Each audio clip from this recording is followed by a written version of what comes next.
Whoa, hi. Did not expect that to happen. What the fuck? Suffering from throat agony. Jesus. Why is... Ooh. We don't have a broken chat again, do we? There's no way. Hang on. No, we don't. It's fine. It's fine. Trust the chat. There we go. Hey, look at that.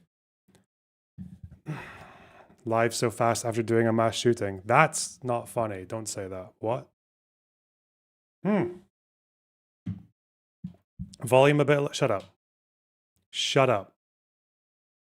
How is everyone doing? What? Bad day for the Jews, eh? Jesus Christ. Okay.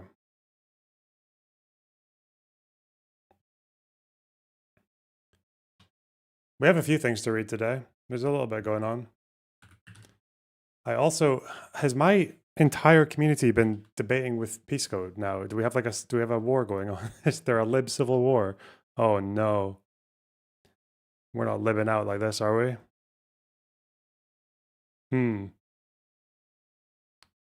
I guess we'll see. Also, I don't normally have this many viewers at the very beginning of a stream. What's going on? Are we growing? Volume C's weird though. Wait, what? Hang on.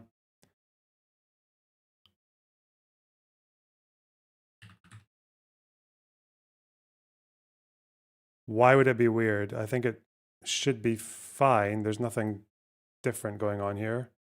Apart from the fact that I have to change my EQ settings each time. I'll probably have to get that new plugin actually. Let's take that down and put these up. That should be more smooth. I think that sounds better. Maybe less proximity effect, I would imagine. Probably less compression as well, actually. There's too much of that. There we go. Okay.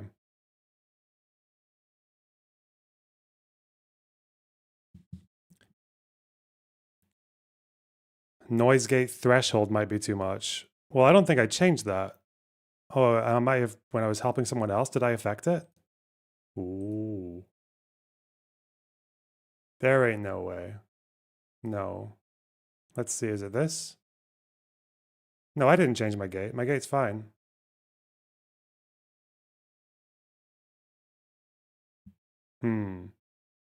Let me go this way instead, actually. Sounds like it's cutting you off too soon. That might be a hardware, like a cabling issue. What the fuck? Limiter is fine. I'm gonna do that.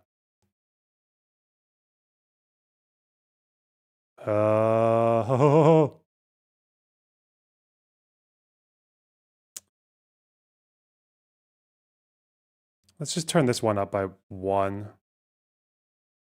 Because I think when you get to a certain point of volume increases, it gets a little bit fucking tense. But I think this is fine. I just need to save this a million times. For some reason, it's not always saving my settings, though. I don't know why. Who knows? Okay. Naveed Akram had a right to defend himself. People say Israel has a right to defend itself all the time. That's a very good point. If your IQ is like 3. Negative. What?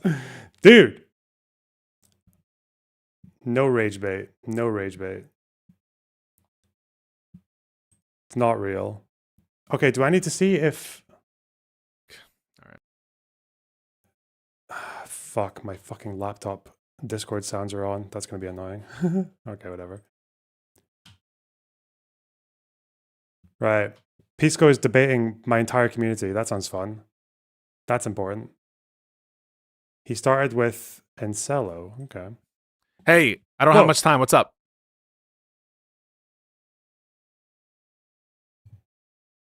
I don't have much time. I think we're... Oh, shit. I don't have much time. Hit me with your disagreement. Mm-hmm. Your shit's fucked. Oh, your shit's fucked. His shit's fucked. You should be responding to me right now. And so you're probably listening to the stream.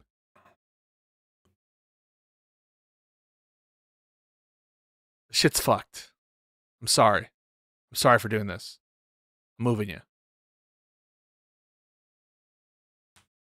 Are you talking with Pisco? Keep Well, I'm keep going on Live and Learn tonight, so we'll talk there. I think he wants to. We have disagreements over the tanker seizure, maybe. Hey, I don't have much time. Talk to me. What's up? Oh, Kalinda. hi. You've talked to me. We've talked before. It was years ago. Oh, there she Years is. ago. What the fuck? Yeah, years ago. I was on Steven's stream, and I was talking to him about about like the Supreme Court and shit. Hell yeah.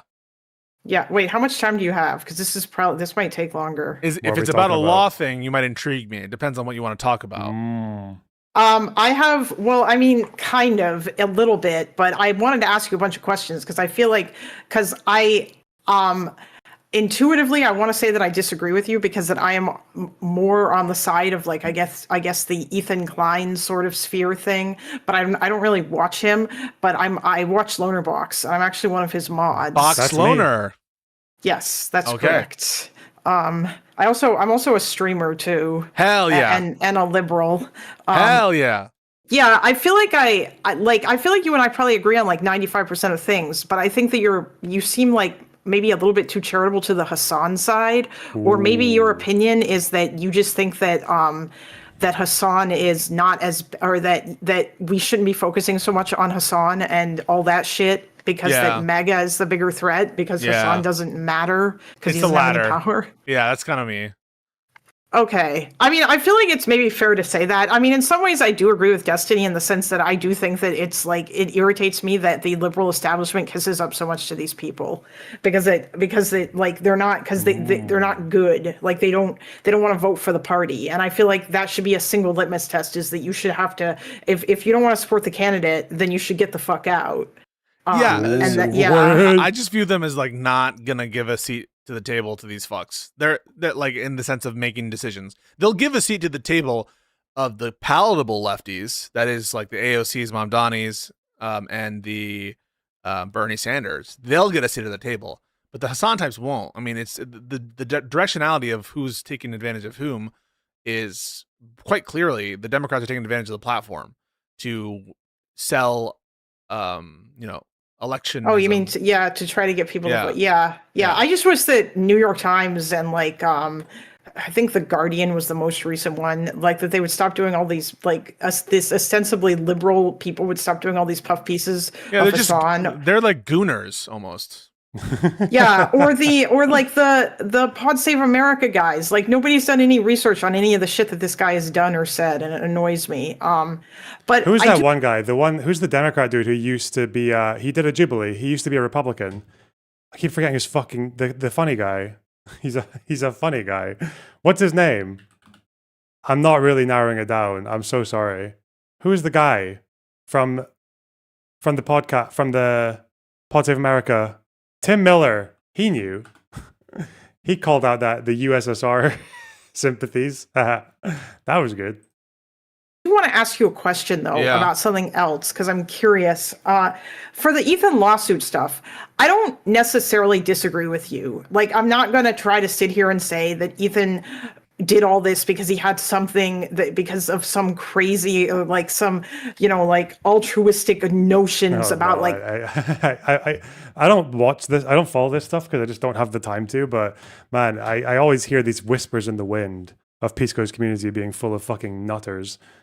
This person fucking hates me. Journalists need to talk to the experts like Lord. I'm sorry, compared to Hassan, yes, I am an expert, actually. Yes, I am God compared in terms of fucking knowledge compared to that. But whatever. This person is definitely a hater. It's written all over them. copyright and React content and shit. I think the reason why he did it is because that these people were part of a sphere that was driving insane amounts of harassment towards him and his wife and his family, and he felt like he had no recourse. And like that was the only thing that he could. Yeah, I think that's right. Okay. I mean, do you feel like the shitty part about that is that he probably shouldn't have done that because it was probably like an abuse of the legal system. Yeah.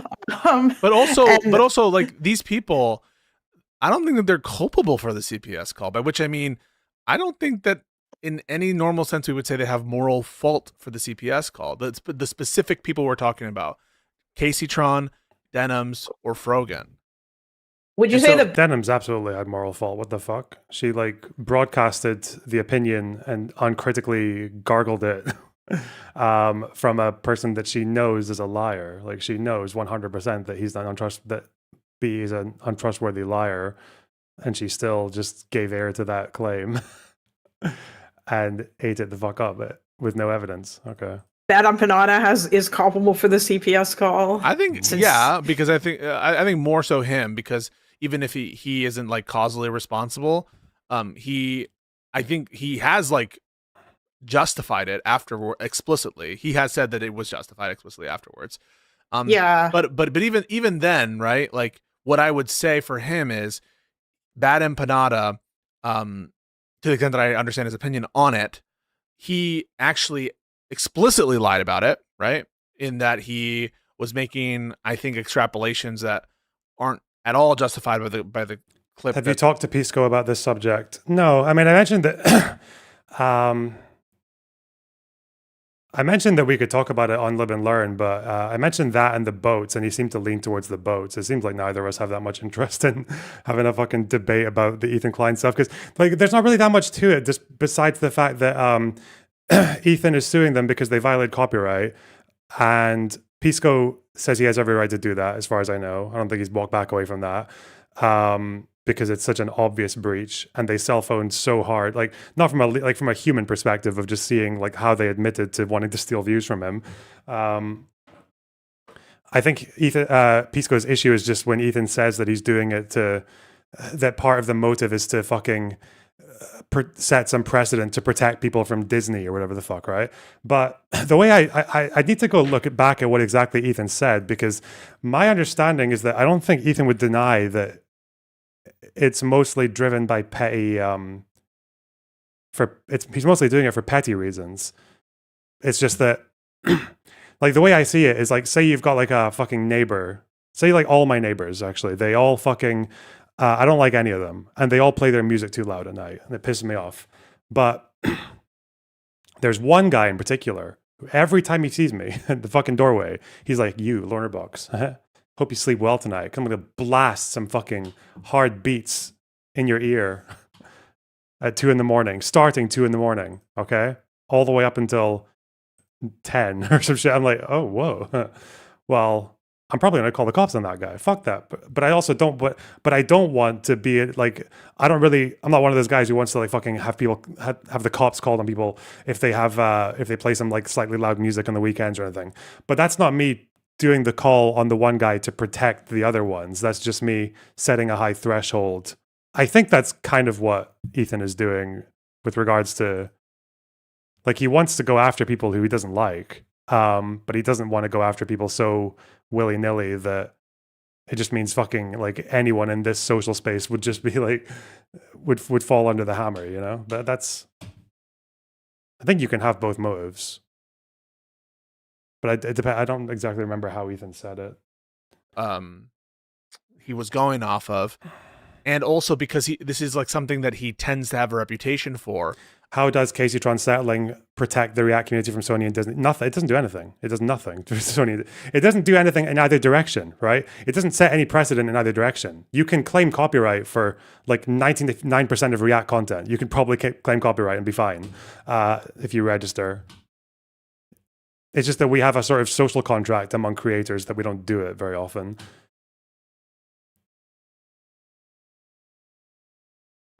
Hello, Kalinda. Oh, hey. Did you finish watching it? No. Dave swaying out in chat about how I conceded too much. I guess, like, do you disagree that this could potentially be seen as like an abuse of the legal system? Like just suing people willy-nilly to try to get them to stop harassing you? Because I feel like at the end of it, I think that's really what Ethan was doing. I don't know how much that he cared that much about the copyright shit. Although he obviously had a case, and Pisco doesn't disagree that he had a case. How much was so Frogan and Denham's obviously had a lot of beef with Ethan, but I don't know how much How much was Caseytron harassing Ethan before the lawsuit? I Like, as think far as I know, not the that much, like, or anything I really.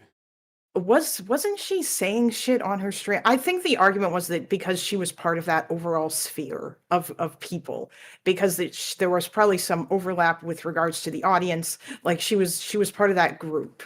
Is I think probably the reason why he picked her out. I mean, and she was part of that group because she was saying that insane shit about you being Mm-hmm. what, the Destiny Oh APAC or yeah. something. Yeah. Like she was catering to that same group of people, and I think that's why he chose her as among, and she was also one of the, and she was doing that and she reacted to his content nuke. And I think that it's because that she was part of that and she reacted to it. Like obviously he didn't target you or Destiny or any of the other bazillion people who all reacted to it. And like I'm sure XQC's react probably wasn't particularly transformative, but Ethan didn't go after him either. Um, Bro, I could just ask him. I don't know why I don't ask him. I might do an interview before tonight. But um, what was I saying?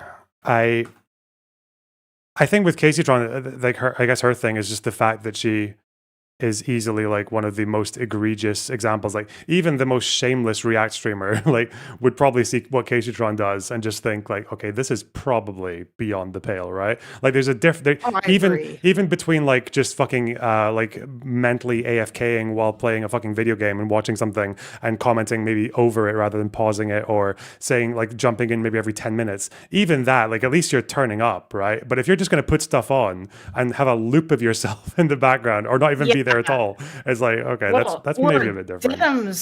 Yeah, oh yeah, no, I know, I agree. I don't know if that's the reason why he does it though, because I mean, I'm sure there are other people who do that. Like, there's been a whole bunch of shit with that.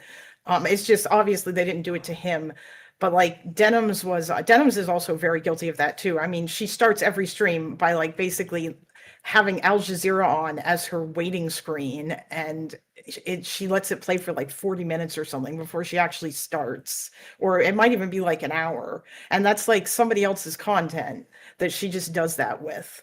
um but I don't know if, like, I feel like that Casey was probably, maybe at least in terms of the harassment shit, the least justified with regards to the lawsuit. And I don't feel sorry for her, but goddamn, there were people in chat when it was the someone that was announced that were like, Ethan should have gone hard or fuck it. Like these people like would have been okay with her becoming homeless, which I think is a little bit ridiculous. I mean, Yeah.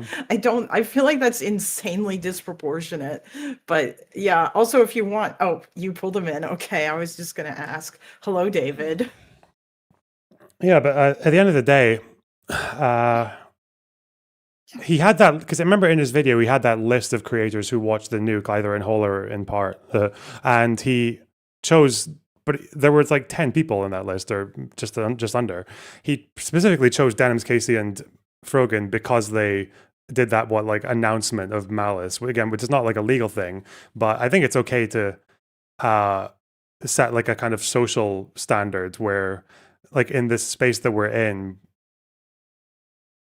it's been very much confined to people who just said, yes, I am stealing this content and I am making sure this guy gets less views because fuck him, right? Like, even just because it's not a legal precedent, that doesn't mean that as human beings existing in a space, we can't notice the very obvious difference between that and even someone like XQC, right?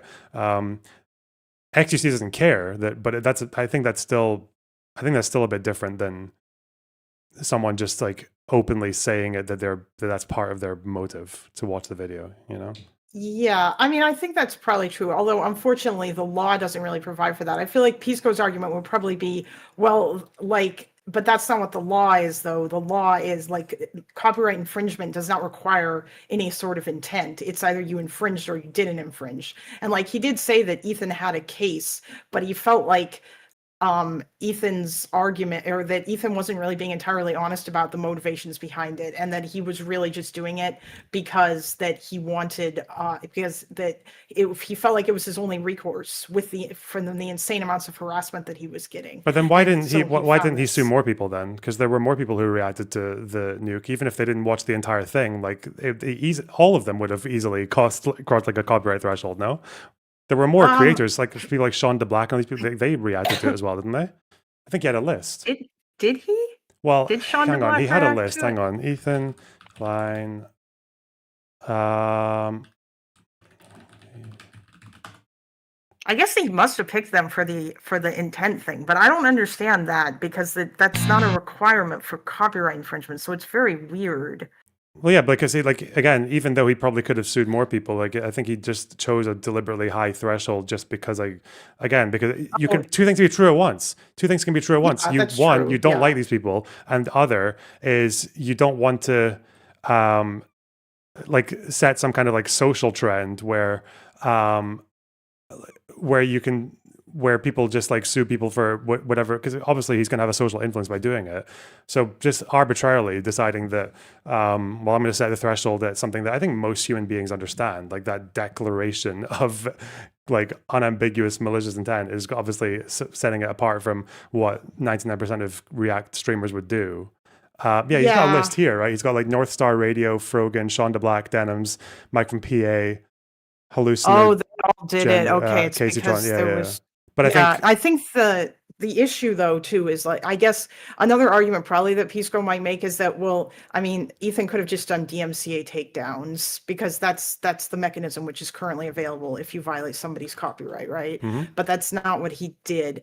And I'm presuming that I mean, like, do you think that yeah, I guess that it is that two things can be true. Like he was obviously doing it because he picked them out because he was trying to set some sort of a precedent with regards to intentionally stealing somebody's content and being like, hey bitch, I'm stealing your content. If you don't want to give views, come watch me instead. And I mean, the reason why they said that too ties back to the fact that they hate Ethan and all the harassment that particular group of people have been driving towards him. Like when I say that, I mean like that whole lefty sphere of like crazy tanky people who are punishing Ethan because he doesn't toe their line on their pet political issue. Yeah, but that's why. Yeah, I don't think I'd like to know what the answer to my. Maybe he'll bring it up on Live and Learn if he wants to. If he's not done with it, he seemed done with it when I was messaging him. But yeah, like the way I see it is, I don't know why. I'd like to know what the response is to that analogy that I made with the noise complaints. Like, if I hate all my neighbors and they don't like me, and all of them at some point or the other will occasionally have friends over for a weekend and they'll like play music too loud or something, but I'm not gonna like call the police on any of them. But if there's this one person who like comes up to me and says, "Hey, loner, I'm gonna have a party tonight. I'm gonna fucking blast it in your ears because I know you're gonna try to sleep at that time. Fuck you." I'm like, okay, I'm probably gonna call the cops on you, but not. But I don't want to set. But I don't like the idea of just like people getting potentially evicted or in trouble with the fucking cops because they play music sometimes, or they have like people over at their house late on a weekend. But that's not me saying I'm trying to set a precedent or anything. I'm just saying like I could probably go after all of them legally, but I'm just going to go after like the specific person because I don't like them, but two, like I don't want to like overextend. Is that? Yeah. Oh, I know that does make sense. I think your initial analogy, without including the other neighbors, didn't necessarily make as much sense because I would have just said to that, yeah, but like noise complaints are a thing that you can do, and there's not really any extra requirement for it or whatever. Like people aren't allowed to be like overly noisy to the extent that they are disturbing other people. But if you were selective about it, just because this like yeah, it seemed like in that case, I guess you could make the argument where you just decided to do it because fuck it, this one guy pissed me the fuck off. And because he came up to me and said he was gonna do it because he hates me. I Yeah. I don't get like Cool. the outrage about like that scenario. Like I don't know why someone would be like, how dare you pick out your target in terms of the people that harmed you the worst. And I don't know if this is the case in which anyone else is judged and said that they can't choose who they sue based on who, like even if something isn't legally determined based on guilt, on like I don't know if that the was back. Pisco's Yeah, Pisco doesn't care argument. about that. He just doesn't like Ethan with that line about the that it's gonna have anything to do with what happens if Disney or someone tries to sue people. That was his issue. Yeah, that was his issue, and he felt like it was also a like abuse of the justice system if the actual primary reason behind it was that he was trying to get these people to leave him the fuck alone, or if that was one reason. And he feels like Ethan was dishonest about the main reason why he did the lawsuits. Well, why don't we And, see like, what he I said? don't think I just want to see ever said exactly that what he was the main said and how he reason. worded it because he probably did word it in a fucking. Let's see. Okay. Because I don't want it to be like Chinese whispers. All right. I think he further explains it to me in that conversation because I did come in there to ask him a bunch of questions, but you probably can actually, if you just look up his initial reaction to it, it's probably. Okay. Malice is absolutely relevant to common law damages. Why don't people realize this? Well, the problem is that what XQC does can be considered malice because because you don't need to declare intent for malice. You can also say, yeah, I steal content. Fuck you. Don't care. Like, but that's not the same as Yeah, I'm trying to take views away from these statements are different from on a human level, but for legally they would both be malice. Yeah. For copyright, though, I don't think malice is required. Malice isn't like the same. No, it's not required, kind but of it does affect. yeah. It can affect how much you can claim in damages, right? Oh, maybe. I don't know. You'd have to ask Pisco that question. My understanding is that it doesn't matter. No, I'm like almost 100% sure even Pisco has said that the damages do matter in terms of settlement, in terms of the amount of money he gets, from damages. All right, let's see this. Denham's the queen of self-owning. You prevail again. There's one thing about copyright you should know is that you got to register it before you publish to be eligible for statutory damages and attorney's fees, which is the main biting force of a copyright infringement lawsuit. Well, I'm happy to tell you guys now, I, Ethan Klein, have registered Hassan Piker Content Nuke with the United States Library of Congress. Some of you guys out there sweating? Even though theoretically I could sue a lot more creators and rake in millions of dollars, but the purpose of this is not financial gain. People like XQC and Asmongold may have watched the entire thing, but I would never sue them just for doing that. I don't want to chill the reaction community into fear. Actually, the opposite. I hope that we can all unite against this type of egregious behavior that not only makes us all look bad, but could destroy the commentary community as we know it. Well, guys, if you enjoyed not giving any views to that terrible video, follow, subscribe, throw a prime. The state of reaction content on Twitch is so broken, these creators feel comfortable looking right into a camera and saying outright, hey, I'm stealing this guy's content. Pay me instead of him. This is not a healthy environment. And with people like Hassan reacting to entire TV shows on stream, my fear is that Sony or Disney comes along, sues everybody, and sets a devastating precedent that could endanger our entire field. Now, before I tell you who the 3 people I'm suing are, I just want to make it clear that they all met this very specific high bar of criteria that I set forth earlier. These people were not targeted based on their gender, their identity, their political beliefs. All 3 are on this list. In fact, they're the only 3, as far as I could tell, that reacted to the full video. Drum roll, please. Who's sweating at home, guys? Casey Tron, the queen of ripping farts and bong loads. They do musicals. Wait, he's not saying that he's doing it to protect people from Sony or whatever. He's just, I don't. He's not doing that. He's saying that that he's afraid that if people can be so blatant about it, that in the future, like Sony or whatever might like come along and sue people.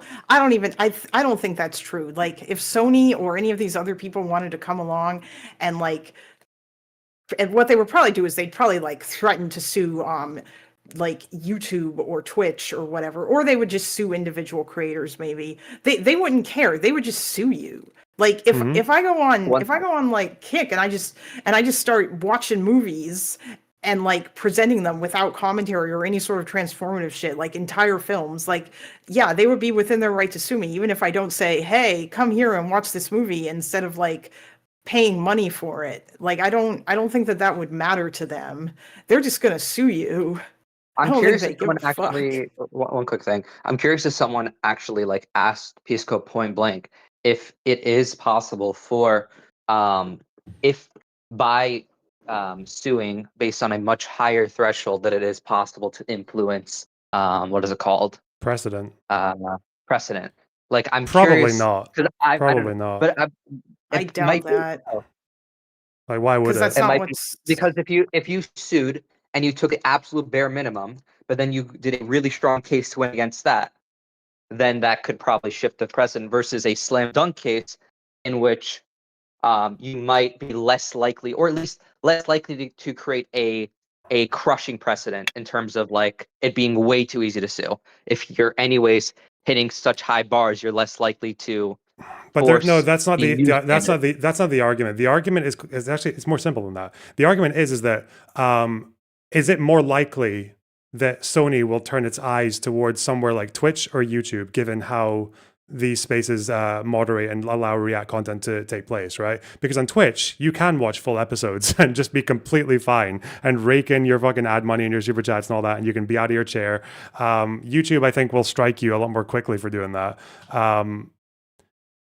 It sounds like because another interpretation of what he's saying here could be that he wants to like course correct Twitch or course correct React communities so that they don't put that massive alarm bell, because maybe Sony is not going to care if people are like watching bits and pieces here and there that YouTube already deals with through the copyright strike system. But if obviously these companies are going to have a different attitude towards like, oh, there's this platform and there's these React streamers and they just sit there watching full episodes, right? You understand that like that if a company was going to go after like React communities or whatever, that would also have a kind of public display as well, right? Because obviously these online communities are they've got big audiences, and they're going to have to think about the PR side of it as well. But to have people watching just full episodes while not even being there on the stream is obviously going to would probably make their public relations aspect of that like a lot easier. That might be one argument. Well, that's true. I think the most like plausible interpretation of what Ethan Klein is saying here is whether or not he's correct about it. It seems there is some sort of worry or guilt about a crushing precedent, and he seems like the way he's talking. I mean, I'm not a fucking lie detector, but it feels genuine, at least in terms of his fear, and it is something he's consistently cared about. Is first of all protecting like copyright and having fair use, but like not having it be crushing either way. That seems to be something he's consistently cared about. So even if he's wrong about this, it appears that it's something he is thinking about, and it's why he's making those kinds of comments. I think that that's why he chose to do it, though, right? Or that he chose specifically to pick out these people who declared their intent before, or like after watching, or while watching, or before watching his content nuke. That was why he chose them. And like I think you're right, Leonard, that yeah, two things can be true at once. He obviously did not want to like turn this into a thing where he was going to chill the entire React community. Now, I would still contend that if if the only thing he cared about here was the copyright stuff, then he could have just done DMCA takedowns of those particular creators and said, hey, I did this because that they maliciously declared that they were stealing my shit. But he didn't say that. He didn't. Like, well, obviously, no, like DMCA is less damaging to someone than suing them, right? Yeah, exactly. It's That's less what of a deterrent. I mean, though. Like yeah, but obviously, if it was all about the copyright thing, then he would have just sued everyone. He would have sued anyone who reacted to it, right? Because you don't need to react to the full video to be culpable for a copyright suit. I think that like I feel like the issue is that he what I'm saying though is that I think it's not entirely about the copyright thing, right? No, of course it's not. No, it's because he doesn't like that community. Yeah. And it's because of spite, and mainly, and a lot of the spite is because he does care a bit about copyright, but then obviously the spite motive, people say the spite motive is to do with the Hassan Snark thing, but isn't the spite also to do with the fact that they literally looked into a camera and said, I am stealing views from this guy, fuck him? That's spite as well, isn't it? Because the fact that you can go for everyone, but you're going to choose these people specifically because that's your right for civil law. I think that like it is definitely both, and the fact that they looked into the camera and said, "Hey, I'm stealing your shit, fuck you," was like stemmed from the fact that it was all part of their overall campaign against him and not wanting to give him any support because they don't like him because that he didn't pass their fucking purity test, and it was all like it all kind of melds together into one thing with regards to it just being this one. But like I don't know. I don't think that Pisco is like, people think that Pisco is carrying water for Hassan, and I don't necessarily think that that's true. Mm-hmm. I think maybe it's just because he's not jumped on the Hassan hate train enough, or he's not as lauded about how much he hates Hassan, and as such people have jumped to conclude that he just doesn't like Hassan. It also probably doesn't help that his chat is full of crazy people. Yeah. I think Pisco's wrong about there being no cultural precedent. I mean, obviously there's no legal precedent because it's already illegal to say, hey, I'm going to steal this person's shit and rebroadcast it.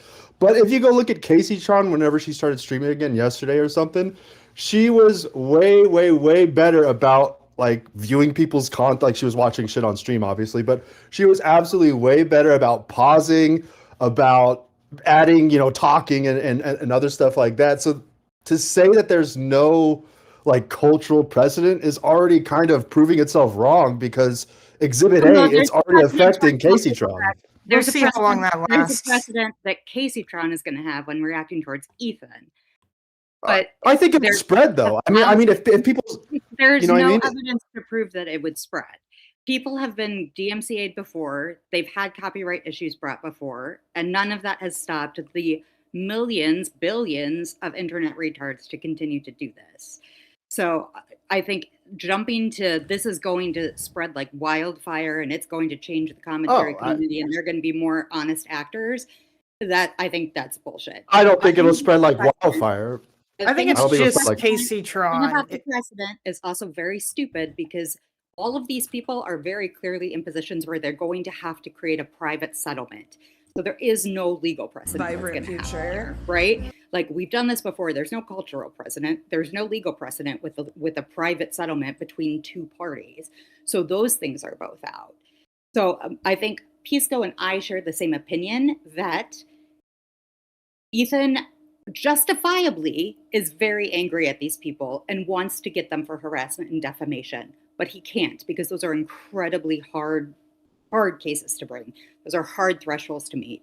So he picked the couple of people out of there that he knew he could get a slam dunk copyright case, and he used copyright as a proxy for going after them for defamation. And from a legal philosophical standpoint, one, you're punishing the behavior. Yes, you have a copyright claim. Yes, you're punishing bad illegal behavior, but you're not punishing the behavior you want to punish. So no actual justice is being served there. And that is the point of the rule of law in the legal system, is to bring about justice. The second is the reason defamation cases are so hard to bring is because the First Amendment and the free speech threshold is so high. And I don't like, from a personal standpoint, from a legal philosophical standpoint, I don't like that people are trying to stifle different types of speech or create defamation claims by proxy using copyright law, because those are two different things. One is very protected. I don't like using a different law to go after the protected law because you don't have that case to make. To me, that gives me an icky feeling in my stomach. I think that would be valid if there wasn't also a precedent of, we know that Ethan cares like somewhat about copyright, no? I personally don't. Obviously, I'm not a mind reader. I don't think Ethan gives a flying fuck about copyright. He had a whole fucking spat with XQC about content. Yeah, but and he also is involved in copyright case law, yeah. But he didn't bring any consequences upon him. Yeah, right? so Even he obviously had like a moral issue with it. And he could have had, and he could have that moral issue with it. But the fact that he's only bringing the legal issue to the handful of people that are also associated with snark and associated with that harassment, to me says he's going after them for defamation, using copyright as a proxy for that. If it was just copyright and he really wanted to make an impact, he would go after the biggest creators that have the biggest audience, that it would make the biggest impact on the internet if he went after that. No, that would be if it was all about copyright, right? If it was primarily about copyright, he would have done that. But I'm just saying that he cares a little bit about it, because with XQC, maybe. It's not a coincidence that he went after 3 people who actually went beyond what XQC does, right? I'm not saying that he doesn't care about copyright at all. I'm saying that if he does care about copyright, it is at the lower end of the list of things he cares about here. And yeah, I mean, sure. I don't like.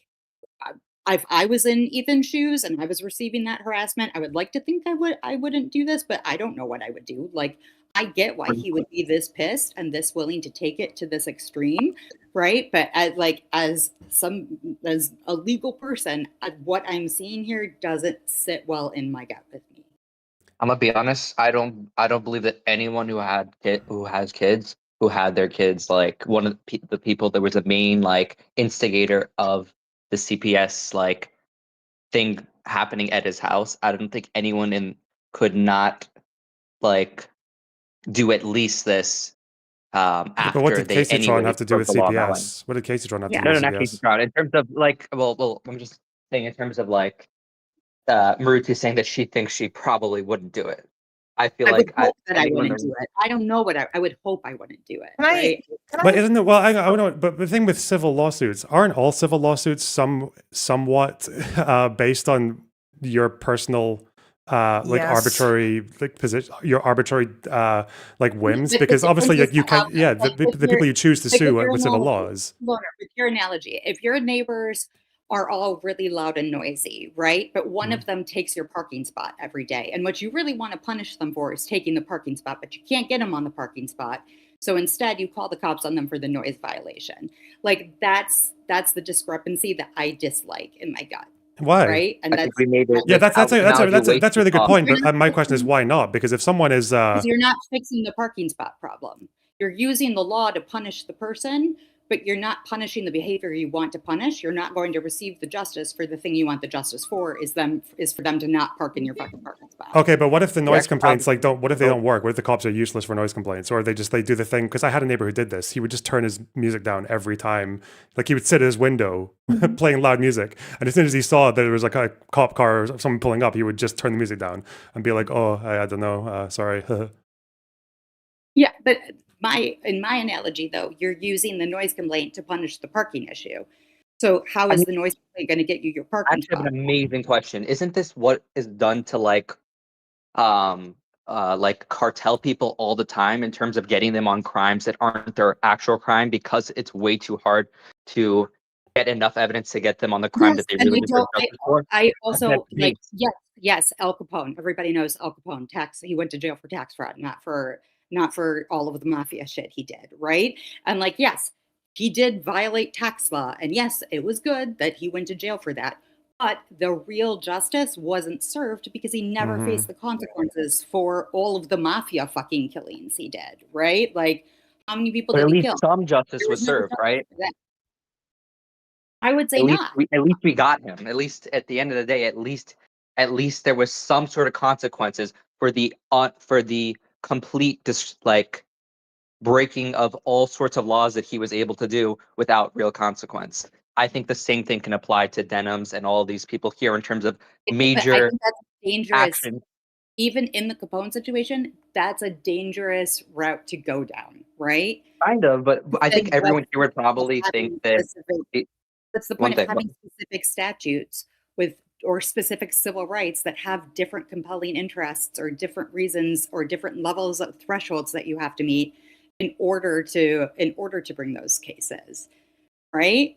Like we I guess, have but the thing different for me is levels like of if you're a different multiple violations lawbreaker, for if you're different if you're like someone who's like skirting all sorts of laws and barely passing by in terms of like being protected by other areas of the law, but you really are just like breaking it, but not at the level at which you can actually be punished for it. Like I would say that almost definitely all three of these people have like viciously done defamation despite them not meeting the legal threshold in which there can be a slam dunk case and punishment for. I think everyone in here would say that no, at they least haven't. one of these people has If they don't meet the threshold for that, then legally they haven't committed it. correct. You can say they're But I think- assholes, which I would. No, but You can do say we think liars, that which I forget would. legal? Think that in terms of the verbal definition of what defamation is, that these people have done it. I'm not saying about legal. I'm not saying about anything. I'm saying that these people have done actual like verbatim definition of defaming in terms of knowingly lying about Ethan Klein, whether or not Hold it's on. provable. Can I just a sec? The defamation thing is harder though. Like with the Al Capone example, the problem is that they knew that he had killed and murdered people, but they didn't have like enough evidence to prove that he had killed and murdered people. But like obviously they knew that he had done all those things, and so they got him on think we know tax that about evasion. these three as well. I would say Hold that on. this.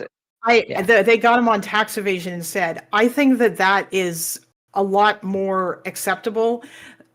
You could make the argument that that's more acceptable than this other thing here. And the reason why I would say that is because that like it's very hard for you to look The scale's much inside. worse, obviously, as well. Obviously, I'm aware that the scale is not the same. Oh That yeah, for I'm a aware, murder, but yeah.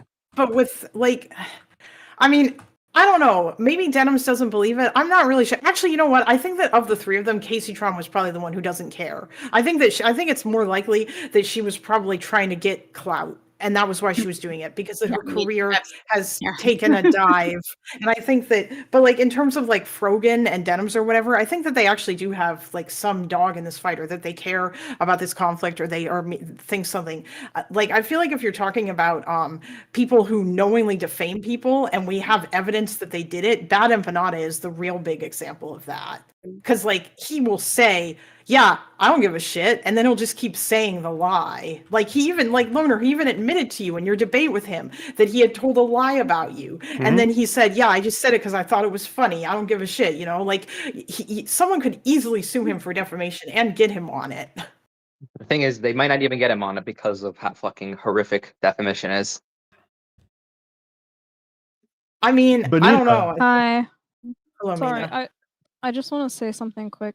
I think comparing civil litigation with criminal litigation is a bit of a problem. Oh, that's because, fair too. like at the end of the day, Capone was a very dangerous person, and I think getting them out of the free world and into custody has a higher priority than making sure that justice is served. But also, when, I would like say that civil I still litigation I is still like disagree with that. I still think I mean, it Okay, could just be if- my brain is poisoned. I understand. Legal Like cuck, legal you're just cuck. like one bad day away from pissing off the wrong person and them going to court and getting you. When you try, like, I understand your point, right? But the thing is, like, with criminal stuff, you want to keep the community safe, so you I try think to it's get even them out of more the important that you out of don't do the. that in criminal Wait, can I get cases. some mean, things confirmed here, just from like the because I don't watch the HD podcast. Like there are people saying there are people saying yeah, okay. So there are two claims being made here in chat. I just want This to goes in the confirm. waiting room. There are people. So there's one person saying that before the nuke, Ethan said it was more about the Snark Reddit because they were restreaming the podcast and uploading member content.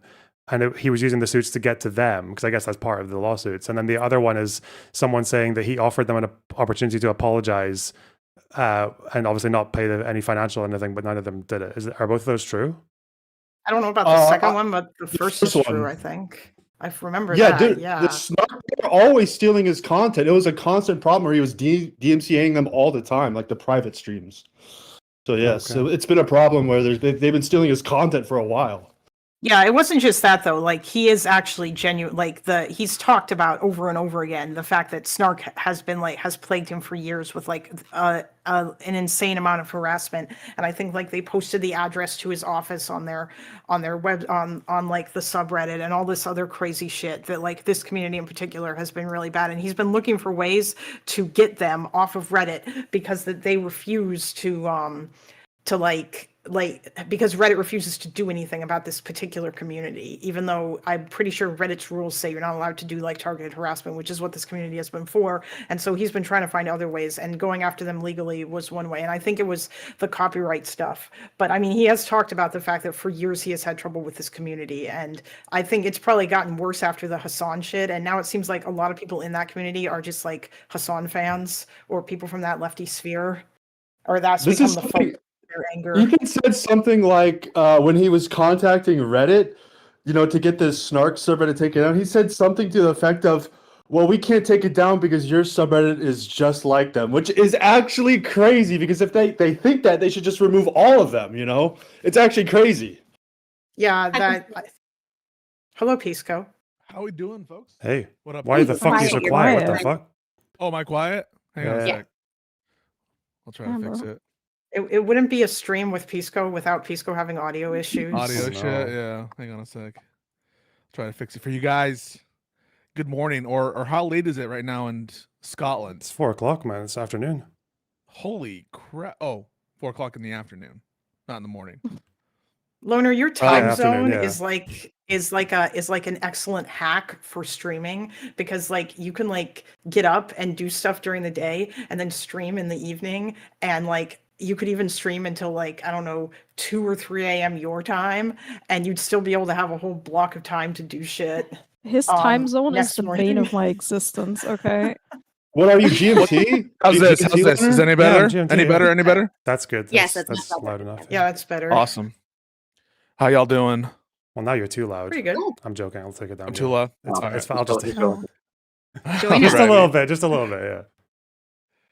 So you're talking Ethan Klein lawsuit, fair? Yeah. Yep.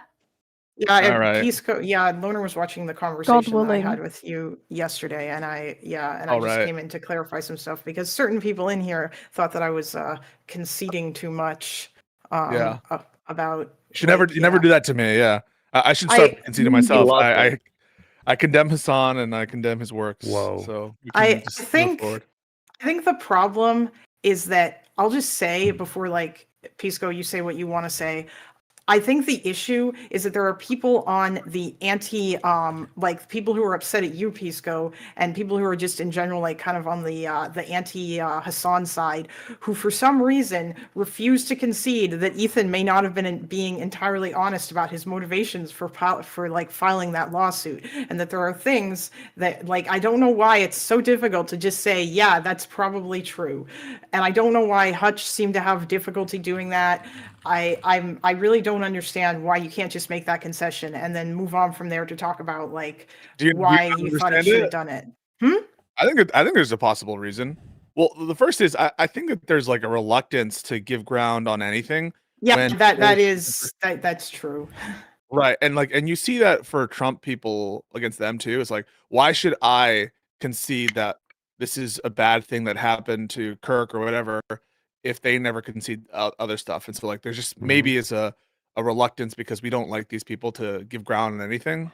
And then also I think if you give ground on, well, Ethan lied, that's people don't want to admit that kind of undermines I think a big part of the rationale of the lawsuit from the ethical perspective. So I think that there's multiple. It kind of feels maybe like a betrayal almost if you say, like, yeah, Ethan lied about.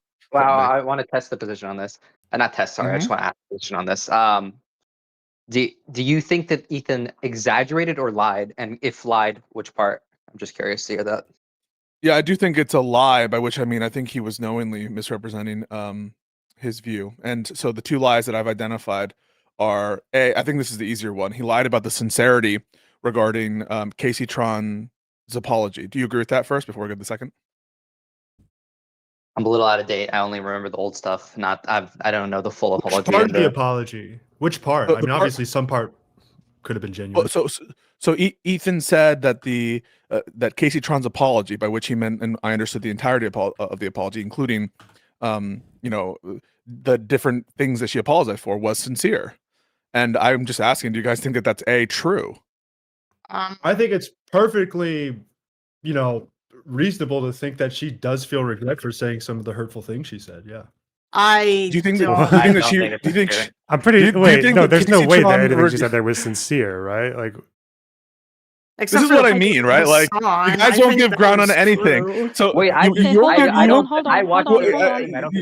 give ground even on the. You won't give ground even on the notion that Casey Tron is being insincere. I think she wasn't sincere on most of it, but I think the part where she exposed Hassan, quote unquote, I think maybe that part was. that part's more probably sincere. sincere. Well, she was saying that that was before the not apology, sincere. right? She was saying that, where the fuck is Hassan in the little fucking field, green screen? Yeah. But wasn't she later on? Wasn't she later on in, like, his chat? Like, the notion that this was an apology that she really genuinely felt is preposterous, and we all know this. I It's think not true. Sincerely sorry she got caught. I think she was sorry. Disagree. She got caught. Yeah, bro. Yeah, Okay, she's not actually sorry though. No, Pisco, can I walk you down a path? Let's not all talk over each other. Accept that. You're right. This goes right. She doesn't give a fuck. She wants to get out of trouble, right? And I Exactly. I believe in the settlement negotiation process. She had counsel. The counsel had a fiduciary duty to her. It was in her best interest to sign it. But she does not actually give a fuck about. Right. So why did Ethan say it was sincere? And you can say the lie was justified, but people on this call, or some maybe, I'm guessing, won't even concede that that's a lie. Like, you can say it's a lie that's justified, but you won't even concede it's a lie. It's crazy. I'll tell you why. No. I didn't really understand that part. I'll I tell didn't see you. that. I'll tell you why. It's easy. Because he didn't want his community to, like, go after her and dogpile her. That's why he. It was a lie, right? At the end. I mean, yeah, I think it was a justifiable lie though, because because he considered the matter over and he wanted to close the book on it, and he didn't want like Wait, the wait, wait, war wait, with wait. her was over, and he Stop. didn't want to have any. Yeah. Wait, can we watch this? I want to watch what he said. Maybe Yeah. yeah, because Sure. I'm being autistic. If Ethan said she was very sincere or whatever, would that not be Maybe it was sarcasm? that she that was would be sincere No. during the settlement sarcastic, but- negotiations. No, but we are not in the privy to context. those. Not in the context in which you're about to watch it, Loner Box. And what's more, if it's an insincere thing he's saying there, that's its own problem, because then it sounds like he's encouraging his audience to go attack her. And that I don't think is going to be, if it's insincere, if Ethan's statement here you interpret as insincere, it introduces a whole host of other problems that we're going to get to. So, I mean, it's one or the other. Okay. You're not going to get away around it. Oh, okay. No matter how hard I try, apparently. Let's see. We're able to kind of put this behind both of us and move on amicably. So I do want to thank Casey Tron. Yeah. I think ultimately her apology was heartfelt and sincere, and I really appreciate everything she said, and I do. So I want to just say thank you to Casey Tron. Same. I'm happy we can put it behind This us. has been unpleasant for all of us. Yeah. And I just wish you all the best, and and that's it. So that's it. Nothing but goodwill to her. Now, that being said, send this snark link first. Is there a bit The one- before check or after the this that I chat. should? Because there's this there's this snark post. I think you've When seen everything you need to that- see.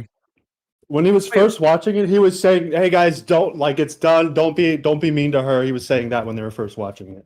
Yeah, so no one watching this, it's reasonable, thinks that he's doing like a little tongue-in-cheek thing and being insincere. He's trying to represent that he views the apology as sincere. Does everyone agree with that? Okay. Oh, Well, he yes, says but it's I fully don't think- sincere. He says it's fully sincere. He says Wait, it's I have a fully question. sincere. I agree. Wait, on, I hold think on. it's being. No, it's- okay, wait, so let me just say so my why one can't we thing just and then admit? Why can't we just admit everyone here he lied? Okay, Can wait, I- just to be can I clear, just he ask I did think lie. she's Wait, being sincere in Nina, some parts. Nina, She one- is being Can I one just sincere moment. in ask some a parts. question that I because I don't Fine. understand quite like the legal repercussions from that. What would be the issue if he didn't accept that apology? They would still Well, continue on. It's with, not about it being a legal thing. It's just about whether or not like Ethan Yeah. is sincerely This is- saying that he this is thinks it's heartfelt demonstrative. and Right. honest. So you can make an argument later on that many of you could make that it was justified to lie in this context. What this is just a gut check. Are you guys able to like live in reality right now and just acknowledge, Wait. maybe try to justify Yes, it I'm that he doing that. lied? That's literally what I'm trying to do. Hold on. So I'm gonna say, to be clear, obviously he's lying here, and I don't actually think you Okay. care about the lie. Right? Oh, I you do. don't care?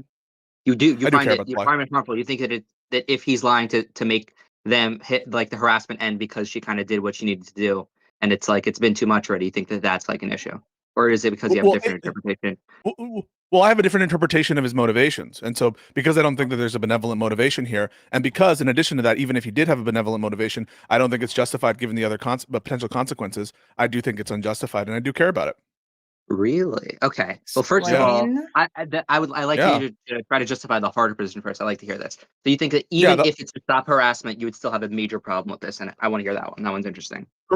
Correct. I think for us to be okay with our public communicators lying intentionally about whether an insincere person actually genuinely takes certain views or thoughts on, for example, calling Asmongold's mom about or whatever she said there about the rise of anti-Semitism, about the other collateral issues not related to the copyright, things like that, right? We would not accept those deceitful acknowledgments from public communicators unless the harm reaches a certain threshold. So if like I thought that Casey Tron's like life or health or security would be in danger, then I would say it's justified. But even on the view that all Ethan was trying to do is to prevent her from getting public criticism, and I'm distinguishing that in my head from like harassment, that is to say like someone undermining her privacy or security or stalking them. That's what I think like actual harassment is.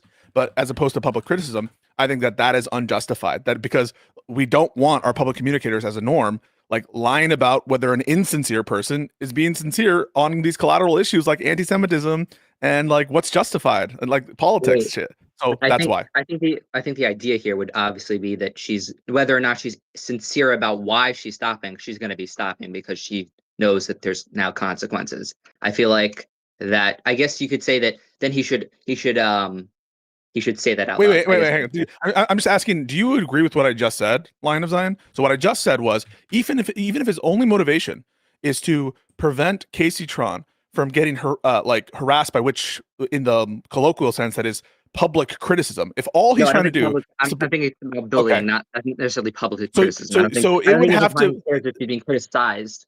I think he fears that in a right. big community, in a big community, there's some level of bullying that'll happen there. Obviously, But unfortunately, that's not enough. Casey Tron is a bit of a law. Can I just Is lying? Wait, let me respond to Yeah. that. Is lying about an insincere person justified to prevent that insincere person from being bullied? So long as all of the major issues have now been solved, I think eventually you could say, like, listen, some level of people that are going to go too far and do a little bullying, but that we don't think there's actual serious harassment that's happening. That's okay, so long as this person is continuously lying. So you would accept doing all those other things. So let me finish this line. If Hassan Piker lied about denims or whatever to save them from concerted bullying, you would say that's justified. It's not a hard question. It's not a hard question. It's not a hard question. None of you would accept if Hassan Piker lied to save one of his orbiters from public criticism, by which we mean bullying. None of you would accept that. Well, yeah, and Motorbox, you agree? Yeah, I agree with that. Yeah, but I'm still trying to find the. Wait, hang on. Wait, no. Stop. Fuck me. Maybe I'll just kick all of you out, apart from the man. I just want to. Well, I'll say Mauritius on Pisco's side. Okay. I'm still not understanding what the issue is with the sarcasm. Like, can I just watch this part as well? Because he says heartfelt like 3 times. Yeah. Are you guys? Can you see my screen share? Yes. Yep. Okay. Yes. We'll look at it. It's just sit on it. What a heartfelt. I mean, like genuinely, and I'm gonna say something. Casey Tron, we've said it continually throughout this. You are extraordinarily funny and a very talented person, and I wish you all the best in the future, in your future endeavors. And I know you will continue to make people laugh, and to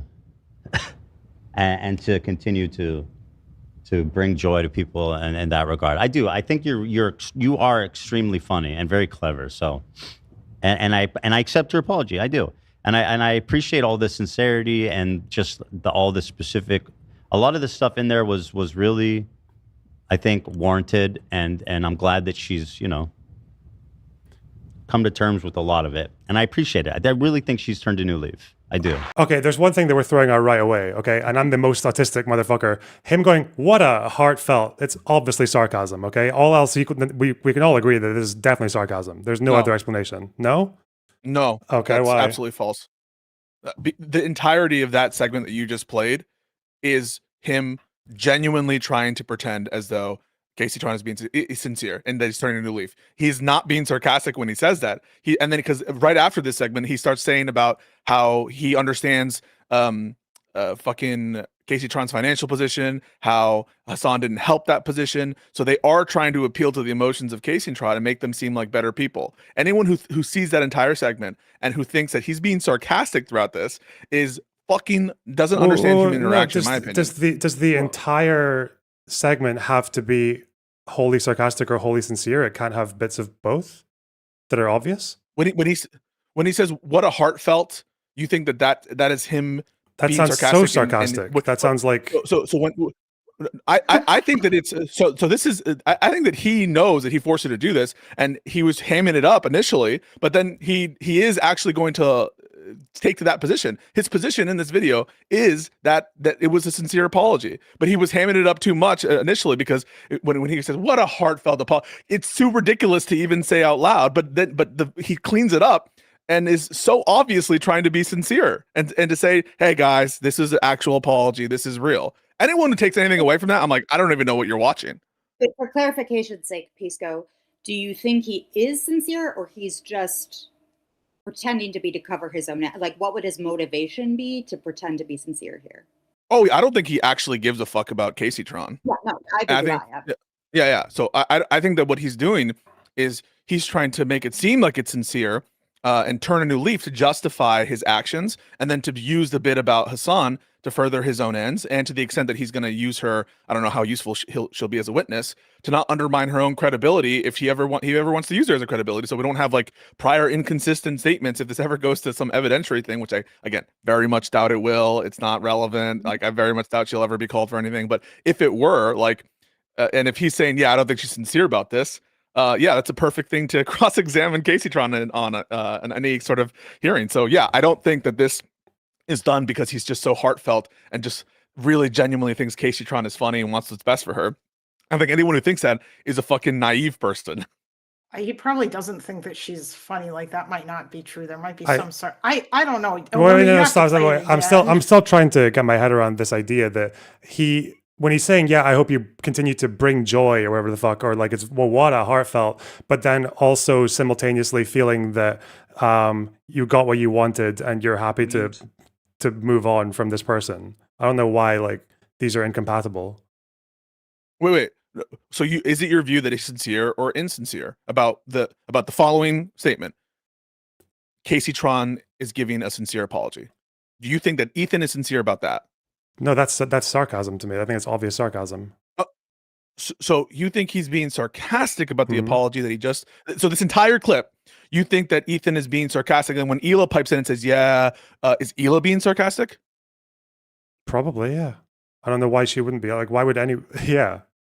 Unless... What's the alternative?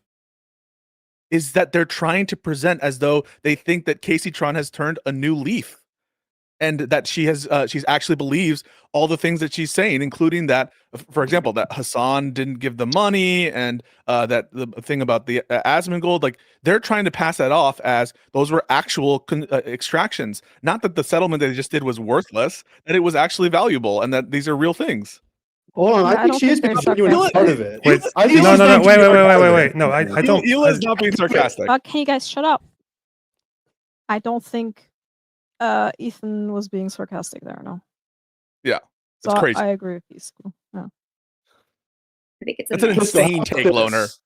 Why? think No, it's wait. like Sorry, this is am I getting fucking gaslit? somehow Why is that? Wait, why is it insane to think? So, do you think Ethan is just like, yeah, we did bully her into saying all these things, but also, so why is he going to try to convince everyone that it's true? What? So that he I'm can actually use it lost. to- Sorry. I'm sorry. This weird- Because he's lying. Obviously, that's why. And what's that's the explanation. and what's the motive to lie about something that is so obvious that everyone Use it to that his everyone can see that advantage it's- later. I just explained it. So I'll give you. I'll actually do a numbered list, so no one can say I'm not saying anything concrete. Mhm. Number one, litigation advantage. That's a concrete thing, right? If he says she's lying to the extent that there's any value in her testimony later on, you agree that's bad, right? Loaderbox for anything he wants to use Casey Tron for. Agreed. Wait, what is she sorry, using her what's- for? Well, so when I identify things, I want to make sure that you understand these are things that make sense to you as potential reasons why they would lie. And so I don't want to just go off Okay, the so list. litigation I want you to advantage, agree with yeah. it or disagree. Okay, yep. Number two, PR advantage. There are a bunch of people who are sympathetic to Casey Tron. He doesn't want to add more fuel to that fire. He wants to seem reasonable and like he's merciful. You agree that that's something that where it would make sense to lie as a motivation? Wanting that's to at seem least sensible, merciful, right? Unless he, Yeah. I mean, unless he's actually like sincere that he wants to stop fighting with Casey Tron. He feels like he's won and he's finished. No, what I mean to say, assume he lies. You're like, why would he, right? So we're taking on board the assumption that he would lie. Oh, And your okay, yeah, basic yeah. question is, it doesn't make sense because there's no reason why he would lie. And so I'm giving you reasons and assuming he lies, okay? Mhm. So assuming he lies, that would be a motivation, right? Yeah, if he was dumb enough to believe that people would buy that. Wait, I'm sorry. So you're basically saying that there wouldn't be any benefit to presenting himself as merciful because what? Because people are so scrutinizing of his motives before. No, people are I think naive. this is what people, I and they- think. This is what I think happened because you can see this with the way that Ethan responds to people who are having a go at the apology and saying it's obviously ISIS style coerced, whatever. Ethan's response is not to say no, this was sincere. As far as I know, he just says, "What did she say that was wrong?" I think what happened is that in part of this settlement, Ethan thought he was like in his fucking old righteous cause or whatever, getting Casey Tron to say a bunch of things that Ethan believes are completely true, even though she's not going to mean it, because I guess he wants to get like some kind of like, that's his sense of like the public humiliation or whatever he wants to get from no, we agree on that. The question talk. is not whether or not And he thinks that those things are true. We agree on that. I mean, the question isn't whether or not we think that that's his belief and why he wants it. The question is his statement that she's sincere true? And what you're saying to get out of it is like, oh, okay, it's not true, but he's not trying to represent that it is true. And people who would look at this would not get from Ethan's statement there that he's being serious and being genuine. I mean, put aside the fact that he says genuinely, right? You agree, he uses the word genuinely, and that's sarcastic in his mind. You're thinking that's sarcasm too when he says genuinely? Yeah, of course, yeah. In the broader context of the way he's saying it, especially with that whole what a sincere or what a heartfelt. Yeah, of course. I want you to start from the beginning, and we're going to listen to it again. I'll tell you when to pause, okay? Because that is an insane read of just his body language, of what he's saying there, and then also of Hila. So let's get to the start of when he's characterizing it. Wait, Pisco, how much Ethan have you watched? Because I think that is also kind of important. Please stop with this fucking Hutch thing. I hate this shit. Don't do it. I don't need to watch all of Ethan's stuff. I have watched enough of it. Please, I watched Ethan before. I know what his style of comedy is before. I've seen H3 back in the early days, and I've seen some stuff recently. I just wanted to confirm that. I wasn't trying to like do the Hutch thing that Hutch did to you. I did watch that conversation, by the way. I just wanted to confirm that because I do think that it's certain people, it's not necessarily as easy to read whether or not they're being sarcastic until you've seen like a bunch of their shit or whatever. Like a lot of people don't know when Destiny is joking around about stuff until you've watched him a whole bunch, and then you kind of start to get it. Like there are some. Let's watch it from the start. Let's watch it from the start, and then everyone in this Discord can say, "Do you think that Ethan's being sincere about the sincerity of Casey Tron?" So is this a good place to put it? Like we'll look at it. You know, it's just sit on it. What a heartfelt. I mean, like genuinely, and I'm gonna. Okay, wait. Just from that bit, sarcasm or no? I think that was sarcastic. Yeah. No, I'm gonna kill myself. No. Okay, it's yeah. That was, I think he's hamming it up at the start. By which I mean he's going too far. I mean, he was like, "What a genuine, heartfelt," and he knows that's not believable. He stops himself from being that hammy because he realizes he has to make an effort to make it seem more genuine. That's why he puts a hand up. And his physical language here is that he needs to stop himself, and now he needs to make it genuine. He needs to make it seem and appear more genuine. He's trying to be genuine. Right. I think he's memeing. I'm not actually going to kill myself, by the way, just in case anyone's confused by that statement. All right, I'm going to say something. Casey Tron, we've said it continually throughout this. You are extraordinarily funny and a very talented person, and I wish you. Yeah. Did you hear someone say "true" in the background? They have said that though. Yeah. Wait. Don't keep playing. So, just you heard someone say "true" in the background. And the way he says that, you were genuinely funny. Does it sound like he's being sarcastic there just then? No, I mean she is fun. Yeah, like they've said she's funny before. No. That's not what I'm asking. I'm asking. Do you think? Sorry. That's not what I'm asking. I'm asking. Do you think that he sounds genuine? What the person saying? Yeah. Just then, No. What you just heard? He says, "Casey Tron, you're genuinely funny." Does he sound sincere there, or does he sound like he's being sarcastic? This is like it's like when you kind autistic. It's like when you hate someone but you still think that occasionally like they put their foot in their mouth or they look like a fucking clown and you think they're funny. I'm not asking, it's in a disrespect way. Yeah. So that is sincere. You think he's more genuine. You think that you think right there he's trying to. So I just want to be clear about your position there. You think right there he's trying to insult Casey Tron. That's what you take that to be. He's insulting her. It's like a backhanded compliment. Yeah. Loner, you may be autistic. This is crazy. Why? This is fucking crazy. You're just misreading it. You're just misreading it, dude. I don't know what to say. What Pisco is saying is true. At the first, he's hamming it up, and then here he's being way more genuine because he does genuinely think she's funny, and that's what he can honestly say. Okay. Well, he says it's genuine. You guys are gonna make him. I don't know. I feel like if I had just like got what I wanted from a lawsuit and like publicly humiliated someone and thrown in like you're genuinely funny, even though like the times when they call Casey Tron funny is like when they're in the context of making fun of her. So. Maybe I don't know. I think with Casey Tron's humor is self-aware, kind of like being an idiot. Like that's kind of her brand. So when they say that she's being funny on the comedic level, they're aware of that sort of awareness.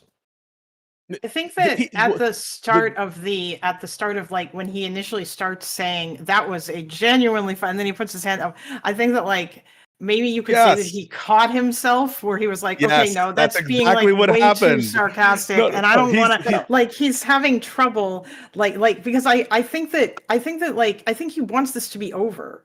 Like I genuinely think that that was Okay, but was the that's entire no, no. point. Regardless. We can't be backing up and just being like his global purpose here. What we're specifically looking at is whether we think that he is doing something insincere in labeling Casey Tron's apology as being sincere. Can I just before you guys get back oh to my God. arguing about the sarcasm thing, I just want to ask a question, Pisco. Do you think that Casey was lying about Hassan not giving her any money or support?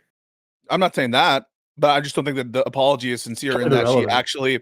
Yeah, no, I'm not saying that she's lying about the facts there. I think she's lying about like her stance on apologizing. Like, what is an apology? An apology is a statement of regret that one actually regrets. It's basically a statement of one's state of mind, right? So that is what's insincere.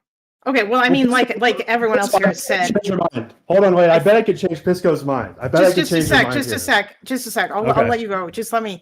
I think you're right that I think that I think that she was sorry that she got caught and that was probably the extent. Yep. Like I don't necessarily think right. But the only statement of fact in that whole thing, the only like statement that she makes in there that was a statement of fact was what she said about Hassan. The rest of it was all just about how sorry she felt for like her like it was about her feelings towards. I said I don't know why you're bringing this up. Are you saying that it's impossible for an apology to be a lie unless it? No. I'm not saying that. I'm just saying that earlier you said something that I thought was interesting. I think it was in a previous discussion that I was half listening to where you said that you felt like that she wouldn't make a very good witness if she were called to be one because of the fact that her apology wasn't sincere. But I don't really see how that's relevant unless we are talking like because the only thing in there that we're on the merits of the facts that like you could say she was maybe lying about or that she was challenging for is what she said about Hassan.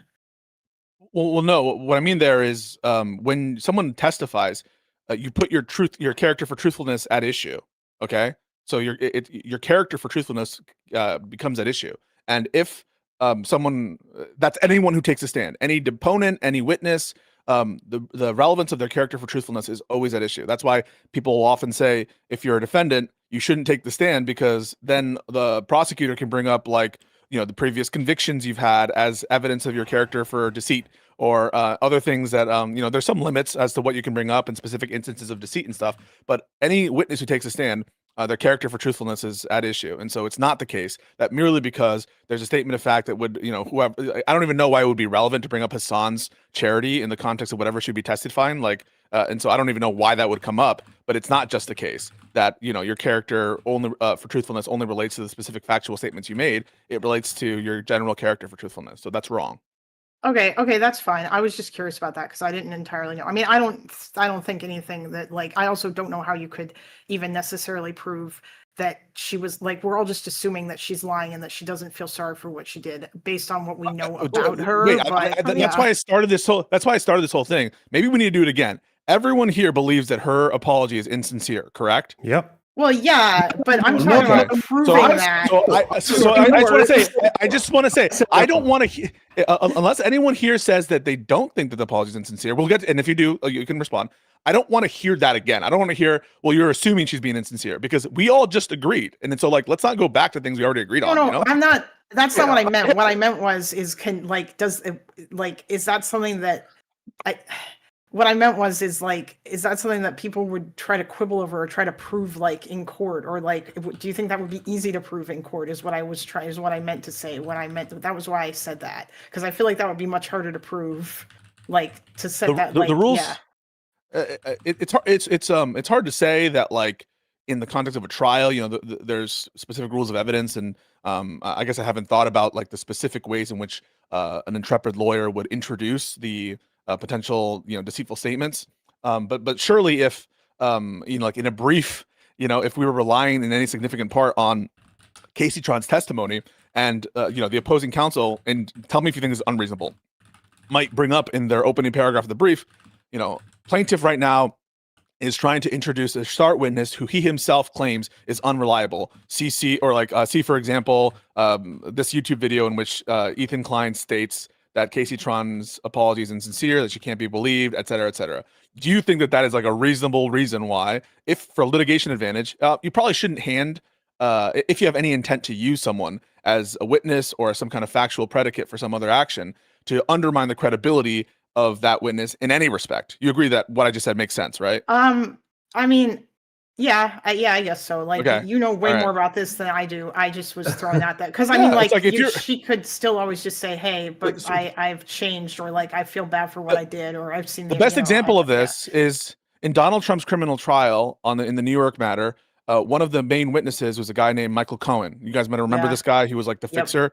And Cohen, even though he was like a good witness for the prosecution, he had a lot of baggage because he stole from Trump on the very thing that was at issue. He's lied before, and like the defense caught him lying a lot of times, and that was bad. And so I'm sure, and I think you guys would all agree that regardless of whether we can right now imagine the context in which it would come up from an evidentiary perspective, having statements that undermine the credibility, that is the character for truthfulness of someone that they plan to use for future litigation, would be detrimental and reasonably expected to be detrimental to the litigation strategy to the extent that it includes Casey Tron, right? I respectfully submit the circumstances arise That's reasonable what I just said, right? Yes. Okay. Oh no, yeah, Cool. it is reasonable what you just said there. Yeah, that's fine. Okay, I just was wondering. You know way more about legal shit than I do. I'm not even gonna try to.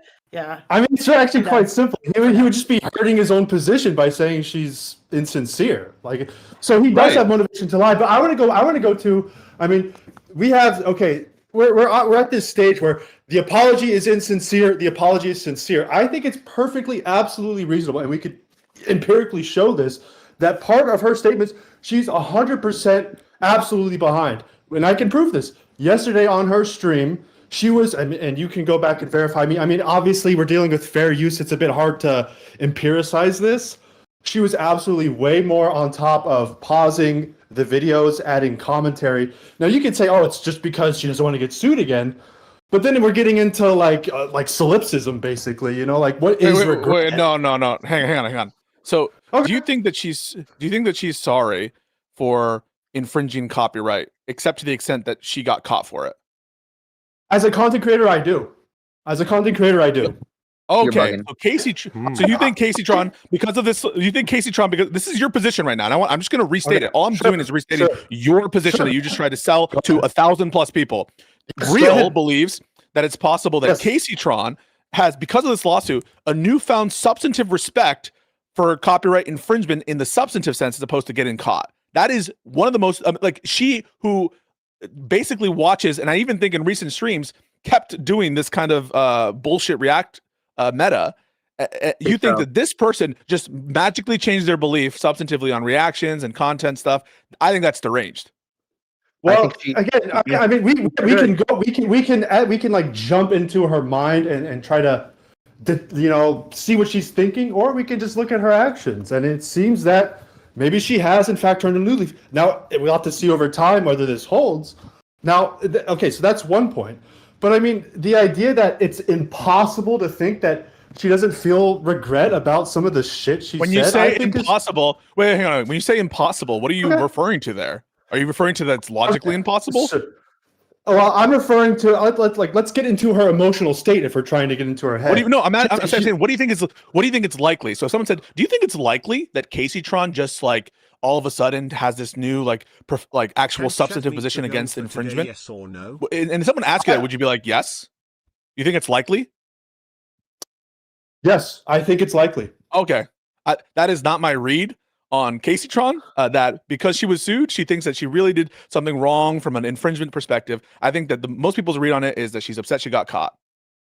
Okay. If she really felt bad, I think this is the first time she's been criticized for it.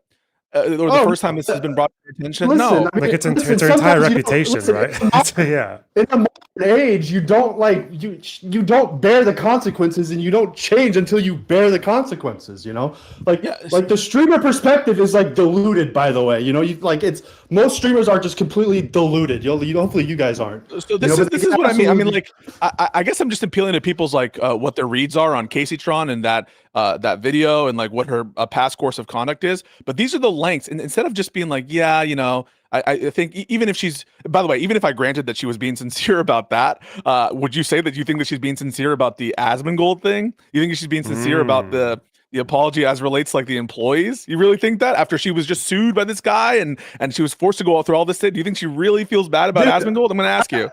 Yeah, I mean, I think it's absolutely reasonably. You think that's likely? No, you think it's likely? You have to get into her head. She is kind of emotionally unstable, extremely addicted to weed, and she has a crazy court date tomorrow. She's gonna get super fucking high on Sunday, and it's gonna be a fucking absolutely emotional chaos. Wait, just a heads up, guys. I'm gonna go to the bathroom, and then I'm gonna probably start. Hang on, wait. I'm gonna go to the bathroom, then I'm probably gonna start kicking people. Okay? Because I want to talk to Pisco more directly. Like Pisco, Pisco. I mean, you've had a big date coming up, right? I mean, imagine getting the highest you've ever been in your life. Do you think that it's possible that your emotional state could be more likely to change in that kind of scenario? I just want to make sure that the question you asked is the actual, you want me to give an answer to that. You just asked, is it possible for weed to potentially affect you? And by possible, you mean, is it a statement that does not entail a logical contradiction? That's not the statement. The statement is... Okay, so what is your statement? The statement is, there's a big stake events. The statement is, a big stake event and a huge amount of drugs, does that have a higher capacity or a lower capacity to emotionally affect someone? I think all else equal, drugs have. You don't need to restate. You don't need to restate. Just say Dude, yes can you let him bro. fucking speak, dude? So all else equal, I think that drugs have make you more likely to have an emotional effect. Okay, I mean, and we're question, talking. right? I mean, yeah, and Total so victory. Congratulations, real. You got him. No, it's not about getting him. It's about, I think that there's I don't think. Okay, but like, there's a real possibility. Okay, so I'm going to ask you a question. Like, do you think that weed has a tendency to change one's substantive position on copyright? I'm probably the most pro Ethan person in here, but I truly don't know what the fuck we're arguing at this point. Yeah, I agree. I think this is silly. Are we arguing that? Wait, let me just be clear. Your position is that not Kalinda. Oh my god. What's her fucking name? Dude, you're not even in the right stream, okay? Caseytron is like Wicked. Caseytron is like the girl from Wicked, and she's changed for good after being sued, and that she's had a profound change of heart. My position is that it is way more likely than people think, and I'm talking way more likely than people think, that she did have some sort of genuine change. She is a emotionally unstable drug addict. Okay. Are you kidding me? Okay, can I really want to ask Pisco something before. Can I ask? I want to ask Pisco a question before you kick me, unless you're okay. Pisco, I just want to ask one thing. Yeah. Would you care about any of this stuff if, like, with Caseytron's apology and Ethan talking about it, if not for the fact that Ethan said that, or that she said in the video that she was willing to testify? Is that the main reason why this bothers you? Oh, no. I'm bringing this up because I think this is relevant to the broader narrative of what Ethan is saying. But in this specific context, so I do think it has self-standing relevance towards Ethan's broader narrative and justification for the lawsuits. But I also, in the context of this specific conversation, it's just to see how much we can like get people in this Discord to say ridiculous things to show that they won't give ground on anything. Even on the notion that Caseytron, apparently the sociopath who is, partly culpable, or at least in some respect, for CPS calls and harassment, that this sociopath, evil person was being sincere and like changed her mind on copyright. It's funny to me watching all the fucking absurd comments now being made that all of a sudden she's had this change of heart. And the reason is it shows, I think my point, which is that people aren't able to give ground on anything, to say Ethan lied about anything, because there's just something, I don't know, there's like a mental block there. They don't want to admit it. Okay. Yeah. All right. No, I mean, I think that Fair enough. I mean, I guess it's fair to ask that. The other thing, the one last thing I did want to ask as well too is it common in settlements or in cases or like civil suits or whatever to make people apologize at the end of the case as part of the settlement? Well, it depends. Sometimes I figure that's a normal thing, but yeah. It can happen depending on like the relative leverage of each party. Oftentimes there are settlements where there is no admission of fault and where they just they'll say something like, to avoid further litigation and without admitting any fault, blah blah blah blah. Whereas both parties believe their claim, whereas plaintiff believes da da da, whereas defendant believes this. Now therefore we have this resolution. So it depends, right? Sometimes you get an apology, sometimes you don't. So I'm not saying that's unheard of. Oftentimes the apology, to the extent that it's made, is like bound up in the legal issues. I'm not saying that this apology is either the apologies are abnormal or that they never happen. I'm just saying like what I think about it. Okay, I know. I was just curious about that. Yeah.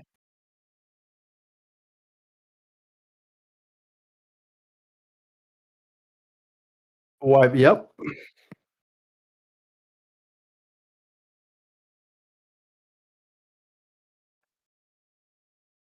I think genuinely, sure. Some parts of it are genuinely sincere. Yeah. I mean, well, if we're gonna pick, does she? Sure. I was fucking muted on my stream. Okay, Do you think that like it was like the whole thing was a claims. genuine, heartfelt, sincere apology? The whole thing probably not, because she doesn't know the fuck all about Middle East. And Do you think it was insincere? Well, there's multiple apologies though. It's like a meta apology. See what I'm saying, Pisco? Okay. Do you think she would have apologized for any? Do you think she would have apologized for any of those things were it not been for some kind of like pressure to do with the suit? Definitely not publicly. Privately, I think absolutely. She absolutely may have done that. Yes. Really? That's your impression of her character? Like you think she feels bad for after being sued? Copyright content? She feels bad for Ethan and all of Ethan's employees. Maybe I'm being too charitable, but I genuinely think. Yeah, you're being way too charitable to the point of absurdity. No. I'm trying to put myself into the shoes of a mentally unstable, lower tier. I'm sorry. I'm not trying to be mean. I'm not trying to be mean. I'm trying to put myself in the shoes of a mentally unstable weed addict who has a fucking court date that maybe their lives and their family's lives depends on. I think if she has come to just imagine being high out of your fucking mind, and she maybe came to the realization that what she's doing is hurting her family. I think. But that's not sincere apology though. If it's hurting her family, that's not sincere apology. That's being sorry you got caught. That's being sorry because the consequences came upon you. It's one step removed from realizing. It's not one step removed. It's a completely different thing. What are you talking about? I mean, no, that's not the argument. The argument isn't that she's sorry because she's had herself hurt. The argument is whether or not she feels sincerely sorry to Ethan. Okay. What I'm saying she's not sorry about that, and here's further proof, right? And I think it's going to be unfalsifiable, because if later on she starts doing these reacts again, you're just going to say, well, it was sincere, but she just is such an addict and a crazy person that wait, let me finish. If it ends up, because you know where I'm going, if Casey Tron ends up doing these reactions again, you're just going to say, aren't you, that, oh, well, she's an addict, so she's so emotionally unstable that she changed her mind again, but that doesn't mean she wasn't sincere when she said the initial apology, right? That's what you're going to say? I mean, not necessarily. Have you ever given an apology that maybe this is me? I've given an apology. I felt it's the most sincere thing I've ever done, and then I fucking hurt the person, the next day doing the same shit. I just see that there is a wide range, and especially how would I prove it's sincere? So what would it take for me to convince you that it's sincere? Well, at this point, what kind of evidence? No, wait, just pause. Sure. What kind of evidence? What would it take for me to show you? What kind of thing would I need to show you that it's insincere? Well, this is the problem. I mean, empirically, you'd have to first disprove solipsism definitively. We're getting into someone's head. So you're saying, so I don't want to hear anything about. So you don't think you can't ever prove people's intents because you have to disprove solipsism, right? Right. I mean, yeah, but then I'm jumping in her head, so we got to remove that. I mean, I just say. I don't want to ever hear you talking about malicious anything, because in order to get to intent, you're saying I have to disprove solipsism, right? Sure.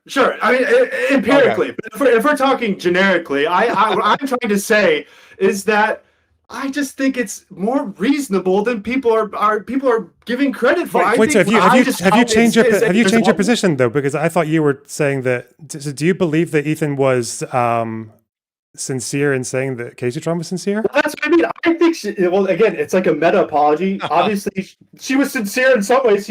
So he's lying and not lying depending on which apology we're talking about. I mean, we'll never know. I mean, we're just fucking shouting into the void for shit that doesn't matter. We're at the just end of the us. I day. mean, like, this is ridiculous because like you're basically saying that you're never going to consider someone's mental state because you can't disprove solipsism, or but to the extent that all you're saying is, well, reasonably, I think it's more reasonable. It sounds like you are willing to make some judgments. What would it take for me to show you that your interpretation is less reasonable than you currently think it is? What would I need to show you? Man, if we would need like a full psychiatric panel, like lots of interviews on Casey Tron. I mean, realistic. I'm not trying to be pedantic or anything, but like realistically, I mean, if we are to make those judgments, then that's kind of, we would need that kind of state of the art technology to make those distinctions.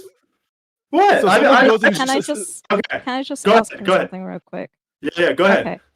How long has Casey Tron been streaming? Fuck if I know, 10 plus years. Yeah, she's one of the what is her shtick? What Her is her shtick whole is- bit? Her shtick is being a little dumbass. Yeah, so Oh my that means God. she's not an actual dumbass, right? Oh yeah, of course. Well, I mean, you Her can whole pretend to be a shtick dumbass while being a dumbass, I guess. Is actually, lying. That's the thing. That's the bit. You're an actor on the internet. Mm-hmm. Right. So you think that she can't, or like she's not actually acting? Like you genuinely believe No. that, like, just because the last couple of streams out of the last 10 plus years of streams that she has done on that platform, that the last couple of streams are genuine change in the complete history of Casey Tron's I would say No. Wait, before you answer that, to before you say- answer that, I just need to pull my chat. Can I get some ones in chat if you think that Casey Tron's apology was sincere, and twos if you think it wasn't? partially sincere. No. What happened to partially? Loner, why don't you just do an actual poll? It would probably I'll be do a straw easier. poll. Why not? Because I'm guessing my community is going to twos, lot side. of twos. Yeah. Okay. That's all I needed. Yeah. You're a fucking mental case. Go away. All right. Thank you. Jesus. Because I was going to say Pisco. I'll get rid of the other fucking. Yeah. Okay. I'm guessing we Fine. probably both agree that the audience of mine is going to be a lot more siding with Ethan than with Casey Tron, right? Oh yeah, I imagine that. Okay, for sure. So do we a couple of questions? That guy was almost rattling my faith in what I was going to say. So one, if even pulled like the H3 community, you think the overall majority of them would say that they thought Casey Tron's apology was or wasn't sincere? I think most of them would say it's also insincere. I think you're right about that. Okay. Do you think? I know where you're going, but I don't. My go second for it. question is: do you think Ethan expects any majority of people to believe that it's a sincere apology, or that he believes it is? I think that he expects some members of his audience to believe that take him on as representation. Like enough of them? Or like, would it be? I'm not this sure. would definitely be a if he has an minority, idea about right? the quantity, but I think that he genuinely wants people to move off of Casey Tron for reasons that I think, or in the sense of, like, I think he wants them to focus their ire on the remaining litigants. And, and I think that he expects that some people will listen to it. Otherwise, why would he say this? Well, right? we agree that he wants people to move off of Casey Tron. Yeah, but that's a different like, claim. He believes why that would he it's a sincere say it if he apology. yeah. Like, if he didn't think that this statement would have any effect at all, why would he say it? No, the effect of what statement in particular? Moving off of Casey Tron or saying it's a sincere apology? Why is he saying this? Why is he saying, hey, this was a sincere apology. Genuinely, you're very funny, and genuinely, we hope everything goes well. I don't Why think would he it's. say that? Yeah, I think that's because he wants to humiliate her. That's quite clear to me. You think that is that the intent behind that is to humiliate? Mm-hmm. We just have a very different read. I mean, like, can we watch this together? So again, like, the chat. I want the chat. So, like, chat. You're about to watch this apology, or sorry, this acknowledgement from Ethan, and we're gonna let it play. And you either think that what Ethan doing here is twisting the knife in Caseytron to humiliate her further when he makes this statement, or do you think that he's trying to represent to his audience that he's being serious? Which is the better read of what we're about to watch? Okay. That never should have been said. I also want to acknowledge the pervasive problem of anti-Semitism in leftist spaces. It should concern all of us. I condemn it and will not participate in it. To that end, I wish the client's success in enforcing TED Entertainment's copyright. Just sit on that. Okay.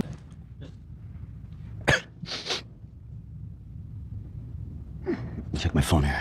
Just sit on that. Just Take it all in. we'll look at it. It just sit on it. What a heartfelt.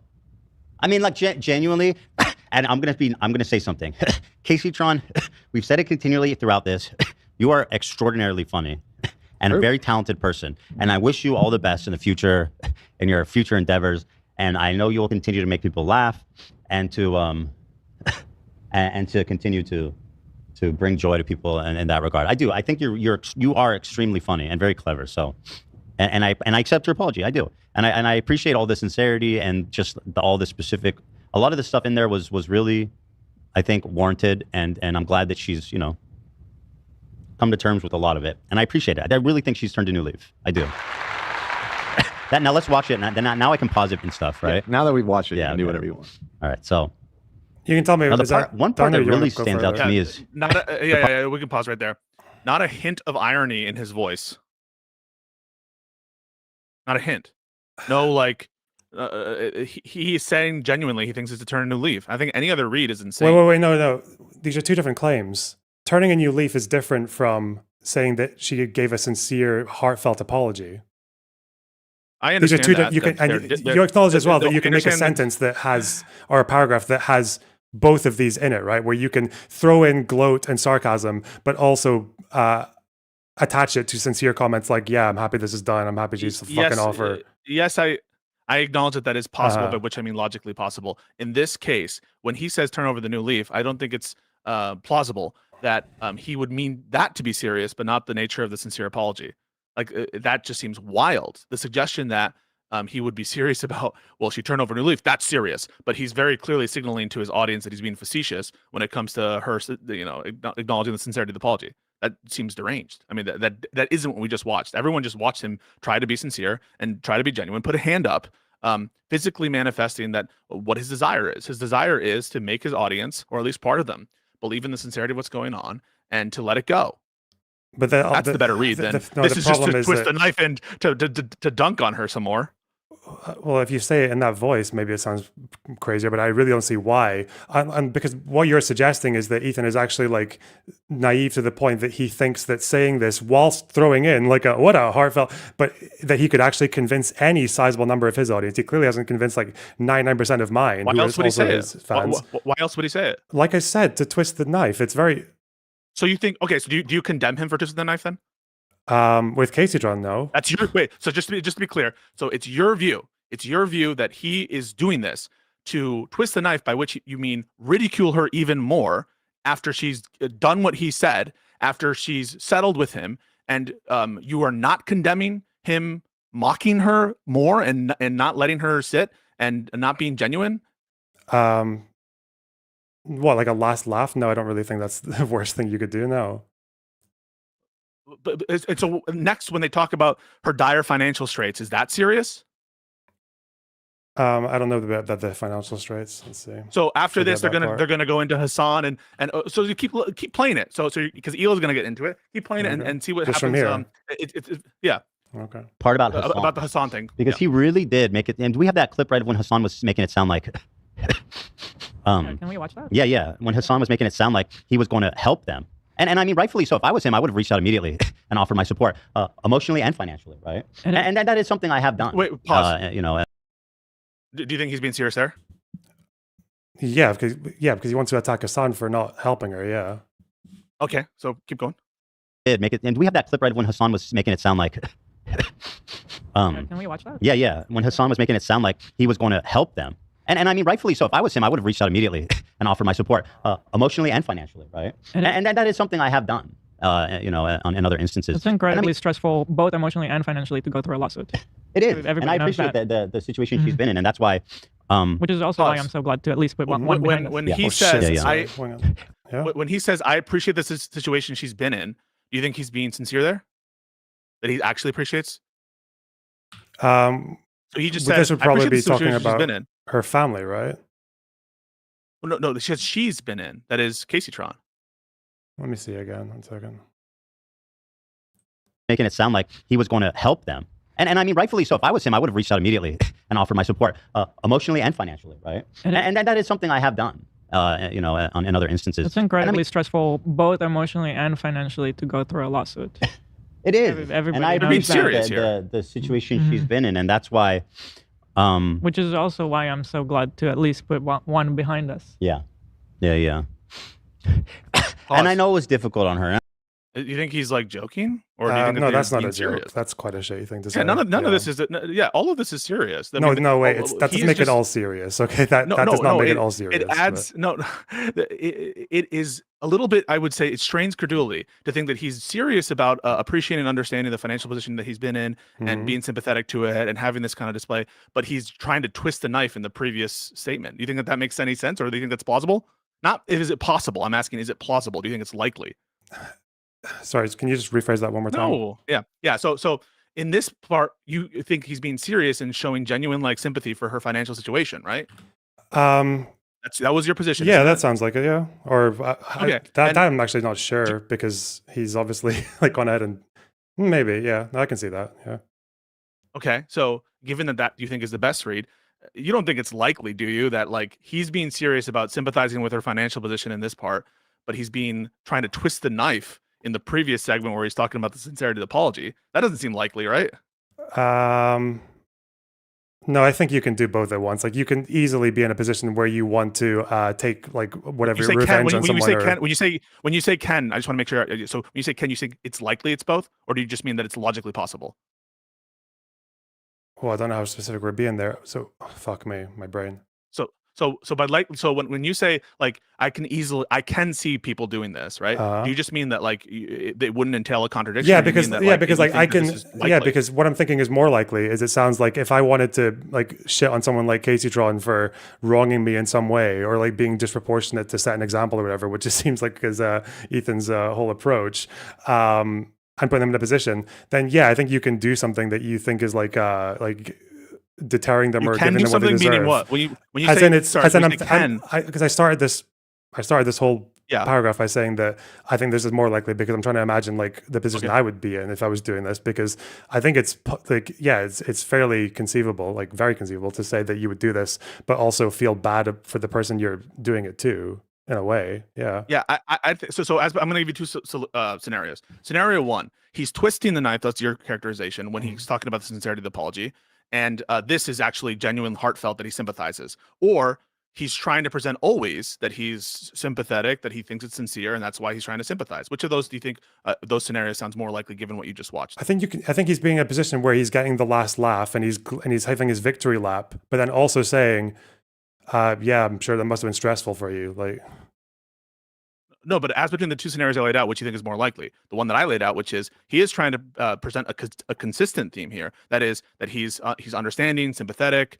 He thinks that the apology is sincere, and now he's trying to appeal to the sensibilities related to our financial situation. Or do you think that's more likely or less likely than the scenario in which he is in the first segment trying to twist the knife, trying to to mock her and do more damage to her, and then also in the second part to be sincere about respecting her financial situation? Which of those scenarios that I just laid out is more likely? Fuck me, the one that's not yours, right? Because you think it's more likely. Well, yeah, because you're like you can tell me with the law, Ethan could have financially ruined her a lot harder than he did, right? When you say can, yes, he could. Yeah, like if he wanted to. So obviously choosing to settle in this way was. So I don't know why those are incompatible again with wanting to do your victory lap and gloat, but also feel like you've basically taken mercy.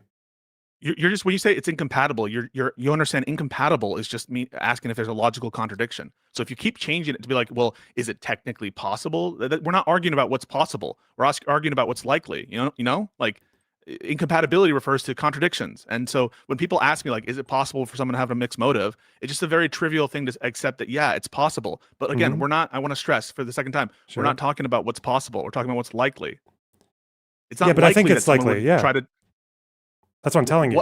In virtue of what do you think it's likely? I think in most of our human experiences, when people are presenting themselves, they try to present a consistent theme and rationale in terms of how they present themselves to the world. And so in the context of any kind of statement, it would I think intuitively we understand that people want to make their explanations seem coherent and to have sense. And it just does seem like there's something at odds with a sympathetic feeling given a minute after a very, very harsh and twisting the knife feeling. Those kind of seem at odds and diametrically opposed. I don't think it's very, very harsh, and this is maybe where we're clashing. I don't think it's very, very harsh and twisting the knife to say what a heartfelt apology, because in my head, and I think you agree with this as well, Ethan knows that 99% of people are going to see this and know that it's like that it's not her authentic feeling when she's giving that apology, that it sounds scripted, it sounds insincere. I think he knows that everyone knows that. So I don't think it's that harsh for him to say, oh, what a heartfelt and genuine apology. But then also, I sympathize with like the struggle for going through a lawsuit. That's maybe where the clash is. I don't think it's like that harsh to twist the knife in that way as a little dig in the broader context of wanting to move on. I mean, I'll leave that to the audience. I think if people think that sounds plausible. What about this other aspect, which is he says we want to move on, and it is your contention that the reason he makes a statement about the sincerity has to do with displaying to his own audience that he's twisting the knife, right? Doesn't that those seem counterposed?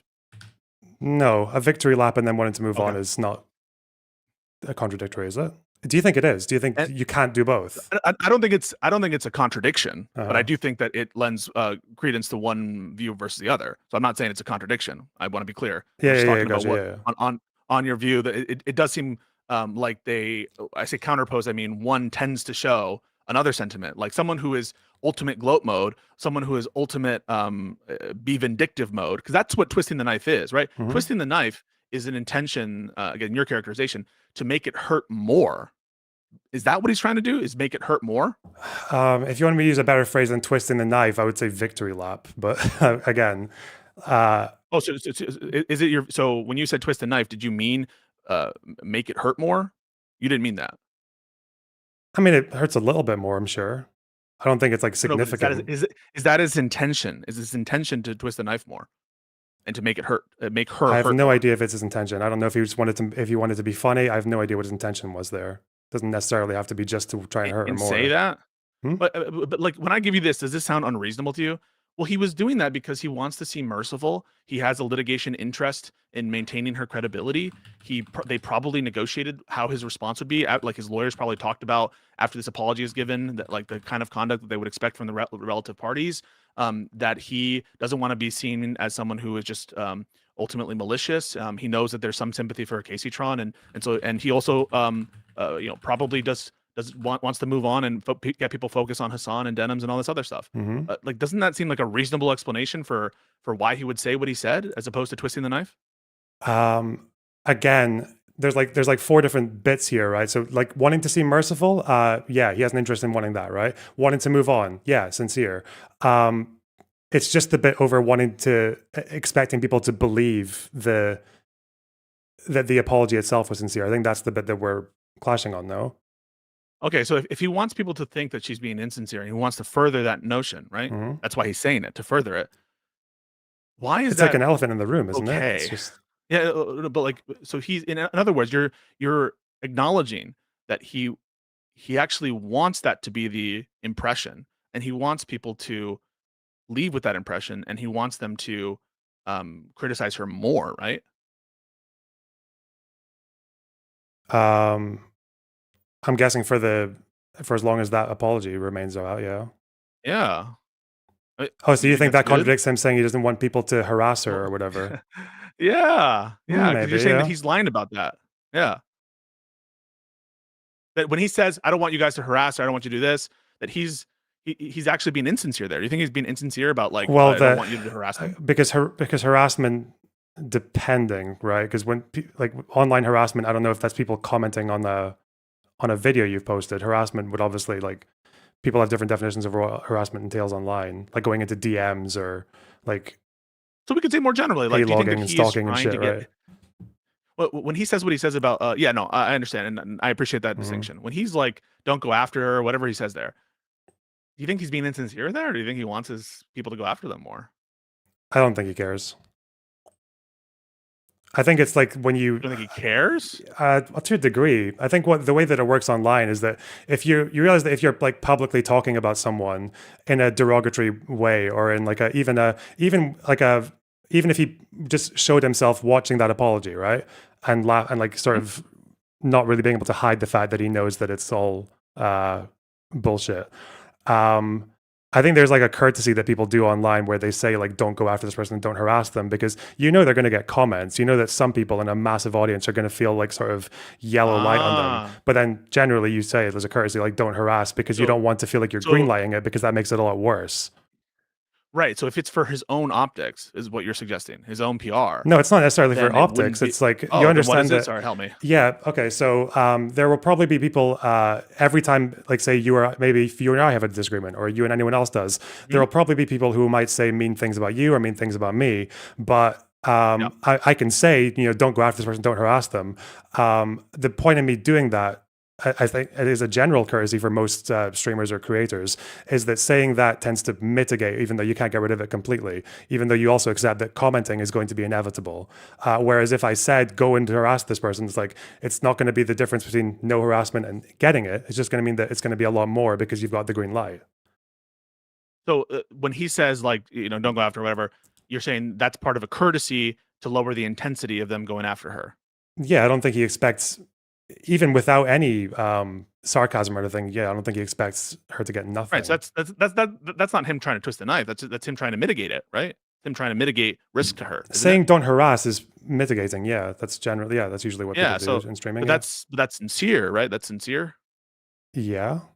Not insincere. So, like, the fact that when he is making those admonitions to his audience not to go after her, that's sincere. Again, isn't that helpful evidence for the notion that the entire thing's sincere? That is to say, his entire characterization of her apology is sincere. If he's sincerely saying then that, like, don't go after this person, either as a courtesy to signal to his audience or to actually mitigate the potential risk to Casey Neutron, which a lot of people are citing that as his motive, as a genuine apology, like a graceful human just accepting an apology, then we're just like, the case that he is being in one breath about the nature of the apology, insincere in that moment, but then very sincere and switching on a dime, even when there's like no pause, no ironic, wink at the audience, anything like that. The most you have is when he starts and he's kind of hamming it up a little bit, which I acknowledge. But I don't think he's hamming it up because he's trying to signal that he's being insincere. I think he's hamming it up because he was going too far and he realized that he was going to get called out if he sounded too insincere, which he is, in my opinion. I just find that hard to believe, because it all rests on that. Again, don't harass. I'm guessing most creators, when they say don't harass as occurs, it's because they know that most people who say don't harass, like, they genuinely mean they don't want their community to go and harass people. Like, generally, Right. Online harassment is seen as a faux pas. The same thing with whatever else we said, that wanting to turn the leaf or whatever and move on from this particular thing and go for focus on Denims and Hassan and everyone else. But the problem is it rests on someone in the room believing that it's a sincere apology is believable. Like, that's I think the problem. I don't think anyone in the H3 room Really? or in the audience, like, or barring like 1%. And you think that Ethan has that expectation? If Yeah. Ethan has that expectation, then why would he say it? Why would you say Mitigate risk. don't harass to mitigate If risk? he has the yeah. So if you're saying that he can't reasonably think this is going to be material on whether or not Casey Strong gets harassed, by which we just mean bullied. Maybe the better term is bullied. Then why say it? Why say something that's useless? Saying don't bully is useless. Right. Oh, if he believes, right? If he believes that he's not going to affect materially the amount of bullying she gets, why say it if he believes it? Because you always affect it to some degree by saying that, I think.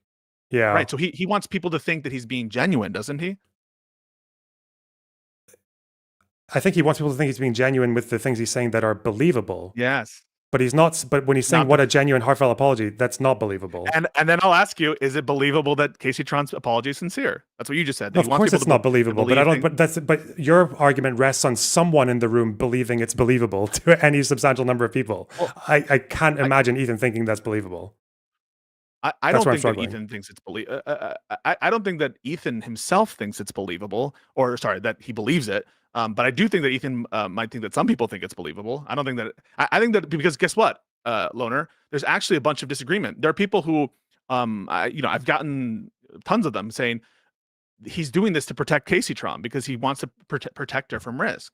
And I think we all acknowledge that like our influencers are going to have an effect on what the community thinks is good or not, or like they have influence, right? So I do actually think that there are some people who are more trusting of Ethan or who just listen to what he says and are going to take his cues. And I think that Ethan expects that. And Ethan actually does think that like him saying, don't go after her will have some effect. I don't think that he thinks it won't have no effect. I think he is trying to signal to a broader set of people that he's merciful, that he doesn't want Casey Tron to be bullied anymore, that we're moving on, that he thinks the apology is sincere. Let's not, get into that. Let's not just keep reviewing it. And he wants them to basically move on. And that he's being genuine. He's not just like wink, wink, doing this farce thing, especially when there's not like a drip of irony in his voice. And when I get into the Hassan thing, even better. I mean, I don't think anyone can make a good case that that's insincere or he's trying to be insincere in that sense. Okay, I still think we're mixing up three things here. Like there are three statements that I think we have here. And one is turn the leaf. Two is Casey Tron's apology is sincere. And three is don't harass her.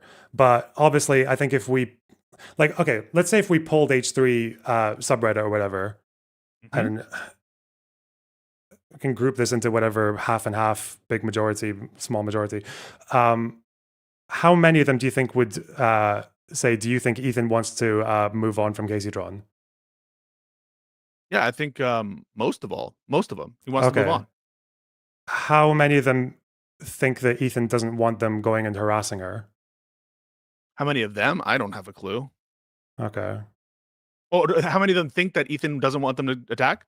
To harass or to A-log or whatever whatever they would do. Given the amount of comments and replies I have whenever I bring this up, I think some significant portion of them, because they say Ethan just is a good guy and he understands it's over and he just wants to move on and he's gracefully accepting an apology. So at least in my day-to-day, I am meeting H3 fans who say this shows that Ethan actually is magnanimous and that he's not a bad loser and bad winner. He's a good winner. And this shows that he is a good guy actually. And he's trying to actually not bankrupt him, and he has actually better intentions. So I actually do think a lot of people have bought it.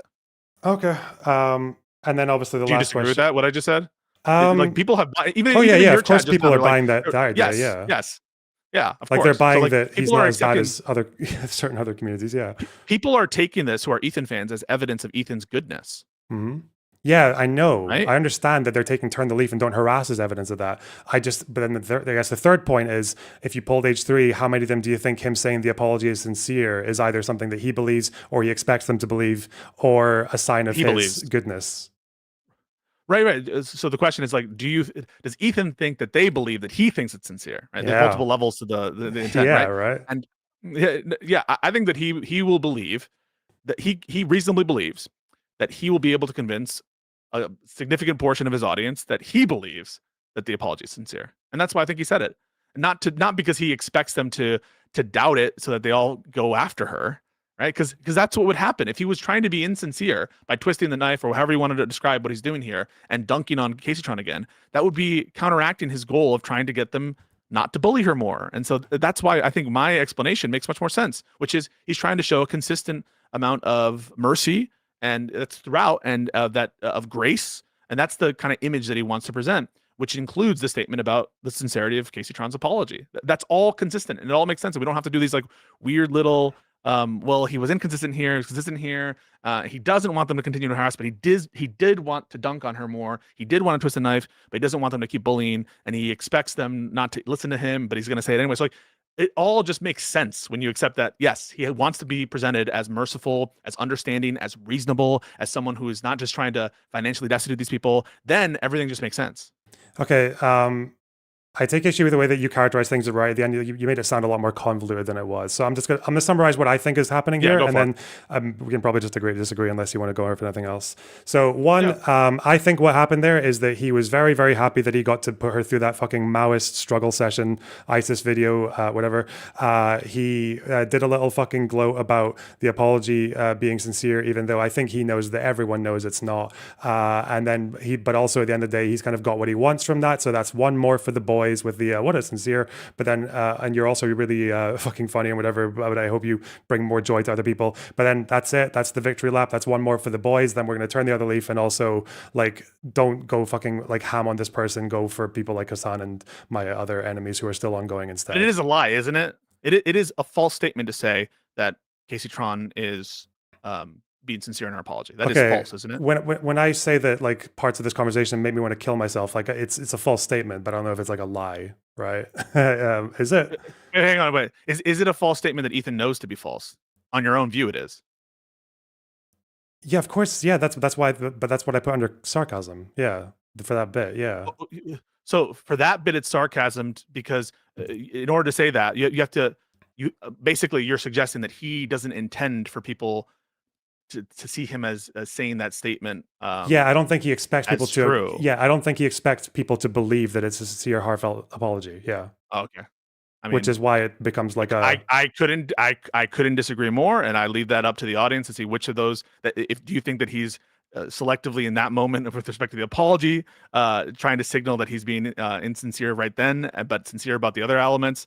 In the way that you described previously, I leave that to the audience. If you say something, sorry, one more question. Then. If you say something that you know is false and that you know 99% of people will say is false. No, I don't call that a lie. No, if what you're intending to communicate is obviously like some kind of facetious farce, right? We don't say that like lie in the normal sense. It's just preposterous for you to conclude that this is a farce where it's a wink wink to the audience.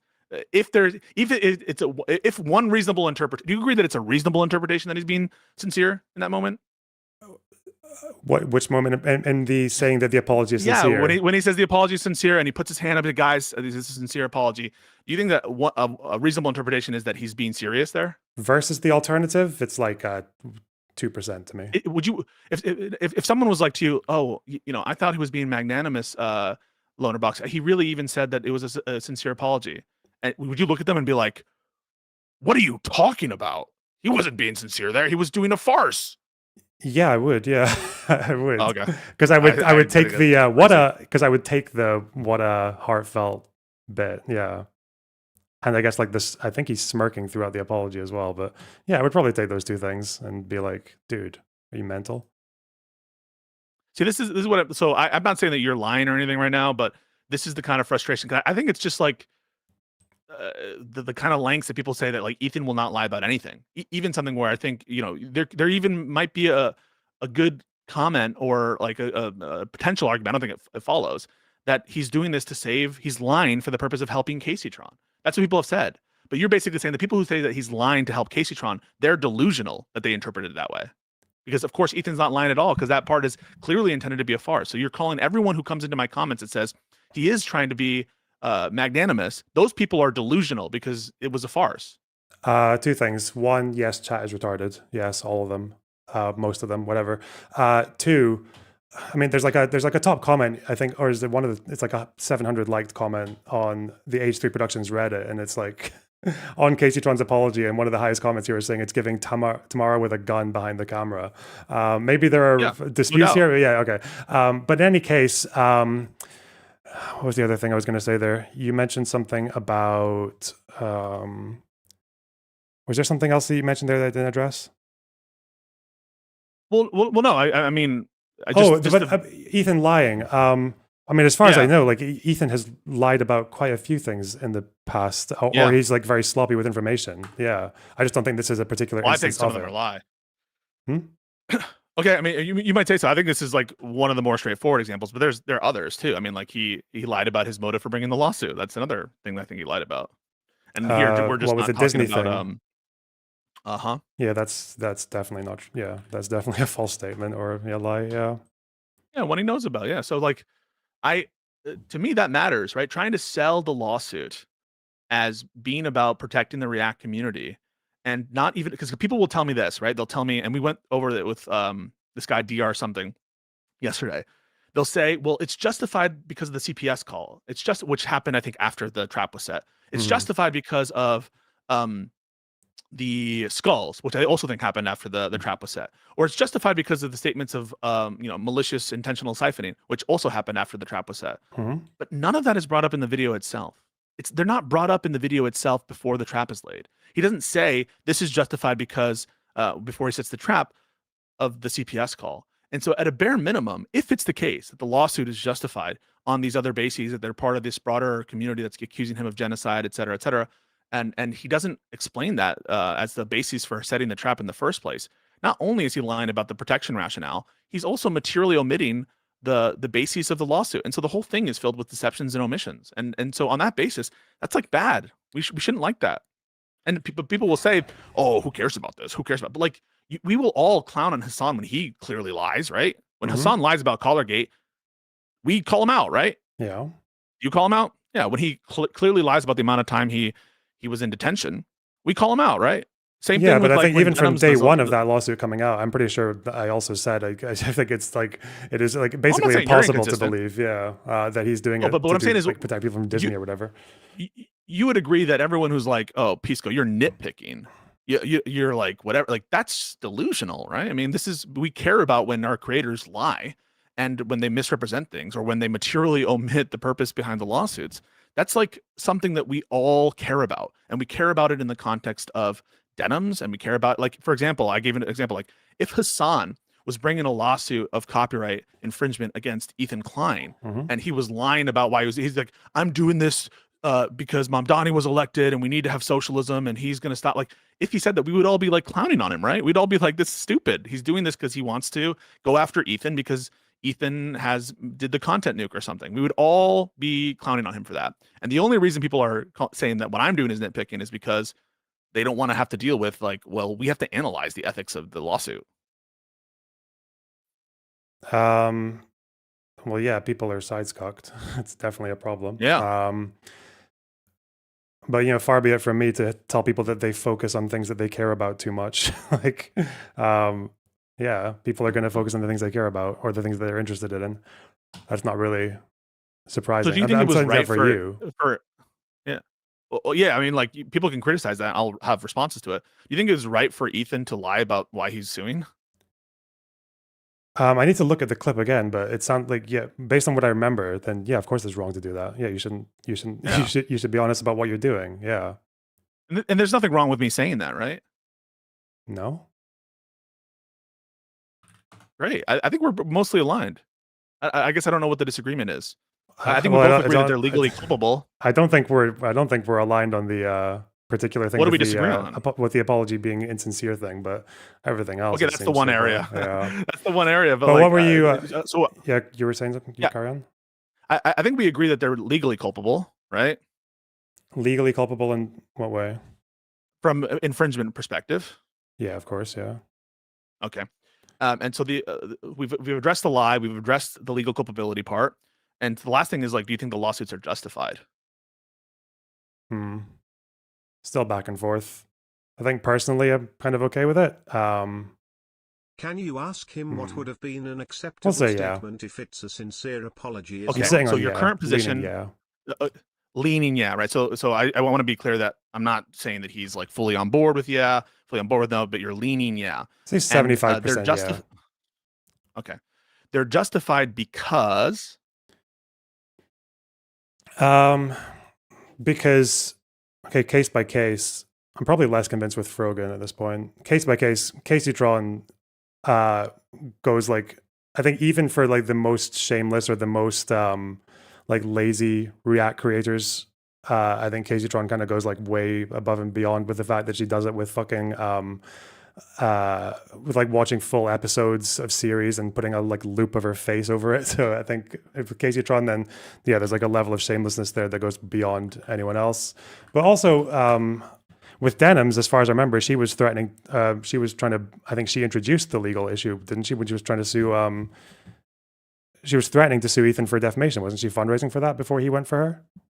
Maybe. sent Timeline. a demand letter, which I'll Okay. say is less than what Ethan appears to have done in his lawsuit. Mhm. But like, do you agree that it would be, assuming that it's false, and I think that there's no good reason to believe it's true, it would be defamatory to accuse Denham's herself of making a phone call to CPS, right? Because that's a crime to do a false report or some kind of improper report. And so that's defamation per se. Do you think that Mhm. it that there do you have any problem with Denham sending a demand letter or a retraction letter that Ethan followed regarding whether she placed a call to CPS? Do you have a problem with that? Maybe my memory's off, but did Ethan actually say that she made the call, or? I think that's a reasonable interpretation of one of the statements that I had. He Okay. clarified that he didn't mean that. But I think it's a reasonable interpretation of what Ethan said there. But do you have a problem with her basically saying, "Hey, I just want you to acknowledge that it's not true that I called and that you don't have any evidence of that"? If that's how it went, I don't think that's how it went, though. Can you show me that? Sure.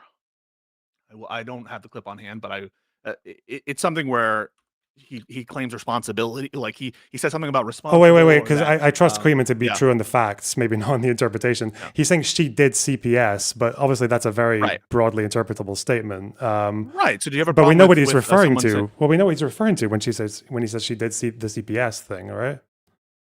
So when Ethan says she did CPS, what do you think he's trying to say? I think he's trying to say that she broadcasted the opinion that he was abusing his kids or his by allowing them to eat dog shit. That she broadcasted that opinion, and also that resulted in a bunch of people in her chat saying to call CPS. I think that's what he would say. So do you think it would be unreasonable for someone? So do you think it would be unreasonable for someone hearing that statement to think that when Ethan said she did CPS, that he meant, or is at least ambiguous, that she has a causal responsibility for CPS? You know, it'd be an unreasonable interpretation. Someone watching the stream hears Ethan say she did CPS. Would that be an It unreasonable depends on the interpretation? context of the quote, because again, we know what he was talking about at the time with he made like a whole video about the CPS thing with relation to Denham's and what she was doing. So like, yeah, his statement of her share of the blame, or you could say, or just like the contribution to that environment, then yeah, of course, yeah, that's fine. Yeah. And that's an if someone got that interpretation, right? I don't think that it's on the same level to suggest that, you know, sending a demand letter regarding a potential what appears to be a defamatory statement, that is improper if there's lack of clarity. And Ethan responded by clarifying, right? And that wasn't the wrong thing to do, right? Well, he's clarifying because she's bringing a defamation suit to him. Like, yeah, but well, no, she didn't file a lawsuit. She sent a demand letter. Is there anything wrong with that? no, there's not. But then also, if someone's going to start using so- like legal threats over stuff or like legal or demand letters, then yeah, I think going after her for a very blatant copyright breach with a very like top of the line statement of like why you're doing it, then yeah, I think that's a fair response. So you would. So per se, if someone sends you a demand letter, even if it's a justified demand letter, even if you don't see anything wrong with it, that would justify any legal action afterwards in response to a like something that's justified? No, I think if someone brings me a demand letter that is based on a very poor interpretation of what I said, then yeah, I mean, I probably would. Yeah, I would. Yeah. So, but I thought you said the demand letter was justified. No, I didn't think the demand letter would be justified. No, Oh. I said that. So you, Yeah. I think him don't think thinking people that have she holds some have share the of the blame would be justified. That's what I'm saying. that him implying that she has some blame for CPS, that he thinks that she has some blame for CPS, that someone interpreting that's a reasonable interpretation of what Ethan said, and that it therefore is unreasonable for Denham's to. I guess I don't understand why wouldn't and that if that's the best interpretation of what Ethan said, or at least one reasonable interpretation, what would be wrong about seeking to get clarity on that through a demand letter? Oh, because Denham's knows full well why he would have said she did CPS, because he knows what he was accusing her of. She knows what he accused her of. She made a video about it, and she said that, and we know as well that why she believed that he was being in bad faith because of that screenshot of all the people in her chat saying call CPS, and her rebuttal was that this is dishonest because actually it's this is my live chat. This is just selections from the live chat that's filling the page. So she knows what he's referring to. So if like, okay, so if Bad Empanada said something like Ela did war crimes. Okay. Mm-hmm. And the client sent a demand letter to Bad Empanada, would you have a problem with that? And then there's a video where Bad Empanada says, what I meant by that was she contributed to a culture in which war crimes were likely. She was part of the IDF, in which they were doing these raids, and that constitutes a war crime. Do you think that it would be improper for the clients in that context to send a demand letter to Bad Empanada asking that they were stop the thing of did war crimes? Well, I'm gonna yes or no you first. We agree that war crimes are more categorical than she did the CPS thing. When you say categorical, what do you mean? As in, like, you've committed an act, you've done a war crime. Whereas she did CPS. That's like, in what way? So is they're both crimes, right? Filing a false CPS report is a crime. Well, he's not saying she's not saying she called CPS. He's saying she did CPS, and he's referring to her spreading a claim that might have resulted in a CPS call. Okay, because we know the context of saying that. So imagine the same as she did illegal raid. You know, and put in whatever you want there, right? Just make the crime tailored to what the IDF he alleges is doing, and that he's implying some kind of direct causal, as opposed to, you know, maybe 100% certainty. And yeah, Bad Empanada can make all the same kind of arguments that, like, oh, what I meant was more nuanced and this and that. But you would be okay with it if there's an accusation of a crime that one could reasonably obtain. I don't think you'd have a problem with, you know, sending a letter to clarify that if it's Bad Empanada. So if he's saying that she did an illegal raid, and they spent a defamation letter in response, yeah, they could do that, yeah. Because but I think it's a little bit different to. It's different in the sense that because the accusation, I think, is more severe with respect to, you know, doing a war crime itself. But filing a false CPS report, we think that's very severe, right? That's why everyone has this moral outrage, right? The moral outrage of the false CPS report, or whatever, the unjustified CPS report, it gets everyone upset because we understand that it's a moral wrong, and that anyone who did that is fucked up for doing that. That's our position, and that's why. And so you can't both maintain that the CPS call and report is a basis to have this any kind of negative activity towards them, and it's this humongously horrible thing. But at the same time, say for purposes of defamation, it's, you know, irrelevant or trivial. Like, clearly, if we have such a strong moral intuition against the CPS call, that it would be justified to clear the record on your name on it regarding whether you did it. Hang on, just out of interest, if this was because I don't know how defamation lawsuits actually go. If the claim was him saying she did CPS, like, that's would there not be any question about, like, elaborating on what he means by that, or what he said surrounding that claim, or what he's actually accused her of more elaboratively? It would be a totality of circumstances question about whether or not this was a statement of fact, right? Statements of opinion aren't usually grounds for defamation. For defamation, you need a false statement of fact, right? That is actually defamatory, that causes you damage, right? And also in the case of, like, public figures or situations involving issues of public concern, actual malice or some other form of fault.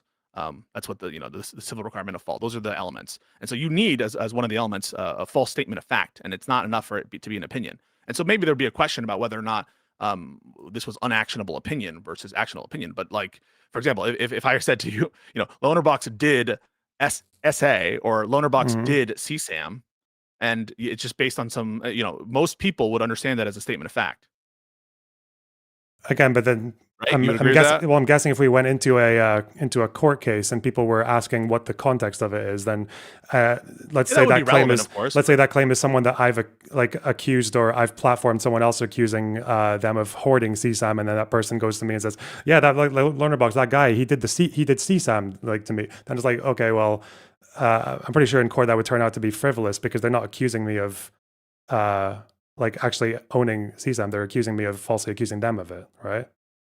You know what I'm saying? Say that one more time. Sorry, I didn't follow. So it sounds like if someone came to me with Loanerbox did CSAM, and then it ends up in court, and it turns out the context of them saying that about me is that I have started, like, falsely accusing them of hoarding CSAM, and then in a rant about me being a dickhead towards them, they've gone and said that Loanerbox did CSAM. And obviously that would be like a frivolous, like, defamation suit, right? Right. Yeah. So if there's additional context that suggests in no way were you implying that stuff? I mean, I would grant that Yeah. for sure, but I just haven't. Like, I think that's one of several reasonable interpretations from what I recall of the statement, which I did examine at some point in time. Well, that one reasonable interpretation of that statement was that it was causally connected, not just that it contributed to a culture of whatever that it was directly causally responsible for. And that is what I think is potentially problematic. But even assuming that this was an improper demand letter, and that she shouldn't have done it, I don't understand why. Therefore, we ought not consider the ethical implications of the lawsuit itself, which I think we should talk about. The ethical implications of the copyright suit or the defamation Copyright suit. suit. Oh, Yeah, no, the defamation suit. And I'm glad that that we didn't need to go to court over this for the defamation thing, because I just think that these are like these kinds of statements. We should just clarify what's true or not. Like, we just don't have the evidence to suggest that Denham's did the call and Ethan did the right thing there. And by saying that I never implied that, and that's the wrong interpretation of what I said, and I'm not saying that. And that's how I think these things should go. And people should just be honest and, like, let's not waste the court's time if it doesn't need to be done for some broader purpose, or so there's some extenuating circumstances where we need to file a lawsuit. That's usually how I view these lawsuits in general. If it's just like wasting everyone's time, the court's time, on some shit that can be resolved outside of the court, then we should do that. And so I do want to. So if she brought that defamation lawsuit, my guess is I would be very scrutinizing of what the purpose was there. If she's trying to silence Ethan, and my guess is you would too, right? If your interpretation of the defamation lawsuit was that Denham's was motivated to, like, silence Ethan's criticism of her conduct, maybe her conduct watching the Bad Empanada video or whatever, you would think that's bad, right? If the motive behind the Denham's lawsuit wasn't really because she cared about the defamation claim at issue, but because she really just wanted to silence Ethan's criticism of her, or get him back for other shit that he said about her, you would have a problem with that. Yeah, of course. Yeah. Yeah. So why don't we examine the lawsuit? Okay. Why do you think it's justified to, let's start with Casey Tron. Why is it justified to sue Casey Tron in this context? And I assuming, by the way, and I do assume that she committed infringement. Is it enough that she committed infringement that you're in favor of the lawsuit? Probably not. No. Okay. So That's what makes that's a hard one as well, because it's like, obviously the people have a right to sue anyone they want to for infringement, and it seems like most streamers engage in it to some degree. Like, you have a right. You agree. You have a right to be anti-Semitic, right? Yeah, but we're talking about like a legal sense of. In a legal sense, you have a right to be anti-Semitic. Yeah, of course, yeah. Yeah, and you have a right to sue, and Trump has a right to sue over the election fraud stuff, right? You agree he has a right to sue over the election fraud. Yeah. But that doesn't mean that we agree that he brought those lawsuits was good. We think it's depraved that he brought those lawsuits in 2020. So as for the copyright suits, I think there is just something to be said for the fact that they were like flagrant about it to a point that even like the 99% of streamers are just never going to cross. And I mean, I can be very honest with you in terms of like the devil on my shoulder with it as well, which I also like. The fact is that I just see a community of people. Like, I can say this about Denham's more than anyone else in that sphere, or even Casey Tron as well. Like, I see people who engage in like online drama in a way that is just like so defiant of any of like the what we would consider rules of discourse. And it seems to be with most people, I think if you want to deal with people like that, what you can usually do is you prove them wrong, or you show why they're lying, or something like that. But I've never seen a community so impervious to that kind of approach. And then I wonder, it's like I feel like I'm just watching a group of people like MAGA, you know? Yeah, exactly. Yeah. Like I see a group of people that uses chemical weapons, okay, and they are immune to conventional weapons, and then they're upset because someone dropped a cluster bomb on them. I'm like, fuck, I don't know. I don't know what to make of that. Is it the ideal way to go about it? No, but like, why are we in this game? It's not like my fault, is it? Like, fuck. So I will grant to you that in the more global sense, that these communities are not just obnoxious; they're like fucked up. They are actively undermining efforts, I think, in my country to protect the republic. Even when Denham's was like, this reminds me of when. What did she say?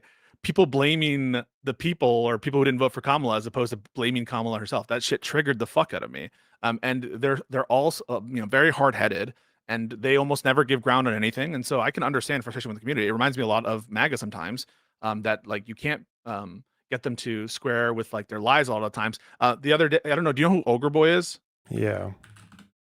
He was coming on to like glaze me and say that, this is, we love it that you're criticizing Ethan Klein, because when the day comes when we need to criticize Hassan, we're going to believe you and not the loner boxes of the world and not the, the Dan Saltmans of the world, whatever. Mhm. And then I asked him about like Collargate, and like, so you agree that, Hassan shocked / vibrated the collar, right? And he couldn't even give me that. And he was like, well, you can't see his hands. And since you can't see his hands, you can't make a reasonable inference. And so then I'm very much not of the opinion that you can like move these people on a great deal of subjects, even trivial subjects. And I kind of felt when I was trying to convince Ogre Boy there that the best evidence suggests that Hassan did vibrate / shock that collar. Very similar to when I was just talking to that whatever guy Real, where he was like, yeah, no, I think it's possible that she's just a marijuana addict who changes her position on copyright every time she gets high or something. Like that's what it felt like. So I buy your interpretation of a lot of these communities. What I don't buy though is that therefore everything is justified, or that we need to analyze the act itself that is proportional to what's going on, right? Like you wouldn't be like, we should call CPS on denims, right? Yeah, don't kill them, obviously. Yeah, don't incite violence. Don't hurt obviously. them. Don't. And would you support their the banning of them on as a platform perspective? Like Twitch should ban them. No, I don't think it should be banned. No. Right. So even though we can agree that their communities do bad things, maybe lie, maybe are hard-headed, maybe are even more malicious than that, we still need to analyze whether the thing in response is proportional and correct. And so now this is, I think, the meat of it is, why are these lawsuits justified? And in like circumstances for other groups, would we be okay with that, or for ourselves? And that's what I think we need to address. Yeah, because one, unlike like false CPS calls, and unlike inciting violence or anything like that, like I guess what Ethan's doing is like very, very clearly within his rights. And well, hang on, but we would be within their rights to TOS to like ban these people, right? It would be within our rights to do I don't know, deplatform them in other places. It would be within the rights of those platforms to do that, or for us to advocate that they be deplatformed, for us to advocate that their channels, that nobody goes to their channels. It would be within our right to do a bunch of stuff that that I think we would say is nonetheless unjustified, right? It would be within our right to maybe go into their different communities and leave hate comments. Just because things are within our right doesn't mean that they're good, right? No, but it's obviously it's why I'm separating it from things like inciting violence against them, or with like frivolous CPS calls or anything like that. Like that's why I'm separating it from there. As far as with what they're doing as well, like I think regardless of whether people agree or not with like where copyright law should be, the fact that it was to a point of them just saying, yeah, we're doing this so we can fuck him, like on his views, on his view count, then that's like, I think that right. But he set a trap before they said that, right? He set the trap before he set that. Yeah, he set the trap, but he didn't. Obviously, he didn't sue everyone who fell into the trap, right? He set a pretty high threshold for who triggers the actual trap. Wait. So who do you think he's trying to trap when he sets the trap? Well, obviously, people who orbit the Hassan sphere, for one, and two, for people who crossed the threshold of actually admitting that they were maliciously doing it for stealing views. You think that was his plan when he set the trap? That could probably be post hoc. Maybe, I have no idea. Yeah, so I think we have to analyze it at the time that he was registering his copyright and to achieve fee shifting attorney provisions and statutory damages. At that point, we need to analyze the decision to do this plan, to set this trap. And I think and I think you should agree with this, it is implausible. I'm not saying it's impossible. It's implausible to think that at the time he was setting this trap, that he was only setting it for the narrow circumstance in which someone states their intention to siphon views or money. That's what his plan was aimed at. Mm-hmm. Right? He didn't actually think that was gonna. That wasn't the whole reason he did that. Unless people in chat are saying that he was doing it because he thought Snark would do something, in which case I think Snark were obviously like very knowingly and very openly like re-uploading videos so they could deprive him. So maybe he did actually. I don't know. I mean, maybe he didn't expect the creators to say it, but But you would need a primary infringement to go after these people, right? And it wouldn't be enough to sue Denims and stuff just because snarkers are doing contributory stuff. Like he very much was planning to go after not just the like Reddit communities. He was trying to get after creators, right? He starts this entire thing by talking about ReactGate, and presumably that is not just about or at all about the way he presents it, contributory copyright infringement or secondary theories of liability for copyright, but for also primary copyright infringement, the actual infringement, not just the contributory. Right? That's why he starts with ReactGate in his video. I mean, to buy that he was just trying to go after snarkers, he would have said that, wouldn't he? Wouldn't he have said, "Hey, this isn't about ReactGate. This is about a community of snarkers that are trying to get after me"? But he doesn't.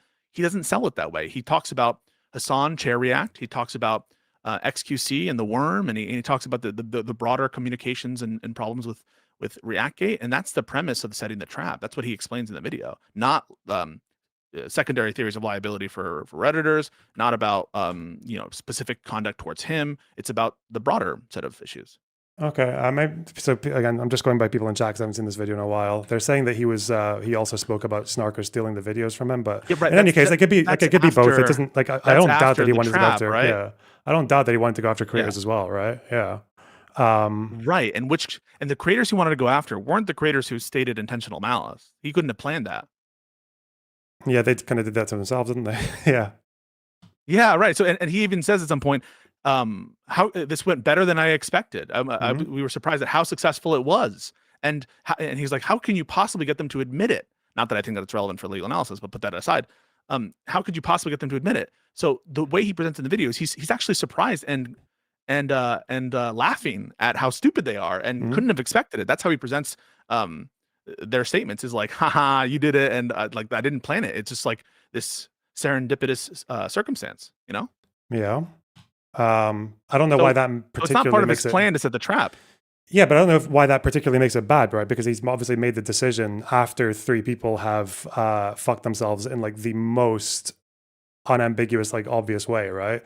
In the way that like every human being would realize with what they were doing, right?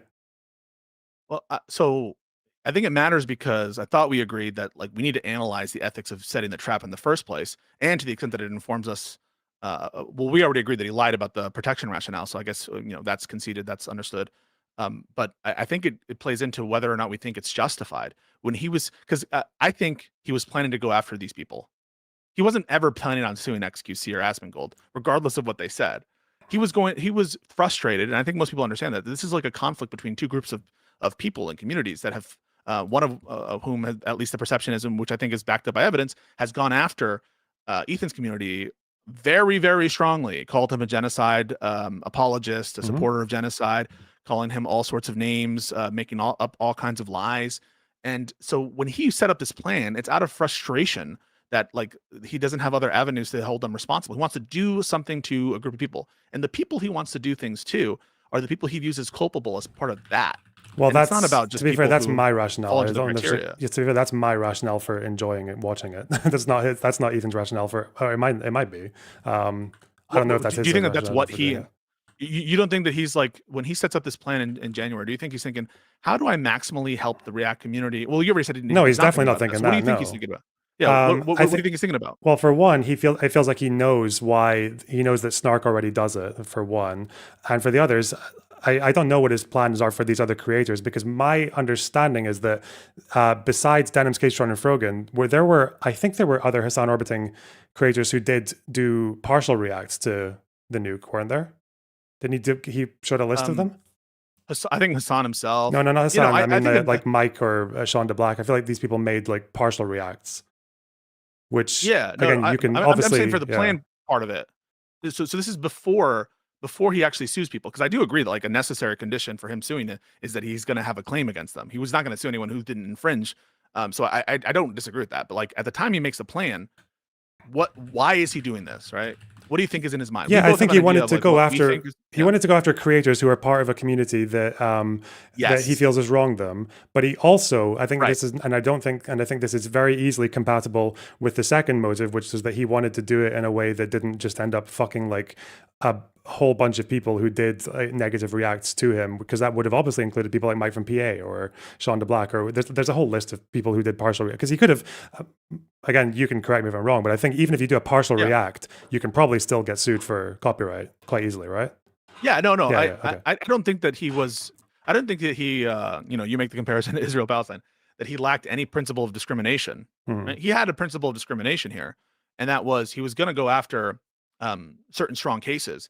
But the certain strong cases that he's selecting for, the merits are the actual strength of the case. That's one. That's a necessary condition for discrimination. But another point of discrimination is that they are part of the community. Those are like the two things. And the strength of the people acting as though the strength of the case is turning on the stated intentional malice, as opposed to like what the actual merits of the Farias analysis are. That's cope. And then when you uncover that and when you think about it, it's like, okay, so what is being done here? Copyright is being used to service some other purpose, because we don't believe that it's a broader copyright infringement purpose. Because how do we know that? Or one of the reasons we know that is because we don't believe the protection rationale, but also he wants the infringement to occur, right? He wants infringement. Two things there. One, I think he cares about his copyright. No, in the abstract, I would say yes. But yeah. I mean, I can imagine there's a kind of infringement that he would actually go after. But in this case, for this, he wants there to be infringement for his trap, right? Sure. Yeah. Why are you uncertain about that? I mean, it's a trap that he wants the trap to work, right? He doesn't want the trap not to work. It could also be the case that you expect them to do it anyway. Like you feel like they're just going to do it regardless. So I don't know if that still counts as a trap if you register it, right? Right. It could be that, but it's not, right? Because he says he wants his trap to be successful, right? Okay. Successful in the sense of again, I need to watch the video. People he wants to trap. Yeah, I need to watch the video, but just to be clear, like, let's say I know that there are like 3 burglars who have their eye on my house, so I set like a trap that's going to catch them in a big fucking net at the door. Yeah, I want the trap to work, but I'd rather they just didn't want to rob my house. Right. So here, I'm going to present you 2 worlds. So I acknowledge that is something that could be his motivation, right? Where you want your security cameras to work, but you prefer not to have a burglar, right? So I'm going to give you the 2 worlds. World 1, where he sets the trap, and everyone who reacts to it is either fair use or they don't react to it, right? So there's no infringement of his work. Yeah. That's world 1. And then world 2 is the world we currently have. As between those 2 worlds, which world do you think he prefers? Hang on. Fuck me. I'm so sorry. I'm just having one of those days. Can you tell me that again, please? Thank you. Yeah. So 2 worlds. World 1 is the world in which everyone who reacts does so fairly, and there's no good infringement cases. World 2 is the world we currently have. Which world is preferable from the perspective of the trap? Probably the second one. In Ethan's mindset. Yeah. So it's not the case in which it's just a camera that you want to work because to protect yourself. It's a situation where you actually want a burglar to be caught. Because you want infringement. Okay. So that's what distinguishes the 2 worlds. The one person where it's an incident to the infringement that you set up a trap, and the other in which you actively want infringement to occur. You get me? Yeah, but what if you also want to do it to set an example of them for infringement? But we've already rejected that as a rationale for the protection react community. We said that doesn't make sense. That would be his rationale. Not completely, right? Because again, you can have not completely because you can have more than one motive. So, for example, say there are 3 burglars who have their eye on my house, and I set the trap, but I'd rather they didn't want to burgle my house at all. But because there's like a burgling community around my neighborhood, I'm like, yeah, it'd always be like it would be worth it actually if one of them did come and get into the snare of the trap and get fucked. So I can set an example to these other assholes who are thinking of doing the same thing or already burgle the same thing. What if I'm just like that? Yeah. But they're assholes not because they're infringing, right? They're assholes in this case, right? Not because of their thievery, in other words. They're assholes because they're part of a particular community, right? Oh no, Ethan thinks they're assholes because they infringe and also because they are part of the community. That's why he hates XQC. Well, right? no. Yeah. Well, do you think he hates XQC? Well, he had a pretty negative relationship with XQC for a while, and he fought with them over copyright. Okay, but he wouldn't. I understand that he fought with him over copyright, And that's what I think is magical about what Ethan was doing before, which I thought was so great, is he's taking on these either loser lefties who believe that there should be no IP, but also taking like taking out a very reasonable position. That's what but that was my impression of him prior to this whole incident, which I thought was really, really good. And fuck XQC for his arguments there, and I thought that Ethan was great on that. What I'm suggesting though is he would never sue someone like XQC. He never would. Yeah. Right?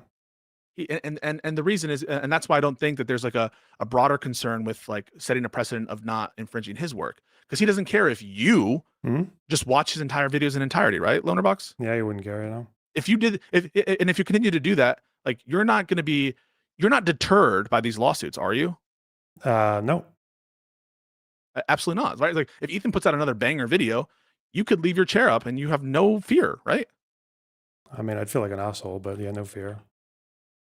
Yeah. So it's not really tailored to prevent future infringement, even if you want to say not broader rat community, of his stuff, because it's not specifically deterring that. The only people for whom it's deterring is people who react to his stuff who have something critical to say.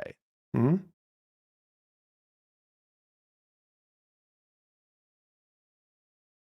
Okay. Right? He would probably sue me. He would sue me if I did an unfair react, perhaps, and then I said, and I want. Yeah. If you stated that intent, right? Because that seems to be the bar that he's saying. Yeah. But that bar doesn't make any sense, right? I mean, he should drop that now, right? It doesn't make any sense, and he's been people have told him about it, and the bar makes no sense. Wait, why would you drop from a legal perspective? No, but it's not. I don't think it's about a legal perspective, is it? It's about a perspective of like how human beings interpret it, of like social understanding. You think it's plausible that he wants to set a precedent socially, culturally, that people not state their intent to steal? I don't know if he wants to set a precedent for it. I just think he doesn't want other React creators to feel like there's a normalized behavior of suing people over just like Reacts in general. I think he wants people to know that he set a very, very, very like outrageous threshold for these people he's going after. But the threshold is so outrageous as to be implausible that that's what's motivating him. And I'll tell you why. Because he doesn't care about, it would be like saying, guys, I'm running on a new platform of against burglary. We are going to go hard on burglars, people who do the wrong thing. All right, my new agenda is we are going to give maximum sentences, always, and to burglars who meet my threshold. Mm-hmm. Everyone else, we're not going to go after. We're going to go after the burglars who say they're burglarizing and they do so because they want to harm the people that they're doing. They're burglarizing. If you heard that, would you be like, huh? Yeah, of course. But say like, yeah, we have to go after the worst of the worst. The worst of the worst are the burglars who say they're burglarizing. Yeah, but he's not. I'm not saying that he's trying to set some like precedent in terms of like how do I put it? He's not trying to like change the. Well, first of all, I guess we agree that he's not trying to change the law. He's not trying to change like any legal precedent because that's got nothing to the state intent has nothing to do with a civil liability. Which makes the Disney and Sony thing an abject lie. We don't have to talk about it, but yeah, we just agree so you guys are aware. But, okay, cool. And so anyone who's still on that cope, like, let's get rid of that.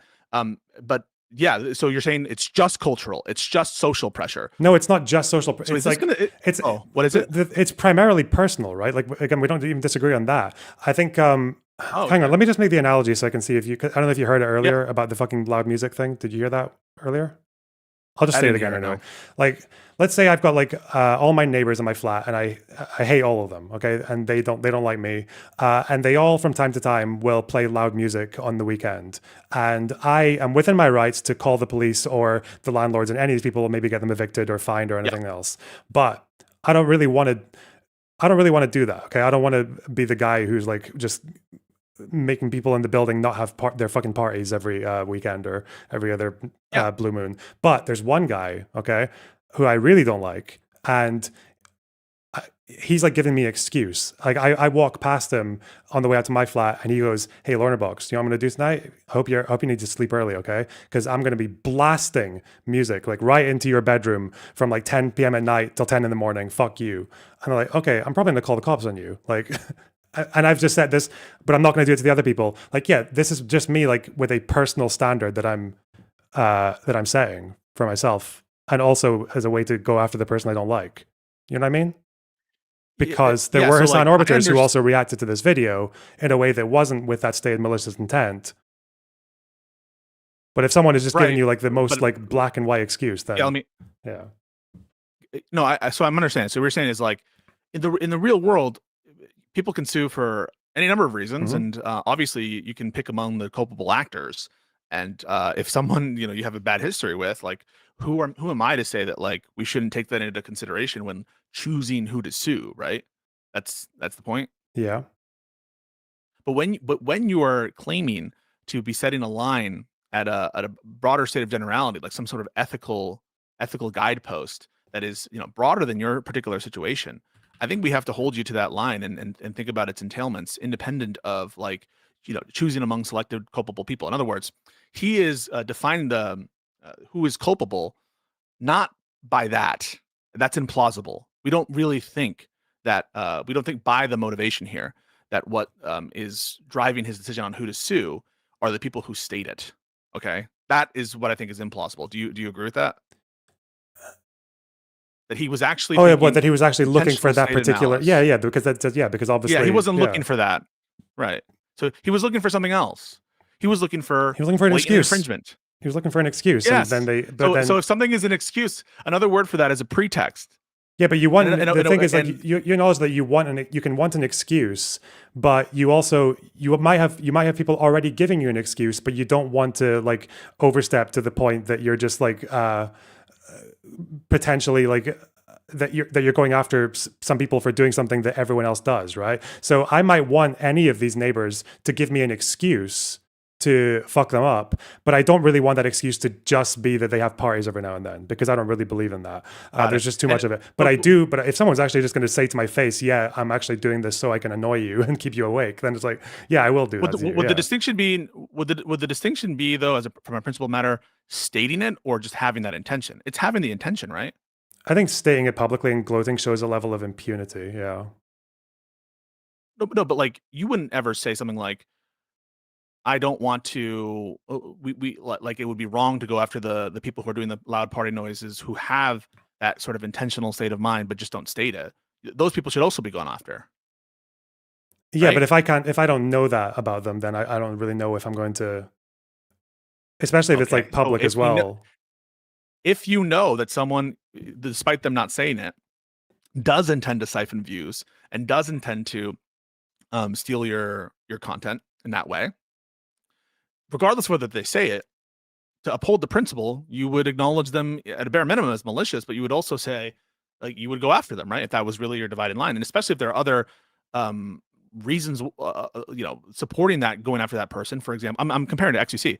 The person has a deeper pocket. The person is causing more damage to you, right? Like the person. Let's compare two people, right? In the context of the party scene, one person is making a super fucking big loud noise, and they never state that their intent is to harm your sleep, but you know that's their intent because of other circumstantial evidence. And the other person is trying to ruin your sleep, says so, but just much smaller amount of volume there, and other reasons that make that a weaker case. It wouldn't make sense for someone to say, hey, the person who's being very, very, very loud, but just doesn't state their intention is to disturb my sleep, but I know that that's their intent. That person is not malicious, right? And that's what Ethan says about XQC, that XQC is not malicious, even though before he characterized him as such. Yeah, but so he characterized XQC he characterized XQC as malicious for a very different reason, though, right? Like, or malicious in the sense of, I understand this would cross legally, because he's saying that XQC was being malicious in the sense that he doesn't care, right? Well, no, because that's not Ethan's interpretation, because Ethan says, and I put the clip out there, that your intention is to siphon. And the problem that he has with XQC is that he's intentionally siphoning. And so there's no way to get around it. If the problem is the intention to siphon, to steal views and stuff, if that is what's the divider, then that's true of XQC. But he says XQC is not included there. And so the only thing we're left with is, well, he might have that intention, but he doesn't state it. And that's the precedent that Ethan wants to say. Wait, did XQC say that? Again, I'm not saying this has a legal difference. Ethan just said, like you mean? socially. Did XQC actually say in that debate with Ethan that his part of his goal is to take views away from the creators that he's watching? I don't know that he admitted it, but that's Ethan's view, right? That's Ethan's interpretation. Oh, okay, yeah. So if you're going to interpret people in that way or assume that, yeah, I think that's different from them just coming out and saying it. I think that's just setting the bar I like, understand quite high. Yeah. I understand it's different, but the bar is like preposterous, isn't it? Like the bar, like we want to just go after people who have a bad intent, but only if they state it. I mean, that if someone said that to you in like, Well, he's not again, like I saying say, we like want to go press- after people who have bad intent, is he? He's saying that we want to. He's saying that he wants to go after people who give him the most unambiguous excuse, and it's obviously more unambiguous if they just say it. And right? do you believe that? Do I believe that he wants to go after people who? who have given him the most obvious excuse? No, that the stated intentional malice aspect of it, that is the line that he wants to draw as a principled manner. Or is it that the strongest case is against the people he wants to go after, and the people he wants to go after aren't the people he wants to go after aren't they're not defined by whether they do the qualifying act, right? The people he wants to go after are defined by their existence in a community, right? The targets are pre-selected before anything happens. He already knows who the targets are, and the targets are anyone who fits into that community. Now, I grant you, once you have a target-rich environment, you're going to select from among them the most culpable actors in the sense of the most liable actors. But the targets are all, the denominator here has already been pre-selected. You get me? And you agree with that, right? Yeah, the denominator is pre-selected, but I think the thing that the thing I feel like you're missing is because obviously these three were not the only people in that. So you've got that sphere, right? You've got 10 people that you really, really don't like. I've got 10 people who are playing music in my flat, and then let's say like there's a top 5 or like, yeah, I actually rate them in terms of how much I dislike them from 1 to 10. But then top 1, 2, and 3 are not doing anything beyond just having parties every couple of weekends. Okay, but then someone who's on list number like 6, 9, and 3, they're the ones who have come up to me and said, "I'm doing this so I can fuck your sleep. Fuck you. I'm going to go after them." Yeah. So, do you see how you can have both there? Because you can still have a thing that you don't want to. For example, obviously, if you're Ethan, a better target for you than like fucking Frogan would be like Mike from PA, right? He's bigger. He's more of a lol cow. He's more like there's so many. But and Mike, and I think Mike did. I agree with that. And I think Mike did react to at least some of the content nuke, which means that Let's assume if it's he registered, did, right? Yeah. So I'm gonna assume he did. Go for it. Okay, yeah. And I think legally it would not be that difficult for him to sue Mike either, would it? As far as I know, with copyright, like you only have to watch a little bit with like for it to be claimable. Well, no, I don't agree with that. That no matter how small, I mean, potentially any kind of usage of the content would be actionable. So I'm not saying that there's a limitation before you go into court. And again, I don't want to say that copyright doesn't factor at all in terms of who he actually sues. Right? That's not what I'm trying to suggest is the case. It's that the target list itself.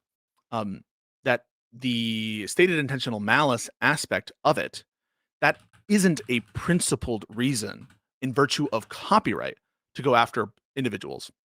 Now that is not the line that he is trying to enforce, is stated intentional malice.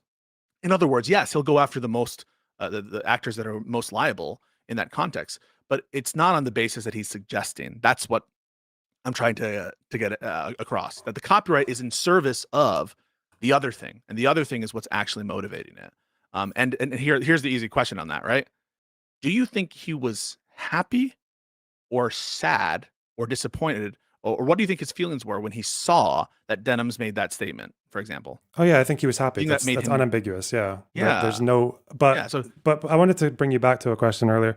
Yeah, when it comes go to and I don't even think you disagree. Like, so let's say Mike from PA reacts to a selection of clips to the point that like it is actionable, but he's given like quite a lot of commentary. He hasn't watched the video from start to finish, and he hasn't obviously made that declaration of intent, right? Yep. And because I don't know what his react is exactly like, but I'm just assuming it's something along those lines. And Ethan chooses not to sue him. There is a why not?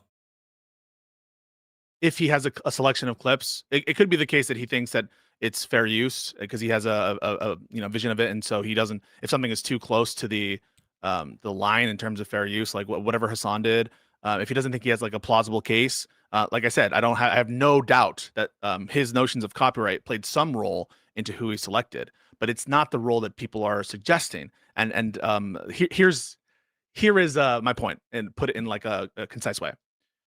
The stated intentional malice was not a necessary condition for him to sue these people. Yeah, of course not. And Yeah. how I present that is with a question, right? If they hadn't said that, do you think Ethan would have sued them? No idea. No idea. Again, That's- because there's a longer list of people who did watch the video but didn't get sued. So I don't know. Right, but like, so if they hadn't made those statements, I think it's preposterous to think he still wouldn't have sued them, because that would presuppose or presume that his plan was to have this line in the first place. But of course, we already had acknowledged that he couldn't have planned for that, and so he was setting this trap not with the expectation that they would make those statements. And so, given that his trap was set before he could have known that, I think strains credulity to suggest that he wouldn't have sued, but for statements that he couldn't have predicted, because then why set up the trap at all? Well, here's if he a couldn't have question predicted then. that? You Okay, understand? here's a question. My understanding of the Caseytron React is that she's literally just like smoking and coughing over pretty much over just about all of it with like very, very minimal speaking. Denims spoke for like an hour over the video, I think, over a 1.5 hour video. Yeah. Do you think if Denims hadn't made that statement, let's say neither of them did, do you think he would sue both or just Caseytron?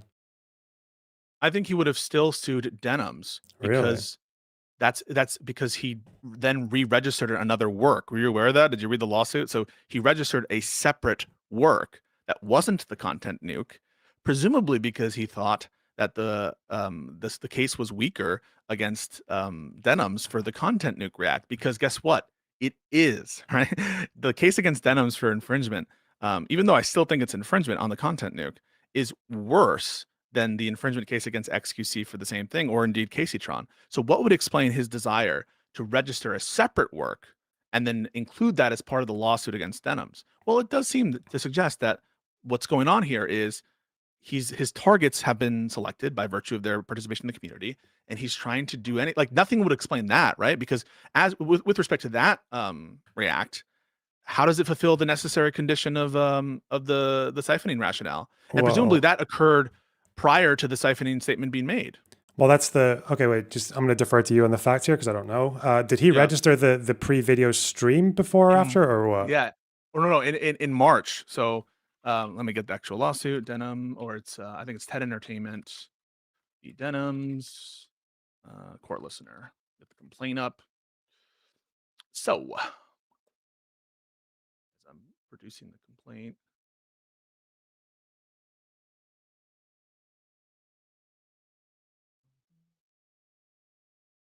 I think it's called Countdown, right? So on January, at the end of January, he registered a deposit with the Copyright Office of the nuke. He registered the Countdown episode on March 31st, 2025. Okay. Why did he do that? March 21st. 31st. 31st, he registers the stream, right? The Countdown episode. Okay. And when was it aired? The airing of the Countdown episode, that was a live broadcast before the nuke, is on the 31st of January. So he's registered it. Wait, so he's registered it after okay. It's released, right? Why do that? I'm guessing that would be for Denims, right? Yeah. But that doesn't take away from the fact that she did say that if you like taking views away from this piece of shit, whatever, right? Right, but why sue on the Countdown episode? You sue on the Countdown episode, presumably, and tell me if you think this is not the case. You sue on the Countdown episode because you think that the copyright case against Denims is weaker, right? Maybe. He wanted to get these people, and it's an acknowledgement that the strength of the case isn't what's doing the actual selection here. That the strength of the case is a way to select from among culpable parties. But even when the case is weaker, you're willing to accept a weaker case, that is the Denims case, and go after them anyway, because you just want those targets. And so you register a new work, that you weren't planning on it, right? You weren't planning on doing this, and that's because you want to have a stronger case against denims, because what you care about is going after these people. That's what matters. That's what's going on. And I understand that people say he could have had both. He could have had both.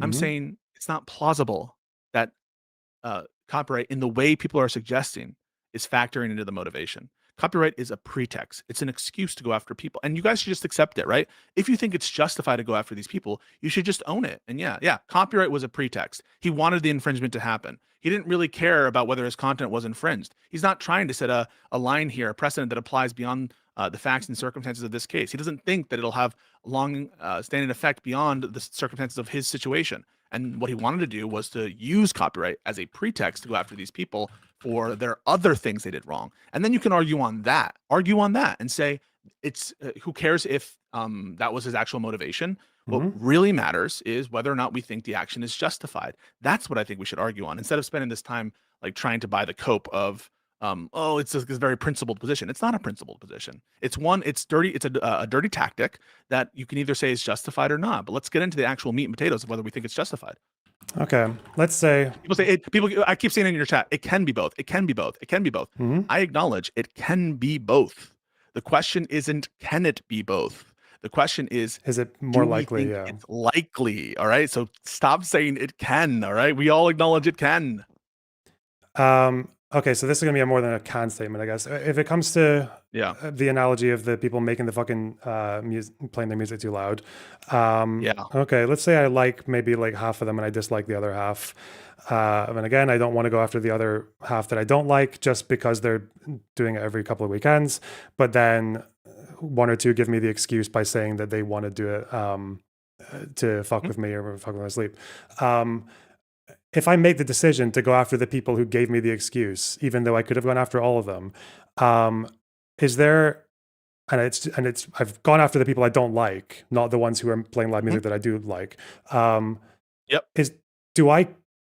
Would you say that in this scenario I don't care at all? It has nothing to do with whether or not I think people should be allowed to be loud on weekends sometimes. It depends, and here's what I think it depends on. Are you bothered by the loud music? Yeah. Okay. That's what I think is different, right? I don't think Ethan's not bothered by the substantive act itself, right? Imagine the following scenario. Let's say that Loner Box, you actually like the loud music. You enjoy it. You actually, at most you're indifferent to it, but you certainly don't have any problem with it. But you know that a reasonable person would, but you just don't give a fuck about it, right? Well, no, wait. That circumstance. No. But let me finish it, and then you can say why it's different, okay? Because you can definitely make this analogy if you want to, and you can try to say that. But in the situation in which you don't actually care about the underlying legal wrong, right? Here, there's a tort being done to you. And sometimes even like it violates some statute of whatever jurisdiction you're in. So some legal wrong is being done to you, but you actually don't care.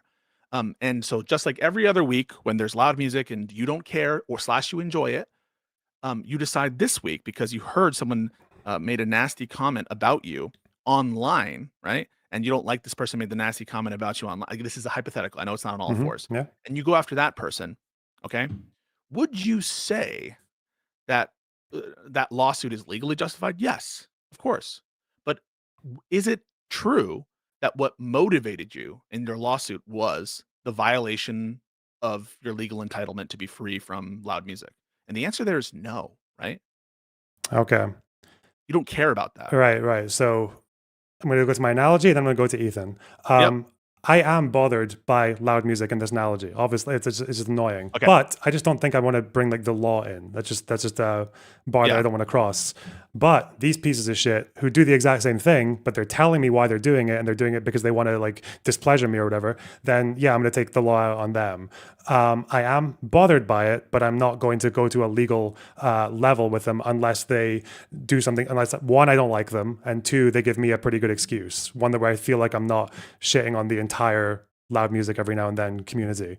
By the same token, Ethan obviously is bothered by copyright because he bitched about it for ages beforehand with people like XQC, but obviously he didn't care about it enough to sue people, but that doesn't mean you don't care about it at all. Obviously, if you want to go to the measure of suing someone, then you need more, right? And in his case, it seemed he needed two things: one, people he doesn't like and people he has a vendetta against, but also two, like a pretty strong excuse. No? So I think evidence that would suggest that he is actually bothered by it would be, for example, if he by the infringement in this case. I don't say he's never caring about copyright. I just mean in this case. That's all I'm talking about, right? So maybe sometimes loud noises in the example I was trying to provide that bothers you, but in this case, does he care about it? That's what I'm talking about. So let me tell you why I think he doesn't in this case. I think if he actually was bothered by the underlying rationale, and it's just a matter of, I don't want to sue over that, but the things are bothering him. A, why isn't he DMCAing everyone else? He's not suing, doesn't need to sue them. Why isn't he DMCAing XQC? Why isn't he DMCAing you if he's bothered by the underlying act? Because you might not even be bothered enough to DMCA, right? Or why is he not DMCAing the people with the lawsuits? Well, we'll get to that, right? We'll definitely get to that because that's a point in my favor. But the reason he's not DMCAing you guys, because the way you sort of paint it is, well, it's not going to reach the level of suing someone in the case of all this music. It is bothering me. I am bothered by the infringement, but I'm not suing them because I wouldn't reach that level. Then why wouldn't he DMCA them if he's not bothered by it? Well, my understanding is he has DMCA'd people in the past. There's obviously that there are lots of reactors out there, and it's probably the same thing again. I mean, where for this stuff, well, with this case, because again, he wants to go beyond because one, he doesn't like these people, and also because they gave him a pretty good excuse. I understand, but like what I'm suggesting is we're wondering whether or not in this case he's bothered by infringement of the content nuke. And the answer is the best evidence suggests he's not. Mere infringement of the content nuke, he's not bothered by, right? It's not like the case in which loud noise is bothering him. The infringement is not bothering him. And if it did bother him, we would expect him to take very easy methods available to him that are trivial to do to address it, that is within his rights to do. And if he really bothers him, why wouldn't he do it? Because he doesn't care about it, right? And you watch the way he sees XQC's reaction. Is he unhappy there? He's smiling. He doesn't care. So when he's having those spats with XPC and he was having that debate, or when he was like live DMCAing people who were re-uploading the H3 podcast and like being like, I'm DMCAing you, piece of shit, fuck you. So I agree with that. I agree that he cares about the argument. I agree that in some sense he cares about copyright. I'm just saying in this case, he doesn't care about infringement of the content nuke. Specifically in this case. But even though he's had debates about the general concept of copyright. Yeah, I think he cares about the argument. I think he cares about his copyright in some sense, but not with respect to the infringement of the content nuke, right? He doesn't care about infringement of the content nuke.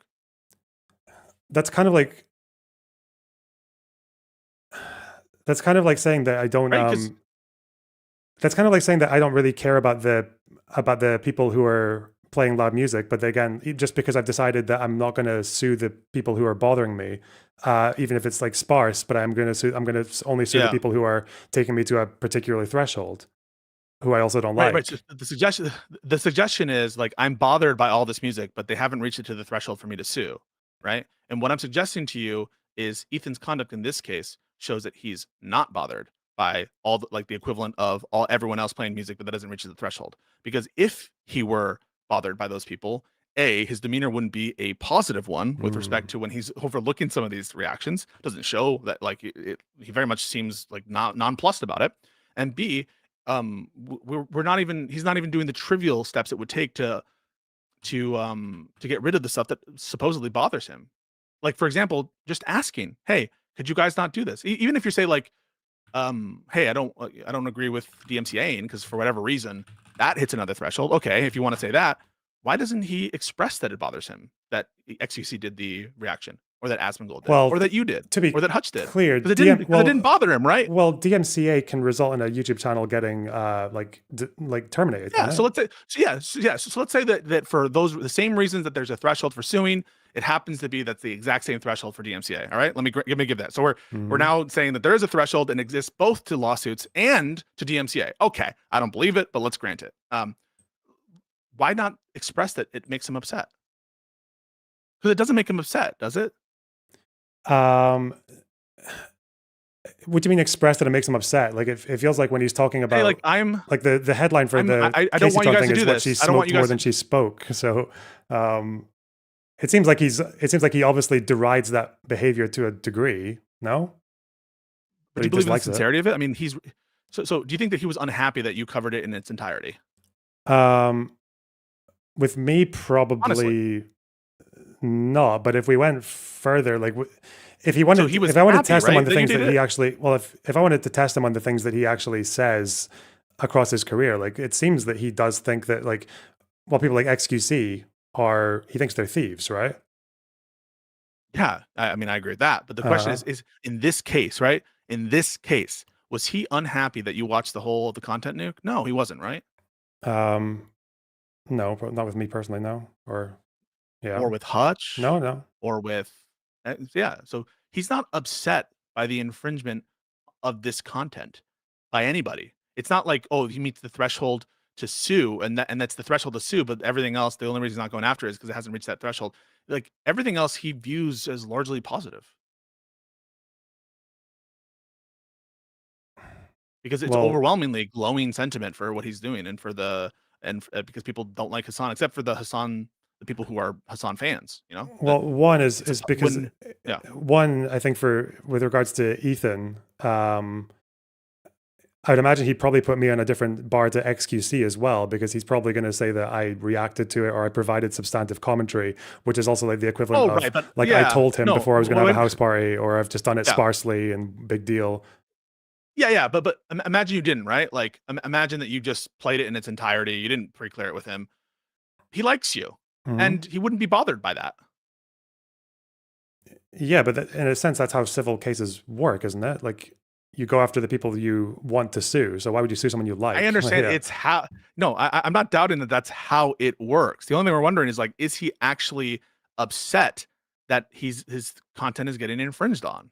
Is that what's motivating any of this? And the answer is it's only motivating in the sense that it's a necessary condition for him to sue someone. Well, he was upset when He Snark were he like doesn't seem infringing. bothered. He was upset when the Snark subreddit was infringing, because again, it's like obviously you're going to be more upset if someone does something like that if they don't like you, like if they're doing it in a way that in a broader context of them being bad faith towards you.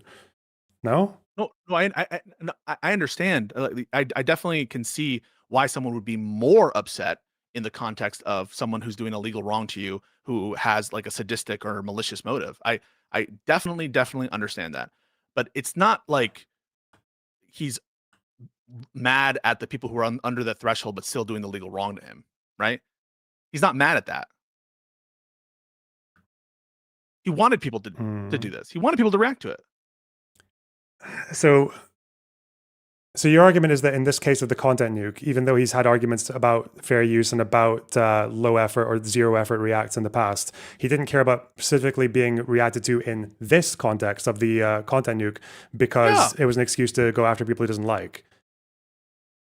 Yeah, I don't really have an issue with that. That to me, that's not contradictory in a way, or that's not even, to me, that's still not implausible. That's again like saying that right. So I'm like slightly bothered by people playing loud music, but I'm also like, in the case where someone gives me an excuse so that I can go and get the police on them, then I'm kind of happy about that. Like fuck them. Yeah. Why is that different? So I don't think that I don't think we necessarily disagree here. I think that what we're agreeing is that well, I don't know if you agree. This isn't like the case in which someone is slightly annoyed by music from some people who don't want to have a stated malice. It's a case in which he likes those people playing that music. That's the difference. He actually likes that one night, for whatever reason, he likes the music being played loud, right? Yeah, for the same reason. Yeah, for the same reason that in this one instance, I would like that person doing it because they've given me an excuse to go and sue them.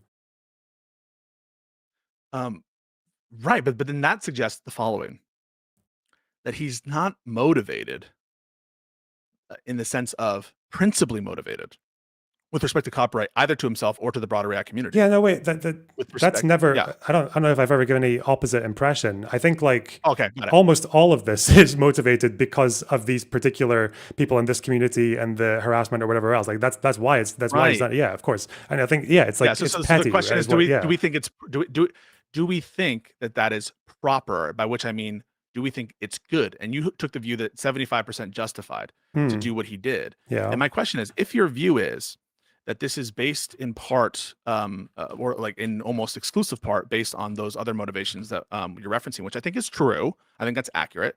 if you believe that, this would only be justified in virtue of the harmful acts and reputations slash course of conduct of those people, right? That's the only thing that could justify this, not the mere legal wrong. You're not going to support lawsuits where people don't actually care about the underlying legal wrongs.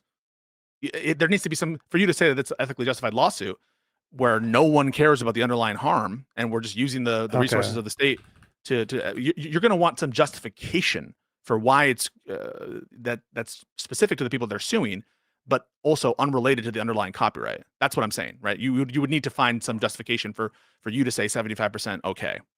Okay, I'm gonna maybe try and list all the things that we agree on, and then find the things we disagree on, just to make sure. So, one, we agree that Ethan is doing this because primarily, like above anything, way above anything else, is because he doesn't like this community, and he wanted an excuse to go after certain people.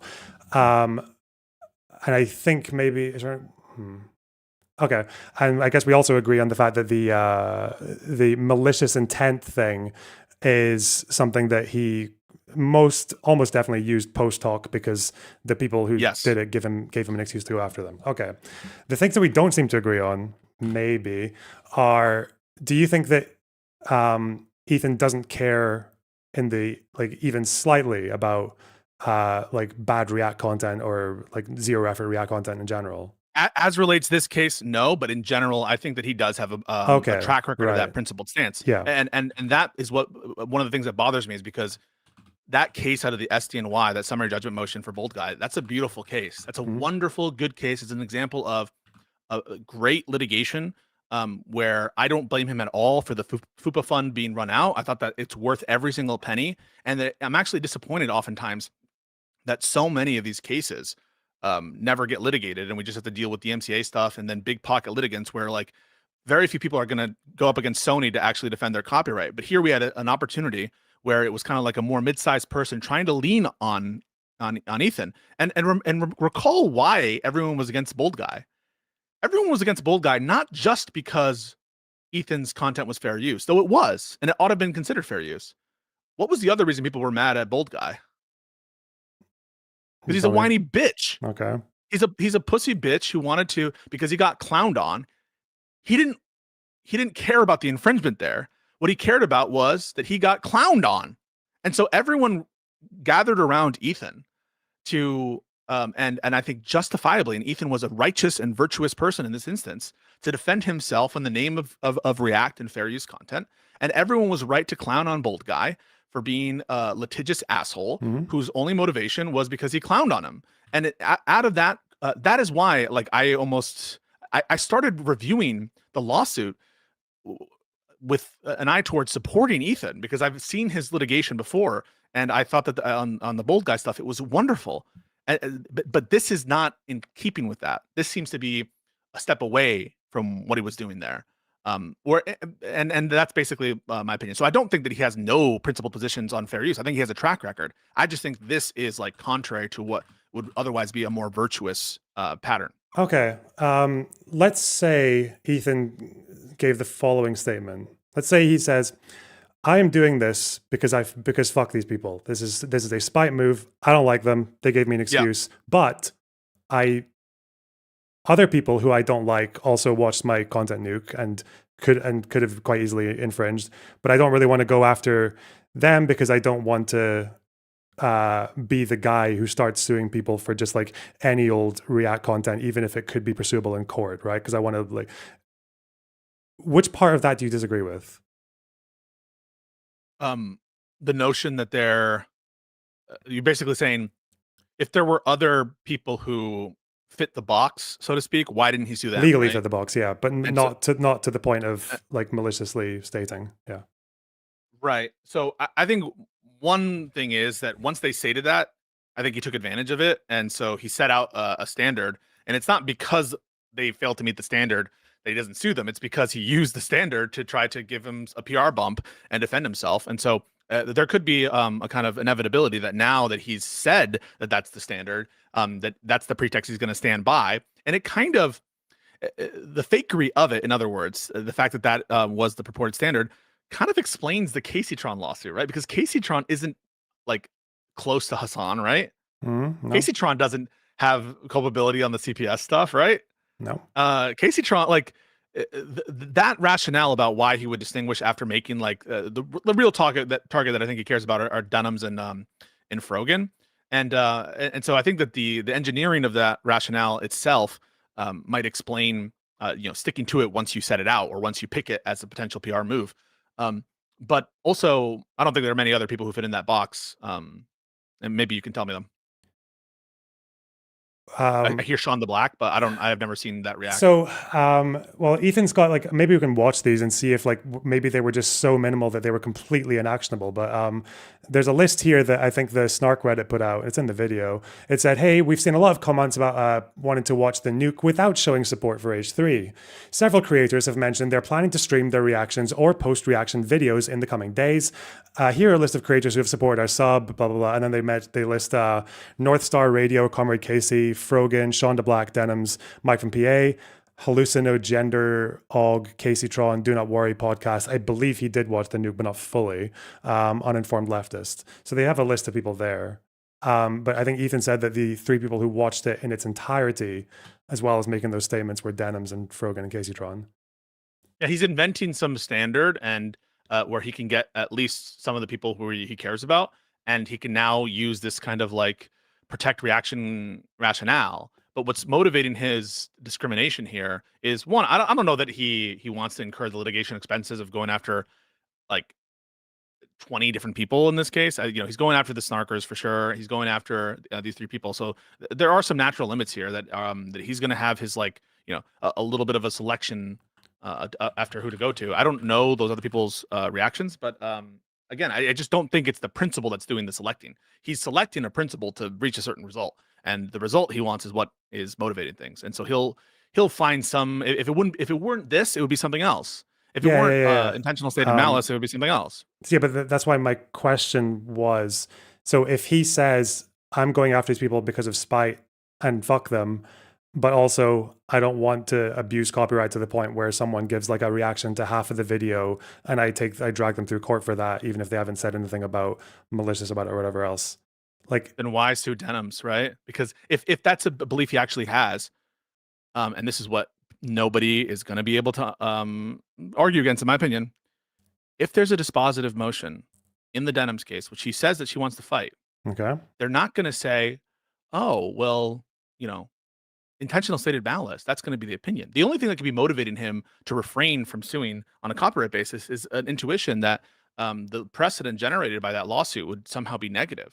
But of course, any court coming to that determination as to whether something is fair use, they're not going to do, we only look at intentional stated malice. They're going to go, every single one who consider fair use, almost to every court, go 1, 2, 3, 4. Totality of circumstances. Boom, boom, boom, boom. There's never really a case in which a court determining fair use doesn't run through every single factor. And his lawyers, if they're obligating his fiduciary duty, they're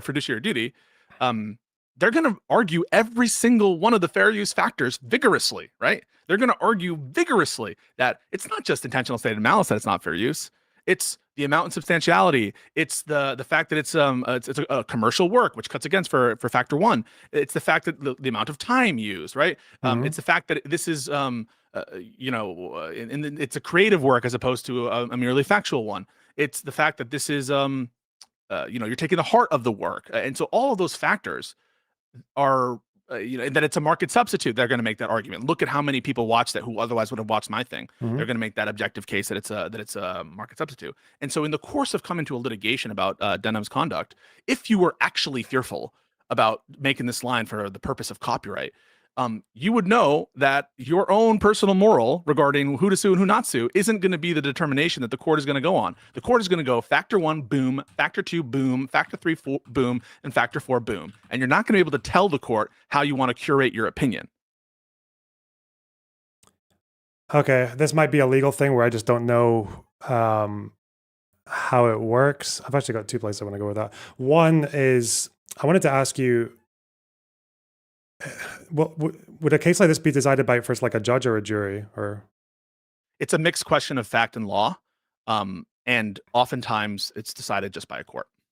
Okay. In fact, in recent Supreme Court precedent, it's been leaning more towards judge-made determinations at summary judgment, but not Okay. always. I mean, there are cases in which it can go to a trial but that would be even worse, right? Because like if there's no reasoned opinion in a trial, and you just have like jurors coming to determinations as to the different factors, then it's like even less plausible this is going to be some kind of tailored analysis from which we could protect either against Disney and Sony, or that we can use to establish a social precedent or something like that.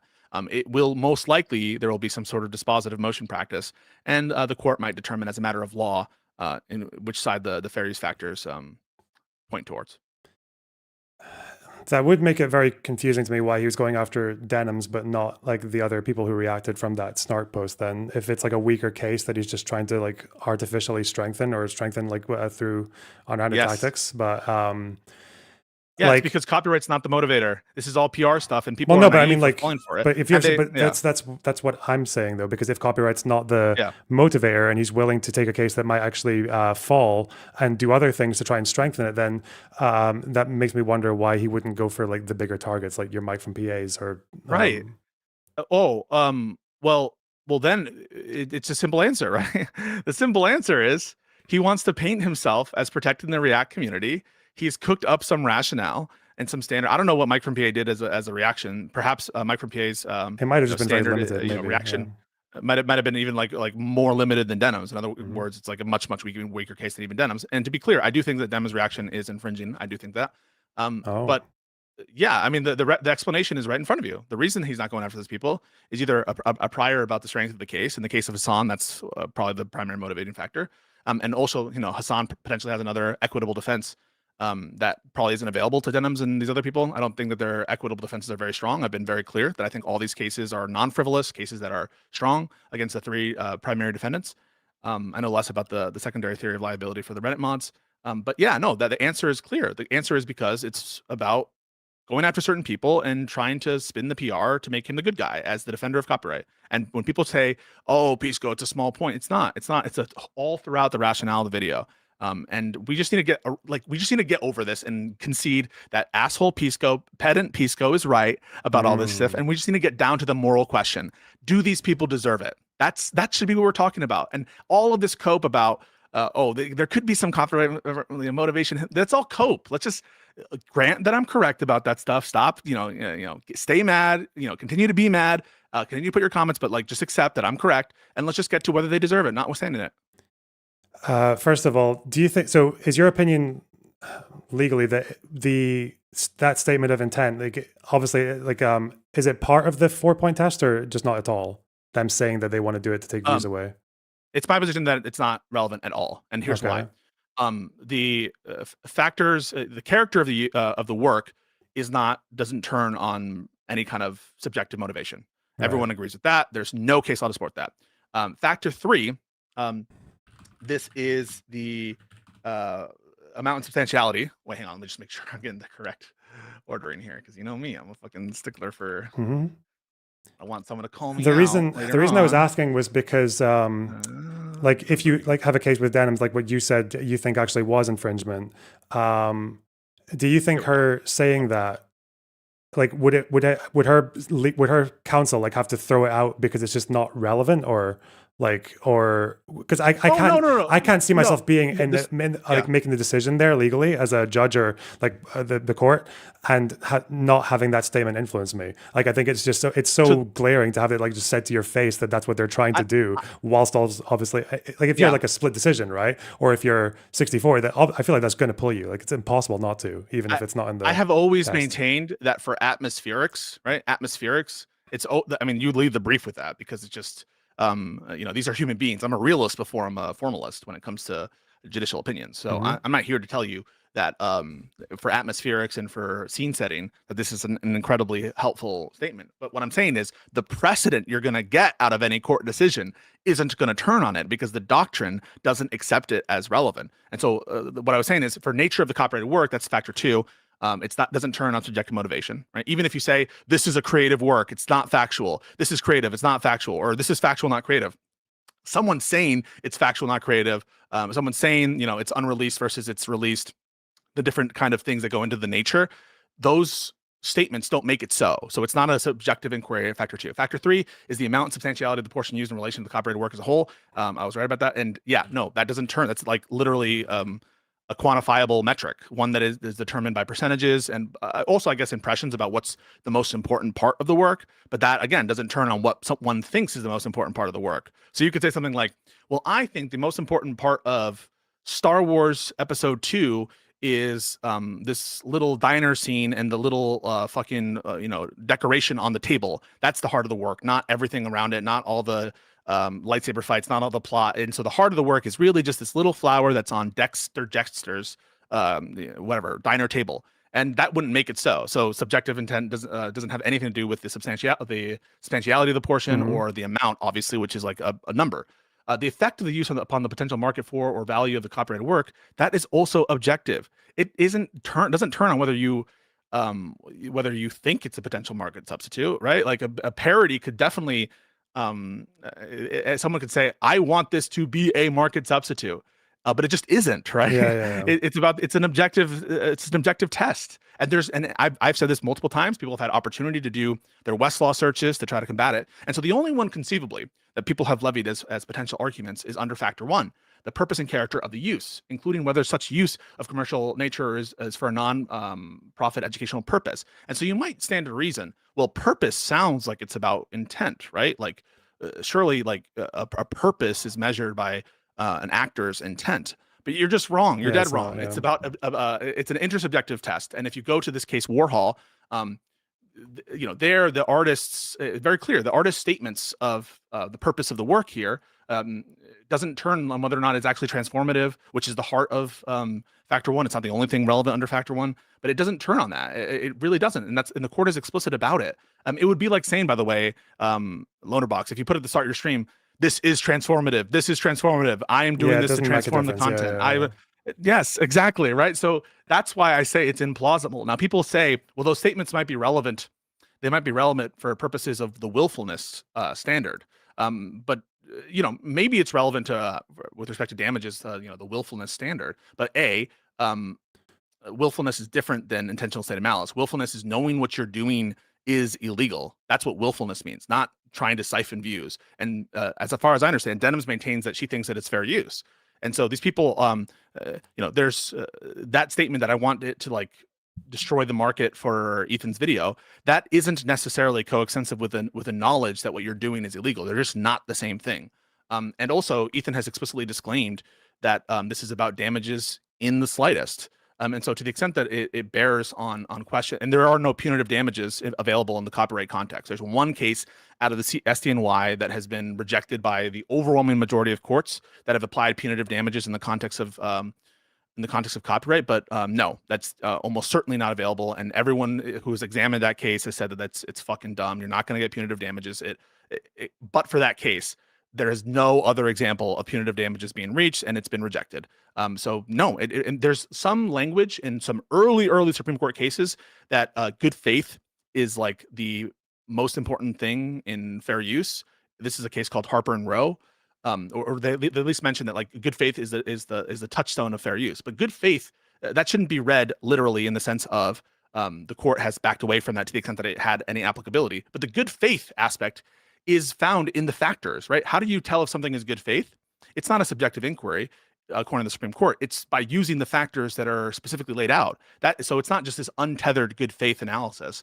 And so I've dealt with all of these arguments. It just isn't relevant to what you would expect to see from precedent. And it's not important to the fair use inquiry. And of course, it would be ridiculous if it was, given everything I just said.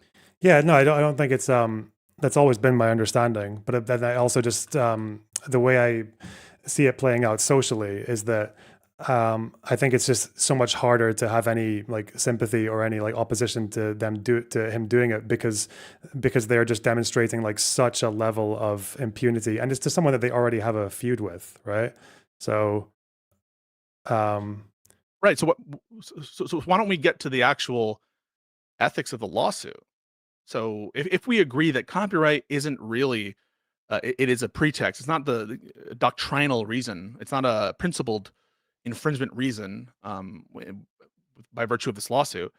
Why don't we get into, is it justified in these circumstances to use this tactic against these people. Because I think you could imagine circumstances in which you would be against this tactic. I think I'm just doing this as a baseline. I think you'll definitely agree with this. Mhm. But the example I use is like, suppose that the loaner box reacts to, or let's just do a meme. I react to a Tim Pool thing, and I do a horrible reaction to it, and I basically say he's like a Russian provocateur or whatever. And then Tim Pool sues me, even though I did like a technical infringement. He's just for the same facts, right? He's just coming after me, so I silence. And then what he extracts from me as a concession are apologies. I should never have criticized, Tim Pool as a Trump stooge. I should never have said that Trump and is a dictator or that he's a fascist. I should apologize for what I said about Charlie Kirk being a fascist after what happened. In that context, you would be against that, wouldn't you? Yeah, but you understand why I consider these different. Wait, why do you think I would consider those what you just said different from what's happening here? So I think you would consider it different, basically because you think on the underlying reasons, underlying conduct that I'm apologizing for, you don't think that you think I'm probably right on those underlying things, right? That's one reason you think it's probably different. Number two is you probably have a different impression about me as an actor versus these other people. And you probably have a different impression of Tim Pool versus Ethan.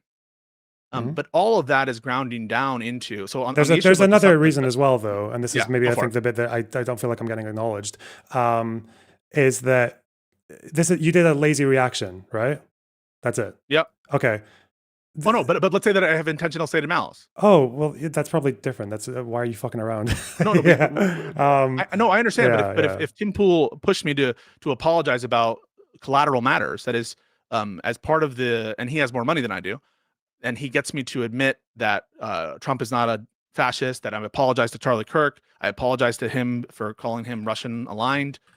If he does that, you might say fuck around and find out for the malicious intent. I said I wanted to steal money from him. Yeah, but you're not going to be in support of that lawsuit, right? You're going to defend me. You're going to get your community to rally around me and be like, hey, Tim Pool is just trying to silence critics. He's trying to bully people with financial coercion. And even though he might have a claim, we're not in favor of the lawsuit. That would be your position, right? Yeah, but if he was using it to extract like untrue statements from you as well, that would be pretty fucked. Yeah, if he was using it to say things like, what was it? To get you to say that aren't fucking true.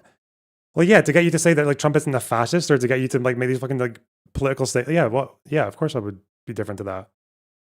So but as far as he gets, let's just take one of those. I condemned the shooting of Charlie Kirk. I condemned his assassination. And then, 4 days later, I'm saying Charlie Kirk was a fascist. He gets me to apologize for that.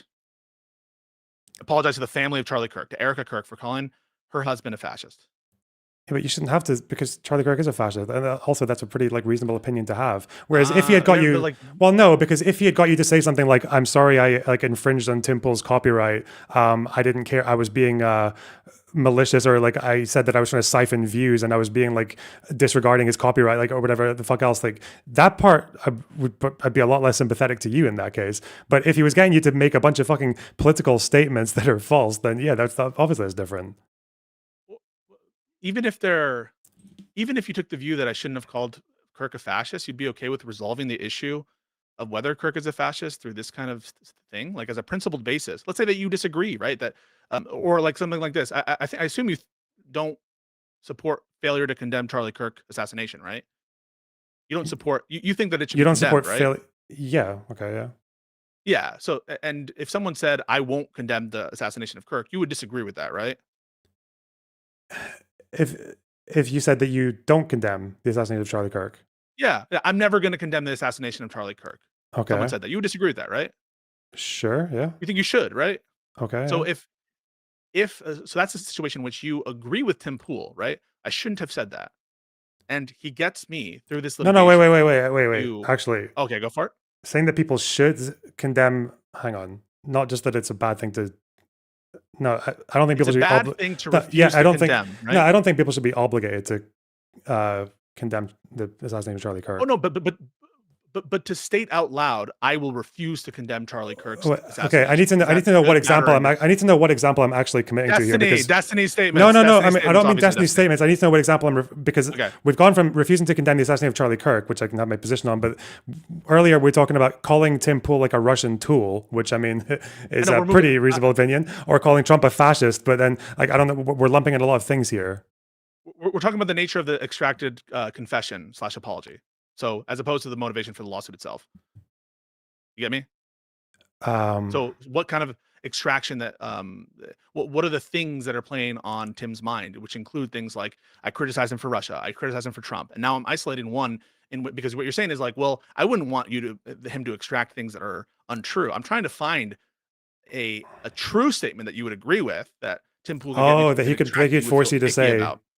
Yeah, that you would feel like weird about that, even if you agree with Tim Pool, right? Like you could agree with Tim Pool that it's wrong to I got it. But let's say if he used the copyright suit against you and then he used it to get you to say people committed voter fraud on 2020, right? Because some people did, right? Yeah, okay. I understand. Right. Yeah, exactly. Precisely. And if he did that, you would feel bad about that, right? Even though you agreed with it. Yeah, I would feel bad about that part. Yeah. I would probably Why would you feel bad about that? Because that goes a bit more broad in the sense that I don't think you've done anything in general to deserve to be put in that position. I don't think you're in a I agree. I think you're an honest actor. I think there are other ways if people oppose you to deal with you. So we're isolating the thing that makes this different, right? Mm-hmm. So that's what all I'm trying to do is trying to isolate what people think makes this different. And I think that it grounds down into, and I would even agree with this, right? And because people brought this up in your other call, what about Al Capone, right? They went after him for tax fraud. Did they really care about it? No. But there is a level of malevolence that one could have where I would say, you know what? Fuck it. Just do anything, right? I'm not even saying that is not the case, that there could be some person who is so malicious that I would say this tactic is justified against such people. Mm-hmm. One example of that is Donald Trump. I think people should be a stickler to every dot and do everything, even if the motivation has to do with defending the Republic in the long term. Okay. So I am not above doing this kind of tactic if you can show me some kind of overriding societal concern that I should be mad about and that would justify it. So I think that is precisely what we're trying to isolate here. And that would distinguish all these different cases, is the nature of the person who's making the allegation, the nature of the person who's on the receiving end of it, and their relative ethical weights. What do you think about that?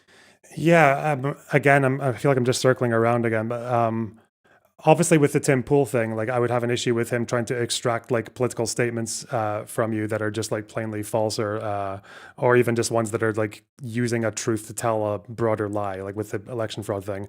But obviously if you were reacting to Tim Pool's videos with very minimal effort and just saying thank God we're taking views away from this piece of shit. As far as him actually copyright going for you, going for you in a copyright suit, then I'm probably going to think I'm probably going to be thinking about you and why the fuck did you say that? But yeah, obviously there's a separate element to it. That's why. Yeah, as far as and I don't think I've ever been shy about this with why I've got the position I do about this community in particular. And I think the thing that people miss, the principled quote unquote camp, is that I do think that community does and even down as individuals as well, put themselves in a position where there isn't really any other way to, that normal rules don't work on them. I see it very much you can correct me if I'm wrong on this. Is it true that before Gavin Newsom brought that thing about redistricting, bringing it into the legislature, it was before that it had been shifted over to a independent body, right? Independent commission. So he makes it, so it's gone nonpartisan, but he's brought it back to make it partisan. Yeah, so that is, I think, is a great example of what we're talking about here, right? In that context, the principle ought be in general, we don't want partisan gerrymandering, but unfortunately, two things make this necessary for Gavin Newsom to do. The first is the Supreme Court has said, and is the ultimate authority, that this needs to be resolved by the partisan branches. That's a necessary condition, but it's not yet sufficient.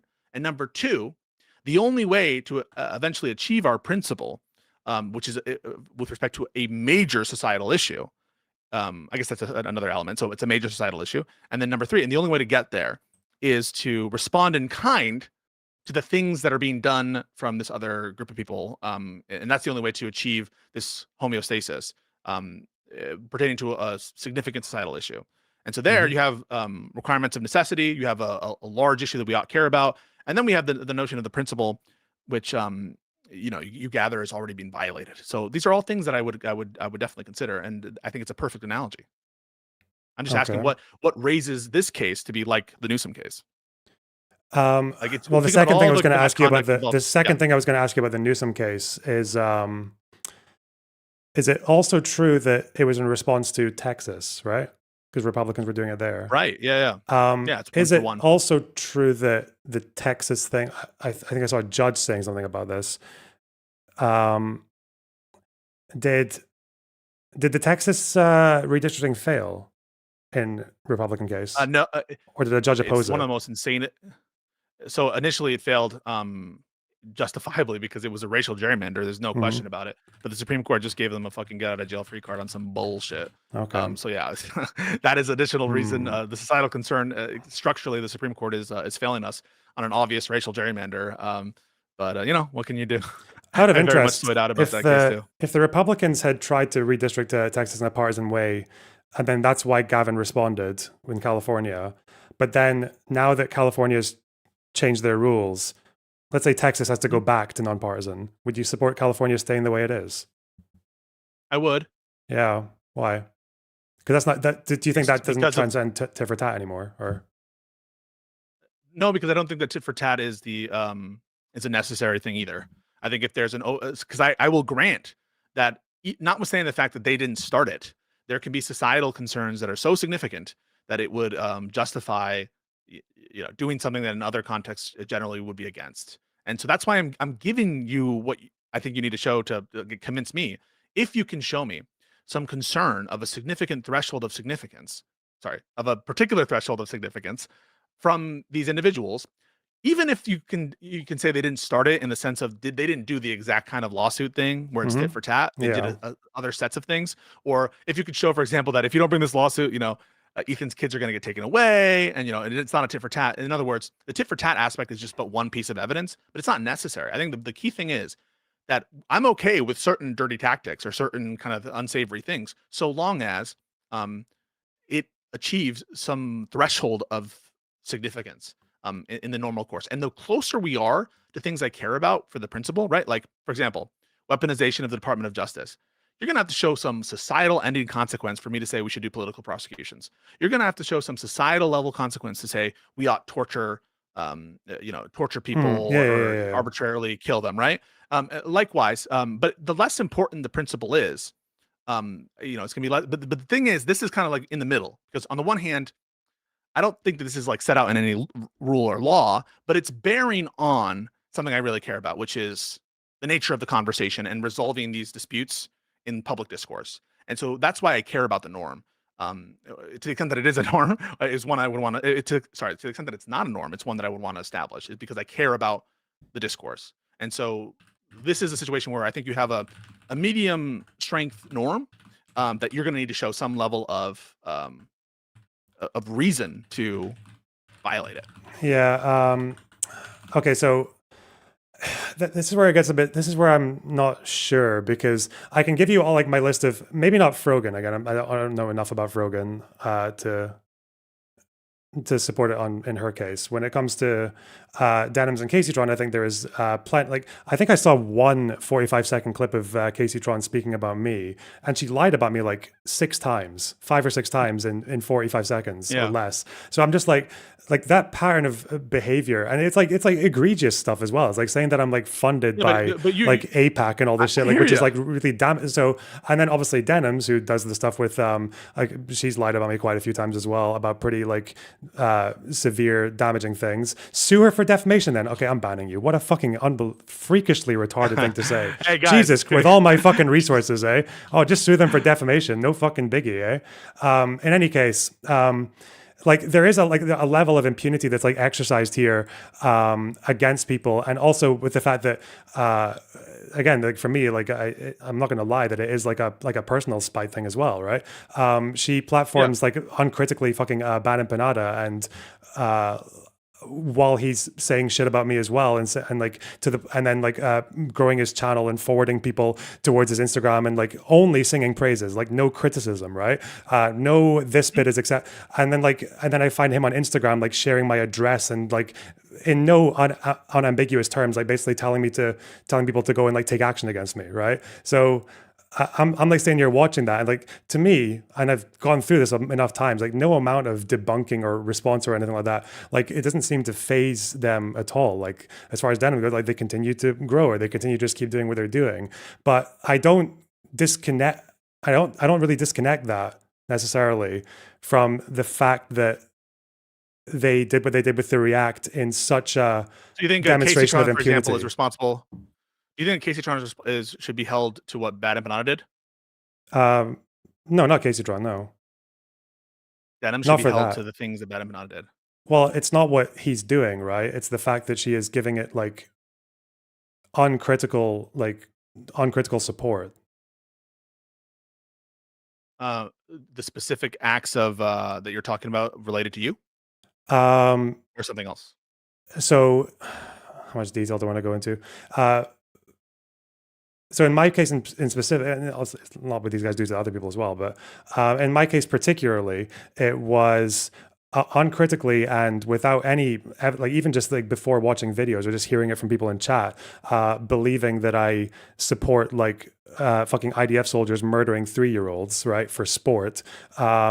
And then also like watching videos of people like Bad Empanada, which obviously, and telling people to go and like and subscribe and join their community and reinforcing. And then I know people in our audience go to that community and go and have a look. And then they find, oh, look, there's an Instagram post that's got Lorna Box's address here and a call to action. So yeah, I mean, like I have people on this platform all the time who do bad shit, but I call it out. It's like that. Yeah. No, I absolutely. I think that's egregious as to you. I don't buy this whole thing that doxing doesn't ever pertain to particular publicly available information. I kind of think that doxing, as I understand it, is like more defined by like intent behind why one would do something. And if it's done for the purpose of harassment, if it's done for the purpose of this or that, as opposed to some journalistic end, there can be unclear cases, there can be more clear cases, and so I don't buy that merely something being accessible in some sense publicly. That is to say that an intrepid person could, without breaking any laws, find the information, that it gets you out of the realm of like some sort of violation. And so I do take seriously the fact that these people are coming after you. Someone showed me an actual like straight up malicious like just fabrication that someone made that he made, or like a fake tweet that he might have created or something related to you, or you might have more information about that. And so those are the kinds of things that that I think would like be what you need to show for this kind of response. And I don't think though that mere lies are enough. And let me tell you why. Ethan Klein did a malicious lie about me that I'm going to ask you to condemn. Okay. He said that I LARP as an attorney, quote, LARP as an attorney, and I'm no more qualified than Mike from PA. You understand? You agree that that's implying that I'm not admitted to practice, right? Yeah, that's a pretty bad. I was lie. never admitted to practice, and that's a crime, isn't it? That's accusing me of a crime. Because obviously you can't hold yourself out. Well, LARPing as a lawyer, title like attorney. Yeah, for it's sure. a crime. Yeah.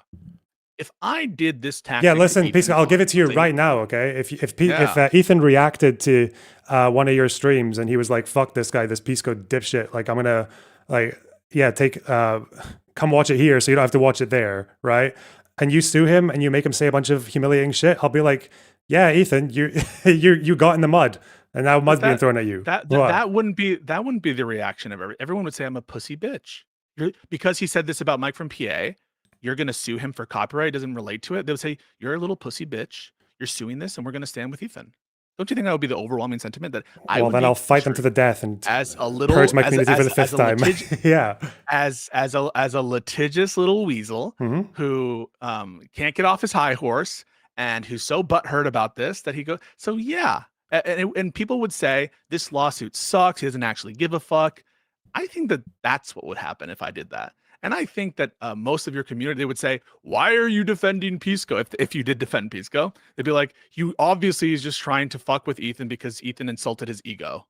That's what I think the overwhelming. Yeah, but okay, maybe this is another disconnect we have then, because I think it's not like the lies are one thing, right? But the demonstration of intent, or like the saying I'm doing this to take views away from them in a React stream that is low effort and crosses the threshold for suing. I think that explicit announcement of what you're doing it feeds in. It builds that case for like a level of impunity. Yeah. And what if I got him to apologize for how? What if I got him to apologize for how he treated Denims? Let's say for whatever reason the financial situations are reversed. All right, but I got him to be like, okay, yeah. Denims. What if you got him to say, I sued Denims not because of a legal ethical stance on copyright, but because I hate that bitch? Yeah, okay? no, but even beyond that, like I apologize for ever going after Denims. Denims did nothing wrong to me. How do you think people would? Do you think that people would say that that's a good thing that I did that, a bad thing that I did that, or a neutral? I don't know what other people would say. I know what I'd be on your side for that. You wouldn't? That I got him to apologize to one of these lefty scumfuck sociopaths who have so horrible to him and have been like themselves evil. You would say that's okay that you did that you forced a concession on some. Well, the concession on the concession on the thing that like you're saying, if he's like, yeah, I didn't do it because of a principled copyright stance. I did it because out of spite. No, but make it broader than that. I'm sorry. I'm really sorry that to Denims, because Denims actually is like. She didn't deserve any of that. She's been nothing but good to me, or something like that, or like no one deserves to be insulted the way I insulted. Well, Denims. okay, then that's false. Then I'd be like, why? Then yeah, then you've then that's different. Yeah. And maybe it's not sincere, but more than anything, it's collateral to the issue. People would hate me. You understand that, right? Stop talking about what people would say, though. We're talking about how I would take it. No, but did I know? Wait. Just to be sure, just to be clear, right?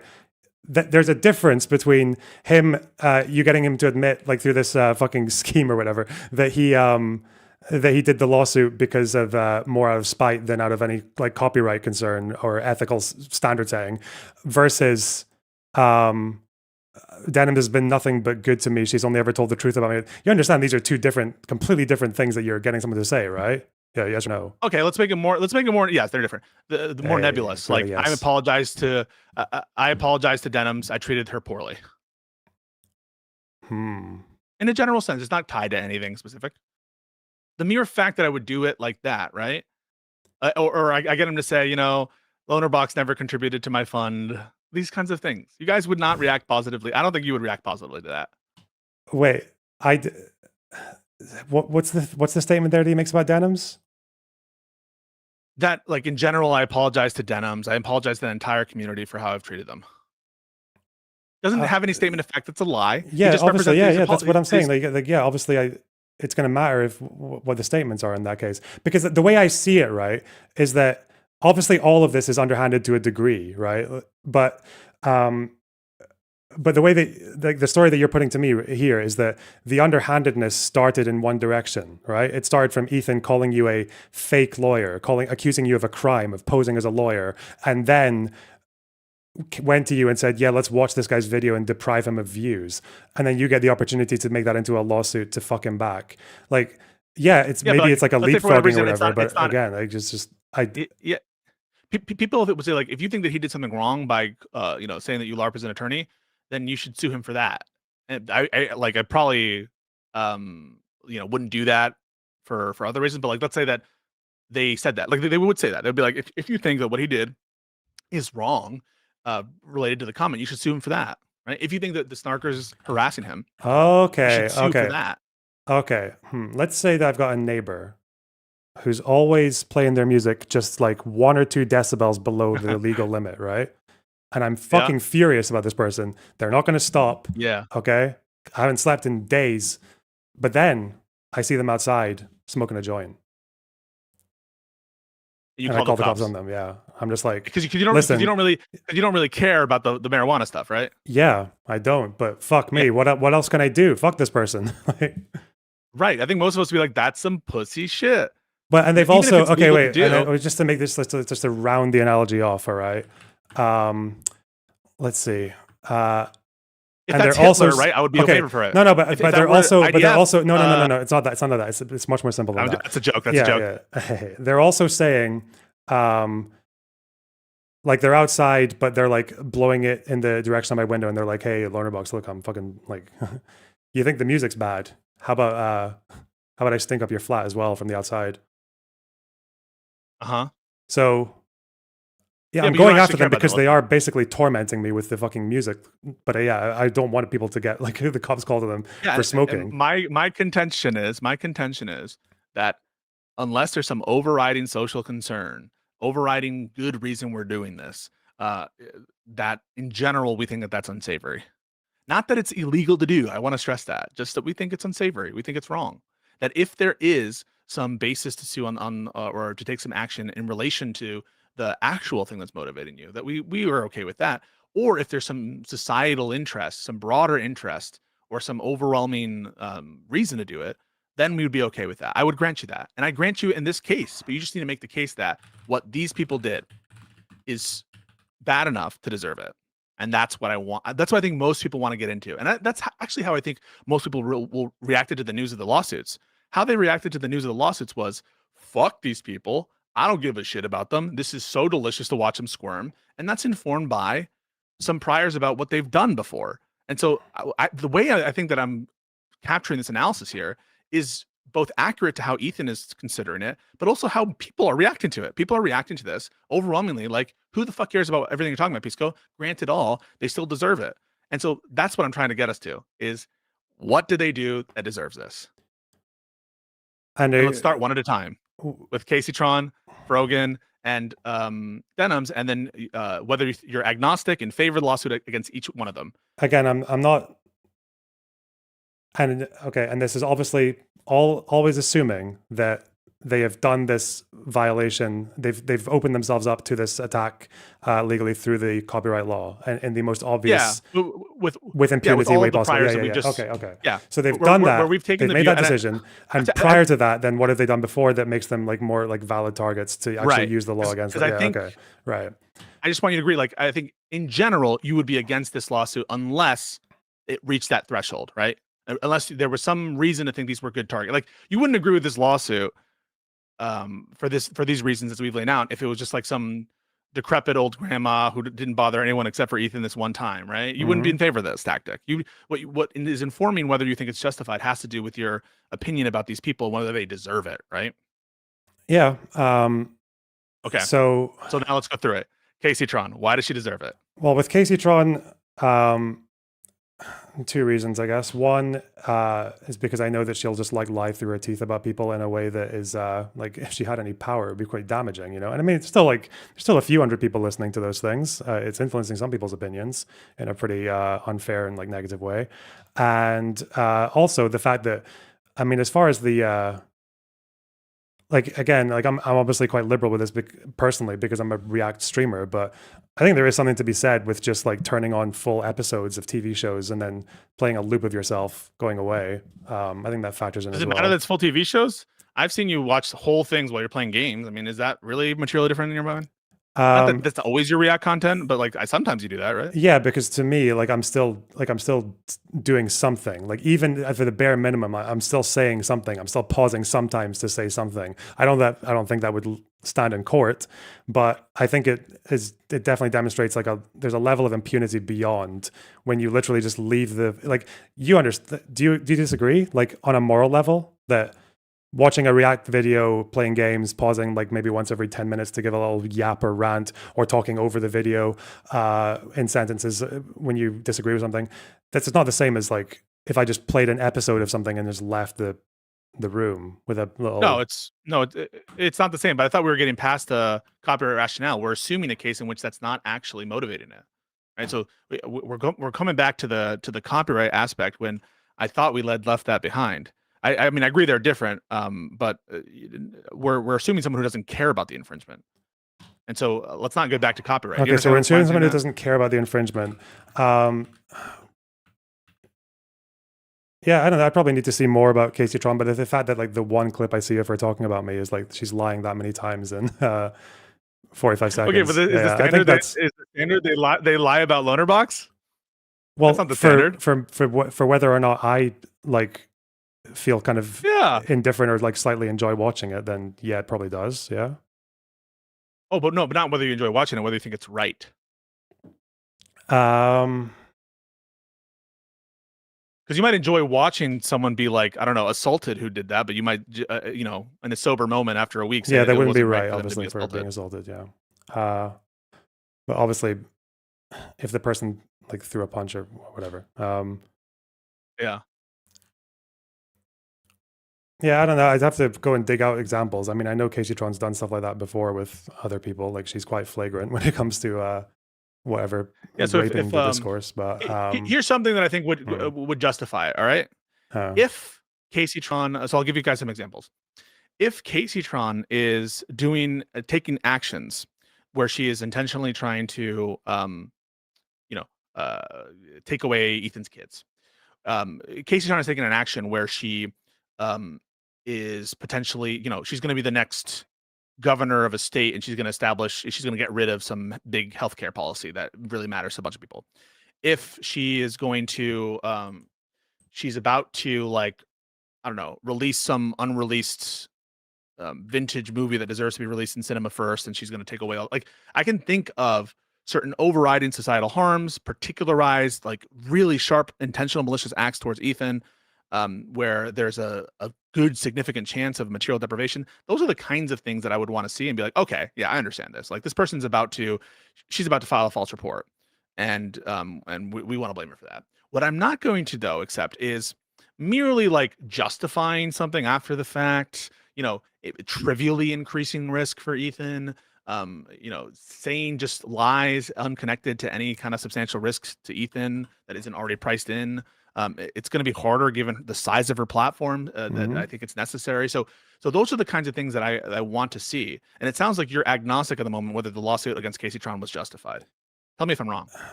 No, but again, like that's because you're assuming that no one cares about the copyright. But I think so the copyright still matters. Like I think that's what the bit that I don't know why we're assuming that it doesn't.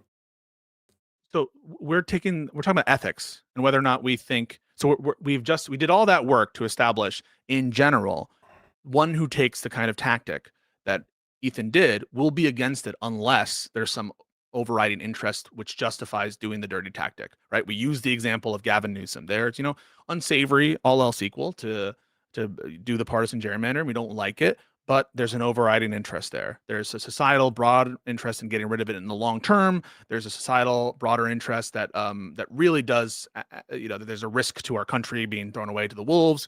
And those kinds of things, in addition to the tit for tat nature of it, that there's a particular thing that is being repeated in the exact or substantially similar form. Those are all different criteria that we're using to say, okay, notwithstanding the fact that it's a dirty trick, in this case, it's justified, right? Just like I can imagine, in some cases, it's justified to assault someone, right? To do a crime. In some cases, it's justified to, if you increase it enough, to like murder someone, right? And for the greater good. I can imagine we can all do these hypotheticals. And I'm not saying that this is on the same level as murder. No one's saying that. I'm just saying you need to provide something. And in virtue of what is it justified? For someone to use what we both agree is generally not okay. What are the specific circumstances of this case that get us out of the general rules obligations? But that's why I don't necessarily, because you went with the Tim Pool thing earlier, or even with the Ethan thing. But I think I even said to you that it would be the same thing with Ethan. Like with the Ethan example, remember, it was two things. One is he accuses you of a crime, right? Remember? The Ethan thing. Yeah, I mean, he accused me of a crime, yeah. Yeah, he accuses you of a crime. And two, and I assume that he's been corrected or he's got no evidence or whatever else, right? And he's not going to take it back or, yeah, okay. Yeah. And two, is that he has gone further with you specifically and said that he's going to deprive you of views by watching one of your videos. Right. So I don't disconnect one from context, the other. So that's why in that context, I would not have an issue with you. You would support a using lawsuit on copyright? Yeah, of course. Yeah. Okay. Because the way I see it is he's used an underhanded tactic against you first. And I'm guessing because of how defamation law works with a high threshold is you're probably never going to get him on defamation for that. Right. Or assuming maybe in not. this case. Yeah, no, maybe yeah, not. it'd be quite unlikely. I'm not sure. I'm not gonna. It'd be easier to get him on copyright, right? I'll have to look at other cases. Yeah, it would be easier to get him on copyright. Yeah, it'd be easier to copyright, right? but Okay, like, well, but that's what I yeah. mean, right? So you would support for the reasons we stated, even though I don't give a shit about copyright, I don't care that he infringed on my video, and I'm just doing it so that he gets punished for some other thing. You're okay with it because he said a lie about me. Yeah, I think in that case he's fucked around and found out. Yeah. Okay, I don't think I think that's where it grounds out, and I think that we just have a different view on the ethics there. I don't think that that's enough. Because do you understand Especially that, once like, you in start to both add- cases, like, they're both demonstrations of acting with impunity towards you, right? One is lying, and two is saying, I'm going to, like, actually saying, hey, fuck you, Pisco, I'm depriving you of views by watching your video. One thing is depriving. Say that one more time. Sorry. So both of the difference is that you keep saying, oh, if you don't care about the copyright, you're just using it as, well, no, because that doesn't mean that it has no effect on you whatsoever, or it is just like, it's just a morally neutral thing to do, right? They're both demonstrations of impunity against you. Do you disagree with that? That if someone lies about you and calls you a fake lawyer, so Ethan calls you a liar and a fake lawyer, and there's not really anything that you can say outside of the legal system or whatever that's going to stop him from doing that, right? Yeah. I don't think you get a for retraction example, from Ethan, can you? Someone keeps saying that I justify genocide or something, right? And I think it's a lie. And they keep saying Lonerbox or justify genocide, Lonerbox justify genocide, Lonerbox justify genocide, and then one day you get sued because you do the same kind of thing, and you don't actually care that there was that infringement, but you just wanted to go after them because they said that you justify genocide. Do you think that would be okay? Okay, wait. Who's doing what in this direction? Someone's accusing me of justifying genocide, and then I get sued. Let's wait, just what? use familiar. So let's just use familiar figures. Let's say, who's the guy you just debated on Israel stuff or war crime stuff? There was some British dude or something. Oh, Kunzler, yeah. Yeah, this guy. This guy goes around and says, Lonerbox is immoral. He justifies genocide. Okay. He's a genocide apologist. He apologizes for genocide, all that shit, right? And he's irresponsible. And in fact, no one should give it any thought to what Lonerbox says. I hope that his channel becomes unsuccessful, and I hope that he's forced to do something else other than whatever he's doing. Mm-hmm. So he says all that stuff, and that really pisses you off. Yeah. But it's not like actionable defamation or anything. But it really, and it's untrue in your mind, right? Because you don't do that, and you were very clear for the different things, and you don't think it's a fair characterization. And so you think that it's a harm. It's not fairly representing your view and the conversations that you guys have had. And then all of a sudden, one day he goes, "Yeah, I want his channel to not succeed." And Lonerbox had this big expose. You should watch it here, and you don't actually give a shit about whether or not he's infringing your copyright. In fact, you actually think it's positive because it'll get more eyes on you, and let's say it makes you a bigger name. In that context, would you think it'd be justified to sue him for copyright infringement? For everything that you phrased there, I would say probably not, because that's much more of an opinion than calling you a fake lawyer or saying like something specific, like you support shooting kids in the head or whatever else. What if you've explicitly said, I don't support genocide, bro? I don't know what to say. And he's like, he has said before he supports genocide. And when people sort of push him and say, well, here he is saying he doesn't support genocide. We were like, he says, well, he says it, but he actually does. And because that's to do with the thing that they support, because these guys think any airstrike that hits Hamas, anything that, and also civilians, is a genocide. Oh, I get right? that. So, no. Yeah. I totally I understand that shit. No, for sure. I'm just saying what a reasonable person would understand, regardless of how they, in their mind, like in a very, I think, unfair and I don't know what to say. It's a super misleading interpretation that isn't justified. That regardless of how they get there, the reasonable person, the average viewer looking at it, is going to get that you support genocide. So it is something that, he might have his own explanation for it, but people are going to start to, it's going to build a reputation that you're in favor of genocide. If you switch this to they just lied about a particular position, like a particular act, then I would be completely I think that would be completely analogous. But right, but in this, does it need to be the genocide thing? Does it need to be an opinion like a defensible opinion? Why is this one harder? Why is an indefensible position on interpretation of what you said? Why isn't that enough? I mean, it's having the effect of causing certain people to come into and call you genocide denier, Israel simp. It's having that effect. Well, you know that. How do you feel about? Okay, so let's say Ethan said you're a shit lawyer. Yeah. Versus a fake one. Do those statements affect you equally? Do they have equal weight to you? No, they don't have equal weight. But suppose that he's calling me a shit lawyer. He's saying I'm horrible, and it's negatively affecting my practice, or it's causing people not to trust me, and my views go down because he's doing it, right? And I think it's a deranged opinion that he doesn't have a justification for, whatever. Again, all assumptions. Let's just deal with the hypothetical. And why isn't that enough? It's hurting me. He's hurting me. It's a delusional opinion. It's unjustifiable. I'm going to sue him. Why is that not enough? Because this is also the same reason that I think the two things are intertwined. I think there's a difference between giving your opinion and saying like you disagree with someone, you use it hyperbolically or whatever, you say they're a shit lawyer, or you just throw it out, versus like you make a factual claim about them. I see. So to the extent that Denhams et al. Have just merely given opinions, it wouldn't be a justified basis to sue them, right? Yeah, if it was like broad stuff like that, like, yeah, that would probably be different. Yeah. So to the extent that you're going to justify it, it would need to be some sort of lie about a factual matter, right? That has some material effect on this people, right? Like it wouldn't be enough to say, they lied about the number of dogs Ethan has.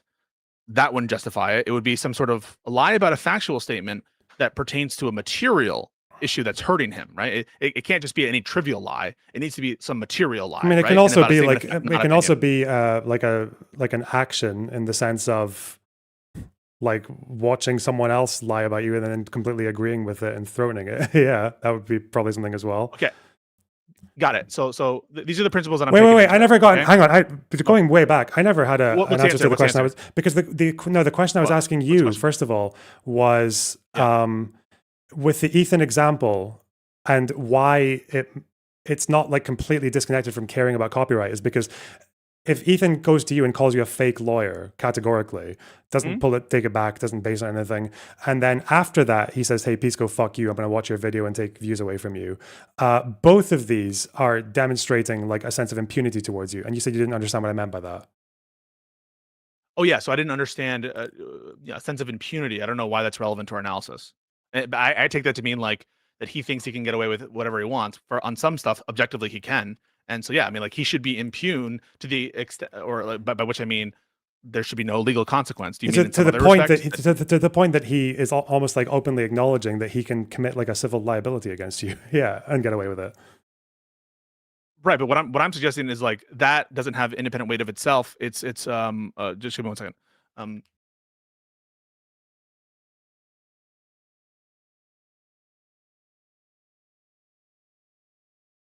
Hamas got me. Sorry. Sure. That doesn't have any independent force of itself. I mean, that is just merging with the issue of the actual infringement itself. And so the impunity factor isn't playing additional weight. You're just double counting. And with the no, I'm not just double trying counting. I'm having someone who is already crossing like a social threshold where you like lying, and then also right. So you mean like, social impunity, right? Yeah, like social impunity. Not, yeah, social impunity, right? Like lying about you, and then also going to that same person that they're in this that they're engaging in this particular like, immoral act towards, and going, hey, watch as I violate the law against you as well. Like, watch as I violate your copyright, fucking dick. Like, I don't know how I could watch someone do that to you and like not expect that, or like, and feel like there's something wrong with them using that against you. Yeah, to the extent that you're talking about social impunity, I don't think it factors into the analysis because it's on all fours with the opinion stuff that we talked about. I would feel that if you were to say, he's a bad lawyer, he's a shit lawyer, or if you say that, Lonerbox supports genocide, it's the same thing, right? He's doing so with no social impunity. And so to the extent that impunity references something other than legal impunity and just social impunity, I don't see how it's a distinguisher. It's same in both cases. The sort of cases that we're examining, there is a perceived social impunity for both parties in that, they're not facing a consequence for it. Yeah, because I think in an ideal... That's what I'm talking about. So, yeah, okay. Yeah. But because I think in an ideal... I don't think that necessarily... Because I think in an ideal world, if someone is like lying about you, for example, or committing these social impunities, there's usually some kind of like recourse in like debunking or correcting, or there are other people watching who kind of like turn the public opinion against them and like in the favor of someone who's being lied about or whatever. But I think if that doesn't that's what Ethan was exist, doing, yeah, right? obviously, and if that doesn't exist for you, then again, I don't know. I want to know your opinion. Like, so you don't think it would be just so if Ethan said both of those things, like I'm lying about you, like if Ethan's lying about you for being a fake lawyer or whatever, and accusing you of a crime, and then he comes to you and says, "I'm going to steal fucking views from you by watching your video," would you not be you wouldn't feel justified in suing over that second act, even if it's been informed by the first act? Not if I didn't care about the infringement. No, you don't care. You don't even care the slightest, not even like 1%. Wait. Care about what? About the infringement. So if I don't care about, if I don't actually care about the infringement, no, I think that a principle. This is exactly why I think we try to examine this from a third party lens from outside, because it can't just be what I would feel in the moment. Because I might feel that I would want to fucking hit him and assault him, right? I could see him in public and be like, "You motherfucker, you ruined my practice," and I go and punch him. Now I understand in that case it's an illegal act, but like take another lie I could tell about Ethan. Let's say that in response to his lies about me, do you think it would be justified that I lie about Ethan? No, wait. Say that I was on a line of questioning. Fuck. Yeah. Go for it. Okay, what if you care a little bit about copyright? What if like 5% of it is about copyright? Yeah, I think that there's some threshold here of importance of copyright where the improper purpose, starts to go away. But and so I'm not sure what threshold that is of caring about copyright where I would be like, okay, this is now justified. Maybe 5% would be enough. In terms of a significance level, but I don't think that the problem is not that I couldn't see a world in which there's a mixed motive that that obviates the need for the bad faith motive. What I'm saying here is he's not significantly motivated by copyright, and that's what we all just agreed to. Whatever that threshold is, Ethan we didn't agree all that that time getting there. We didn't agree that he doesn't. We didn't agree that he doesn't care at all about copyright. When did I say that? In that instance, right? In the instance, we agreed. People will be able to go back and say he's not motivated. You said he's predominating, right? It doesn't have to do with interest. In this case, wait. In terms of like the fact that it was actually infringed. Okay. Do you think he doesn't care that people who are already in a spat with him and are already like, from his perspective, like being bad faith towards him? Do you think he doesn't care at all that they said what they said, though? That they were like, we're taking views away from him. Do you think he didn't care about that part? No. He cared, but now you're being slippery with language. He cared. He wanted it. It didn't hurt him. He liked it. I think he cared as in like, oh, you slimy fuck. Like, as in like, yeah, fuck. Like, that's like, they really actually said that, but also it's an opportunity. Wait, we've gone over this before. We went through this. You said you agreed that he actually was happy when he saw this, and it wasn't a feeling of negativity related to it. And you said at the end of that conversation, we agreed that the protection rationale is bullshit, and that this isn't really about copyright, and that the overwhelming, far beyond everything, is the other motivations. Yeah, when I say overwhelming, yeah, but that's the same thing as like the weed smoker analogy, right? Because when there's a guy outside my flat who's saying, "Hey, Learnerbox, I'm gonna fucking your window's open and I'm having a joint outside, I'm gonna stink up your living room," I'm like, okay, I don't really care about this person smoking weed or even like having a bit of a smell in my living room, but because of the other stuff as well, the fact that they've already behaved towards me with a particular like sense of impunity, and the fact that I care, like maybe 1 or 2% about them stinking up my living room and actually being like, hey, fuck you, look what I'm doing, like look what I'm getting away with. Yeah, I care about it in that sense. I care about it if someone is acting towards you with a pretty like malicious way already, and then they go further and be like, look at me as I violate like a law against you, prick. Then yeah, I care about that in the sense that twofold. One, I care that it's given me a motivation or a reason to get them back somehow, but it's also, I care about it in the sense that they're being an asshole to me. Well, I don't know. No, wait. I don't deny that. But the point is, you don't care about the legal harm. You don't care about the violation there. You don't care about the thing that you're suing over. What you care about are the people and the individuals. You don't care. In this instance, he wanted the infringement to occur. We agreed on that. And that the infringement isn't bothering him in that sense. What's bothering him might be the state of mind of those people. But that just is, again, merging with the reason he was targeting them in the first place. This is all stuff. We spent all this time laying it out to get to the point that we were at. And now it sounds like you're going back and suggesting that he actually does significantly care about copyright in this case, that he cares that his property is infringement. Well, if significant meant in any 5% to other- you, then yeah, that maybe I think that's significant Really? enough. Okay, no, I don't think that he cares even 5% about the infringement in that, Oh. separate and apart from that, it giving the basis for him to sue, right? He cares about it in the sense that it's a pretext. No doubt about that, but he doesn't care that his property is being infringed. He doesn't care about the actual infringement. And we spent all that time. But do you think? and Wait, people wait, were wait. able to see building that out. Do you wait? Do you think that he? This is where I'm completely gonna lose you, or you've lost me. You don't think he cares even 5% that these people who already are in a big drama with him and they already shit on him and they already let's even say they make like bad faith statements about him or whatever, and then they go and say, let's take views away from his new little shitty content nuke.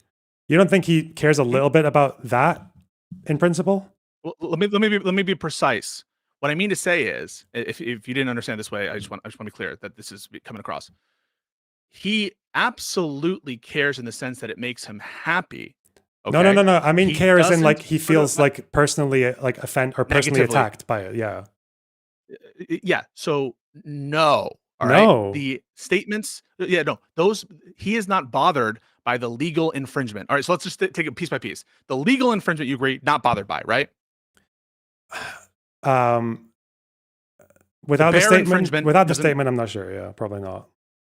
Okay. So when you say why probably not? It seems like you're going down in certainty. Well, the Can we just because lock the, in? no, Why- because why, of the why are you uncertain about that? because when you say the legal, you just mean like something that would pass a legal threshold for. Yeah, I don't think he cares about Yeah, that, but I think he the does fact care that- about the fact that they it's said it. infringement, They he did doesn't- it with accompanied with the statement of like "fuck this guy," we're taking views from him. Like that obviously is going to influence the way we'll that get you there. view it, right? We'll definitely get there right then. But he doesn't. In other words, he doesn't care in and of itself that his property is being infringed. Fair? By itself.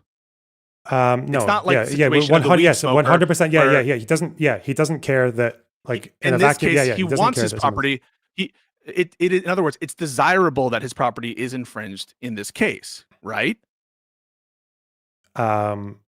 Sure, yeah. Yeah. He wants them to infringe it. So in no sense does he care in the sense of negativity, all right? That it's a good thing that they infringe his copyright in this case. All right. It can very it can very easily be both though. Again, it can. How It absolutely can it both be can. good and bad? Okay. I view good as being opposed to bad. I don't understand how they can both be good and bad. All right. So you know in the UK when people are like looking for fights and they have a fucking big verbal back and forth, and then maybe like one person is just sitting there like some like fucking scrapper is just wanting them to like push him, right? And they probably don't like being pushed, or they probably even look at this person and they think, and that person goes, yeah, look, I can do anything I want to you, bitch. Watch me push you right now. And then that person is like, well, you gave me an excuse. And then they start fucking fighting them and like beating the shit out of them. Okay? You understand? Yeah, you see that? Yeah, like, they wanted to get pushed, but I see also that. they probably saw the person at their face saying, look at you, bitch. I can do whatever I want with you. Look at me just pushing you around. Like that's probably good and bad for them. It's mixed, isn't it? Because why? It's good because they want to fight, but it's bad because they don't like being disrespected, What we're right? talking about. So so in that example, it either is the case or is not the case that they want to be punched. Fair? Pushed. Yeah. Or pushed. But it's also good and So- bad for them in a way, right? Well, when I say something is good overall or bad overall, I'm just saying like the overwhelming, like the what I mean to say is like the disposition of one to that thing. Maybe there's like some incidental, right? Like when I say you want to get a vaccine, okay, and do you desire the vaccine? Yeah. Now getting the vaccine entails some small prick, right? It's going to hurt your arm for a little bit, Yeah. and there's some components in there overall that might hurt you a little bit, whatever. But we would say, and you would agree, wouldn't you, that Loner Box got the vaccine because he desired to get the vaccine, Mhm. right? And Yeah. he thought it was good to get the vaccine, right? Mhm. I I didn't think hear you, sorry. I'm just going to make sure. I'm just going to. My analogy is closer to yours, right? Because obviously, when you get a vaccine, you ask for it. Like, I'm just establishing base principles that we Yeah. agree that notwithstanding the fact that something could entail pain that in and of itself most people would think is ridiculous, is bad, that that one's desire with respect to a certain outcome isn't premised on there being an absence of countervailing factors that don't completely mitigate the factors that are good, right? So like we would say he wanted the vaccine. It was a good thing to get the vaccine. He desired the vaccine, notwithstanding that, intrinsic to that decision, it necessitated a little bit of pain. Yeah, okay, but obviously, I'm just gonna bring us back to the analogy with the punching and pushing, because I think it's much more close. No, but I want to first agree, right? This is an easier case. I understand it's easier. No, but I'm just trying to make sure that, because I'm trying to. No, I do agree with it. I just don't think it. Okay. I just wanted to get an answer So to let's go now to the the punch, pushing. right? Yeah, Yeah, let's go to the push. but just to be before you start though, I wanted to get an answer. Yeah. I don't think I got an answer to. Yeah. Is it because I think you were like earlier being a bit derisive of the idea of things being good and bad at the same time? But if someone is saying, like, if someone wants to get an excuse to start actually beating the shit out of someone, and that person that they want to beat the shit out of starts pushing them around and saying, "Look at me pushing you around, you little bitch," like that person who wants to get pushed, it's good and bad that happened to them, right? Even from their perspective. No, if they desired to get punched, then on their view, it's good to get punched. Do you think that person likes agree? getting? Does that person like getting pushed around and disrespected though? Well, it depends. Are you assuming that he doesn't want to be disrespected? I'm assuming that in this situation, first of all, he doesn't know what this other person's going to do, because Ethan didn't know what Denims, etc. were going to do. So he doesn't know what they're going to do. But I guess maybe he doesn't realize until it's happened. Okay, maybe he doesn't realize until it's happened, or he doesn't realize, or he's thinking like, "What if they did this or that?" And then he realizes that they've done this thing. They've done this thing where they've crossed this boundary with them. They've crossed this boundary with them. So this is the security camera hypothetical. The what? This is the security camera hypothetical. This is the security camera hypothetical that we went through already. And the reason it is because I can say, well, given the condition that he doesn't want to exist, this is a defense mechanism, and he would prefer not to have this interaction at all, right? And that's what's priced into the hypothetical. Agreed? So he doesn't want to be pushed because he doesn't want this encounter at all. Fair? Decent what the account. So I don't think that necessarily matters. I don't know what do you mean? I don't think it matters whether or not they wanted to have any encounter at all. So but then I'm going to assume they didn't. In what sense would it be bad that he's pushed? If he wants it, if he desires it, in what sense would it be bad? It would be okay. It would be bad in the sense that you have a spat with someone else, and you feel like you're in a position where you can't really go any further with them. You don't want to go to jail by assaulting them or whatever else. And then you don't really predict that they've done this. You're like maybe thinking maybe they could do something, and then they start pushing him around and saying like, "Watch me like making a fucking fool out of you" or whatever. Maybe he expected to get a push, but he might not have expected to get the the demonstration of impunity on top of it. Yeah, I think it's okay to see that and think like, "Whoa, you fucking prick," and then actually going to beat the shit out of them. I think it's because that is simultaneously being like offended by an action, but also something that has given you an excuse to take something back out on them. I don't know if Ethan, like you said, expected Denims and all those people to actually go and sit there and say, "I'm going to steal views from this prick." Like maybe he thought they were just going to do bad reacts. We had already gone over that. I thought you said that that's not plausible. We're going over all this old stuff, and I thought we had already gone through it. So like, I'll take the punching example. I'll take the push example. So you would agree at any particular time, the person either desires to be pushed or does not desire to be pushed. It's not. There's no middle ground there, right? Or maybe he's uncertain about it. But in no sense could he be both desiring and undesiring to be pushed, right? But the other. You agree with that? You can desire it or not desire it. Yeah, that's binary. Yeah. Okay.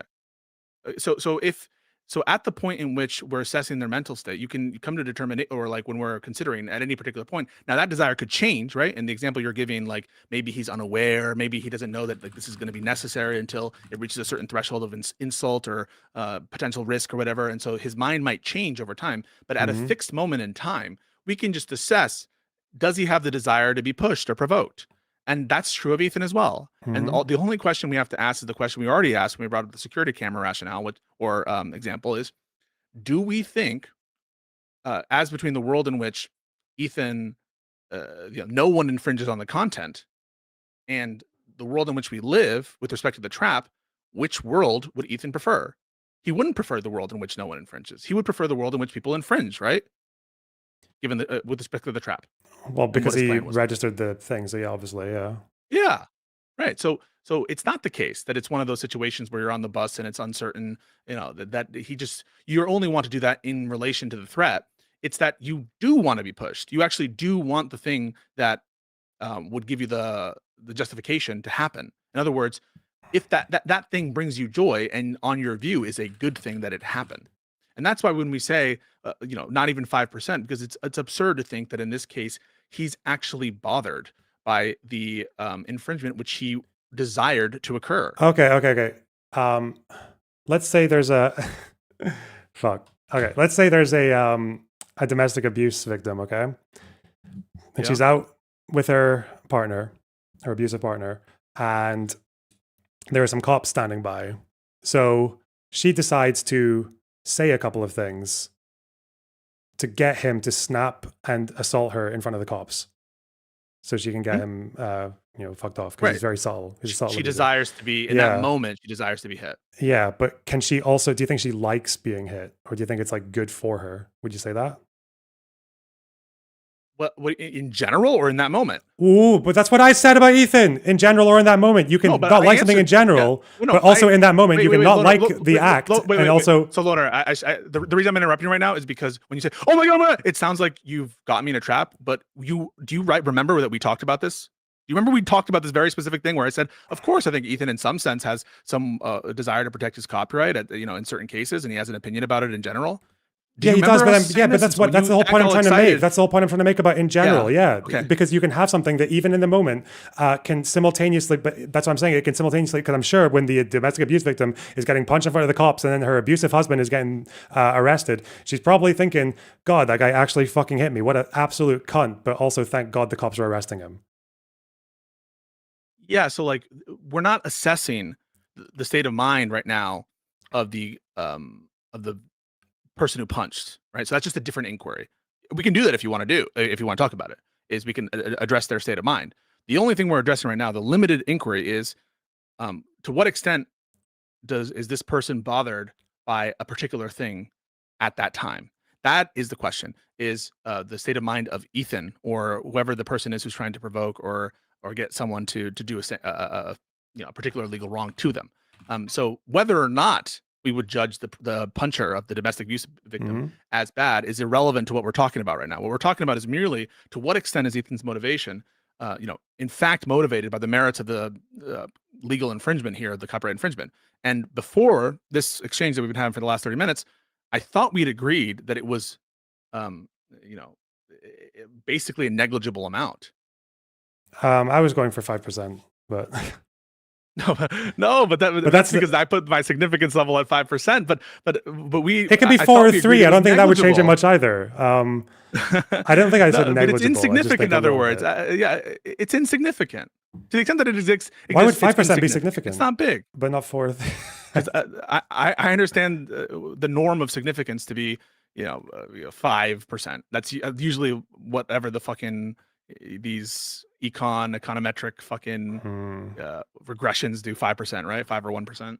So yeah, I'm using what I understand the scientific whatever significance. It's just a way to approximate some level of care about a thing. But I thought we'd agree that he isn't bothered by the actual infringement itself. That is a pretext. I thought we agreed on that. Yeah, but well, maybe I worded it badly, okay? Or maybe I worded it in a way that felt like it was ceding too much, because I thought 5% I generally think that's low, because I'm trying to, when I say 5%, it's more because I'm trying to say that this is overwhelmingly, almost entirely because of the personal beef, right?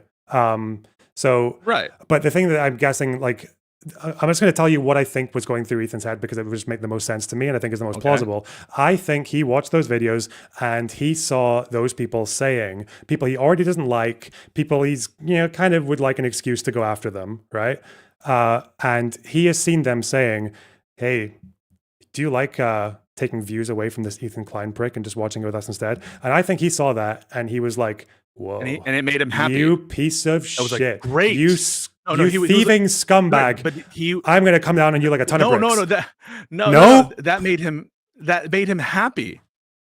What I just said is also what you might say if you were happy that happened. He By wasn't- the same token, no, he that wasn't the guy he gets wasn't pushed and is like, offended by it. whoa, you fucking prick, pushing me around, calling me a bit. Well, I'm going to come down on you. Or the domestic abuse victim being like, whoa, that guy actually fucking punched me in public in front of the cops. But thank God he's getting arrested. As in, like, it's more than 50% that she's happy about it because he's getting arrested. Let's just do it one at a time. Do you think that he was overall, he thought it was good that they said this or bad? Is it overall good? Is it overall good or bad that the domestic abuse victim got punched for her, given that she tried to make it happen? In that moment? Yeah. In that moment? Yeah. For her, it's good, right? Yeah. More than 50% at least, yeah. But hang on a second. Why won't you grant that in the Ethan case? It was I good did. for Ethan. I did. Yeah. Okay. I am. So it's not like this is a bad thing for Ethan. It's good. Okay. Right? So that's not the motivation to sue isn't being bolstered in the sense of from a principled position from this, in that he cares to enforce his copyright up to this limit as a matter of copyright law, as setting a precedent. It is, in other words, giving him additional ammunition for lawsuits, which is essentially already predetermined, and for targets whom are already selected, or at least are in the the short list relates to the thing that's actually motivating what's going on. And the reason we know that also is because when he made the plan, never forget this, when he set the trap, it was before he could have known those things happen. That's why we walked through that for hours. Mm-hmm. Yeah. So when he made the plan, he wouldn't have known that those statements are being made. And so it wasn't, his desire to sue must predate that condition, because the condition didn't exist. Yeah, of course it does. Me? But then I think that also maps onto the pushing or the domestic abuse victim analogy. Why would it? Because his desire to sue was what existed before that even was a thing. And so how can we say in any respect that the lawsuit's motivated by it and the fact that he's going to sue, unless he could have predicted it could happen? Okay, I don't know where we're. Okay, so I think I'm maybe just getting. No, I think. Getting tired. Yeah. No, I'm not like. It's also just because I think I've kind of made my case as well as I can. I don't think there's anything else I can add. So the way, like, in response to what you just said, just to be quick, like, we can even fine tune the analogy more. Like, say this domestic abuse victim is just an emotional abuse victim, and that's really hard to prove, even though I think in Scotland it's actually a crime somehow. I don't know how they do that, but so this is like a domestic abuse victim being emotionally abused, and she's maybe hoping that by antagonizing this guy in front of cops, he might like scream at her or push her or something like that, right? But then he goes he goes beyond screaming at her what she expected, and he actually like pushes her and screams at her, and then gives her like a fucking like a slap as well. And then she's like seeing that reaction. She expected a reaction. It was much more on the nose than she expected it to be. It's still better for her than worse, because she was trying to make something happen to get this person to commit a violation in a way that would let her go after him. That's the best I can explain it as an analogy, right? Her initial right. No, but let's use it, right? Her plan predates that as an incentive, right? Yes, it does, yes. So at the time that the moral calculus needs to be on facts at the time that the plan was made, right? Like the plan was made before those facts. Yeah. And so how can you claim that the lawsuit is motivated by things, that is to say, his decision to sue is motivated by things he didn't know when he planned to sue? You understand? Oh, okay, yeah, I understand. So let's say they did. Are you saying that if Denims did a React that was Hassan style transformative, right? 10 hours long, didn't say, I'm stealing content from this prick, you think he would have sued anyway? No, I think there's a necessary condition that you need to have infringement. That's the sense in which copyright is relevant, but it's just not it's just the mere the kind of tool that's being used to service the end here. And so what I'm saying is, like, yes, copyright is relevant insofar as it limits who we can go after, but that's just bought into what we're talking about. But the principles of copyright and the the harm of infringement, that's not what's motivating it, because he wanted this infringement to occur, and to the extent that he's being insulted by the specific motivations, it didn't factor into his plan when he made the plan. And so the plan itself needs to be able to justifiable without those things present. And obviously the infringement is something that is necessitated by his plan, and therefore it's not a principled reason to motivate what is going on, is because he's so offended that he would be infringed. That's the difference. Okay. Do you disagree with what I just put out? It seems trivial. It seems trivial that he wasn't motivated by the insult of the statements themselves, and that he's not motivated by like some kind of principled copyright position. I thought we had agreed on that. Are you saying that he partly, in your mind, partly motivated by a principled copyright position, in that as something more than just merely enacting justice for his other shit? Okay, I'm just gonna. I'll just give you a quick answer because I don't want to like. I kind of want to go to something else. But how do these debates usually end with you? I just feel like it's gone for ages. I'm not saying I don't enjoy it. It's just like been on for a while.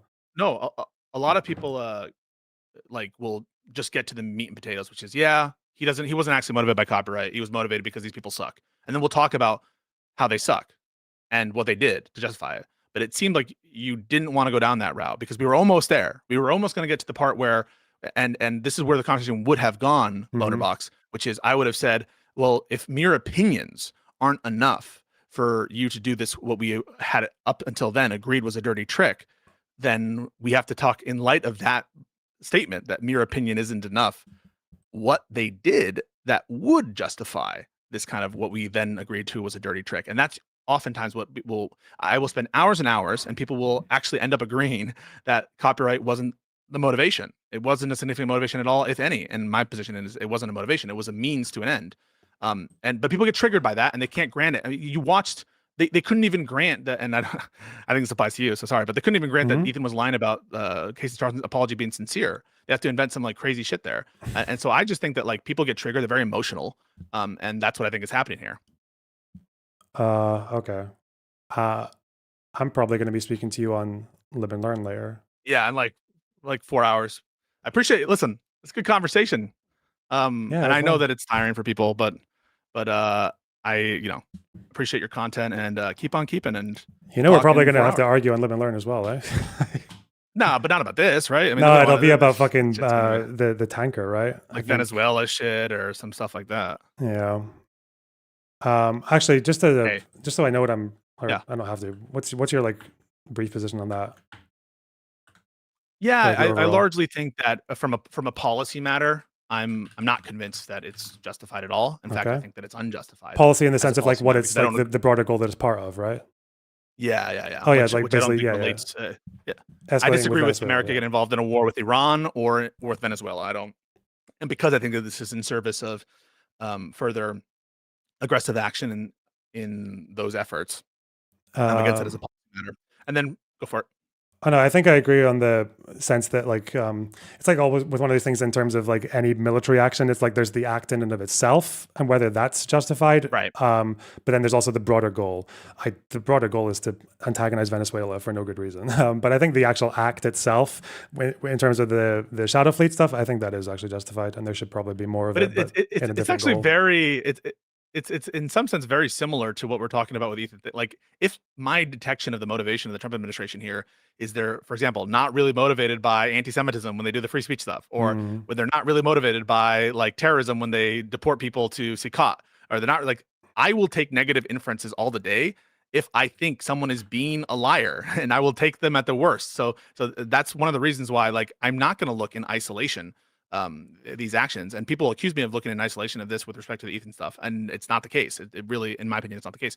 On the Trump stuff, yeah, I disagree with the broader policy. I also am skeptical. I don't think it's resolved in the U.S. courts, but the extraterritoriality of the application of U.S. sanctions laws, I don't understand why that's the right interpretation of U.S. sanctions laws under U.S. law. I think it's almost certainly illegal under international law. Query whether people give a shit about international law, but I don't think that there's any justification under the frameworks that America has actually agreed to.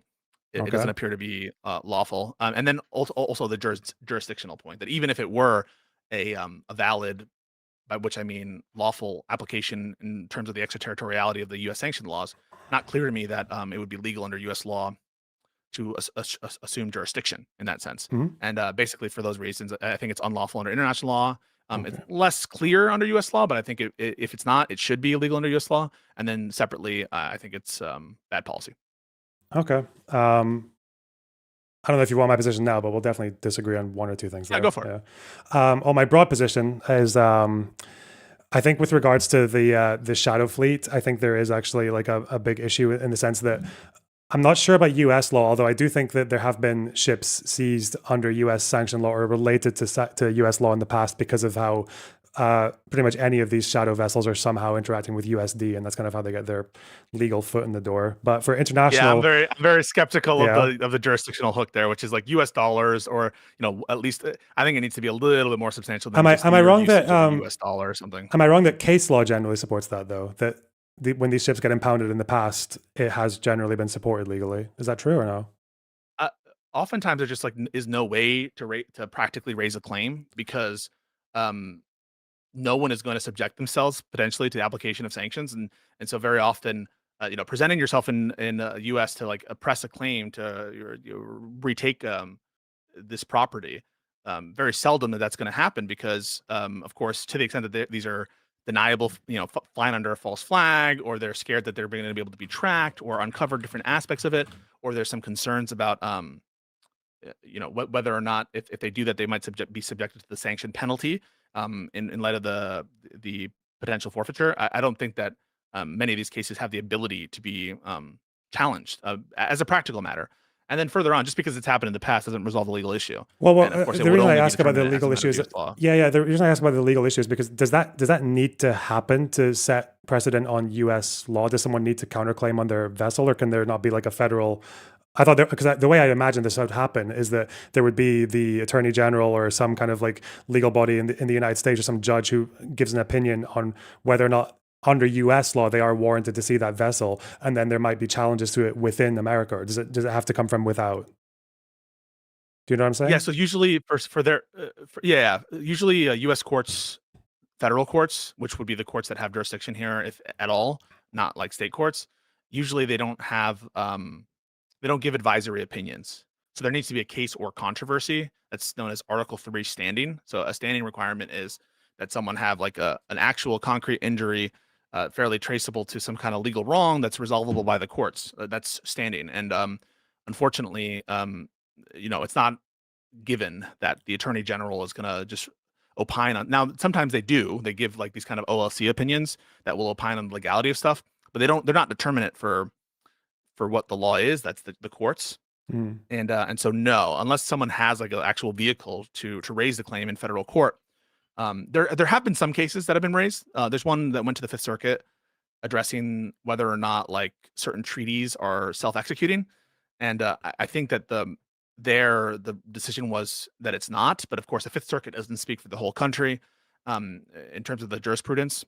And even if I didn't find the treaty obligation to be self-executing, I would still be in favor of America holding itself to its own treaty obligations, regardless of whether the treaties are self-executed. I think if we sign on to a treaty, we ought to enforce it, even if they're not enforceable in the courts, if that makes sense. Yeah. And I guess overriding that, I'm guessing your opinion as well is that U.S. law shouldn't really contravene international law, right, with regards to maritime? That's not my position. No? I just think that I think U.S. should reasonably abide by international law. I understand some cases where maybe there's some principles of international law that are dumb, but certainly to the extent that U.S.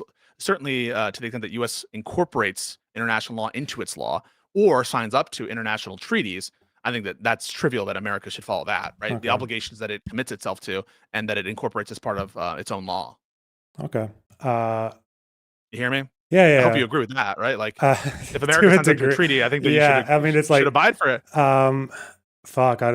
I think that in this environment right now, I don't think international maritime law is equipped to deal with the problem, specifically when it comes to the Russian / Iranian shadow fleet. I think they're actually exploiting the limits of maritime law to basically fund a war of aggression against either Ukraine or Iran. I mean, they've got like 50 fucking wars. Yeah, but this is kind of like what I hear about, like, for people who are crossing the border illegally and using asylum, right? People are like, they shouldn't be able to do this, and so we should just ignore asylum law, right?